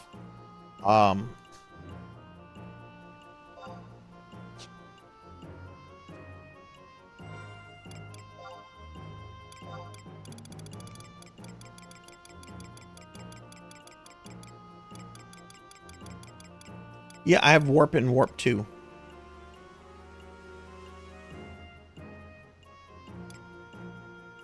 Also have escape.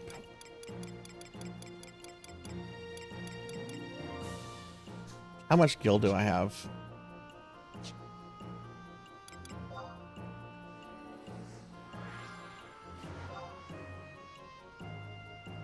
Where's my gil?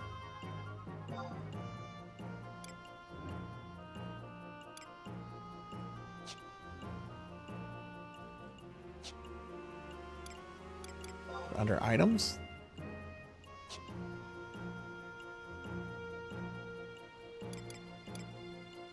Under equipment. Thank you. Okay, I have almost 1.5 million. Go to the auction house real quick. I think the last time I played this was on stream, which would have been like in October. So I'm a little rusty with this.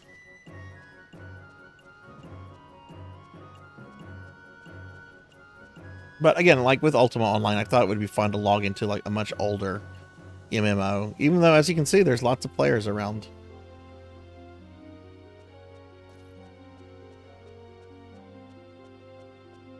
Oh, what are these? Who are you?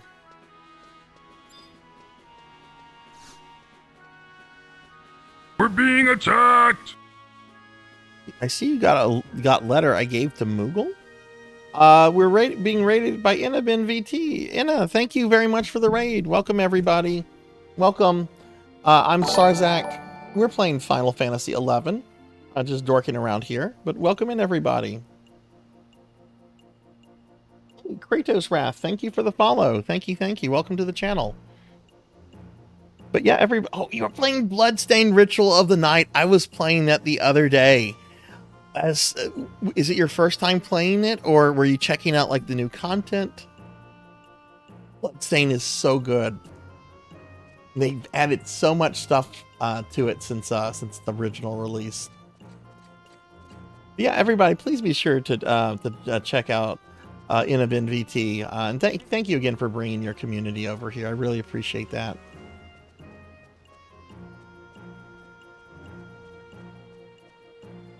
I tried to do some of the multiplayer when I was streaming it the other night, and I couldn't find a matching game. I was really bummed about it.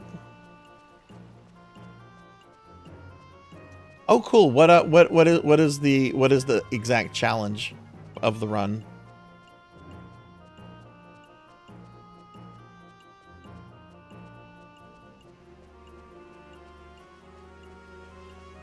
This is not the auction house.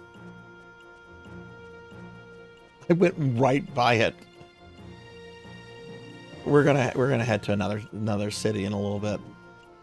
There's an NPC I want to go see in a little bit.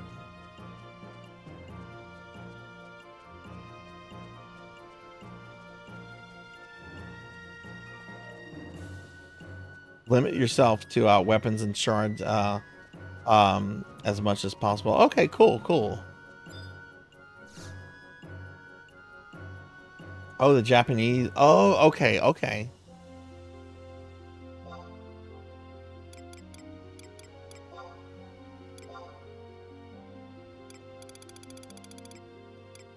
I forget.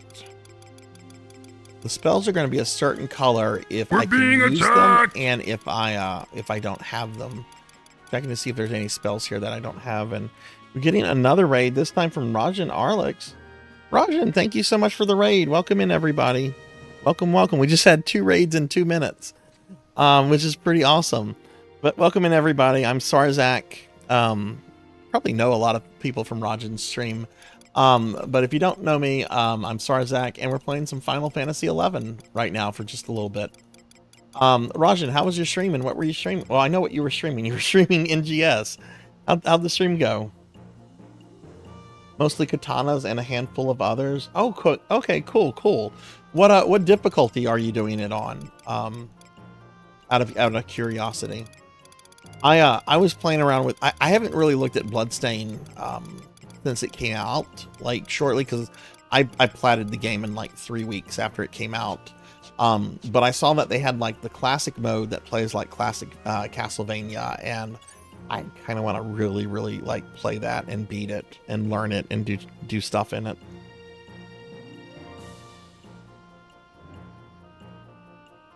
Stream went really good this time, but power failed and disconnected me.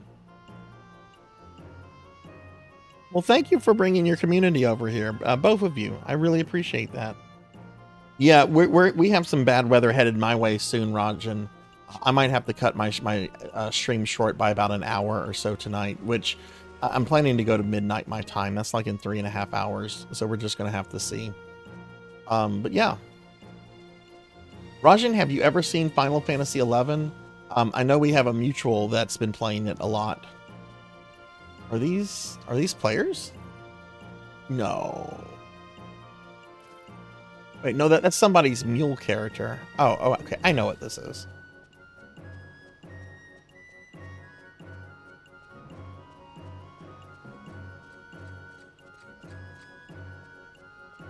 Yeah, Mira was, I mentioned to Mira a few months ago that I was playing this, and I don't think we're on the same server, and I can't remember how convoluted it is to change servers in this game. I think there's like it's behind a paywall, which is unfortunate. All right, we're gonna go to a different city.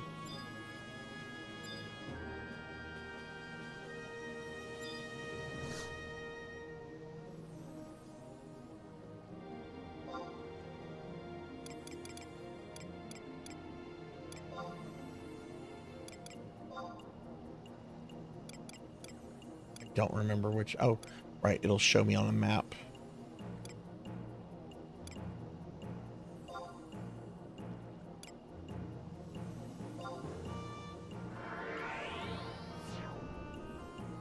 It's going very well. Yeah. I was playing some Ultima Online early, which is like one of the oldest MMOs out there.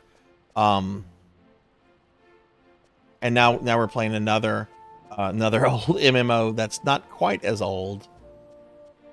Did I go to the right part of Juneau that I wanted to go to? I don't think so. No, because this is by where the Chocobo guy is, I think. No? Wait, maybe he's over here.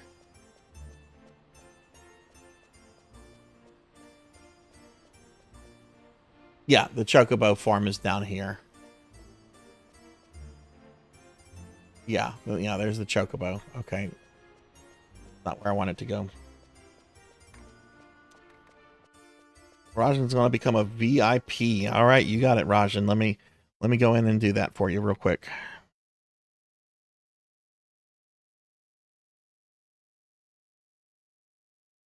Man, between people redeeming that and people reaching the VIP through the gifting, it might become an extinct reward soon. So we might be nearing our where is my role manager? Let's see. Rajan Arlix is now a VIP. We only have 7 VIP slots left.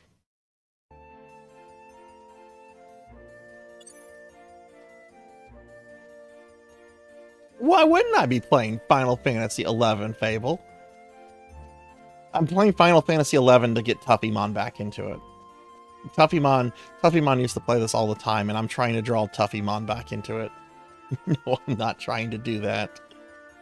It costs 50,000 points, channel points, which Fable, if you redeem, and if we get 15 more points on the Streamiversary, you're going to get those 50,000 channel points back in a few days. Oh god, I don't know what server I'm on. How do I look at that? I'm not super well versed in this game. Should be under Link Shell, maybe?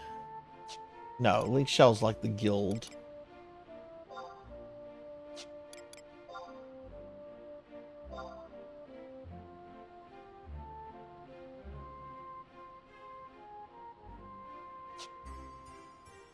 Official server. Yeah, there's a 50 point channel redeem, Fable, if you want the VIP thing. There's only 7 slots that exist. Oh, okay, so you do private servers then. Okay, I'm just walking around. I need to go the actual way. I haven't played this in a few months, and I've never been like super into it, but it's a game I like to visit every now and then because it's very quaint. Very charming. It's got a lot of personality. I really, really like this game. I think I go through this door. Yeah. No, that's a temple. This is not a complicated city. How am I lost here? Okay, you know what? Poop on this. I'll just use the crystal.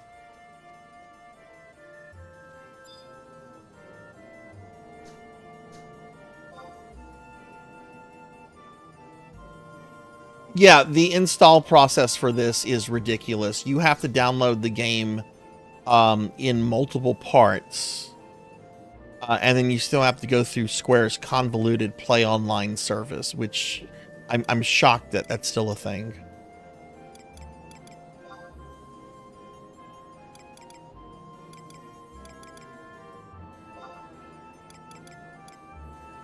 Let's go to Port Juno.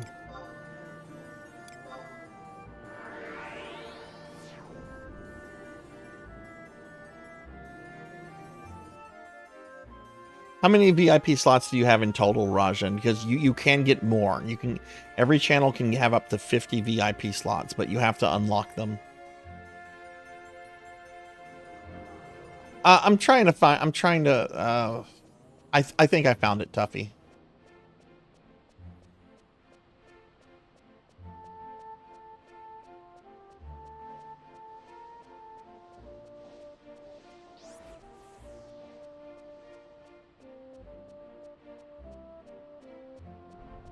Yeah, there's the asshole right here.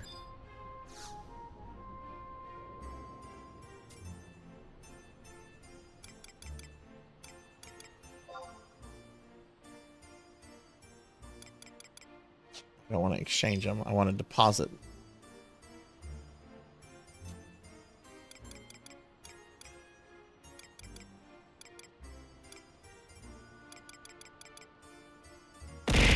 It's not how you deposit them. You got to go to the inventory. That's right.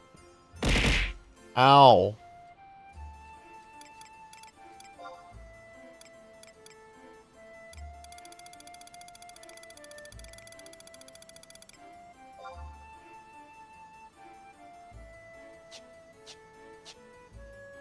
How do you do this?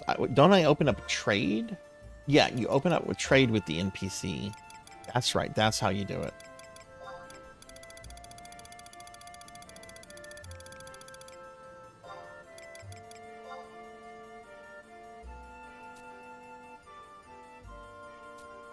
Okay.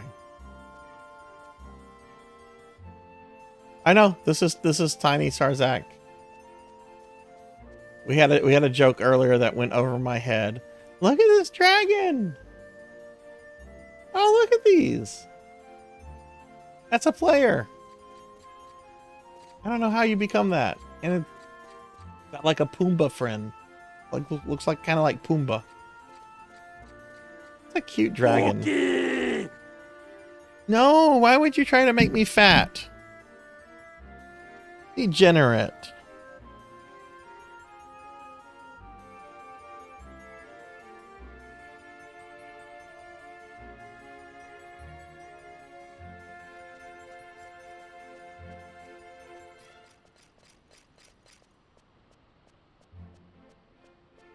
Okay, I have to remember where I was leveling.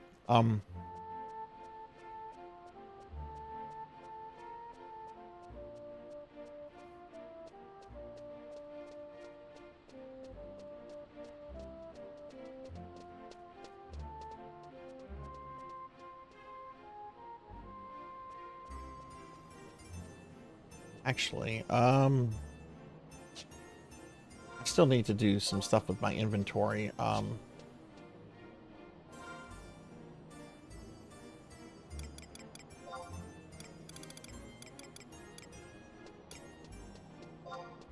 I'm gonna drop this.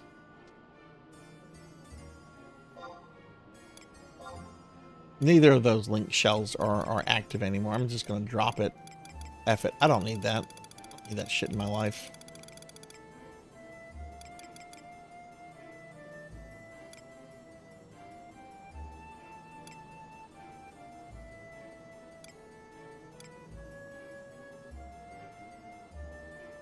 Oh, a lot of this is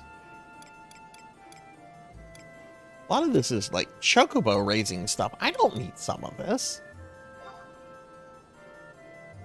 Let me go put some of this in like storage. I don't want to be throwing things away. Hey, Lawful. Hey, not Hellstorm. Hey, Rocker. Welcome back. Welcome back. Then it looks like Spiro after leaving drugs. How are you, Rocker? I'm playing some FF11 now for a little bit.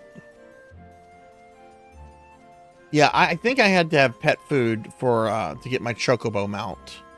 And I just never took the stuff out of my inventory.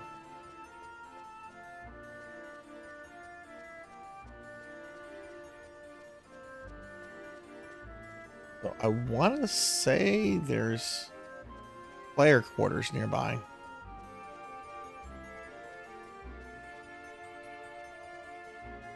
Rocker, how's your night going? This is not taking me to player quarters.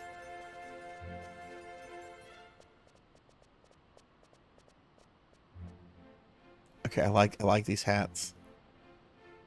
Puppy, you know there's like, oh wow, that's a, oh wait, never mind. I thought I saw something I didn't see.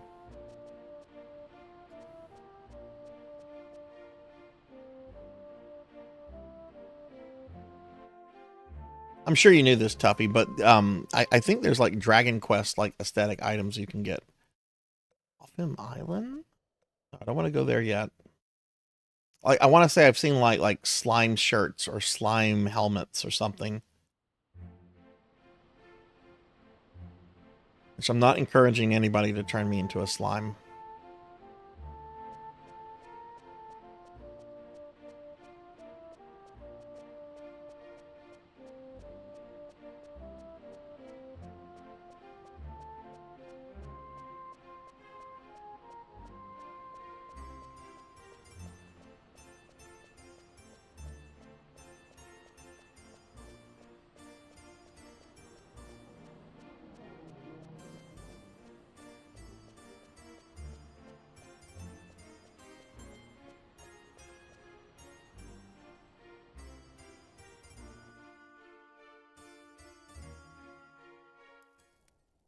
Here we go.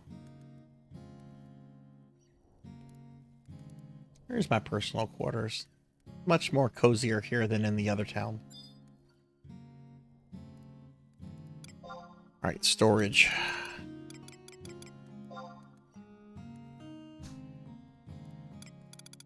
I'll just put a bunch of this stuff in storage and I'll sort it later.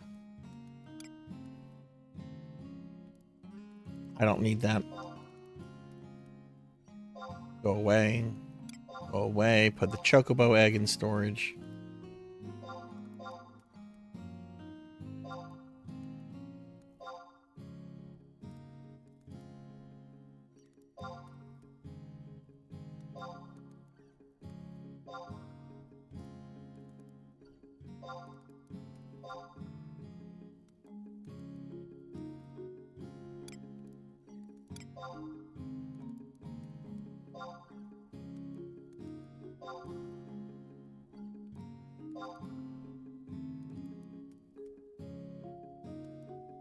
Things are going pretty good here, Blackhand.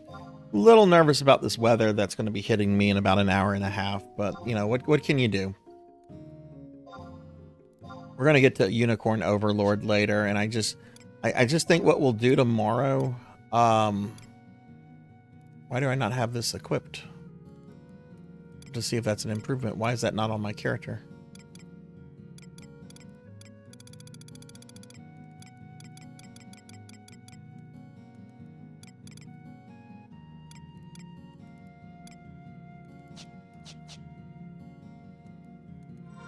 But I think what we'll do tomorrow, after I do my dailies, I think I'm going to do, well, I am going to do the 3 hours of Beyond the Beyond.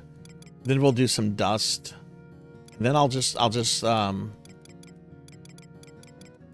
do some of those boomer shooters. I'm probably not going to do Gradius 5 tomorrow.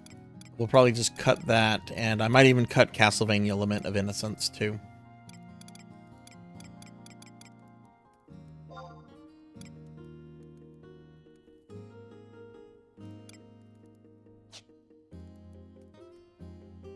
Defense 4, Intelligence 2, Mind 2. Defense 5, Charisma 7. Oh, no.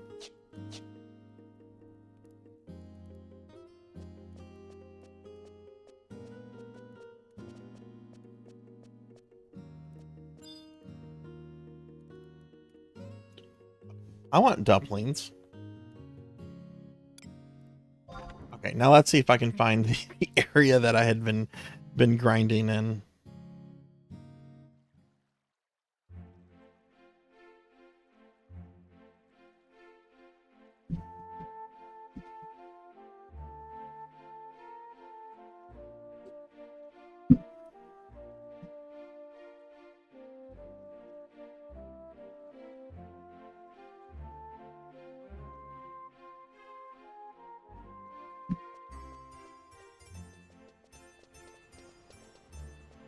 I have toyed with the idea of adding this to the PSO wheel, even though it's not a PSO game.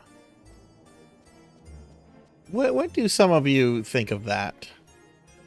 Should it be considered? Should it not be considered?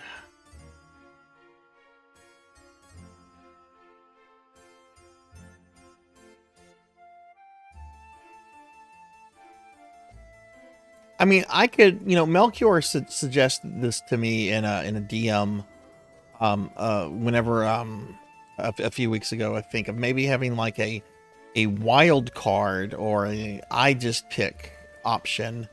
Maybe I could have like an option on the wheel that like would lead to another wheel,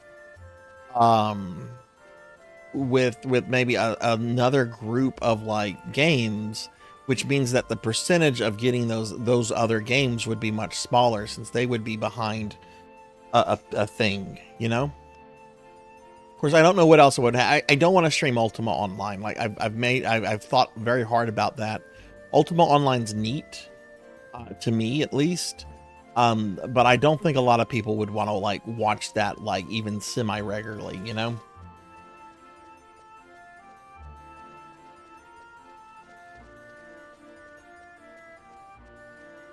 You put the Phantasy Star 4 random. That's something that could be something relevant. I just need a crystal. Where are the crystals? I could look at a map. But I love just like wandering around in this world. It's just a very lovely world.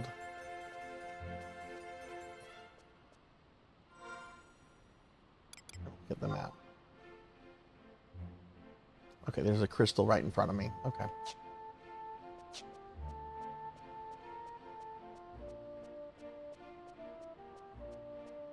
Yeah, if I could somehow work this onto the wheel where it would have a much smaller percentage of being selected, meaning that, you know, it's not something we would have, you know, that would come up all that often, I definitely would like to do that. I don't know, maybe have like some other archaic MMOs on there, like maybe EverQuest. I don't know. I know EverQuest less than I know this game. I've played some EverQuest, didn't play all that much of it though. Let's see if I can figure out where I used to spawn. Or where I've been camping stuff. Travel to another home point. I know, they got me. Pets, okay.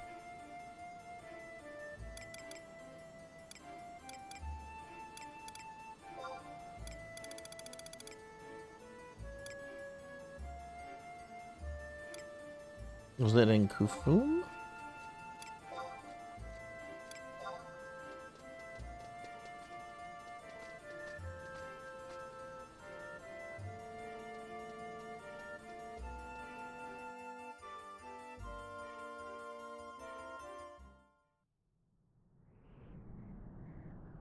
I want to look at something on the stream real quick.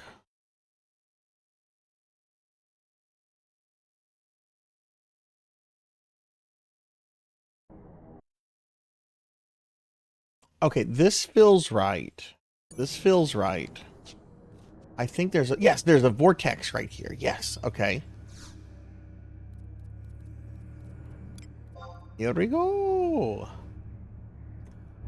I just have to I'm not sure if I out-leveled this place. I know I had been leveling there. I'm not totally... I don't have Signet on. Wait, what? Yeah, I know you're supposed to have Signet on. I don't have Signet on? I don't have Signet on. Yeah, no, that's something... Yeah, that's something you definitely want on. Even I know that. You have to get that from, like, a guard, right?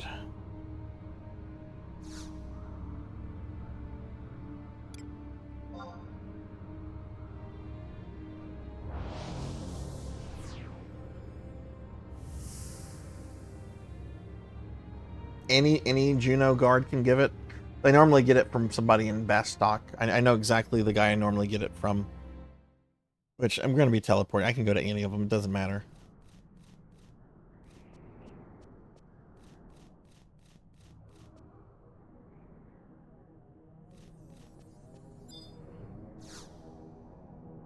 Yeah, look at all these players. This is incredible. Just like with Ultima Online, it's like, wow, there's still a lot of people that play this 20-plus-year-old game.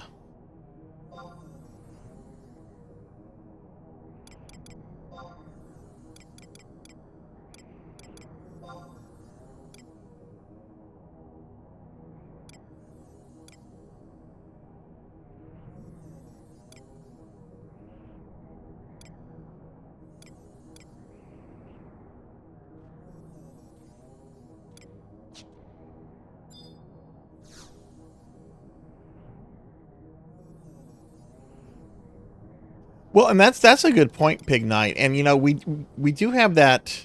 I haven't really talked about it too much lately because you know, I've been focused on the current event, the Streamiversary, but you know, at the end of this month, beginning of next month, I'm going to be unveiling that Necromancer community project. A lot of MMOs kind of feature into that, so maybe I could possibly include like some of them. Maybe it's the mines. No, it's not the port.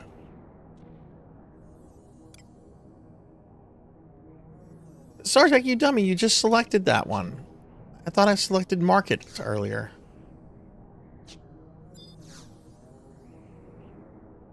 Hey, thank you, Laughable. Thank you. Can I get a shout out for Laughable? Laughable, I hope you slept well the other night. I know you you told me you were having some problems sleeping. You sure it's the markets? Yeah, that's the one I wanted. I guess I didn't have the right thing selected. Yeah, this is the one I wanted.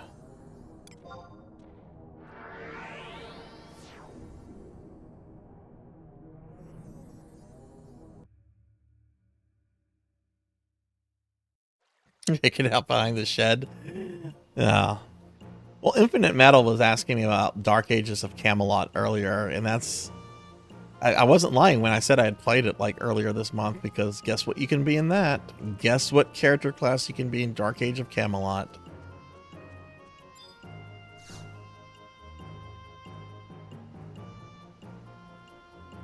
Oh, that's good, Laughable. I'm glad to hear that.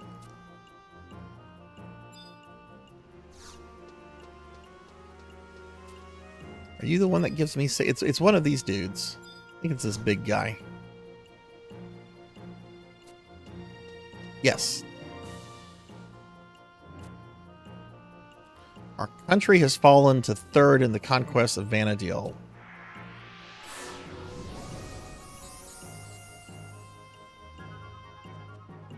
Yeah, I'm surprised they never tried to do like some kind of like offline spin-off. Not like an offline version, but like some kind of like spin-off set in Vanadil. This game was very popular for a while, and I bet at some point, probably not now. Oh my god, look at that Chocobo. Look at that Chocobo, man.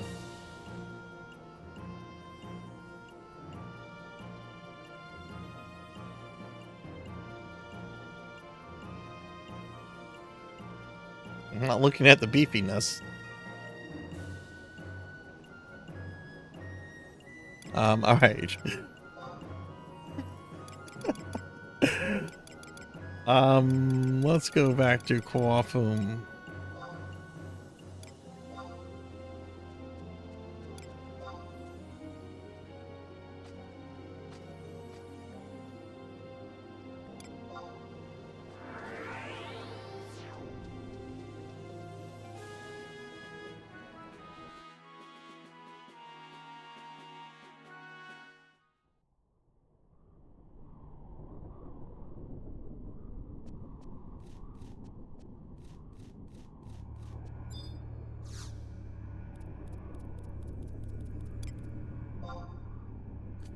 the next if I maybe I will do something like that. Just to add a little bit of like extra variety to PSO. I don't know.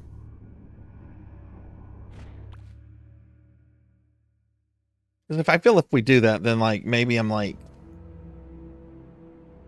I don't know. I'll think about it. But I would like to maybe like occasionally stream this here and there. All right. So what we need to do now, we need to get our posse out. We want Sid.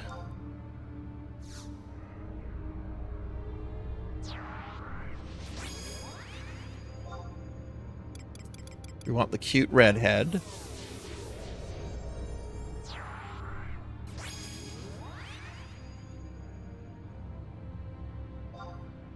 Let's see, we want Shantoto.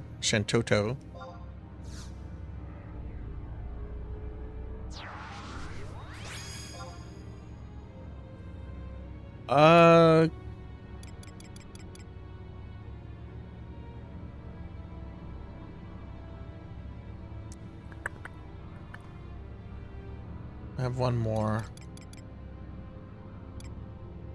What, King of Hearts, or do I want Ayanami? Or, oh wait, this guy's actually a pretty good tank. Let's get him out.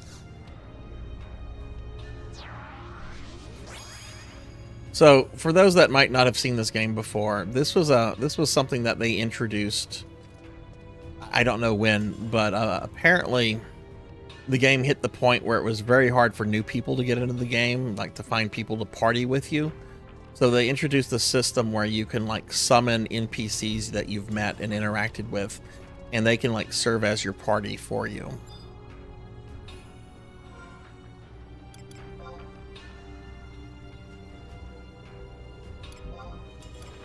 All right, let's cast some white magic.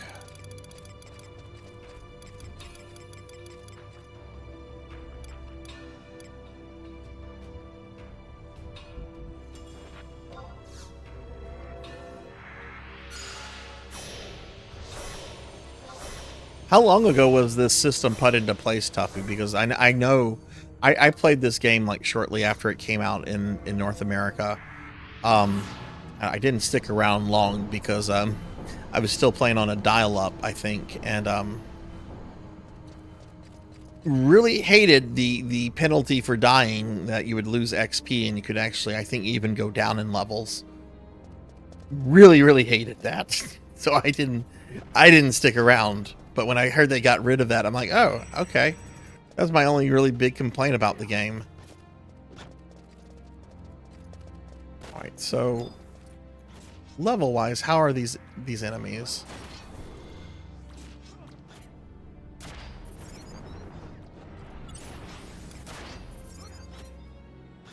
Seems like easy prey.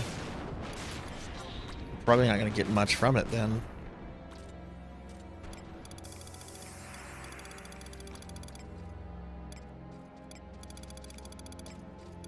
The Fire 2 is AoE, and Faraga 2 is single target, but stronger than Faraga, I think.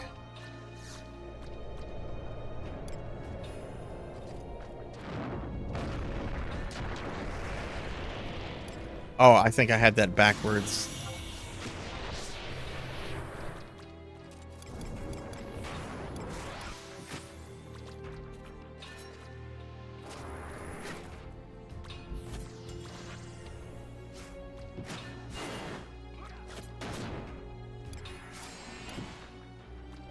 I think I'm aggroing everything under the sun.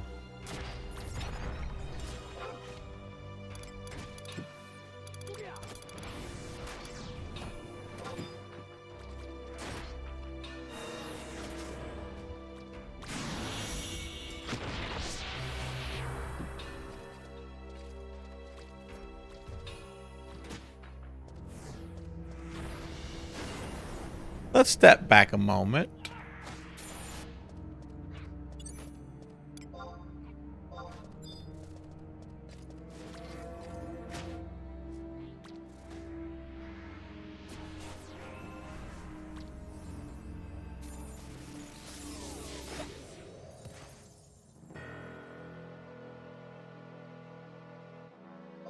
Yeah, you have to do that with your... yeah. Well, this was embarrassing.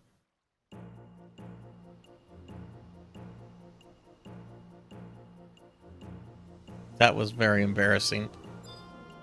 I'm to delete this character in game. Let's try to do that again and not do it like a noob.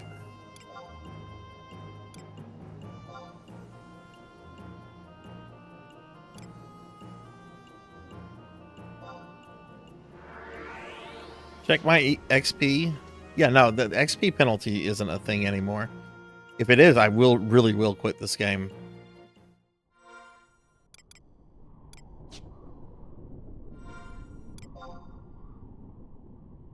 I did lose XP.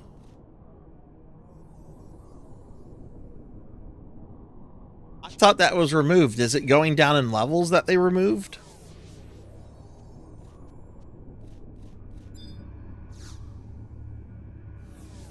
Maybe it's the fact that you can't go down levels anymore. That must be what it is. Ridiculous to lose XP. I'm not going to get too mad, though. That was a really stupid death on my part.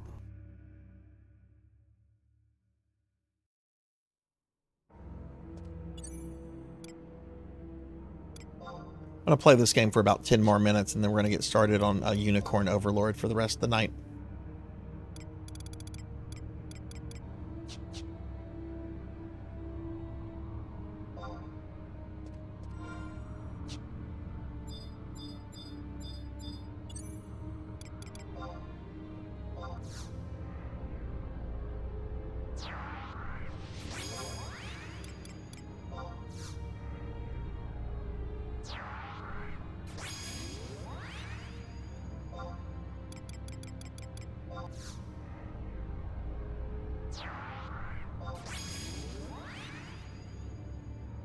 Who else did I have? I had Shantoto.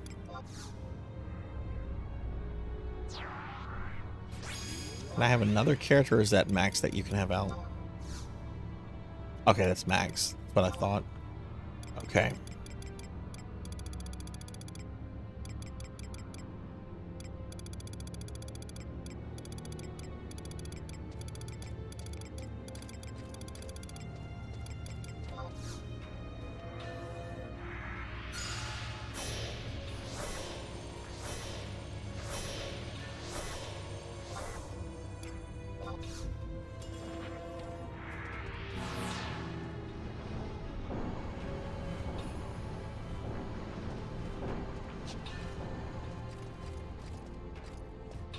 Yeah, it annoys me tremendously that casting a spell will not get my posse active. I actually have to physically attack the thing.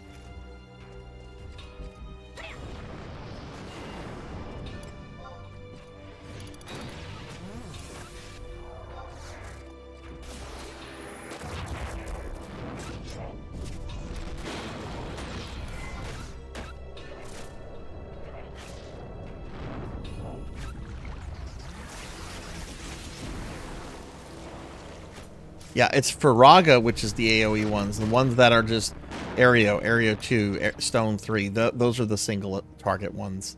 I was doing the multi ones, which is what triggered all those enemies.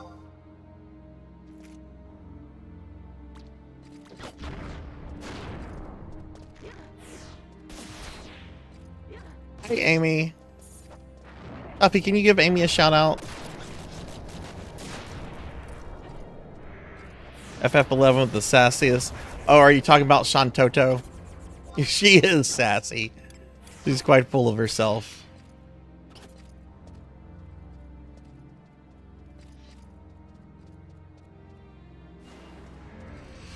Yeah, I think monsters of like a similar type, if they're attacked nearby. If you attack one, it'll link the other one.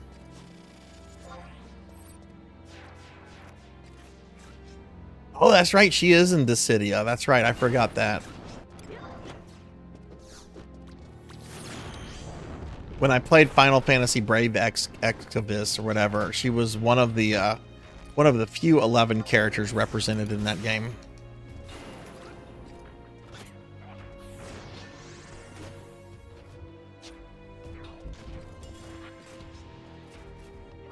No, I don't think you are, Professor. I don't think anyone's ever made a Leroy Jenkins joke. Oh, God. That video is still fucking funny. That video is still very fucking funny. It's almost 20 years old, and I know it's fake and staged. It's still very funny.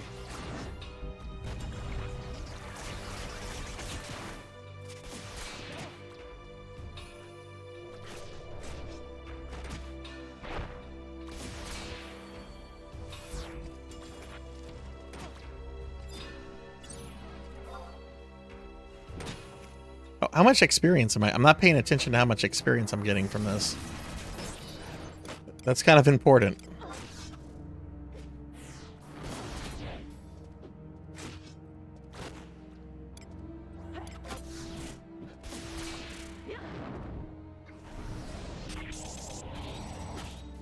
Oh, so then I've already gotten back what I lost. Yeah, 448. Okay, cool.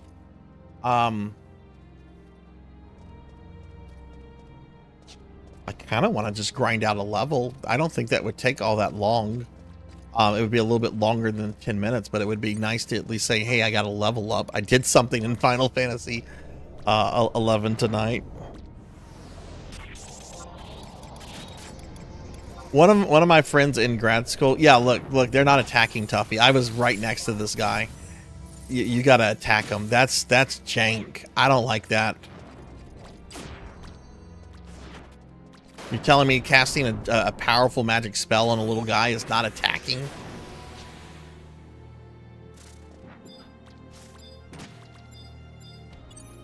Oh, not the action worm.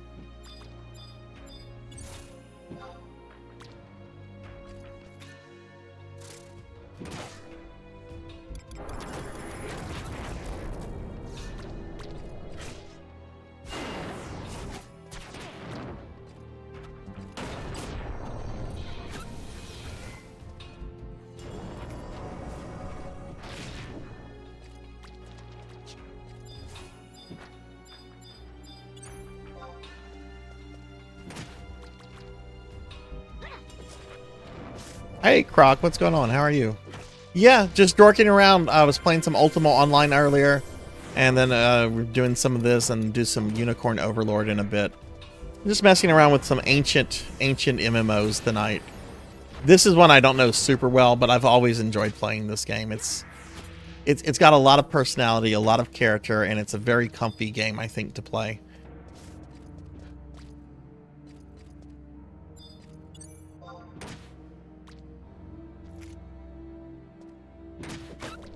Oh, so go into attack mode, but I could start spamming spells on it. Okay, we can try that. Croc, how are you doing tonight?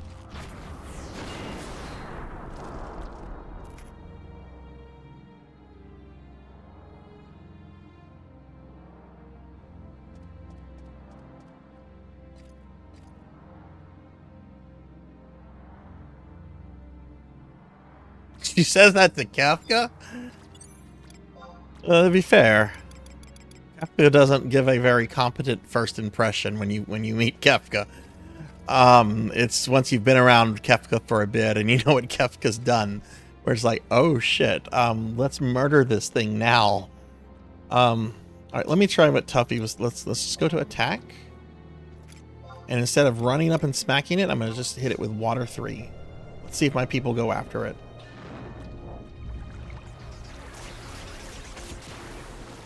Nope, they're just standing there chilling. I guess I gotta whack it. Yep, you gotta whack it.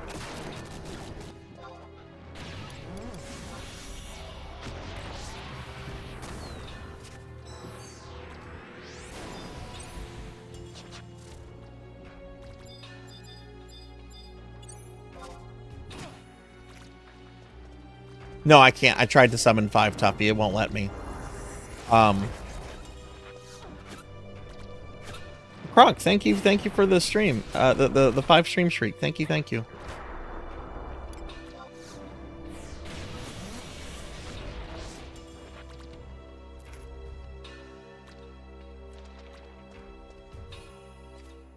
Oh, I got 500 from that one. Yeah, this place is still a decent place for XP, I think.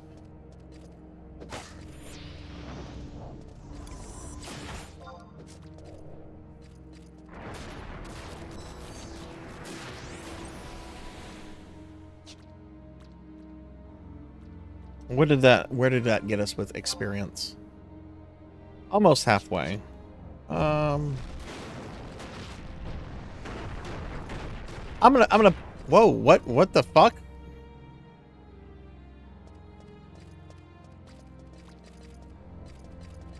Is that a worm? Who's attacking me?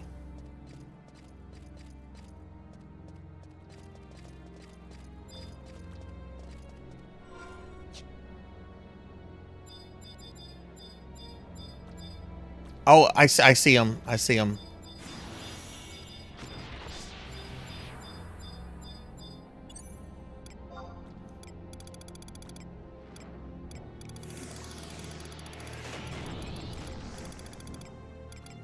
Hang on, I gotta get my people on him. I'm trying to do something.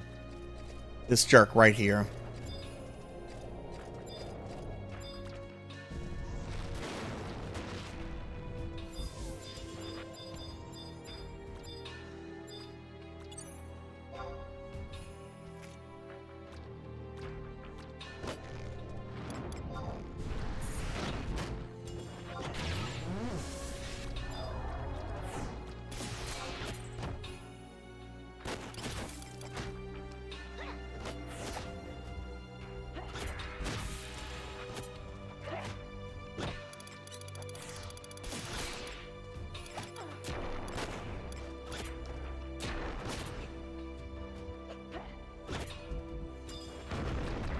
Oh my god, I just aggroed everything.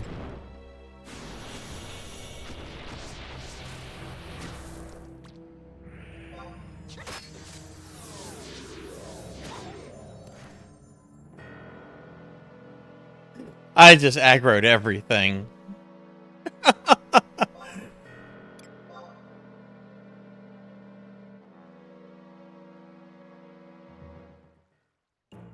Amy, if you really want to try this out at some point, I can't say I'm an expert on this game because I'm not, but I'd be happy to play with you.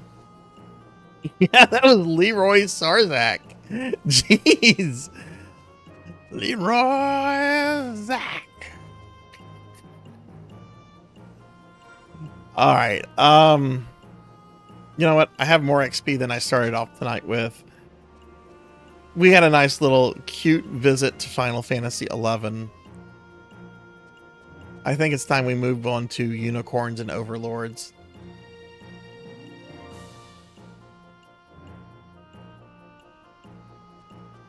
Yeah, they have a lot of perks for new players.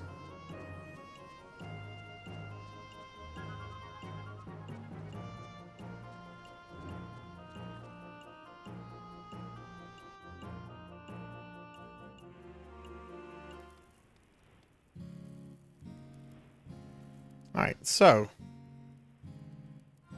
we're going to go ahead and log out of this, and I'm going to switch over to Unicorn Overlord. So if you guys could all just stick around just a little bit longer. And again, anybody that wants to try this out, if you want a buddy to play with, just let me know. I'd be happy to play this with everybody. Maybe I can let everyone know what server I'm on by logging out.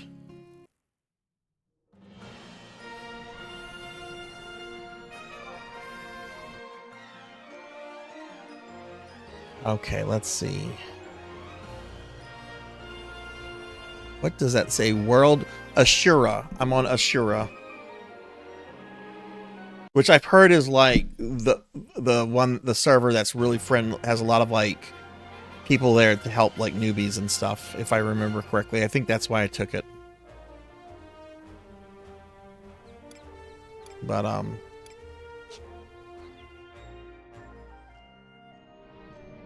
yeah, okay. So guys, if you could just give me a few minutes, I have to switch hardware out to because Unicorn Overlord's on the PS5. Let me just do that, and we'll be playing some Unicorn Overlord. So I'll be right back in just a little bit. Please stick around.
being attacked!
Hello, I'm back.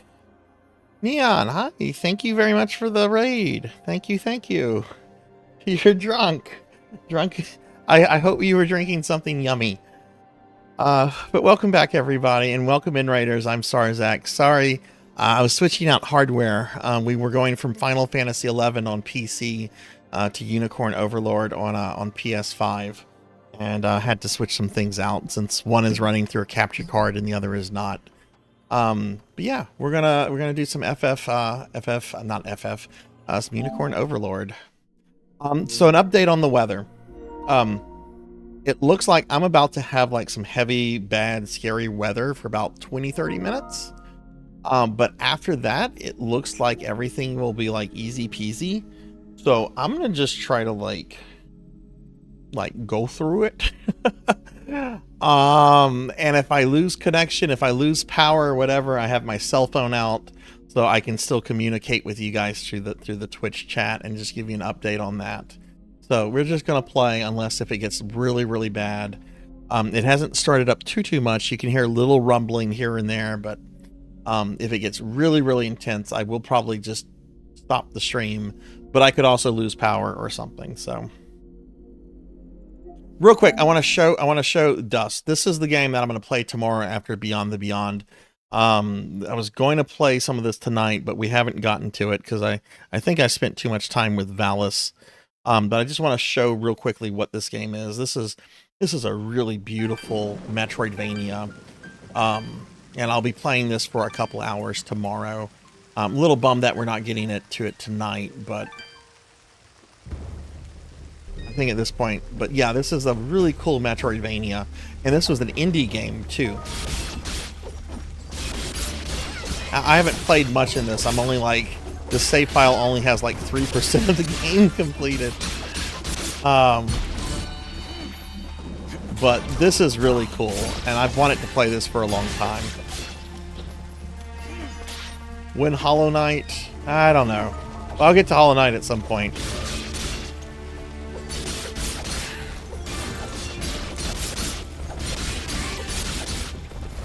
It's probably pretty low. You probably can't hear it super well.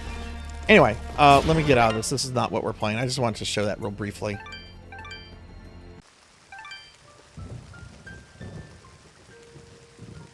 Yeah, my understanding is that this game was made by like just a handful of people too, and it's I've wanted to play it for a long time.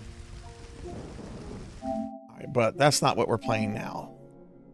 Big Knight and Tuffymon sold me on this, so now I'm going to see if I should take their future advice on future games, because we're going to check out Unicorn Overlord for the rest of the stream. It really is, Poe, and I've wanted to play that one. Like, didn't it originally come out like on early PS4? So it's been out for a while, I think, and I've always wanted to play it. I'll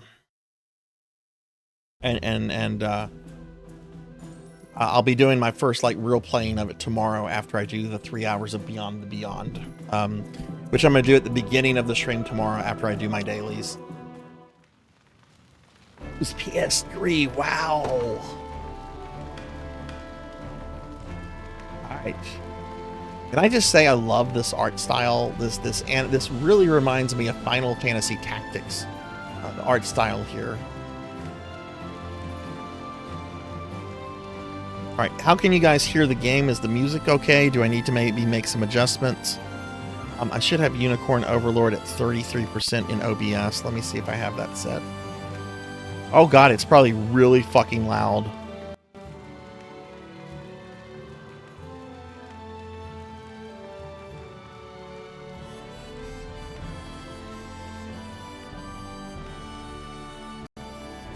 Wait, what? So wait, you guys are saying it was kind of quiet? So I just made it quieter. Okay. Let's see. Okay. All right. I can increase it, of course. I did do some audio testing for this one, but it was very rushed this morning. Actually, no, this was last night. I was trying to go to bed. Kyra had threatened to beat me up if I didn't go to bed at a decent hour last night, and I don't want to get beaten up. I'm very easy to beat up. How's that? Is that better?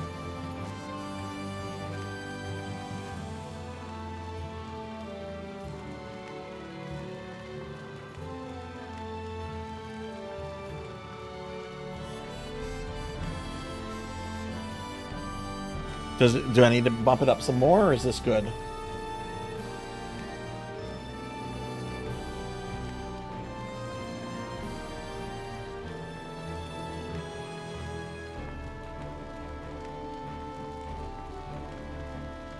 Oh no. Oh no. I just looked at my phone and I got a message from my daughter. She wants my guest list for her wedding. What's this now? Yeah. Yeah, I mention this all the time. There's a daughter, Zach. She's a young adult. I got started very early because Sarzac thought he was a little invincible as a teenager.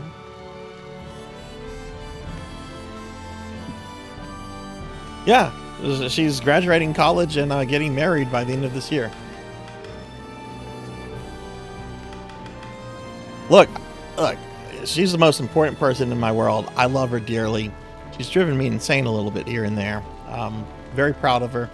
But I will also say, I'm so glad I got that out of the way early on, because now I can do whatever I want for the rest of my life. Because I'm not having more. Not unless, like if I was to meet somebody like truly, truly super amazing, that was just like, I would like one. I'm like, oh, okay. But that would have to be like a 1 in a million.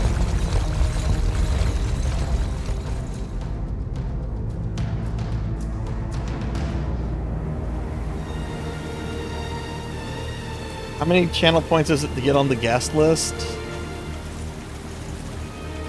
I beg you, my queen. Let's say 2 million, because I'm going to have to pay for everybody on that guest list. To where? Actually, no, I'm not paying for it. Whoa, hang on, everybody. Every last of Cornia's lords has forsaken us in favor of the traitor Valmore. National Weather Service tornado warning in this area until 9:45 Central. Take shelter now in a basement or interior. We don't have basements in South Louisiana. Though you still can. A soul rider. Okay, the intense weather's here. It's going to be intense for like 15-20 minutes. Let's see what happens. YOLO.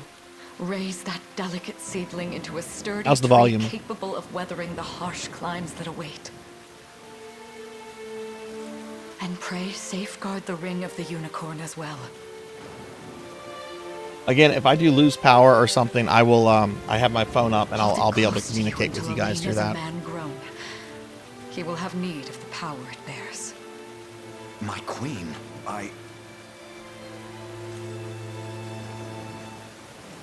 Mother? Is the volume good, or do I need to bump it up more? Coming for us?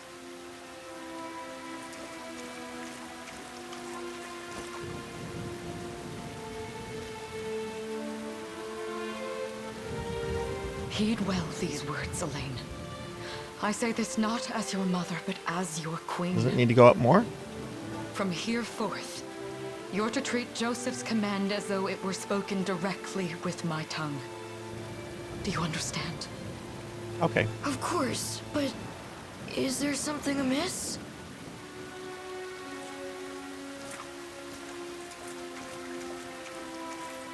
My faith and more lies with you, Joseph. I only pray it is enough. Farewell, and may the heavens guide you.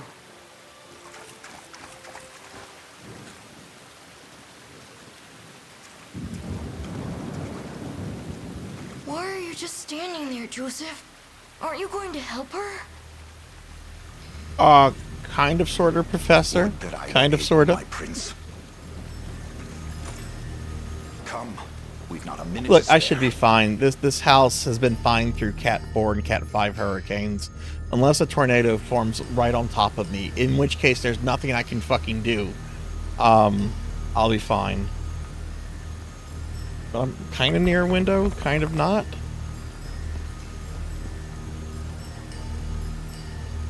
It's only going to be bad for about 15-20 minutes, though. General reduced to a little more. I'm not pressing the buttons. The dialogue is moving itself. Or it was. It is moving itself. Everyone, we march this day for Her Majesty Alenia.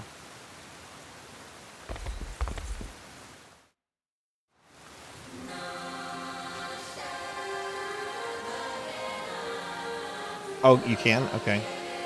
Move the cursor with the L stick to select allied units and command them to move across the bridge. Select Queen Aulilia unit and use the move command to make them march towards Valmore's position.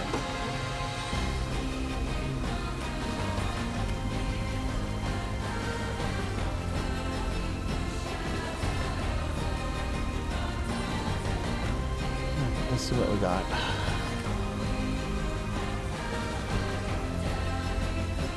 Okay. Where is Valmore? Oh, there's Valmore. Okay. So... Destiny awaits. Queen?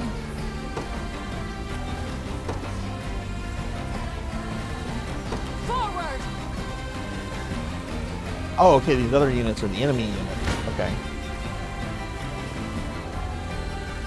Oh yeah, I'll totally be safe. If something gets out of control, trust me, I will do that. It'll be fine.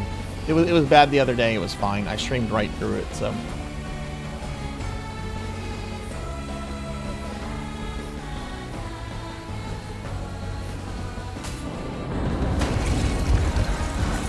Oh, these sprites are beautiful. Does this suit you? Witness the royal blade. Oh wait, I didn't press anything. They're just attacking each other. Is that standard Big Knight? Behold my might. I trust you.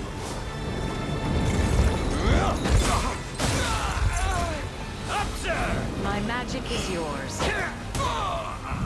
That poor mage. Victory is ours.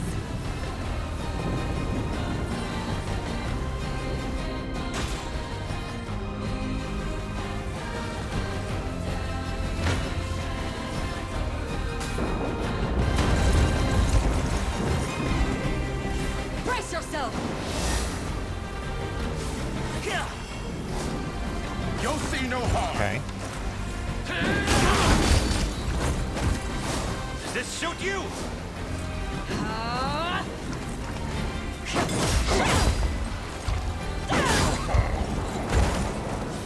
I'm getting the sense that this is very much an introductory battle. Like this is a la carte before bumping into death, in that what I have is very OP with fighting peons.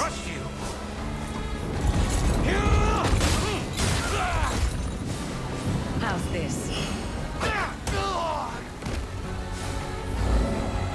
World up. Give them nothing. Go. Yeah, right, Professor. And I looked at like the forecast in about, and maybe you can see something I can't see, but it looks like in about 15-20 minutes, like the worst of it's gonna like pass.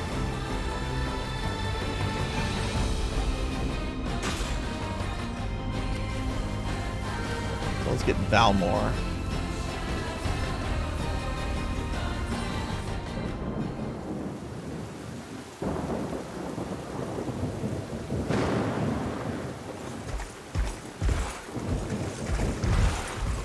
Caesar!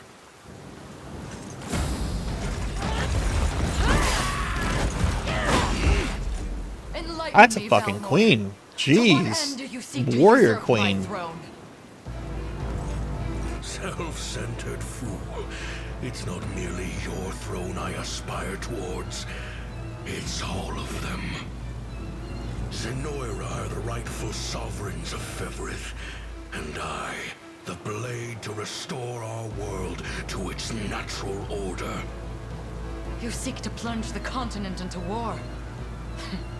Fevrith need not suffer your delusions. A proper ruler demands unity, not pointless politicking with insufferable neighbors. Now, I shall achieve that unity through conquest and reclaim that which is rightfully mine. I would sooner see you slain by my hand!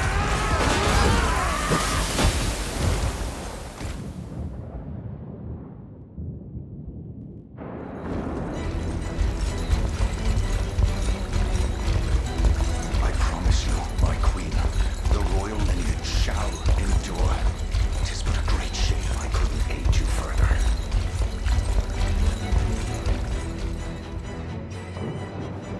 All has gone according to plan, my lord. Oh no, so the queen got killed? And yet our work only just begins. We stand now at a new dawn for Fevrith, one which will see Zenoira's dominion restored at last. Curious, though, that we've no trace of the old knight's captain. About that, my lord.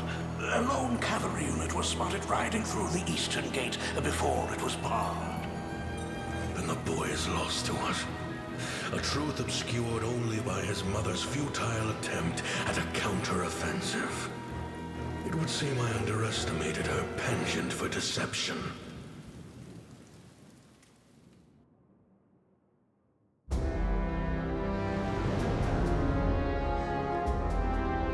Year 895 of the Hallowed Chronicle.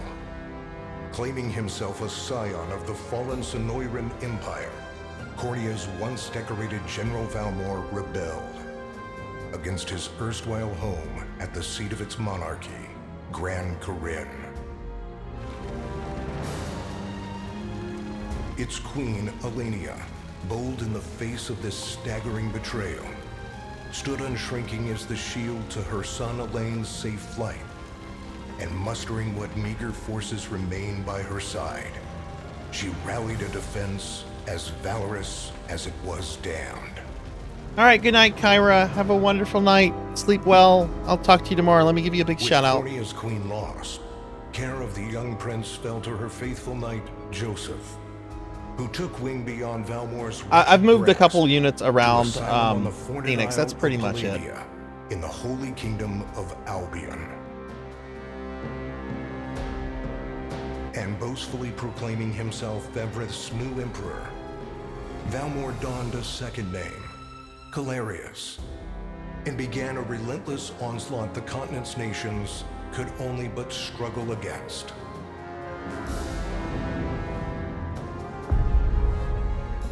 Yet each realm's endeavors fell in vain time and again, and ere long Sonoira's vile dominion was realized. His blood-soaked unification come to bear, few dared stand against the ironclad fist of Emperor Galerius. Embers of resistance burned on, yet the downtrodden could cling only to furtive hopes of liberation. Desperate prayers which fell upon deaf ears night after unceasing night. Why is Graf here? Because Faye's here too. 10 years have passed since the Shroud of War first set over Cornia.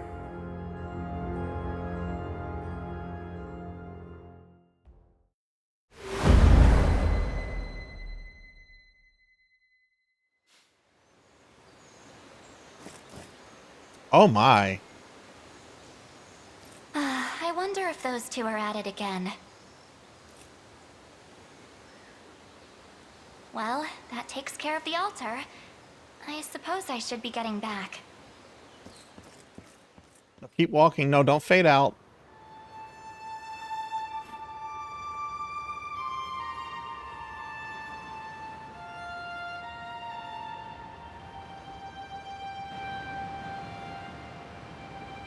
Just a head up, everybody. The weather is pretty gross here. Let me look at a thing real quick while the little intro thing plays.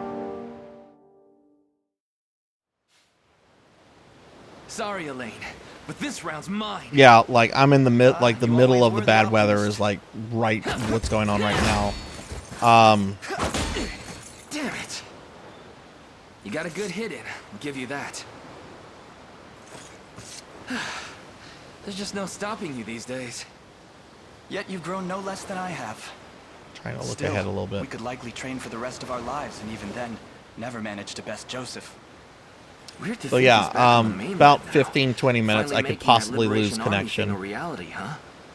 Guess that means But we'll I'm be gonna going play, up against and if we Sonoira don't, soon. we don't. We just keep going. Indeed it does.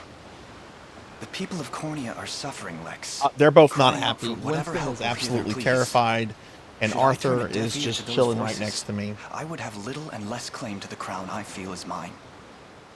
That, and I owe it to my mother to see them safe.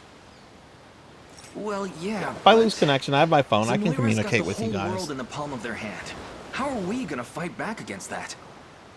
The earth may be theirs, but the heavens will surely favor those who stand for justice. You got a point there. Sorry for not sounding all too confident. Winston's terrified make sure you of don't take thunder. it all on yourself. Arthur's not so I'll much. be with you every step of the way. Thank you, Lex. You know I can't do this without you. Oh, stop. You're gonna make me blush.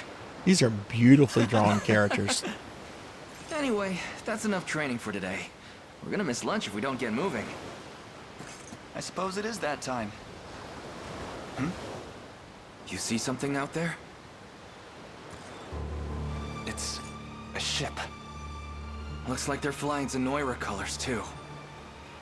This island is no longer safe. We have to tell the others. With you there. You head for the cathedral. I'll make sure the town knows what's I coming. almost included Dragon's Crown on my playlist for this event, Phoenix.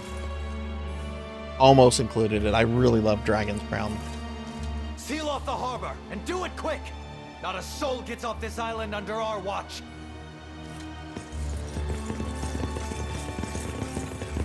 It's the same. Oh, that, you know what?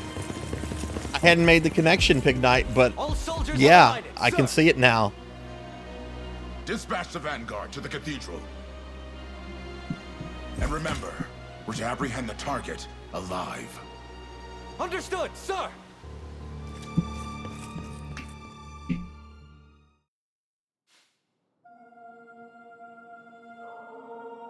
O Heavenly Father, ruler of land and sky above, we pray this day for deliverance from evil. Grant us the meager sustenance to nourish our fragile bodies in the times to come. Guide our lost souls on the path to salvation. Shine down your radiant light upon us, for darkness looms thick through all corners of Fevrith. Such is my request as your humble servant. In the name of the Guardian Unicorn, and that of the Holy Mother. Is that you, Elaine? How many times must I ask you not to stomp I'm around not paying in the attention to the cathedral? story when she's on. What is the meaning of this? Well, look what we've got here. Seems we're the first to show. Rough her up if you want, but don't forget, the girl dies and our heads will roll too. Such depravity will not go unpunished. Not in the house of the Heavenly Father. Yeah? Then you best get to praying. She's fast. Pizza, meat lovers with black olives and extra cheese. Scarlet, are you hurt? Only a little shaken, that's all. What's happening to us, Elaine? That's right, they're just ship has shaking a come little. ashore on Palavian soil. One hoisting the banner of the Zenoiran army. And are they aware that you're the Crown Prince? I can't say for certain. So kind of like the religion and Devil May Cry 4 then, These Big people Knight. are our enemy, and they must be stopped. Yes. My cathedral will see no more bloodshed this day. Come, let's move outside.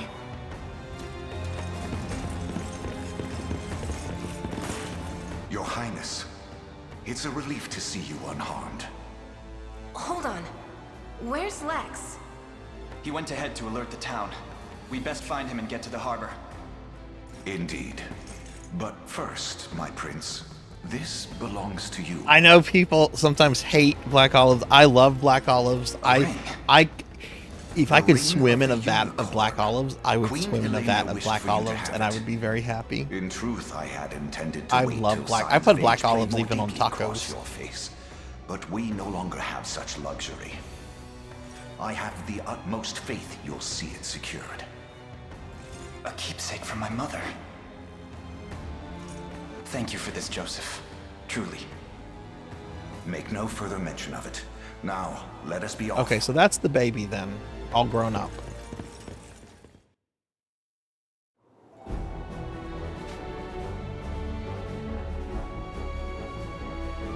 Battle stages are the field of combat where allied and enemy units wage war in real time. Each battle stage has victory conditions that must be fulfilled in order to complete it, such as defeating the commander. Okay, so kill the... Okay, that's lots of games do that. Allied units can be deployed from any base flying a blue flag. Okay. First, move the cursor to the command post with with the L stick, and then give Alan's unit or Elaine's unit the order to deploy.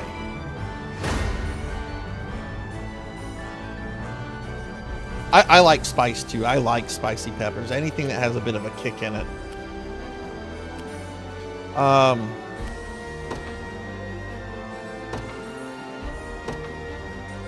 But you know, I remember the first time I tried Thai food. And I had eaten a lot of spicy food at that point in my life. A lot. I mean, I live in South Louisiana. Spicy food is like super common here. Thai food kicked my ass so fast. Deploying a unit consumes 1 valor point from the gauge displayed in the upper left screen. Valor points can be replenished by defeating enemies, liberating towns and fortresses, and more. Reach the town. Goodness, I'm gonna have to look up fan art of her later.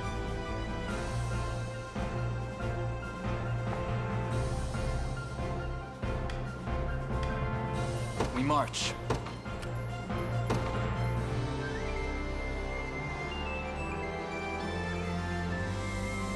Ghost Pepper's great. The path is set.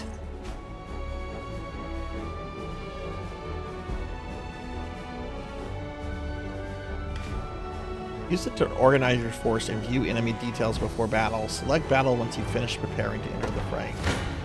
Okay. Just the two of us versus these two?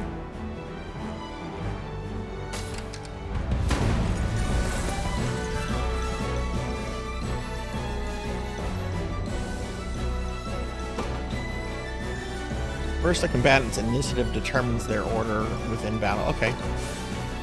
When a combatant turn arrives, they will use one of their active skills. Using an active skill consumes AP points.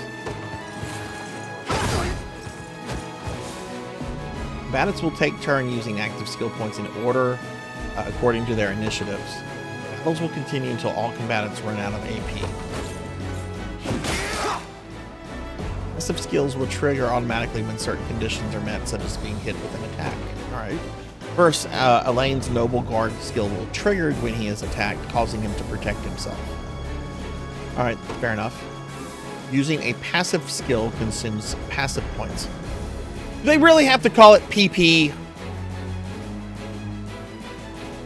What about inactive points? AP. Why does it have to be PP? Why do so many games do this?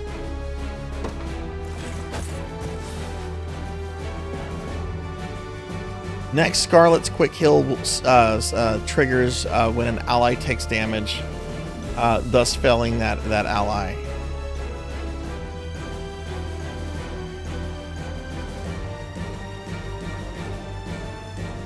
Easy now.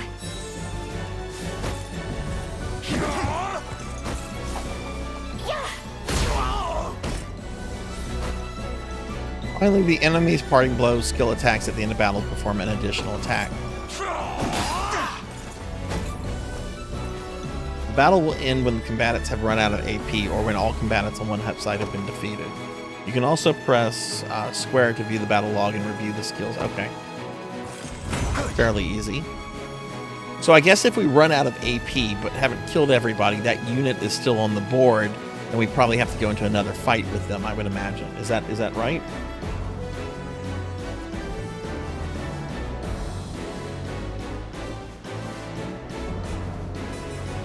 Oh my gosh, Pig Knight.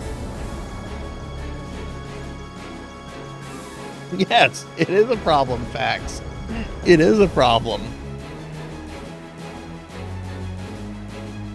When I was in graduate school, because, you know, there's some things I'm fine talking about. When I was in grad school, MLA, right, because I was there for literary studies, MLA is the format style we use. And there was an addition change from MLA. And we went from labeling things on MLA from pages, PGS, period, to PP, period.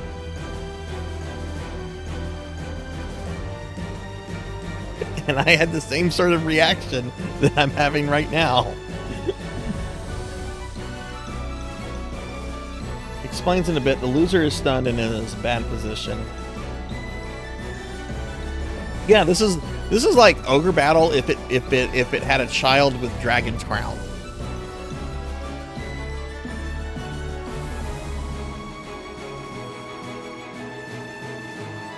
I've used Chicago. I used Chicago in my history courses for undergrad. I actually really liked Chicago. Battle results. If neither unit is defeated in a battle, the side with the lower percentage HP remaining is the loser. Okay. Upon losing a battle, the defeated unit is knocked back and enters a waiting state, rendering it immobile for a short time. Okay. We almost have them. Just one more push. The time is at hand. Can't use these yet. Okay, so yeah, this is very much a tutorial. We're still in tutorial phase, which is fine.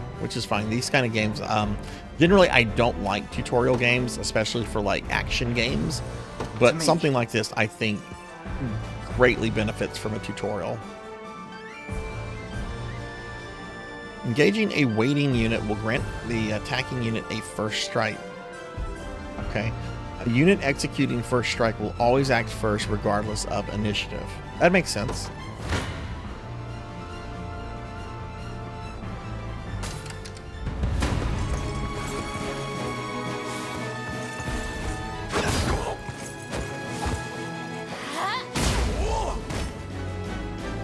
A fine job.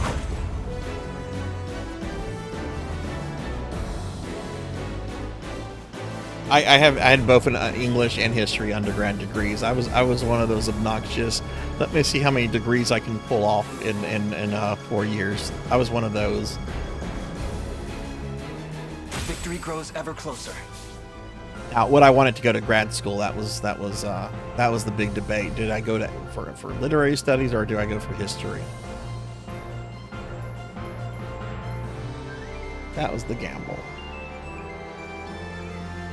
You're seeing a unit in town, fort, or other facility will allow that unit to liberate the facility. Okay, so if we put a unit in one of these, we will essentially take this away from Valmore. Okay.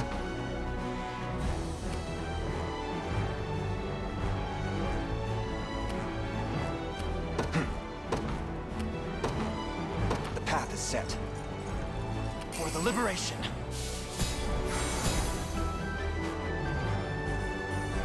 Liberating facilities will replenish valor points and boost your score upon completing the stage. Additionally, facilities that have been liberated will serve as bases from which allied units can be deployed.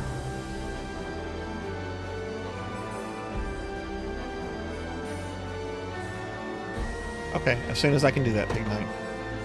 Lex! Hey, sorry about that. They caught me off guard.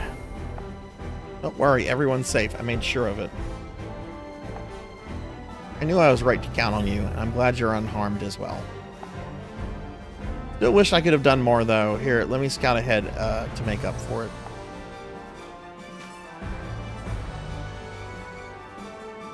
Units can be ordered to move to any location you specify.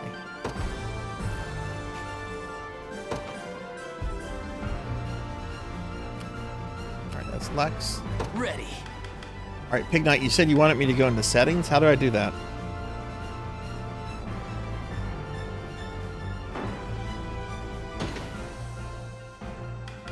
Okay, here we go. What was it? What was it, Pig Knight? Auto wait on.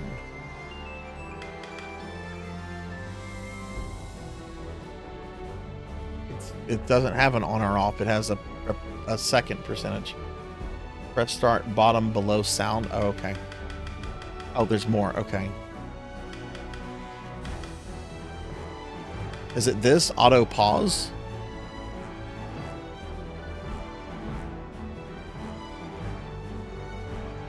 It's on though.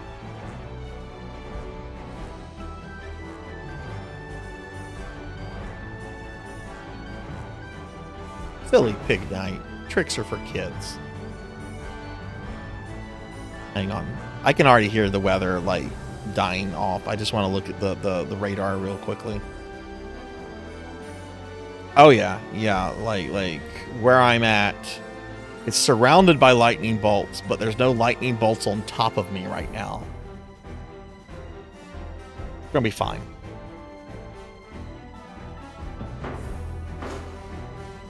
Until the tornado shows up and sends me to Oz. Yes, sir. What happened to Sarzac? He went to Oz. So, what next? When I was a super little kid, we're talking like 3 or 4, I really thought tornadoes would take you to Oz. Ready. I really did. Let's see, do I need to do something with this guy? Let's look at details. Is this one bro?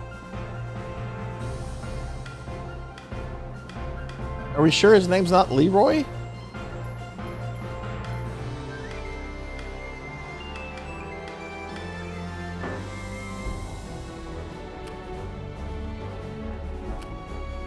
got more health than these guys, but they definitely outnumber him.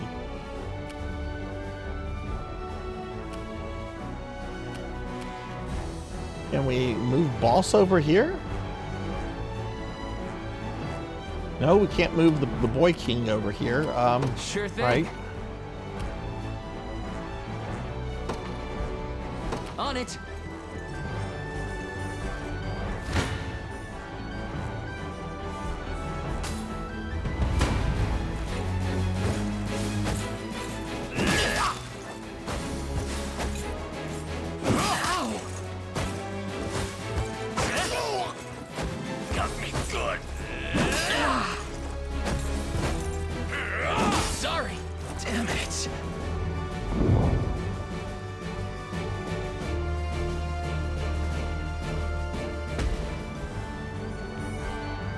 Damn, might have gotten too eager there. Lex! You'll never make it in time. Allow me, your highness. Different units have differing degrees of mobility. Oh, fuck yeah, this is like Warhammer. The higher the stat is, the quicker they'll move through battle stages. Units' combined mobility is determined by the individual mobility stat of its member.